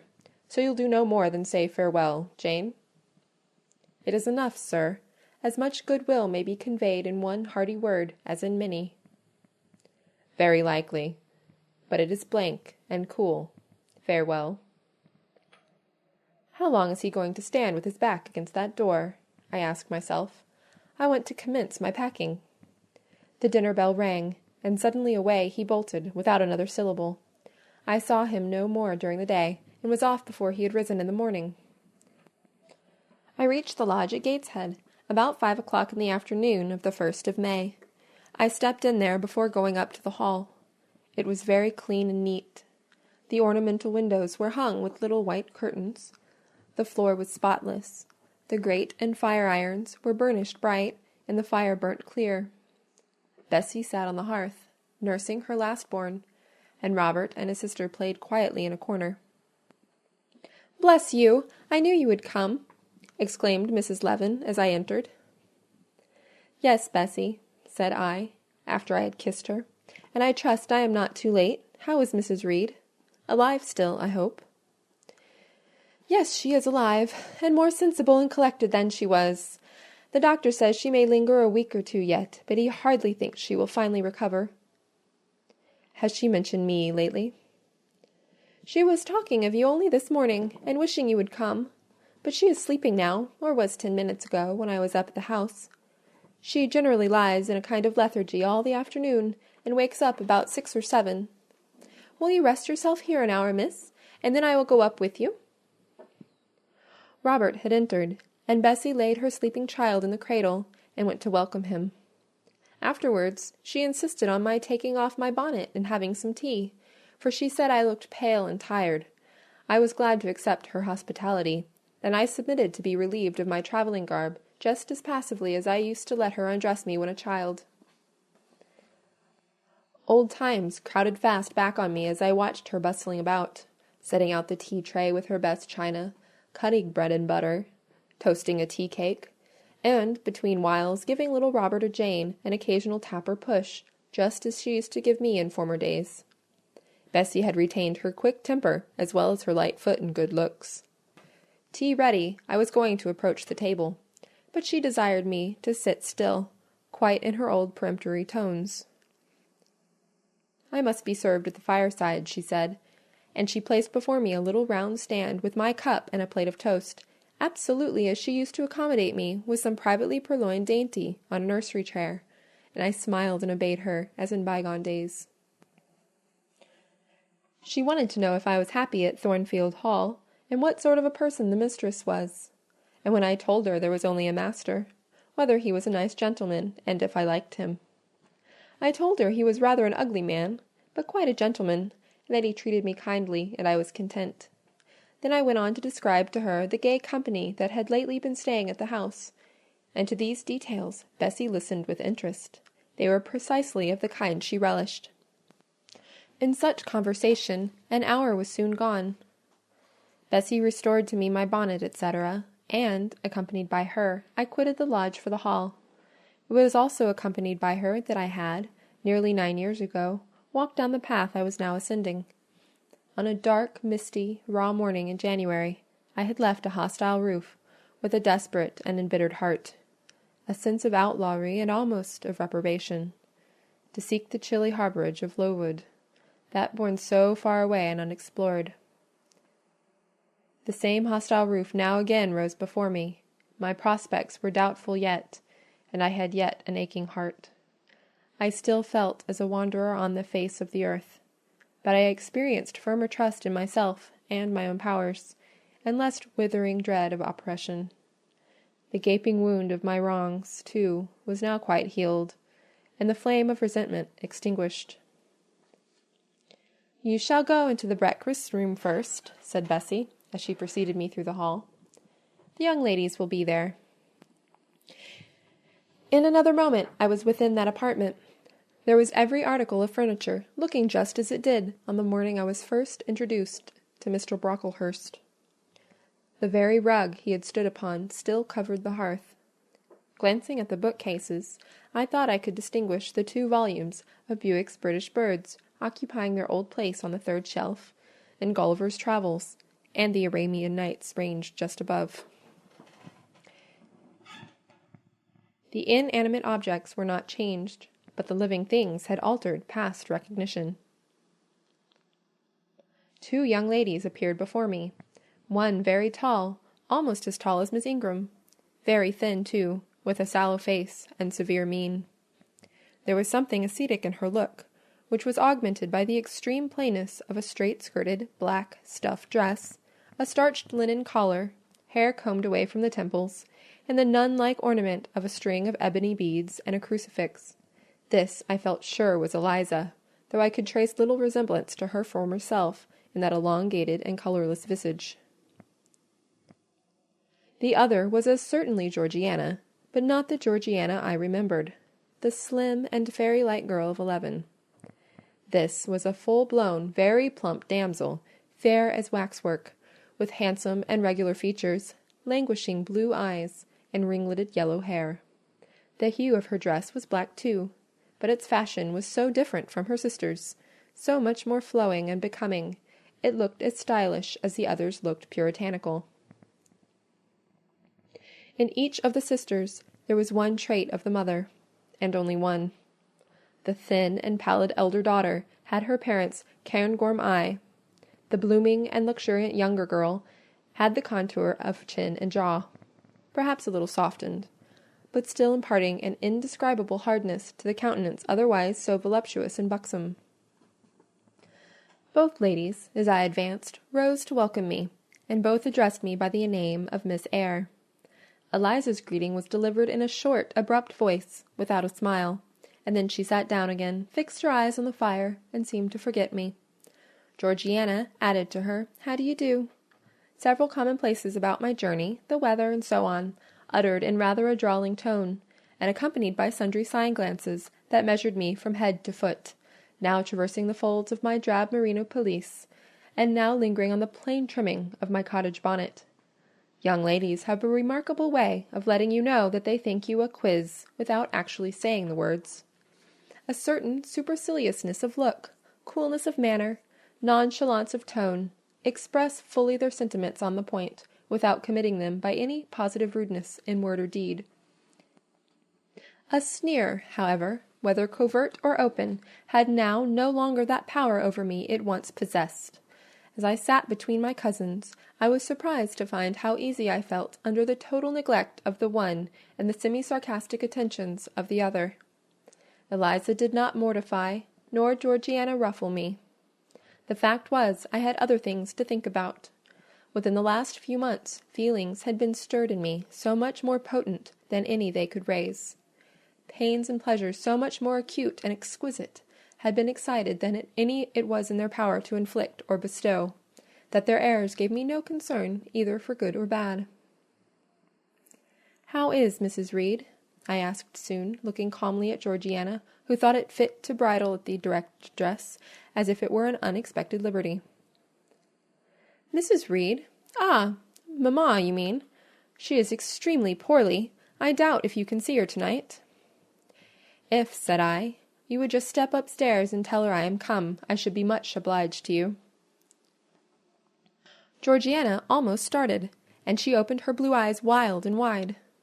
"I know she had a particular wish to see me," I added, "and I would not defer attending to her desire longer than is absolutely necessary." "Mamma dislikes being disturbed in an evening," remarked Eliza.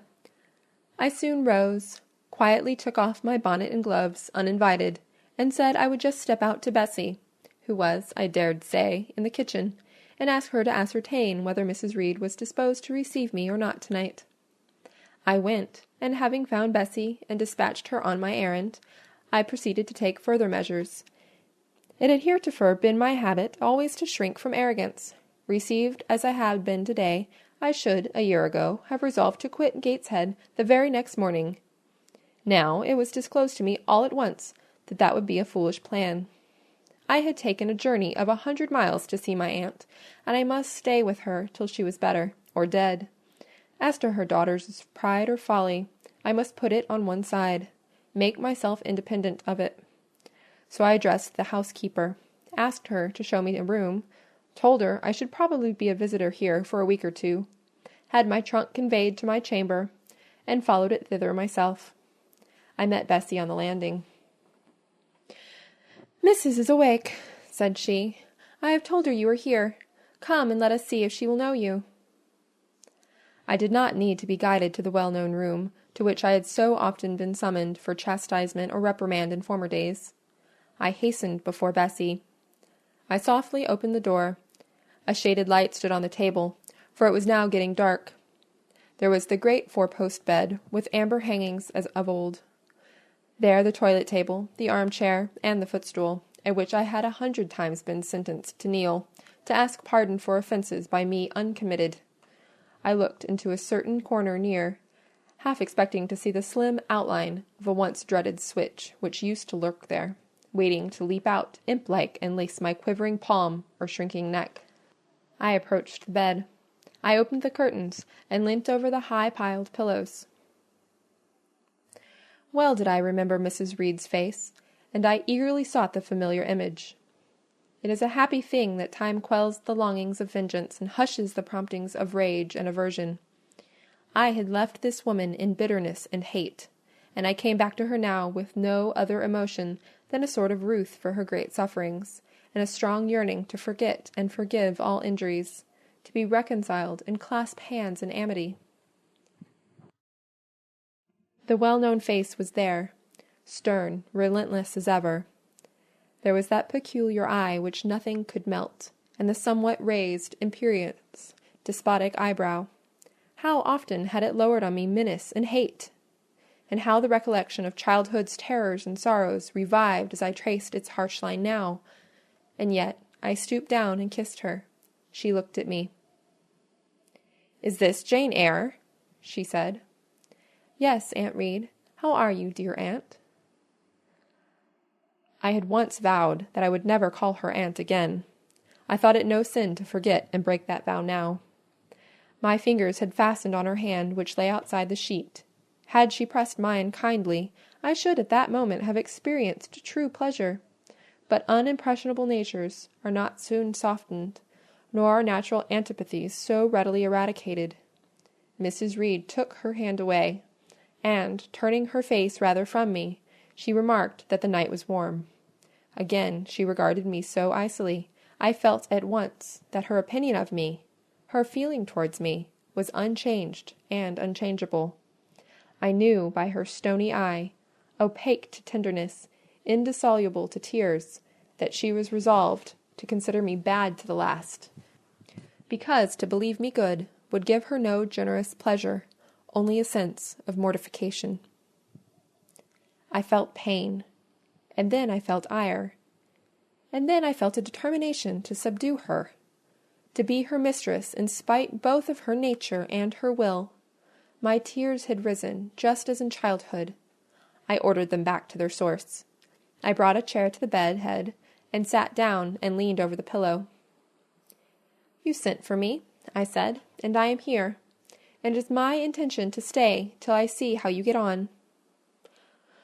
"Oh, of course, you have seen my daughters." "Yes." "Well, you may tell them I wish you to stay till I can talk some things over with you I have on my mind. Tonight it is too late, and I have a difficulty in recalling them. But there was something I wished to say. Let me see."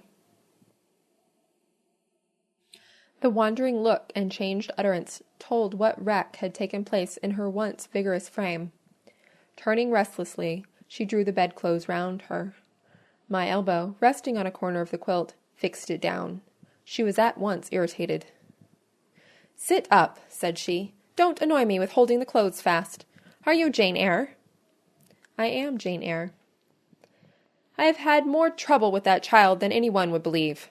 Such a burden to be left on my hands, and so much annoyance as she caused me daily and hourly with her incomprehensible disposition, and her sudden starts of temper, and her continual unnatural watchings of one's movements. I declare she talked to me once like something mad, or like a fiend. No child ever spoke or looked as she did. I was glad to get her away from the house. What did they do with her at Lowood? The fever broke out there, and many of the pupils died. She, however, did not die, but I said she did. I wish she had died." A strange wish, Mrs. Reed. Why do you hate her so?" I had a dislike to her mother always, for she was my husband's only sister, and a great favourite with him. He opposed the family's disowning her when she made her low marriage, and when news came of her death, he wept like a simpleton. He would send for the baby, though I entreated him rather to put it out to nurse and pay for its maintenance. I hated it the first time I set my eyes on it. A sickly, whining, pining thing. It would wail in its cradle all night long, not screaming heartily like any other child, but whimpering and moaning. Reed pitied it, and he used to nurse it and notice it as if it had been his own, more, indeed, than he ever noticed his own at that age. He would try to make my children friendly to the little beggar. The darlings could not bear it, and he was angry with them when they showed their dislike. In his last illness he had it brought continually to his bedside, and but an hour before he died he bound me by vow to keep the creature. I would as soon have been charged with a pauper brat out of a workhouse. But he was weak, naturally weak. John does not at all resemble his father, and I am glad of it. John is like me, and like my brothers. He is quite a Gibson. Oh, I wish he would cease tormenting me with letters for money. I have no more money to give him. We are getting poor. I must send away half the servants and shut up part of the house, or let it off. I can never submit to do that. Yet how are we to get on? 2/3 of my income goes in paying the interest of mortgages. John gambles dreadfully, and always loses, poor boy. He is beset by sharpers. John is sunk and degraded. His look is frightful. I feel ashamed for him when I see him." She was getting much excited. "I think I had better leave her now," said I to Bessie, who stood on the other side of the bed. "Perhaps you had, miss, but she often talks in this way towards night. In the morning she's calmer." I rose. "Stop!" exclaimed Mrs. Reed. "There is another thing I wish to say. He threatens me, he continually threatens me with his own death, or mine, and I dream sometimes that I see him laid out with a great wound in his throat, or with a swollen and blackened face. I am come to a strange pass. I have heavy troubles. What is to be done? How is the money to be had?" Bessie now endeavoured to persuade her to take a sedative draught. She succeeded with difficulty. Soon after, Mrs. Reed grew more composed, and sank into a dozing state. I then left her. More than 10 days elapsed before I had again any conversation with her. She continued either delirious or lethargic, and the doctor forbade everything which could painfully excite her. Meantime, I got on as well as I could with Georgiana and Eliza. They were very cold, indeed, at first. Eliza would sit half the day sewing, reading, or writing, and scarcely utter a word either to me or her sister. Georgiana would chatter nonsense to her canary bird by the hour, and take no notice of me. But I was determined not to seem at a loss for occupation or amusement. I had brought my drawing materials with me, and they served me for both. Provided with a case of pencils and some sheets of paper, I used to take a seat apart from them near the window, and busy myself in sketching fancy vignettes, representing any scene that happened momentarily to shape itself in the ever-shifting kaleidoscope of imagination. A glimpse of sea between 2 rocks, the rising moon, and a ship crossing its disk, a group of reeds and water flags, and a naiad's head, crowned with lotus flowers rising out of them, an elf sitting in a hedge-sparrow's nest, under a wreath of hawthorn bloom. One morning I fell to sketching a face. What sort of a face it was to be, I did not care or know. I took a soft black pencil, gave it a broad point, and worked away. Soon I had traced on the paper a broad and prominent forehead, and a square lower outline of visage. That contour gave me pleasure. My fingers proceeded actively to fill it with features. Strongly marked horizontal eyebrows must be traced under that brow. Then followed, naturally, a well-defined nose, with a straight ridge and full nostrils. Then a flexible-looking mouth, by no means narrow. Then a firm chin, with a decided cleft down the middle of it. Of course, some black whiskers were wanted, and some jetty hair tufted on the temples, and waved above the forehead. Now for the eyes. I had left them to the last, because they required the most careful working. I drew them large. I shaped them well. The eyelashes I traced long and sombre, the irises lustrous and large. Good, but not quite the thing, I thought as I surveyed the effect.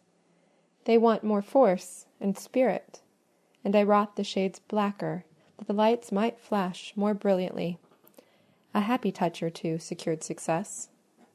There, I had a friend's face under my gaze. And what did it signify that those young ladies turned their backs on me? I looked at it.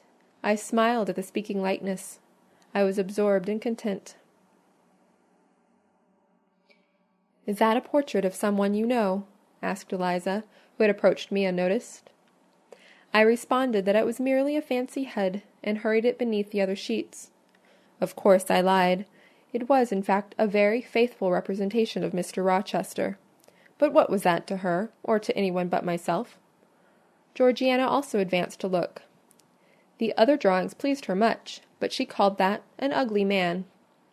They both seemed surprised at my skill. I offered to sketch their portraits, and each, in turn, sat for a pencil outline. Then Georgiana produced her album. I promised to contribute a watercolor drawing. This put her at once into good humor. She proposed a walk in the grounds. Before we had been out 2 hours, we were deep in confidential conversation. She had favored me with a description of the brilliant winter she had spent in London 2 seasons ago, of the admiration she had there excited, the attention she had received, and I even got hints of the titled conquest she had made. In the course of the afternoon and evening these hints were enlarged on.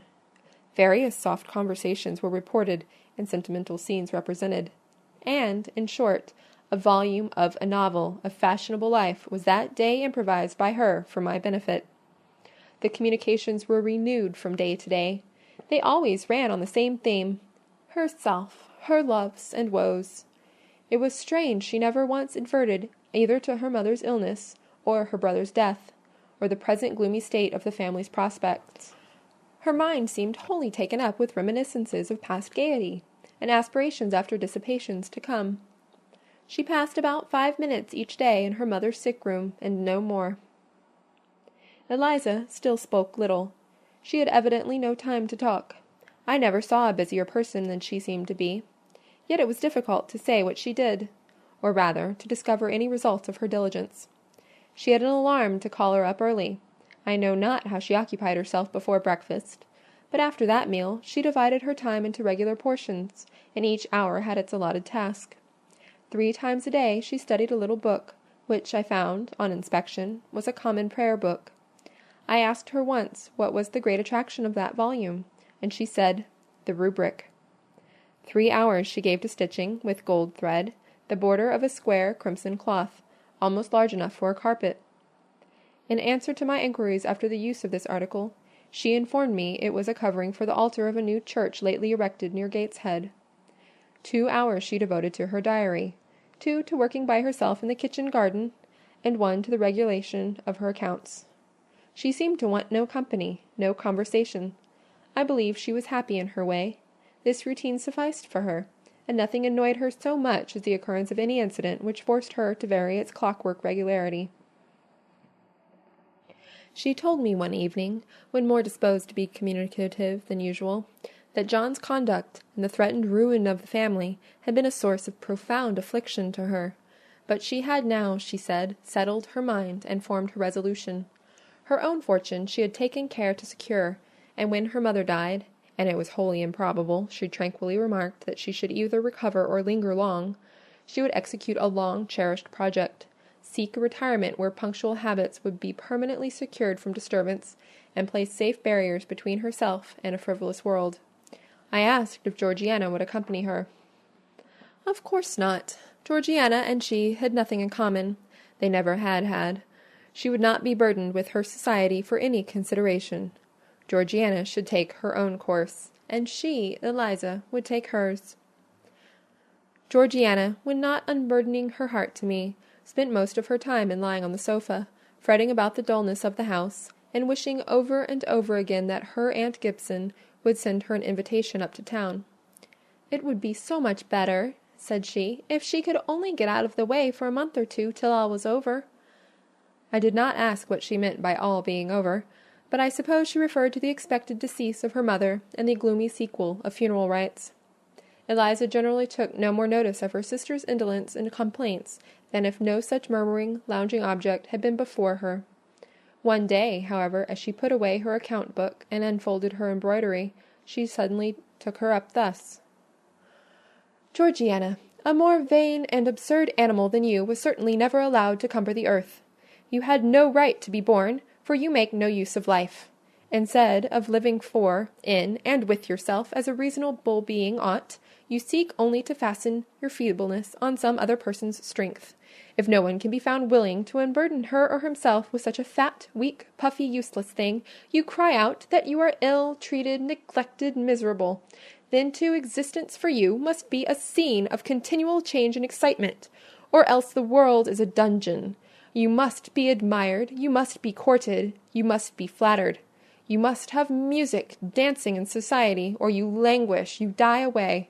Have you no sense to devise a system which will make you independent of all efforts and all wills but your own? Take one day, share it into sections, to each section apportion its task. Leave no stray unemployed quarters of an hour, 10 minutes, 5 minutes, include all. Do each piece of business in its turn with method, with rigid regularity. The day will close almost before you are aware it has begun, and you are indebted to no one for helping you to get rid of one vacant moment. You have had to seek no one's company, conversation, sympathy, forbearance. You have lived, in short, as an independent being ought to do. Take this advice, the first and last I shall offer you. Then you will not want me or anyone else, happen what may. Neglect it, go on as heretofore craving, whining, and idling, and suffer the results of your idiocy, however bad and insuperable they may be. I tell you this plainly, and listen, for though I shall no more repeat what I am now about to say, I shall steadily act on it. After my mother's death, I wash my hands of you. From the day her coffin is carried to the vault in Gateshead Church, you and I will be as separate as if we had never known each other. You need not think that because we chance to be born of the same parents I shall suffer you to fasten me down by even the feeblest claim. I can tell you this. If the whole human race, ourselves excepted, were swept away, and we too stood alone on the earth, I would leave you in the old world, and betake myself to the new." She closed her lips. "You might have spared yourself the trouble of delivering that tirade," answered Georgiana.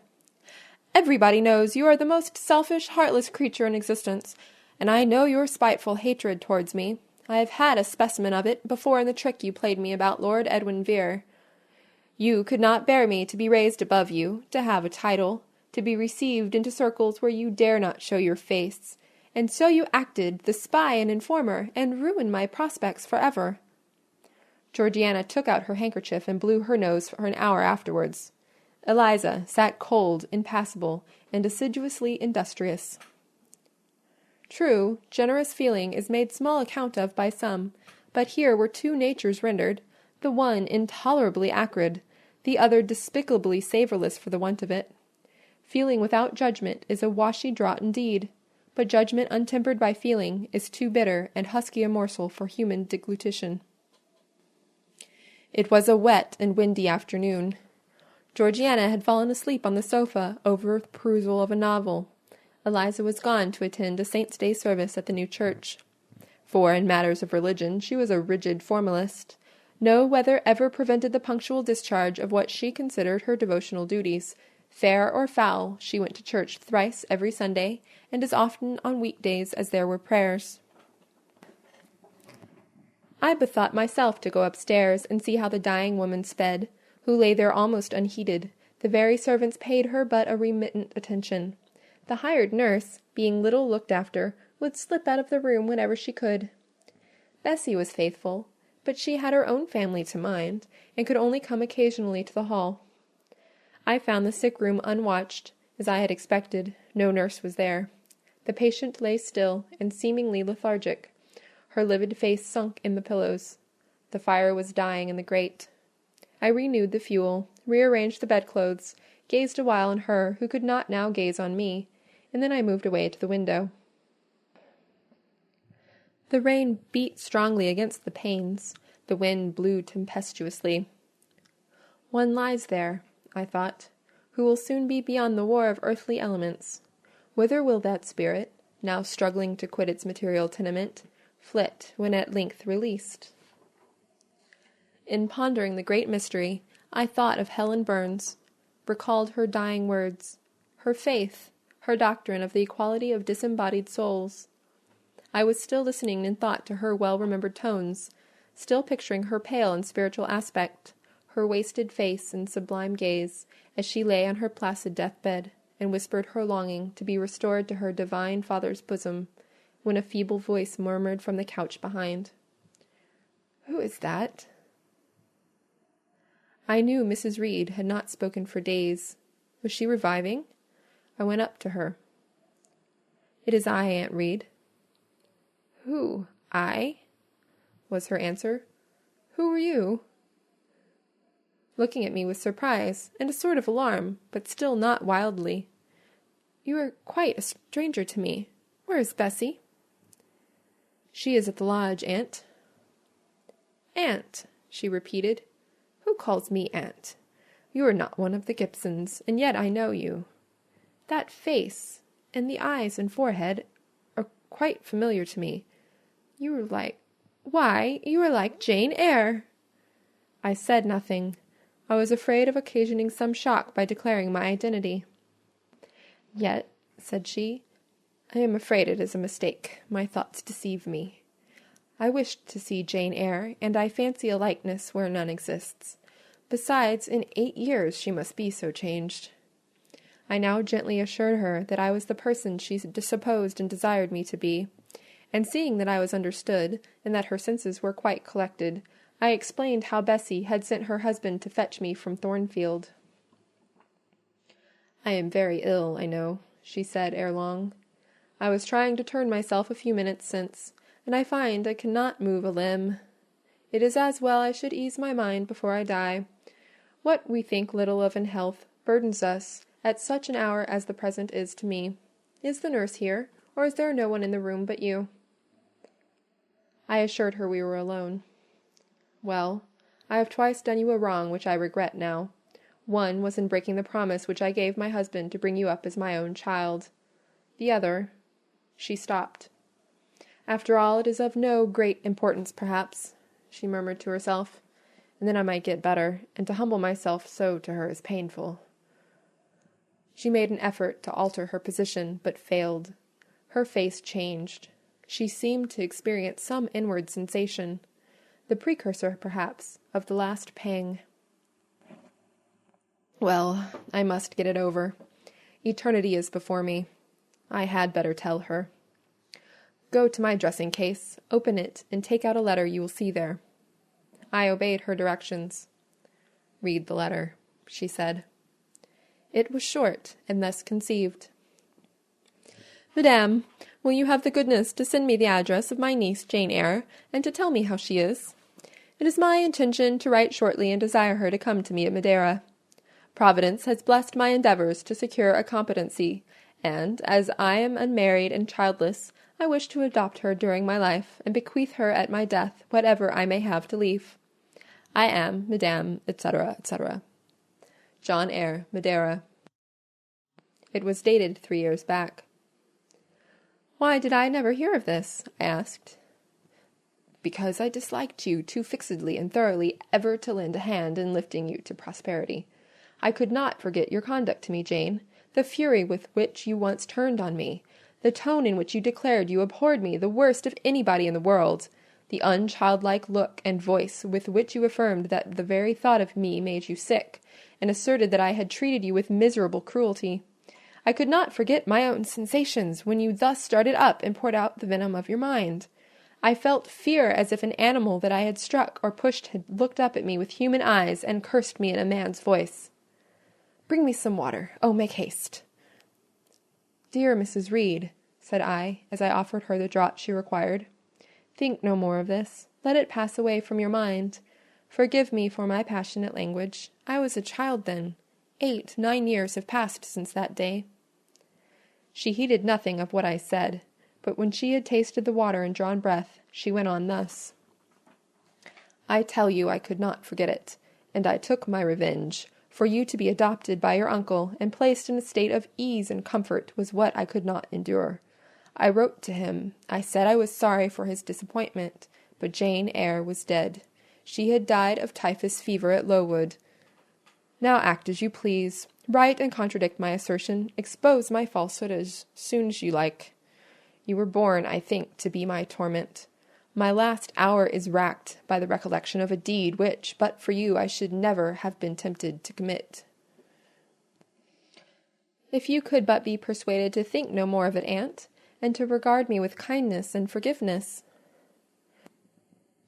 "You have a very bad disposition," said she, "and one to this day I feel it impossible to understand.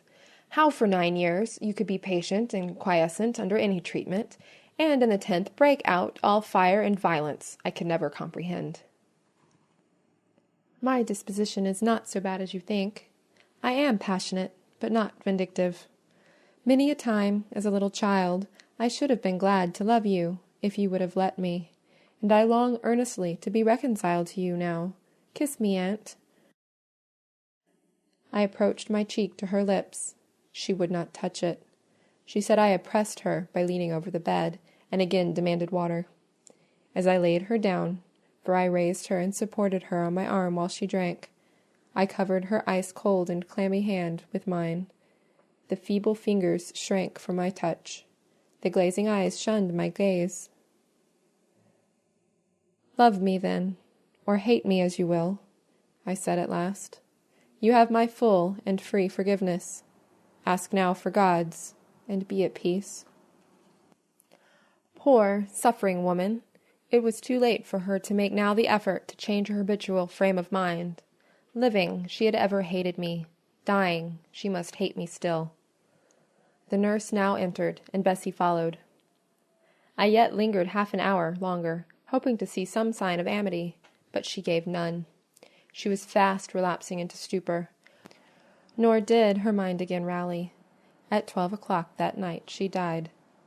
I was not present to close her eyes, nor were either of her daughters.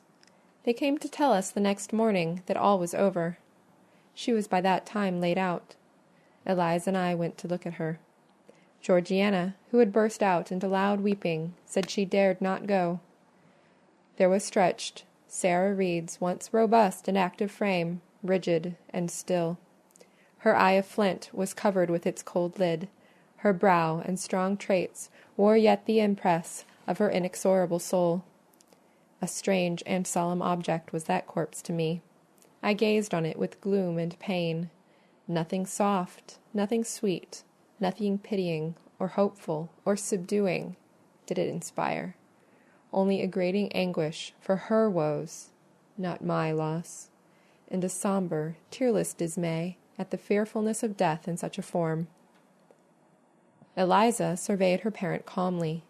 After a silence of some minutes, she observed, "With her constitution, she should have lived to a good old age.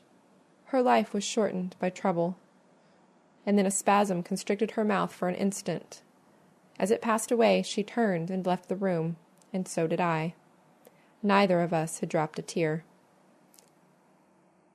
End of chapter 21. Chapter 22.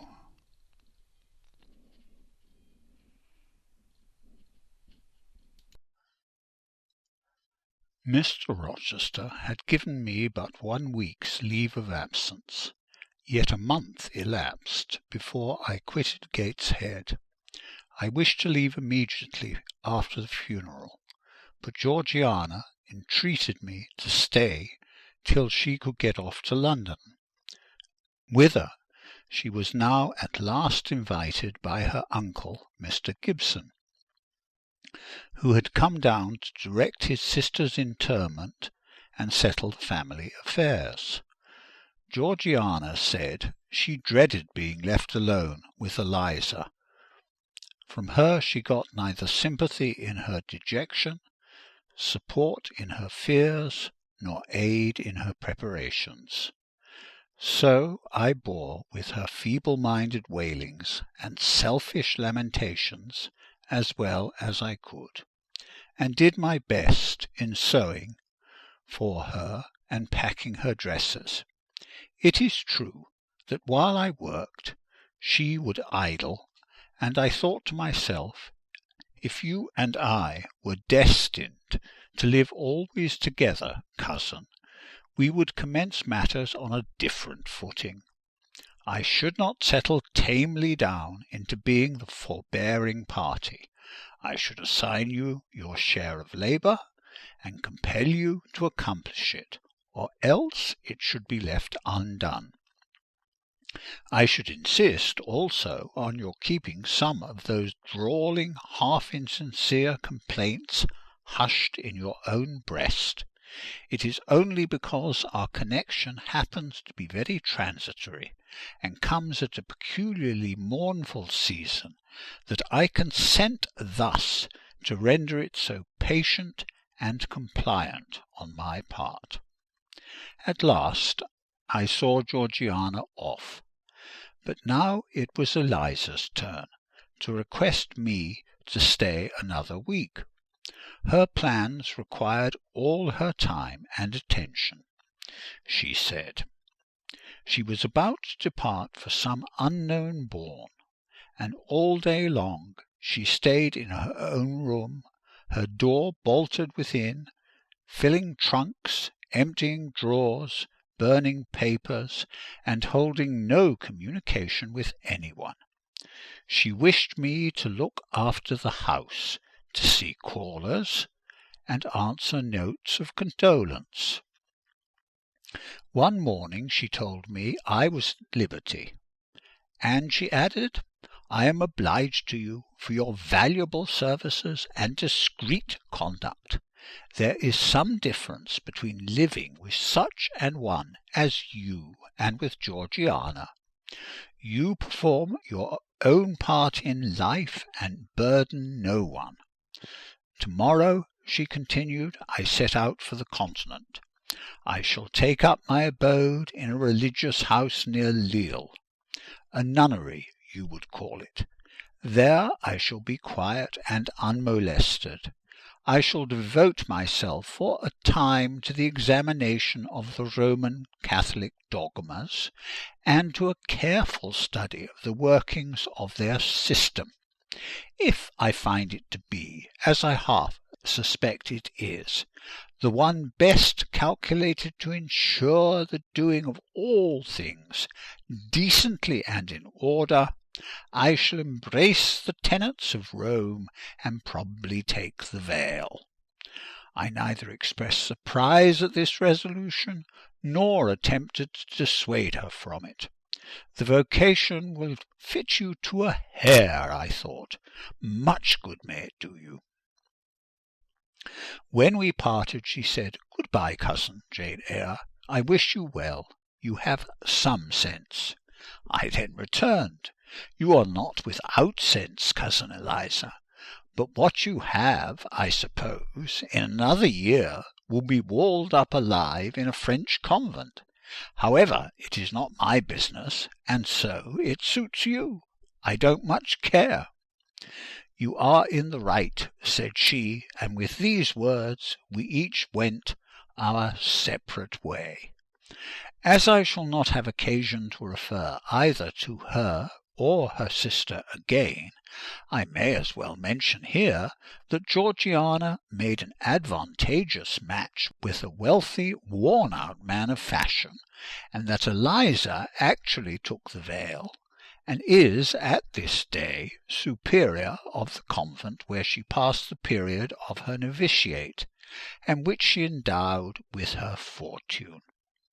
How people feel when they are returning home from an absence, long or short, I did not know. I had never experienced the sensation.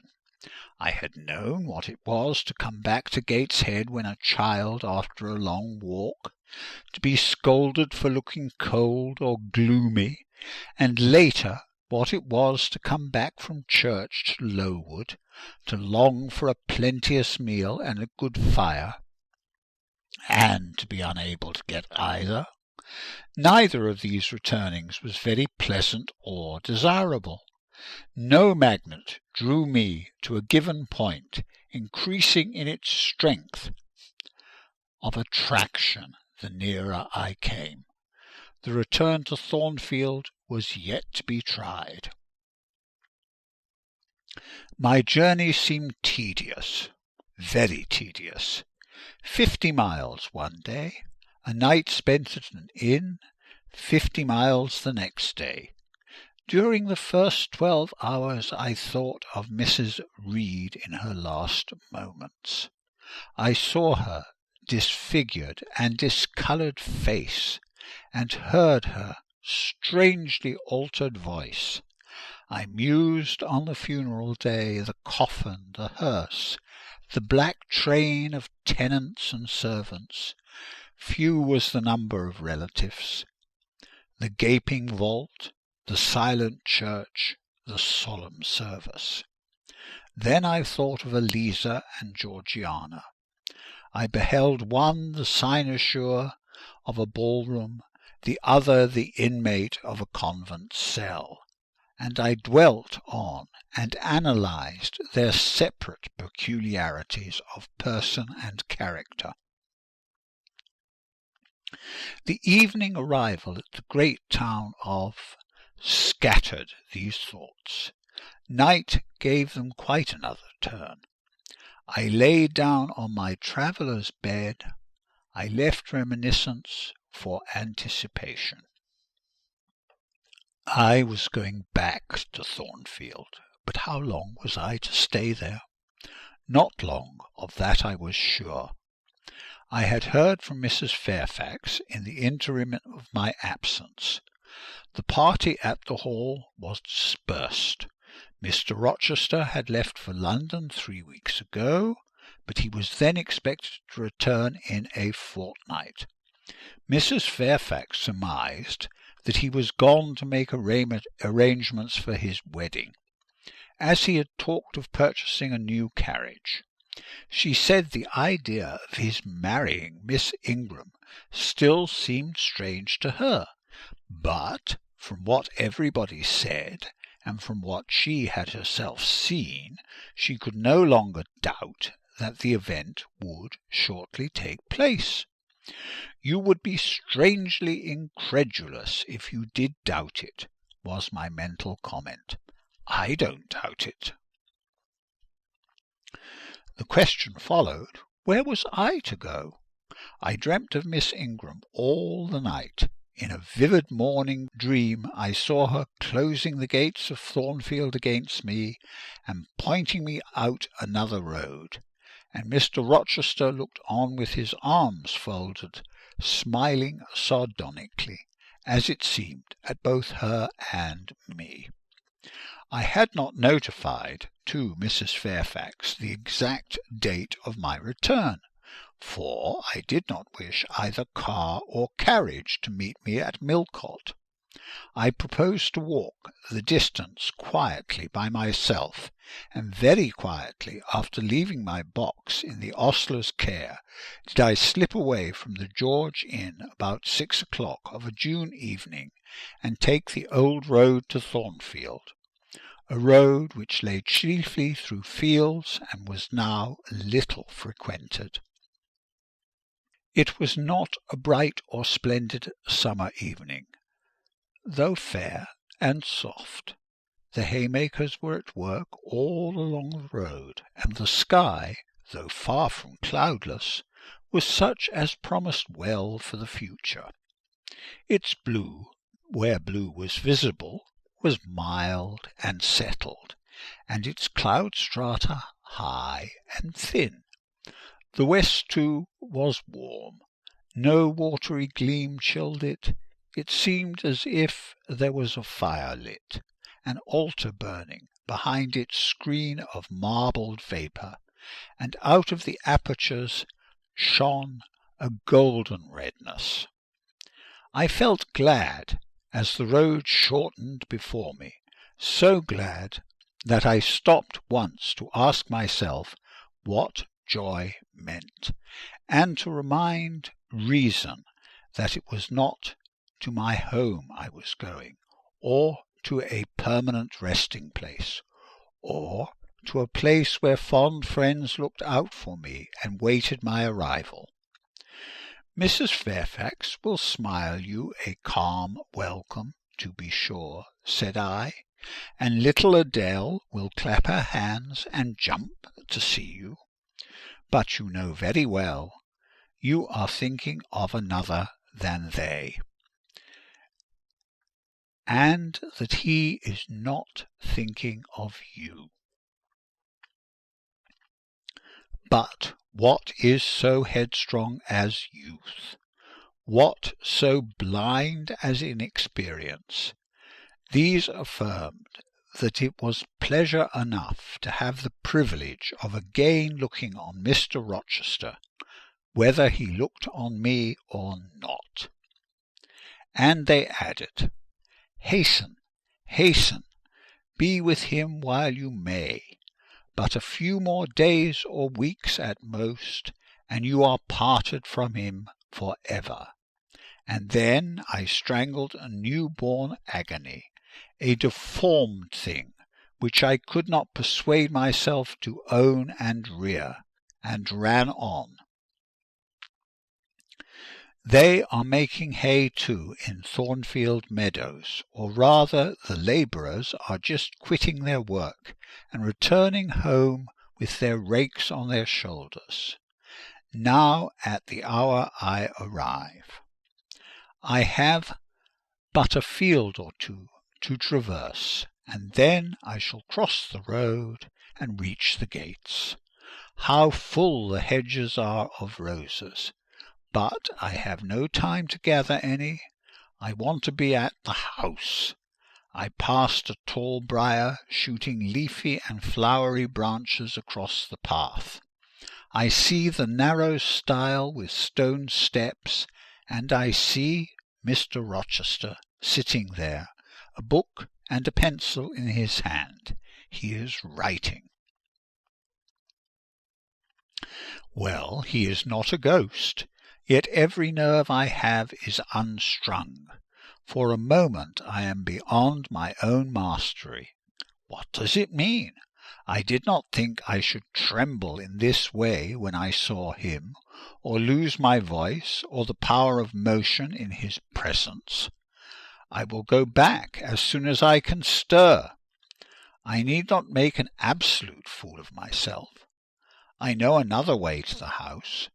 It does not signify if I knew 20 ways, for he has seen me. "Hallo," he cries, and he puts up his book and his pencil. "There you are. Come on, if you please." I suppose I do come on, though in what fashion I know not, being scarcely cognizant of my movements, and solicitous only to appear calm, and above all to control the working muscles of my face, which I feel rebel insolently against my will, and struggle to express what I had resolved to conceal. But I have a veil. It is down. I may make shift yet to behave with decent composure. And this is Jane Eyre. Are you coming from Millcote? And on foot? Yes, just one of your tricks, not to send for a carriage, and come clattering over street and road like a common mortal, but to steal into the vicinage of your home along with twilight, just as if you were a dream or a shade. What the deuce have you done with yourself this last month? I have been with my aunt, sir, who is dead. A true Janian reply. Good angels be my guard! She comes from the other world, from the abode of people who are dead, and tells me so when she meets me alone here in the gloaming. If I dared, I'd touch you, to see if you are substance or shadow, you elf. but I'd as soon offer to take hold of a blue ignis fatuus light in a marsh. Truant, truant, he added, when he had paused an instant, absent from me a whole month, and forgetting me quite, I'll be sworn.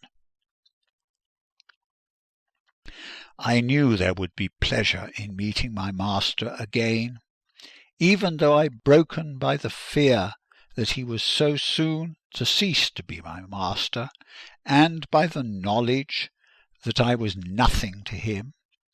But there was ever in Mr. Rochester, so at least I thought, such a wealth of the power of communicating happiness, that taste but of the crumbs he scattered to stray and stranger birds like me was to feast genially.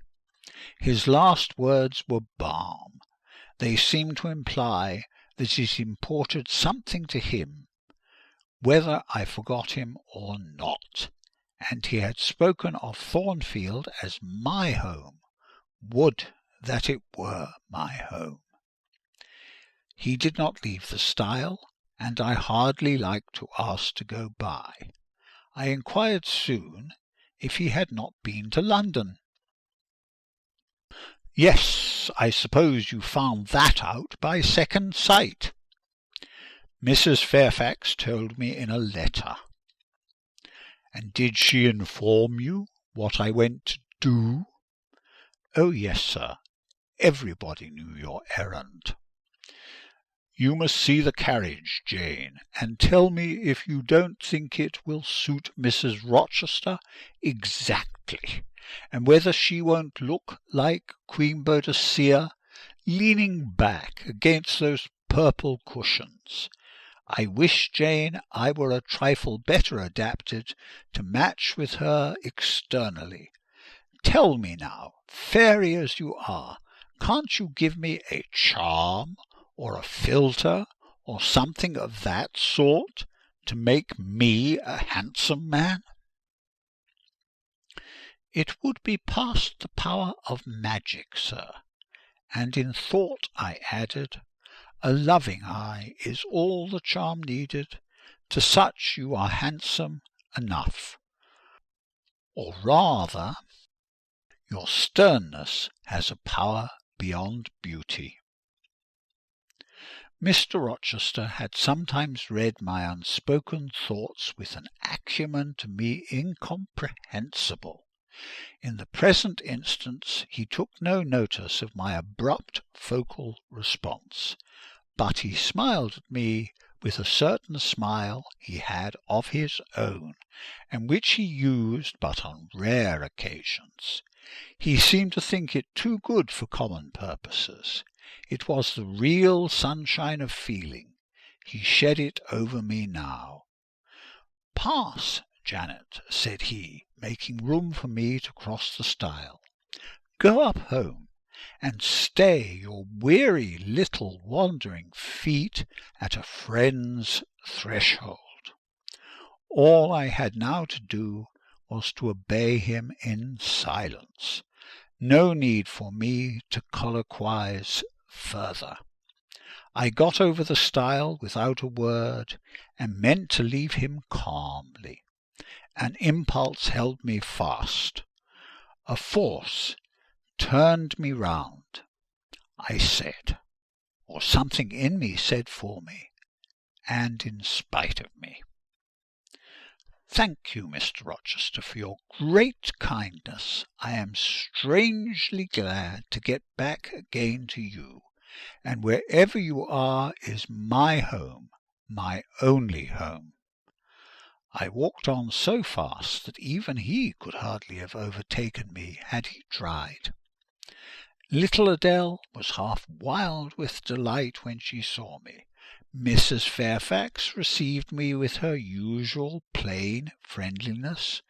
Leah smiled, and even Sophie bid me bonsoir with glee.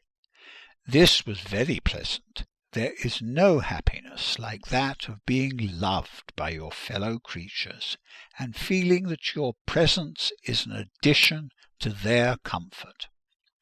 I that evening shut my eyes resolutely against the future. I stopped my cars against the voice that kept warning me of near separation and coming grief. When tea was over, and Mrs. Fairfax had taken her knitting, and I had assumed a low seat near her, and Adele, kneeling on the carpet, had nestled close up to me, and a sense of mutual affection seemed to surround us with a ring of golden peace, I uttered a silent prayer that we might not be parted far or soon. But when, as we thus sat, Mr. Rochester entered unannounced, and looking at us, seemed to take pleasure in the spectacle of a group so amicable, when he said he supposed the old lady was all right, now that she had got her adopted daughter back again, and added that he saw Adele was prête à croquer sa petite maman anglaise, I half ventured to hope that he would even after his marriage keep us together, somewhere under the shelter of his protection, and not quite exiled from the sunshine of his presence. A fortnight of dubious calm succeeded my return to Thornfield Hall. Nothing was said of the master's marriage, and I saw no preparation going on for such an event. Almost every day I asked Mrs. Fairfax if she had yet heard anything decided. Her answer was always in the negative. Once, she said, she had actually put the question to Mr. Rochester as to when he was going to bring his bride home, but he had answered her only by a joke and one of his queer looks, and she could not tell what to make of him. One thing specially surprised me, and that was there were no journeyings backward and forward, no visits to Ingram Park. To be sure, it was 20 miles off on the borders of another county, but what was that distance to an ardent lover? To so practised and indefatigable a horseman as Mr. Rochester? It would be but a morning's ride.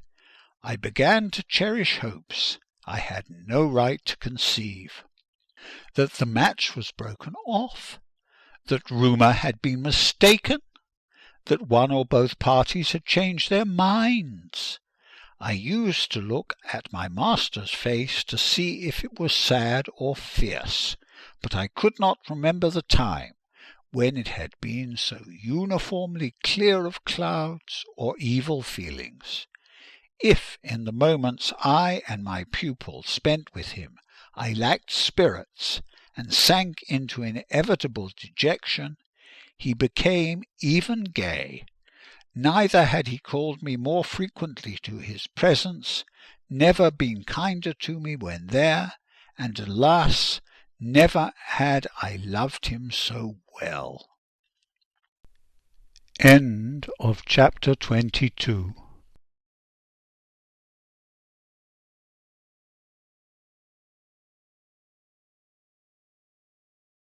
Chapter 23.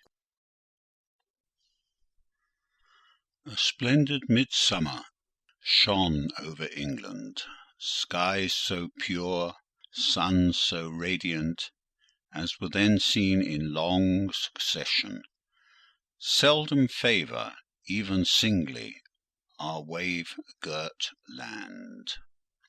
It was as if a band of Italian days had come from the south, like a flock of glorious passenger birds, and lighted to rest them on the cliffs of Albion. The hay was all got in, the fields round Thornfield were green and shorn, the roads white and baked. The trees were in their dark prime, hedge and wood, full-leaved and deeply tinted, contrasted well with the sunny, hue of the cleared meadows between. On Midsummer Eve, Adele, weary with gathering wild strawberries in Hay Lane half the day, had gone to bed with the sun. I watched her drop asleep, and when I left her, I sought the garden. It was now the sweetest hour of the 24. Day its fervid fires had wasted, and dew fell cool on panting plain and scorched summit. Where the sun had gone down in simple state, pure of the pomp of clouds, spread a solemn purple, burning with the light of red jewel and furnace flame at one point. On one hill peak, and extending high and wide, soft and still, softer over half heaven, east had its own charm or fine deep blue, and its own modest gem, a casino and solitary star. Soon it would boast the moon, but she was yet beneath the horizon. I walked a while on the pavement, but a subtle, well-known scent, that of a cigar, stole from some window. I saw the library casement open a handbreadth. I knew I might be watched thence, so I went apart into the orchard. No nook in the grounds more sheltered and more Eden-like. It was full of trees, it bloomed with flowers. A very high wall shut it out from the court on one side. On the other, a beech avenue screened it from the lawn. At the bottom was a sunk fence, its sole separation from lonely fields, a winding walk bordered with laurels and terminating in a giant horse chestnut, circled at the base by a seat led down to the fence. Here one could wander unseen. While such honeydew fell, such silence reigned, such gloaming gathered, I felt as if I could haunt such shade for ever. But in threading the flower and fruit parterres at the upper part of the enclosure, enticed there by the light the now rising moon cast on this more open quarter, my step is stayed, not by sound, not by sight, but once more by a warning fragrance. Sweet-briar and southernwood, jasmine, pink, and rose have long been yielding their evening sacrifice of incense. This new scent is neither of shrub nor flower. It is, I know it well, it is Mr. Rochester's cigar. I look round and I listen. I see trees laden with ripening fruit. I hear a nightingale warbling in a wood half a mile off. No moving form is visible, no coming step audible, but that perfume increases. I must flee. I make for the wicket leading to the shrubbery, and I see Mr. Rochester entering. I step aside into the ivy recess. He will not stay long. He will soon return whence he came, and if I sit still, he will never see me. But no, eventide is as pleasant to him as to me, and this antique garden as attractive, and he strolls on, now lifting the gooseberry tree branches to look at the fruit, large as plums, with which they are laden, now taking a ripe cherry from the wall, now stooping towards a knot of flowers, either to inhale their fragrance or to admire the dew beads on their petals. A great moth goes humming by me. It alights on a plant at Mr. Rochester's foot. He sees it, and bends to examine it. Now he has his back towards me, thought I, and he is occupied too. Perhaps, if I walk softly, I can slip away unnoticed.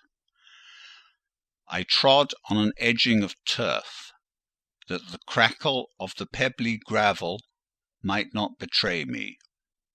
He was standing among the beds at a yard or two distance from where I had to pass. The moth apparently engaged him. I shall get by very well, I meditated. As I crossed his shadow, thrown long over the garden by the moon, not yet risen high, he said quietly, without turning, "Jane, come and look at this fellow." I had made no noise. He had not eyes behind. Could his shadow feel? I started at first, and then I approached him. "Look at his wings," said he. "He reminds me rather of a West Indian insect. One does not often see so large and gay a night rover in England. There, he has flown." The moth roamed away. I was sheepishly retreating also, but Mr. Rochester followed me, and when we reached the wicket, he said, "Turn back. On so lovely a night it is a shame to sit in the house, and surely no one can wish to go to bed while sunset is thus at meeting with moonrise." It is one of my faults that though my tongue is sometimes prompt enough at an answer, there are times when it sadly fails me in framing an excuse, and always the lapse occurs at some crisis, when a facile word or plausible pretext is specially wanting to get me out of painful embarrassment. I did not like to walk at this hour alone with Mr. Rochester in the shadowy orchard, but I could not find a reason to allege for leaving him. I followed with lagging step, and thoughts busily bent on discovering a means of extrication. But he himself looked so composed and so grave also, I became ashamed of feeling any confusion. The evil, if evil existent or prospective there was, seemed to lie with me only. His mind was unconscious and quiet. "Jane," he recommenced, as we entered the laurel walk, and slowly strayed down in the direction of the sunk fence and the horse-chestnut, "Thornfield is a pleasant place in summer, is it not?" "Yes, sir." "You must have become in some degree attached to the house, you who have an eye for natural beauties and a good deal of the organ of adhesiveness." "I am attached to it indeed.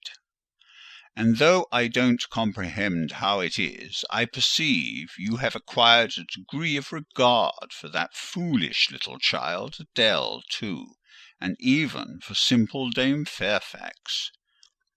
"Yes, sir, in different ways I have an affection for both." "And would be sorry to part with them?" "Yes." "Pity," he said, and sighed, and paused. "It is always the way of events in this life," he continued presently. "No sooner have you got settled in a pleasant resting place than a voice calls out to you to rise and move on, for the hour of repose is expired." "Must I move on, sir?" I asked. "Must I leave Thornfield?" "I believe you must, Jane. I am sorry, Janet, but I believe indeed you must." This was a blow, but I did not let it prostrate me. "Well, sir, I shall be ready when the order to march comes." "It is come now. I must give it to-night." "Then you are going to be married, sir?" "Exactly. Precisely. With your usual acuteness, you have hit the nail straight on the head." "Soon, sir?" "Very soon. That is Miss Eyre, and you'll remember, Jane, the first time or rumour plainly intimated to you that it was my intention to put my old bachelor's neck into the sacred noose, to enter into the holy estate of matrimony, to take Miss Ingram to my bosom. In short, she's an extensive armful, but that's not to the point. One can't have too much of such a very excellent thing as my beautiful Blanche. Well, as I was saying, listen to me, Jane. You're not turning your head to look after more moths, are you? That was only a lady clock, child, flying away home. I wish to remind you that it was you who first said to me, with that discretion I respect in you, with that foresight, prudence, and humility which befit your responsible and dependent position, that in case I married Miss Ingram, both you and little Adele had better trot forthwith. I pass over the sort of slur conveyed in this suggestion on the character of my beloved. Indeed, when you are far away, Janet, I'll try to forget it. I shall notice only its wisdom, which is such that I have made it my law of action. Adele must go to school, and you, Miss Eyre, must get a new situation. Yes, sir, I will advertise immediately, and meantime, I suppose I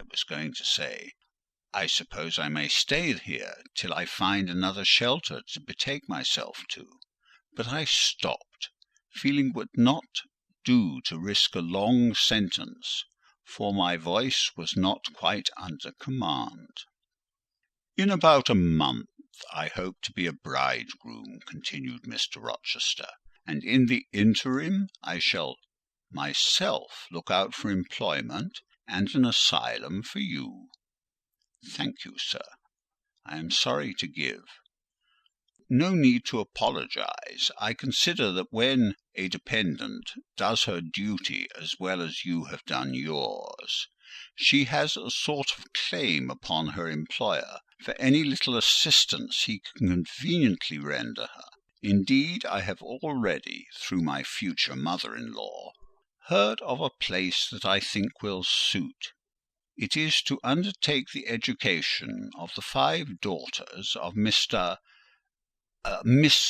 Dionysius O'Gall of Bitternut Lodge, Connaught, Ireland. You'll like Ireland, I think. They're such warm-hearted people there, they say. It is a long way off, sir. No matter. A girl of your sense will not object the voyage or the distance. Not the voyage, but the distance, and then the sea is a barrier. From what, Jane? From England, and from Thornfield, and, well, from you, sir.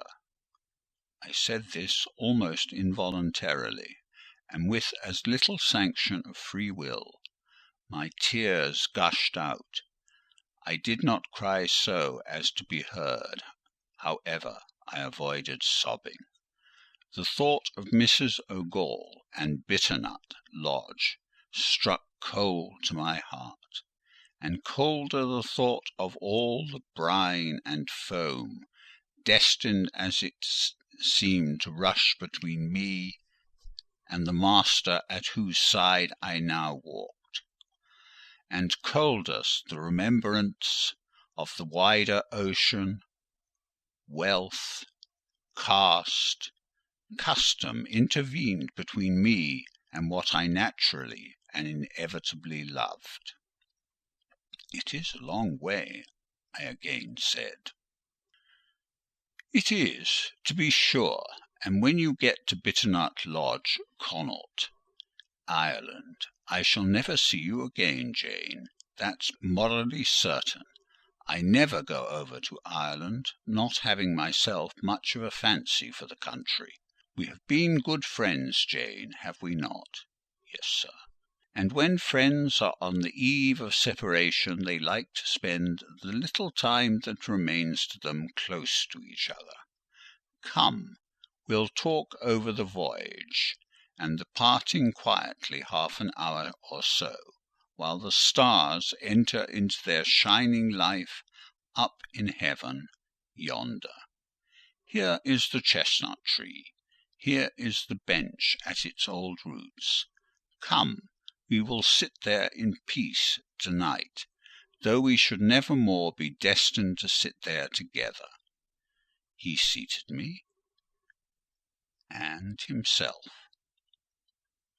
It is a long way to Ireland, Janet, and I am sorry to send my little friend on such weary travels. But if I can't do better, how is it to be helped? Are you anything akin to me, do you think, Jane? I could risk no sort of answer by this time. My heart was still. "Because," he said, "I sometimes have a queer feeling with regard to you, especially when you are near me, as now. It is as if I had a string somewhere under my left ribs tightly and inextricably knotted to a similar string situated in the corresponding quarter of your little frame, and if that boisterous channel and 200 miles or so of land come broad between us, I am afraid that cord of communion will be snapped, and then I've a nervous notion I should take to bleeding inwardly. As for you, you'd forget me. That I never should, sir. You know, impossible to proceed. Jane, do you hear that nightingale singing in the wood? Listen." In listening, I sobbed convulsively, for I could repress what I endured no longer. I was obliged to yield, and I was shaken from head to foot with acute distress. When I did speak, it was only to express an impetuous wish that I had never been born, or never come to Thornfield. "Because you are sorry to leave it?" The vehemence of emotion stirred by grief and love within me was claiming mastery, and struggling for full sway, and asserting a right to predominate, to overcome, to live, rise, and reign at last. Yes, and to speak. I grieve to leave Thornfield. I love Thornfield. I love it, because I have lived in it a full and delightful life, momentarily at least. I have not been trampled on, I have not been petrified, I have not been buried with inferior minds, and excluded from every glimpse of communion with what is bright and energetic and high. I have talked face to face with what I reverence, with what I delight in, with an original, a vigorous, and expanded mind. I have known you, Mr. Rochester, and it strikes me with terror and anguish to feel I absolutely must be torn from you for ever. I see the necessity of departure, and it is like looking on the necessity of death." "Where do you see the necessity?" he asked suddenly. "Where? You, sir, have placed it before me." "In what shape?" "In the shape of Miss Ingram, a noble and beautiful woman, your bride." "My bride? What bride? I have no bride." "But you will have." "Yes, I will. I will." He set his teeth. "Then I must go. You have said it yourself." "No, you must stay. I swear it, and the oath shall be kept." "I tell you I must go," I retorted, roused to something like passion. "Do you think I can stay to become nothing to you? Do you think I am an automaton, a machine without feelings, and can bear to have my morsel of bread snatched from my lips, and my drop of living water dashed from my cup? Do you think, because I am poor, obscure, plain, and little, I am soulless and heartless? You think wrong. I have as much soul as you, and full as much heart, and if God had gifted me with some beauty and much wealth, I should have made it as hard for you to leave me as it is now for me to leave you. I am not talking to you now through the medium of custom, conventionalities, nor even of mortal flesh. It is my spirit that addresses your spirit, just as if both had passed through the grave and we stood at God's feet equal, as we are. As we are, repeated Mr. Rochester. So, he added, enclosing me in his arms, gathering me to his breast, pressing his lips on my lips. So, Jane.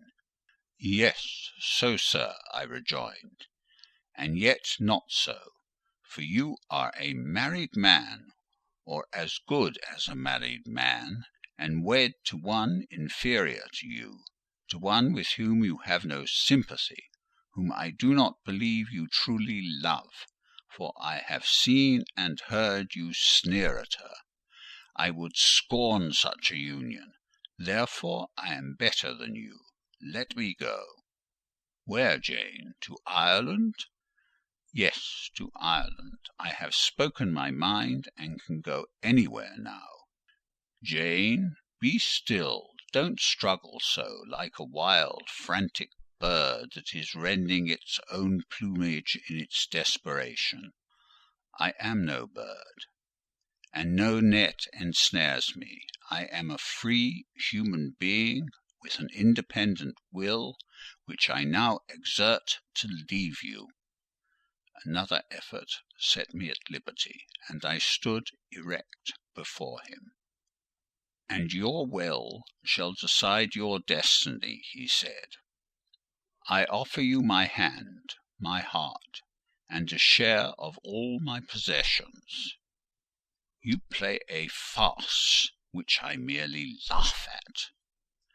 I ask you to pass through life at my side, to be my second self and best earthly companion.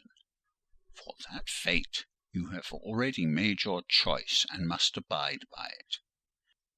Jane, be still a few moments. You are over-excited. I will be still too." A waft of wind came sweeping down the laurel walk, and trembled through the boughs of the chestnut. It wandered away, away, to an indefinite distance. It died. The nightingale's song was then the only voice of the hour. In listening to it, I again wept. Mr. Rochester sat quiet, looking at me gently and seriously. Some time passed before he spoke. He at last said, "Come to my side, Jane, and let us explain and understand one another. I will never again come to your side. I am torn away now, and cannot return. But, Jane, I summon you as my wife. It is you only I intend to marry." I was silent. I thought he mocked me. "Come, Jane, come hither. Your bride stands between us." He rose, and with a stride reached me. "My bride is here," he said again, drawing me to him, "because my equal is here, and my likeness. Jane, will you marry me?" Still I did not answer, and still I writhed myself from his grasp, for I was still incredulous. "Do you doubt me, Jane?" "Entirely." "You have no faith in me?" "Not a whit." "Am I a liar in your eyes?" he asked passionately. "Little sceptic, you shall be convinced. What love have I for Miss Ingram? None, and that you know. What love has she for me? None, as I have taken pains to prove. I caused a rumour to reach her that my fortune was not a third of what was supposed, and after that I presented myself to see the result. It was coldness both from her and her mother. I would not, I could not marry Miss Ingram.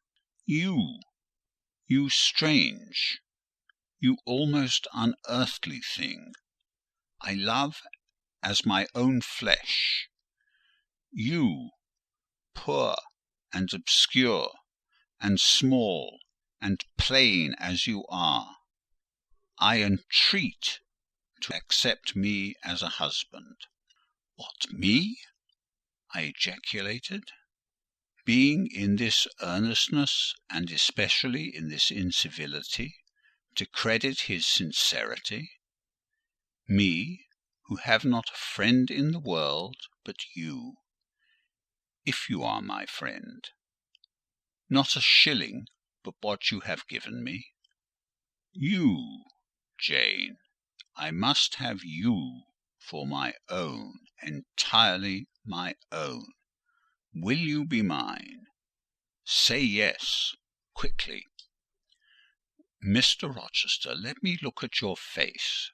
Turn to the moonlight. Why? Because I want to read your countenance. Turn. There you will find it scarcely more legible than a crumpled, scratched page. Read on. Only make haste, for I suffer. His face was very much agitated and very much flushed, and there were strong workings in the features and strange gleams in the eyes. "Oh, Jane, you torture me!" he exclaimed, with that searching and yet faithful and generous look. "You torture me." "How can I do that? If you are true and your offer real, my only feelings to you must be gratitude and devotion. They cannot torture." "Gratitude!" he ejaculated, and added wildly, "Jane, accept me quickly. Say Edward. Give me my name. Edward, I will marry you." "Are you in earnest? Do you truly love me? Do you sincerely wish me to be your wife?" "I do, and if an oath is necessary to satisfy you, I swear it." "Then, sir, I will marry you, Edward, my little wife. Dear Edward." Come to me entirely now," said he, and added in his deepest tone, speaking in my ear as his cheek was laid on mine, "make my happiness. I will make yours." "God pardon me," he subjoined ere long, "and man meddle not with me. I have her, and will hold her." "There is no one to meddle, sir. I have no kindred to interfere." "No, that is the best of it," he said; and if I had loved him less, I should have thought his accent and look of exultation savage. But, sitting by him, roused from the nightmare of parting, called the paradise of union, I thought only of the bliss given me to drink in so abundant a flow. Again and again he said, "Are you happy, Jane?" And again I answered, "Yes." After which he murmured, "It will atone, it will atone. Have I not found her, friendless and cold and comfortless? Will I not guard and cherish and solace her? Is there not love in my heart and constancy in my resolves? It will expiate at God's tribunal.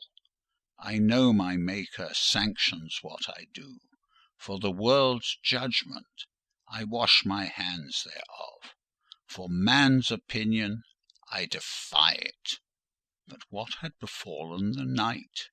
The moon was not yet set, and we were all in shadow.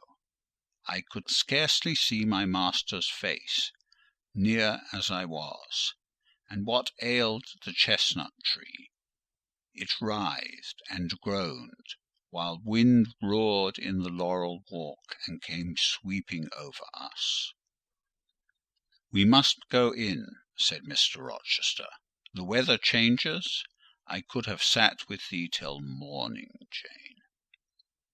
And so, thought I, could I with you. I have said so, perhaps, but a livid, vivid spark leapt out of a cloud at which I was looking, and there was a crack, a crash, and a close rattling peal, and I thought only of hiding my dazzled eyes against Mr. Rochester's shoulder. The rain rushed down. He hurried me to the walk, through the grounds, and into the house, but we were quite wet before we could pass the threshold.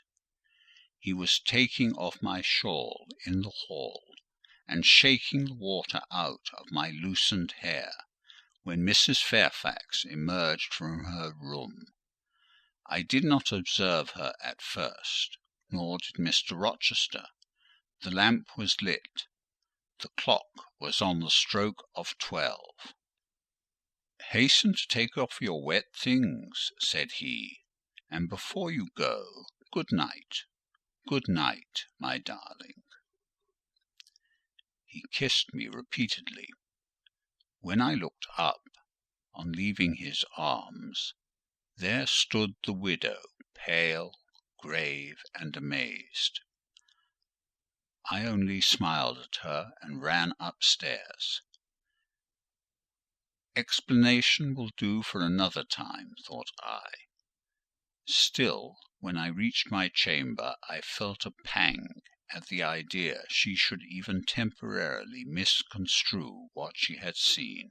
But joy soon effaced every other feeling, and loud as the wind blew, near and deep as the thunder crashed, fierce and frequent as the lightning gleamed, cataract-like as the rain fell during a storm of 2 hours' duration, I experienced no fear and little awe.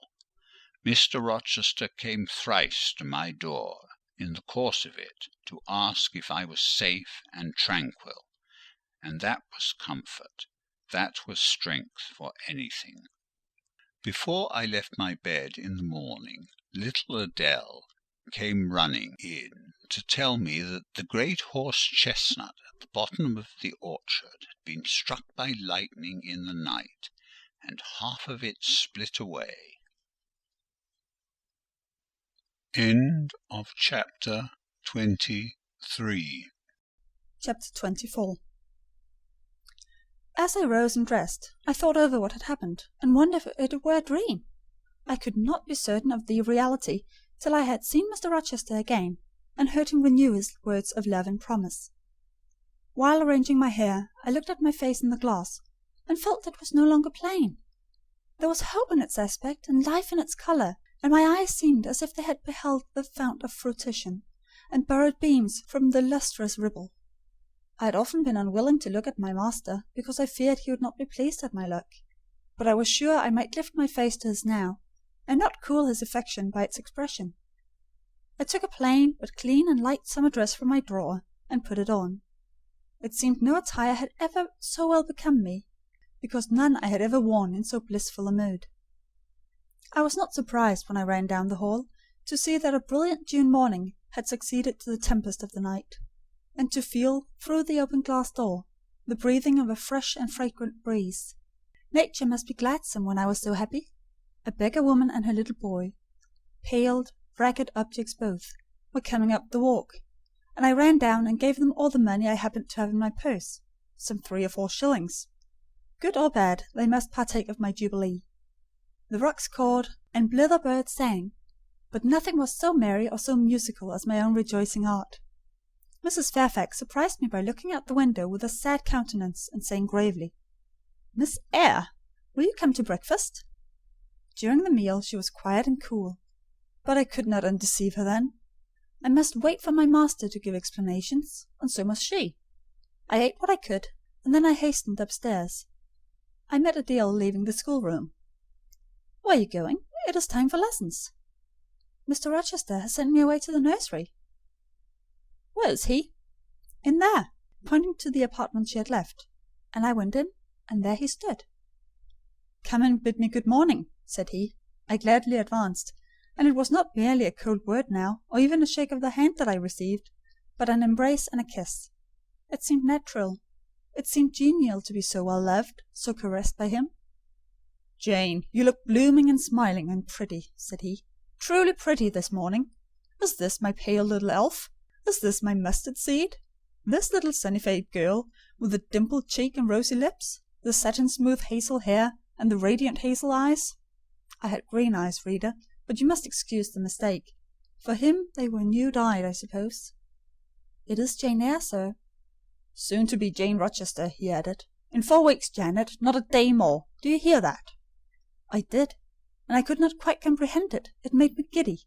The feeling the announcement sent through me was something stronger than it was consistent with joy, something that smote and stunned. It was, I think, almost fear. "You blushed, and now you are white, Jane. What is that for?" "Because you gave me a new name, Jane Rochester, and it seems so strange." "Yes, Mrs. Rochester," said he. "Young Mrs. Rochester. Fairfax Rochester's girl bride." "It can never be, sir. It does not sound likely.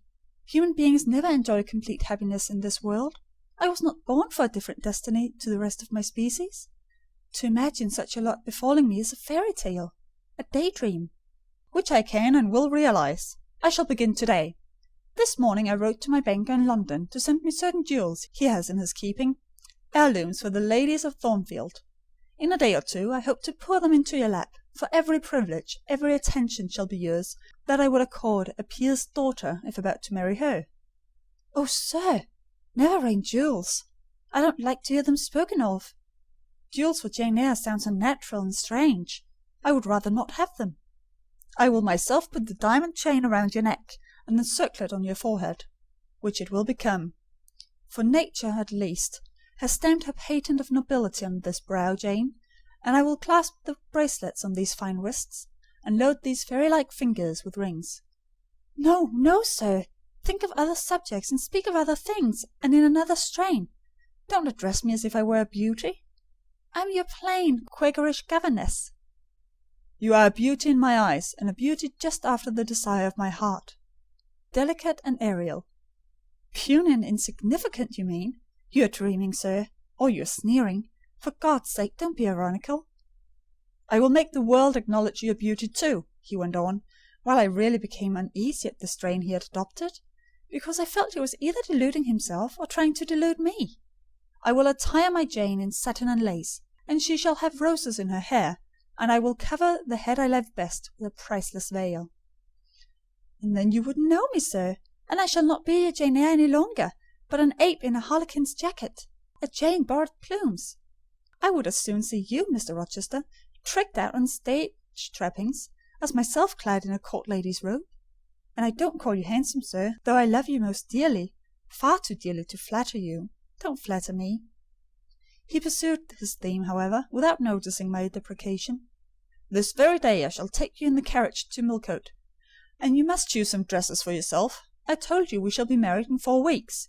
The wedding is to take place quietly, in the church down below yonder, and then I shall waft you away at once to town.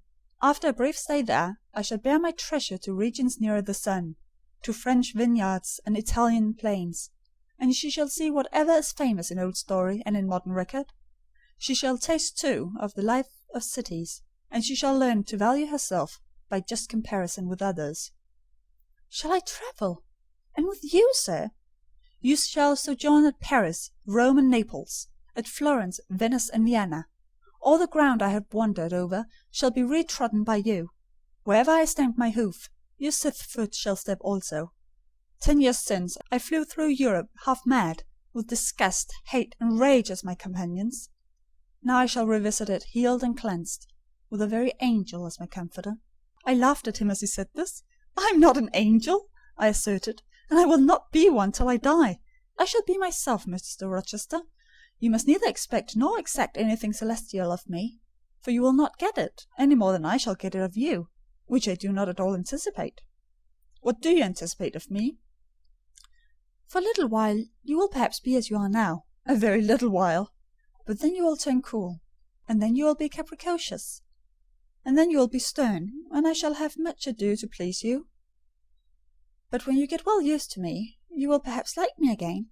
Like me, I say, not love me. I suppose your love will effervesce in 6 months or less. I have observed in books written by men that period assigned as the farthest to which a husband's ardour extends. Yet, after all, as a friend and companion, I hope never to become quite distasteful to my dear master. Distasteful, and like you again? I think I shall like you again and yet again, and I will make you confess I do not only like, but love you, with truth, fervour, and constancy. Yet you are not capricious, sir? To women who please me only by their faces, I'm the very devil when I find out they have neither souls nor hearts, when they open to me a perspective of flatness, triviality, and perhaps imbecility, coarseness, and ill temper. But to the clear eye and eloquent tongue, to the soul made of fire, and the character that bends but does not break, at once supple and stable, tractable and consistent, I am ever tender and true. Had you ever experience of such a character, sir? Did you ever love such a one? I love it now. But before me, if I, indeed, in any respect come up to your difficult standard? I never met your likeness, Jane. You please me, and you master me. You seem to submit, and I like the sense of pliancy you impart. And while I am twining the soft silken skein around my finger, it sends a thrill up my arm to my heart. I am influenced, conquered, and the influence is sweeter than I can express, and the conquest I undergo has a victory beyond any triumph I can win. Why do you smile, Jane? What does that inexplicable, that uncanny turn of the countenance mean? I was thinking, sir, you will excuse the idea, it was involuntary. I was thinking of Hercules and Samson with their charmers. You were, you little elfish! Hush, sir! You don't talk very wisely just now, any more than those gentlemen acted very wisely. However, had they been married, they would no doubt by their severity as husbands have made up for their softness as suitors, and so will you, I fear. I wonder how you will answer me a year hence, should I ask a favour it does not suit your convenience or pleasure to grant. Ask me something now, Jane, the least thing. I desire to be entreated. Indeed I will, sir. I have my petition all ready. Speak, but if you look up and smile with that countenance, I shall swear concession before I know to what, and that will make a fool of me. Not at all, sir. I ask only this. Don't send for the jewels, and don't crown me with roses. You might as well put a border of gold lace round that plain pocket handkerchief you have there. I might as well gild refined gold. I know it. Your request is granted, then, for the time. I will remand the order I dispatched to my banker. But you have not yet asked for anything. You have prayed a gift to be withdrawn. Try again. Well then, sir, have the goodness to gratify my curiosity, which is much piqued on one point. He looked disturbed. What? He said hastily. Curiosity is a dangerous petition. It is well I have not taken a vow to accord every request. But there can be no danger in complying with this, sir. Utter it, Jane. But I wish that instead of a mere inquiry into, perhaps a secret, it was a wish for half my estate. Now, King Ahasuerus, what do I want with half your estate? Do you think I'm a Jew usurer, seeking good investment in land? I would much rather have all your confidence. You will not exclude me from your confidence if you admit me to your heart? You are welcome to all my confidence that is worth having, Jane. But for God's sake, don't desire a useless burden. Don't long for poison. Don't turn out a downright Eve on my hands. Why not, sir? You have just been telling me how much you like to be conquered, and how pleasant over-persuasion is to you. Don't you think I had better take advantage of the confession, and begin, and coax, and entreat, even cry and be sulky if necessary, for the sake of a mere essay of my power? I dare you to any such experiment. Encroach, presume, and the game is up. Is it, sir? You soon gave in. How stern you look now! Your eyebrows have become as thick as my finger, and your forehead resembles what in some astonishing poetry I once saw styled a blue-piled thunderloft. That will be your married look, sir, I suppose? If that be your married look, I, as a Christian, will soon give up the notion of consorting with a mere spirit or salamander. But what had you to ask, thing? Out with that. There, you are less than civil now, and I like rudeness a great deal better than flattery. I had rather be a thing than an angel. This is what I have to ask. Why did you take such pains to make me believe you wished to marry Miss Ingram? Is that all? Thank God it is no worse. And now he unknit his black brows, looked down smiling at me, and stroked my hair, as if well pleased at seeing a danger averted. I think I may confess, he continued, even although I should make you a little indignant, Jane, and I've seen what a fire spirit you can be when you're indignant. You glowed in the cool moonlight last night, when you mutinied against fate, and claimed your rank as my equal. Janet, by the by, it was you who has made me the offer. Of course I did. But the point, if you please, sir, Miss Ingram? Well, I feigned courtship of Miss Ingram, because I wished to render you as madly in love with me as I was with you, and I knew jealousy would be the best ally I could call for in the furtherance of that end. Excellent. Now you're small. Not one whit bigger than the end of my little finger.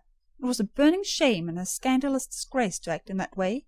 Did you think nothing of Miss Ingram's feelings, sir? Her feelings are concentrated in one, pride, and that needs humbling. Were you jealous, Jane? Never mind, Mr. Rochester. It is in no way interesting to you to know that. Answer me truly once more. Do you think Miss Ingram will not suffer from your dishonest coquetry? Won't you feel forsaken and deserted? Impossible!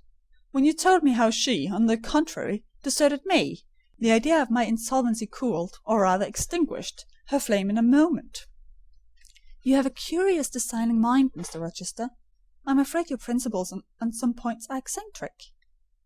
My principles were never trained, Jane. They may have grown a little awry for lack of attention.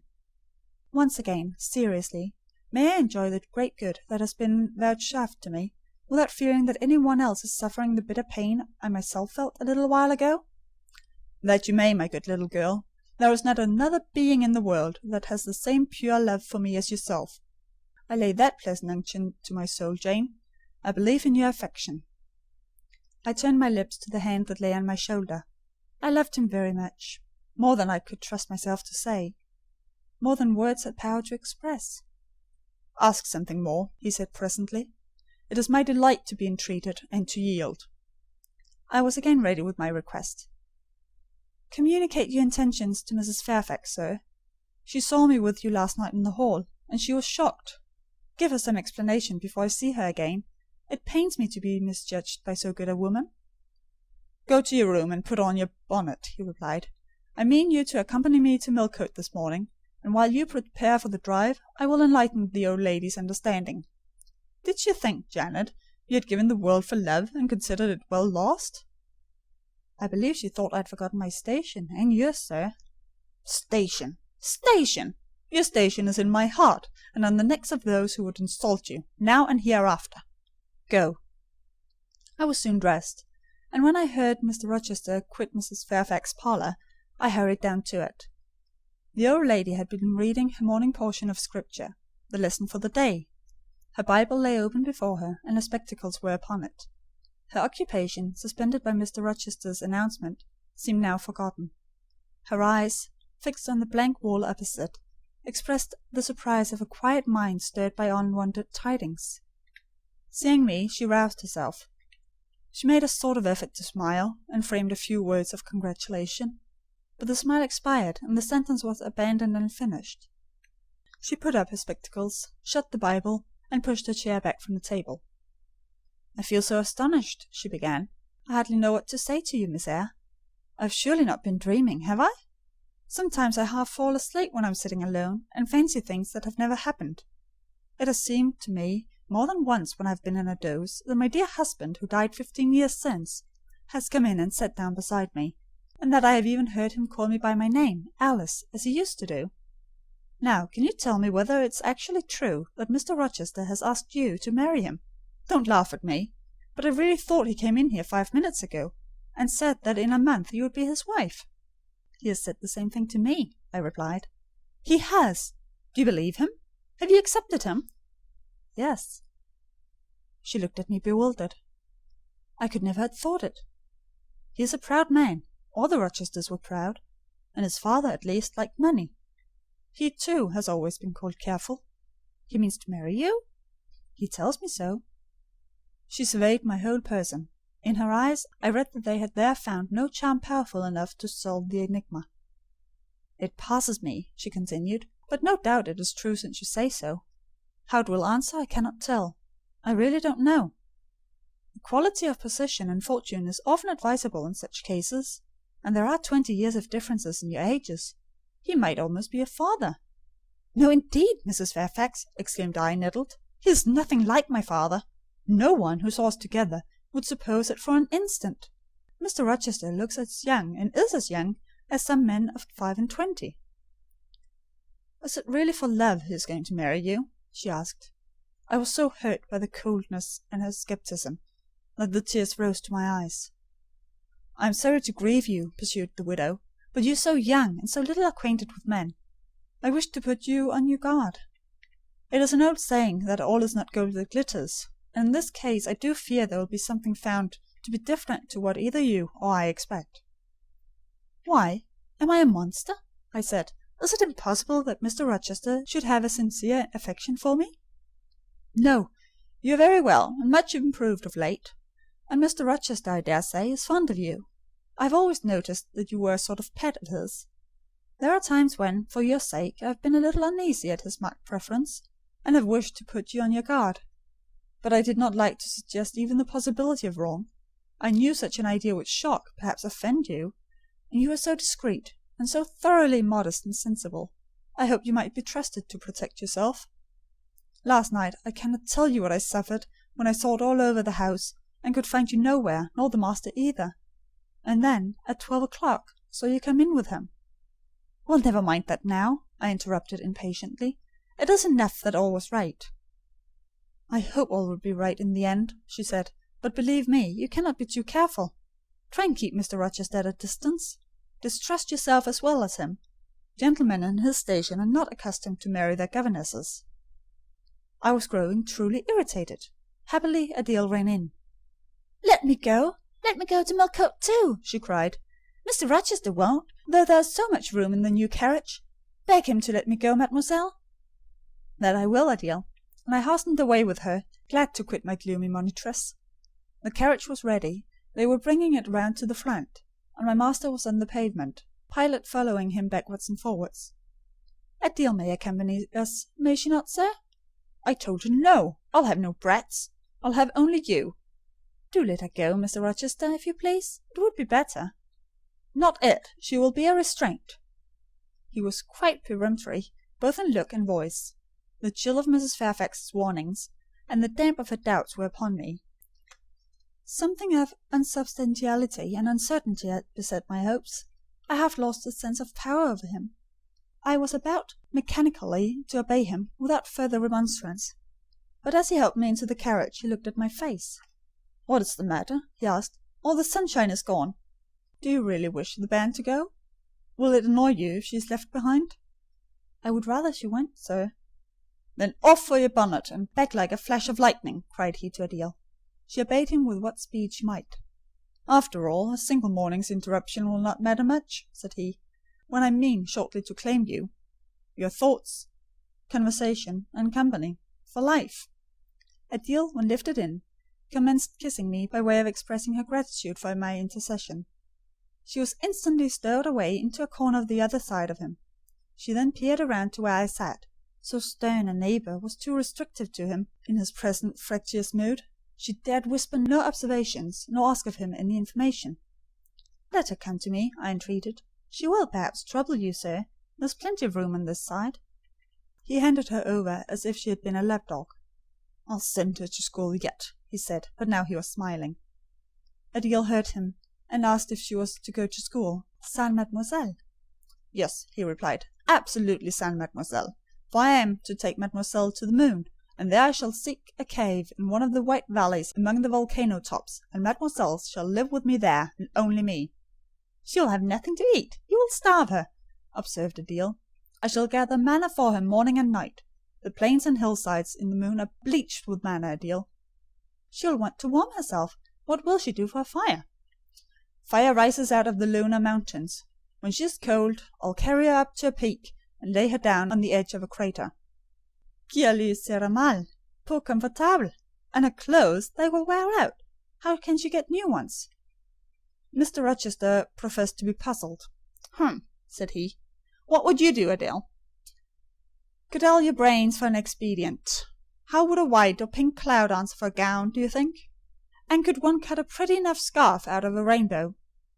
"She is far better than she is," concluded Adèle, after musing some time.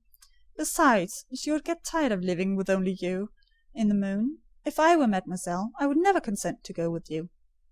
"She has consented. She has pledged her word." "But you can't get her there. There's no road to the moon. It is all air, and neither you nor she can fly." "Adèle, look at that field." We were now outside Thornfield Gate, and bowling lightly along the smooth road to Millcote, where the dust was well laid by the thunderstorm, and where the low hedges and lofty timber trees on each side glistened green and rain refreshed. "In that field, Adèle, I was walking late one evening about a fortnight since, the evening of the day you helped me to make hay in the orchard meadows, and as I was tired with raking swaths, I sat down to rest me on a stile, and there I took out a little book and a pencil, and began to write about a misfortune that befell me long ago, and a wish I had for happy days to come. I was writing away very fast, though daylight was fading from the leaf, when something came up the path and stopped 2 yards off me. I looked at it. It was a little thing with a veil of gossamer on its head. I beckoned it to come near me. It stood soon at my knee. I never spoke to it, and it never spoke to me in words, but I read its eyes, and it read mine, and our speechless colloquy was to this effect. It was a fairy, and come from Elfland, it said, and its errand was to make me happy. I must go with it out of the common world to a lonely place, such as the moon, for instance, and it nodded its head towards her horn, rising over Hay Hill. It told me of the alabaster cave and silver vale where we might live. I said I should like to go, but reminded it, as you did me, that I had no wings to fly. "Oh," returned the fairy, "that does not signify. Here is a talisman that will remove all difficulties." And she held out a pretty gold ring. "Put it," she said, "of the fourth finger of my left hand, and I am yours, and you are mine, and we shall leave earth and make our heaven yonder." She nodded again at the moon. "The ring, Adèle, is in my breeches pocket, under the disguise of a sovereign, but I mean soon to change it to a ring again." "But what has mademoiselle to do with it? I don't care for the fairy. You said it was mademoiselle you would take to the moon." "Mademoiselle is a fairy," he said, whispering mysteriously. Whereupon I told her not to mind his badinage, and she, on her part, evinced a fund of genuine French scepticism, denominating Mr. Rochester un vrai menteur, and assuring him that she made no account whatever of his contes de fées, and that du reste il y en avait pas de fées, et quand même il y en avait.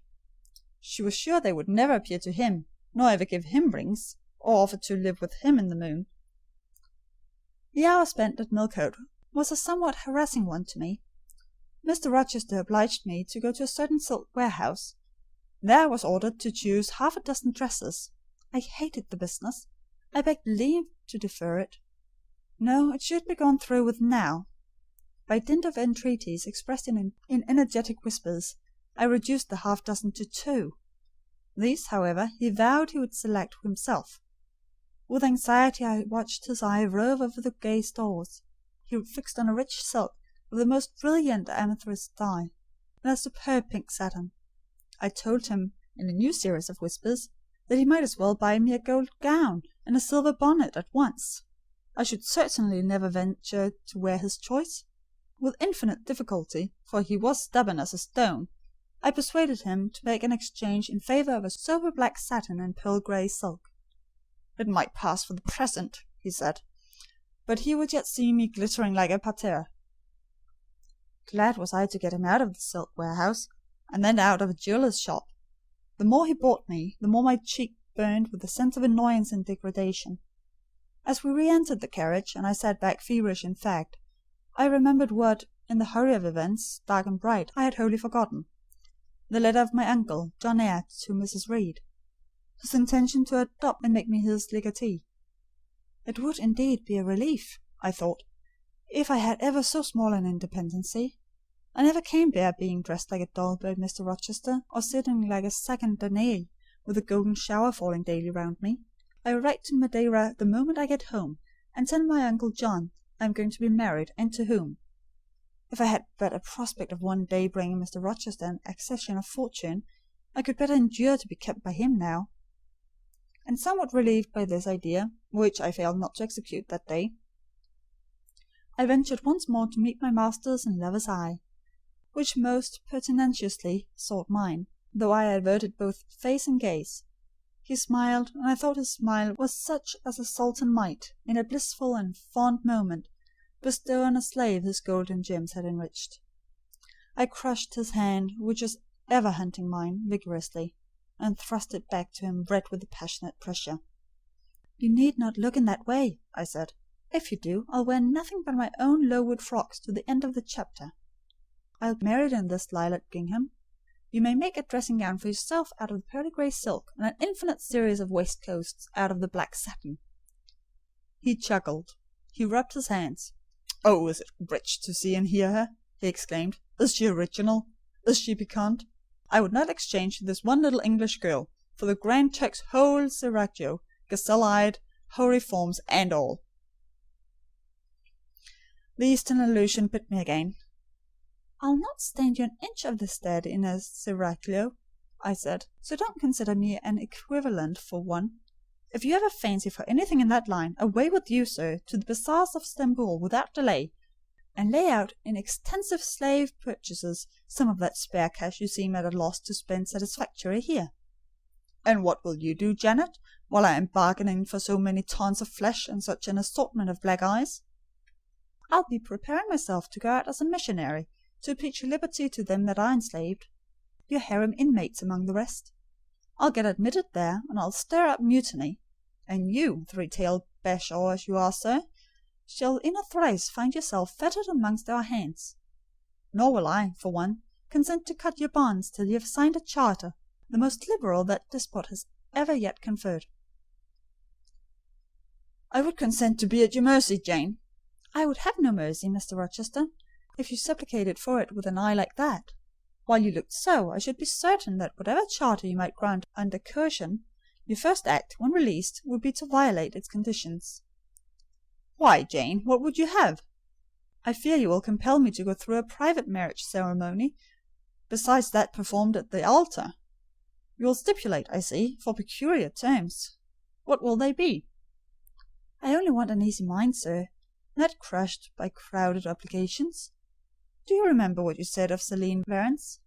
Of the diamonds, the cashmeres you gave her? I will not be your English Celine Varens. I shall continue to act as Adèle's governess. By that I shall earn my board and lodgings, and £30 a year besides. I'll furnish my own wardrobe out of that money, and you shall give me nothing but—" "Well, but what?" "Your regard; and if I give you mine in return, that debt will be quit." "Well, for cool native impudence and pure innate pride, you haven't your equal," said he. We were now approaching Thornfield. "Will it please you to dine with me to-day?" he asked, as we re-entered the gates. "No, thank you, sir." "And what for? No, thank you, if one may inquire?" "I never have dined with you, sir, and I see no reason why I should now, till—" "Till what? You delight in half-phrases." "Till I can't help it." "Do you suppose I eat like an ogre or a ghoul, that you dread being the companion of my repast?" "I have formed no supposition of the subject, sir; but I want to go on as usual for another month." "You will give up your governessing slavery at once." "Indeed, begging your pardon, sir, I shall not. I shall just go on with it as usual. I shall keep out of your way all day, as I have been accustomed to do. You may send for me in the evening when you feel disposed to see me, and I'll come then, but at no other time." "I want a smoke, Janet, or a pinch of snuff to comfort me under all this. Pour me donner une contenance, as Adèle would say. And unfortunately I have neither my cigar-case nor my snuff-box. But listen, whisper. It is your time now, little tyrant, but it will be mine presently. And when I have fairly seized you to have and to hold, I'll just, figuratively speaking, attach you to a chain like this," touching his watch-guard. "Yes, bunny wee thing, I'll wear you in my bosom, lest the jewel I should find." He said this as he helped me to alight from the carriage, and while he afterwards lifted out Adèle, I entered the house and made good my retreat upstairs. He duly summoned me to his presence in the evening, I had prepared an occupation for him, for I was determined not to spend the whole time in a tete-a-tete conversation. I remembered his fine voice. I knew he liked to sing. Good singers generally do. I was no vocalist myself, and in his fastidious judgment, no musician either. But I delighted in listening when the performance was good. No sooner had twilight, that hour of romance, began to lower her blue and starry banner over the letters, that I rose, opened the piano, and entreated him for the love of heaven to give me a song. He said I was a capricious witch, and that he would rather sing another time, but I averred that no time was like the present. "Did I like his voice?" he asked. "Very much. I was not fond of pampering that susceptible vanity of his, but for once, and for motives of expediency, I would e'en soothe and stimulate it." "Then, Janet, you must play the accompaniment." "Very well, sir, I will try." I did try, but was presently swept off the stool and denominated a little bungler, being pushed unceremoniously to one side, which was precisely what I wanted. He usurped my place, and proceeded to accompany himself, for he could play as well as sing. I hied me to the window recess, and while I sat there and looked out on the still trees and dim lawn, to a sweet air was sung in mellow tones the following strain: "The truest love that ever heart felt at its kindled's core, did through each vein in quickened start the tide of being pour. Her coming was my hope each day, her parting was my pain. The chance that did her steps delay was ice in every vein. I dreamed it would be nameless bliss, as I loved to be, and to this object did I press, as blind as eagerly. But wide as pathless was the space that lay our lives between, and dangerous as the foamy race of ocean surges green, and haunted as a robber path through wilderness or wood, for might and right, and woe and wrath, between our spirits stood. I dangers dared, I hindrance scorned, I omens did defy, whatever menaced, harassed, warned, I passed impetuous by. On sped my rainbow fast as light, I flew as in a dream, for glorious rose upon my sight, that child of shower and gleam. Still bright the clouds of suffering dim, shines that soft, solemn joy, nor care I now how dense and grim disasters gather nigh. I care not in this moment sweet, though all I have rushed o'er should come in pinion strong and fleet, proclaiming vengeance sore. Though haughty hate should strike me down, right bar approach to me, and grinding might with furious frown swear endless enmity. My love has placed her little hand with noble faith in mine, and vowed that wedlock's sacred band our nature shall entwine.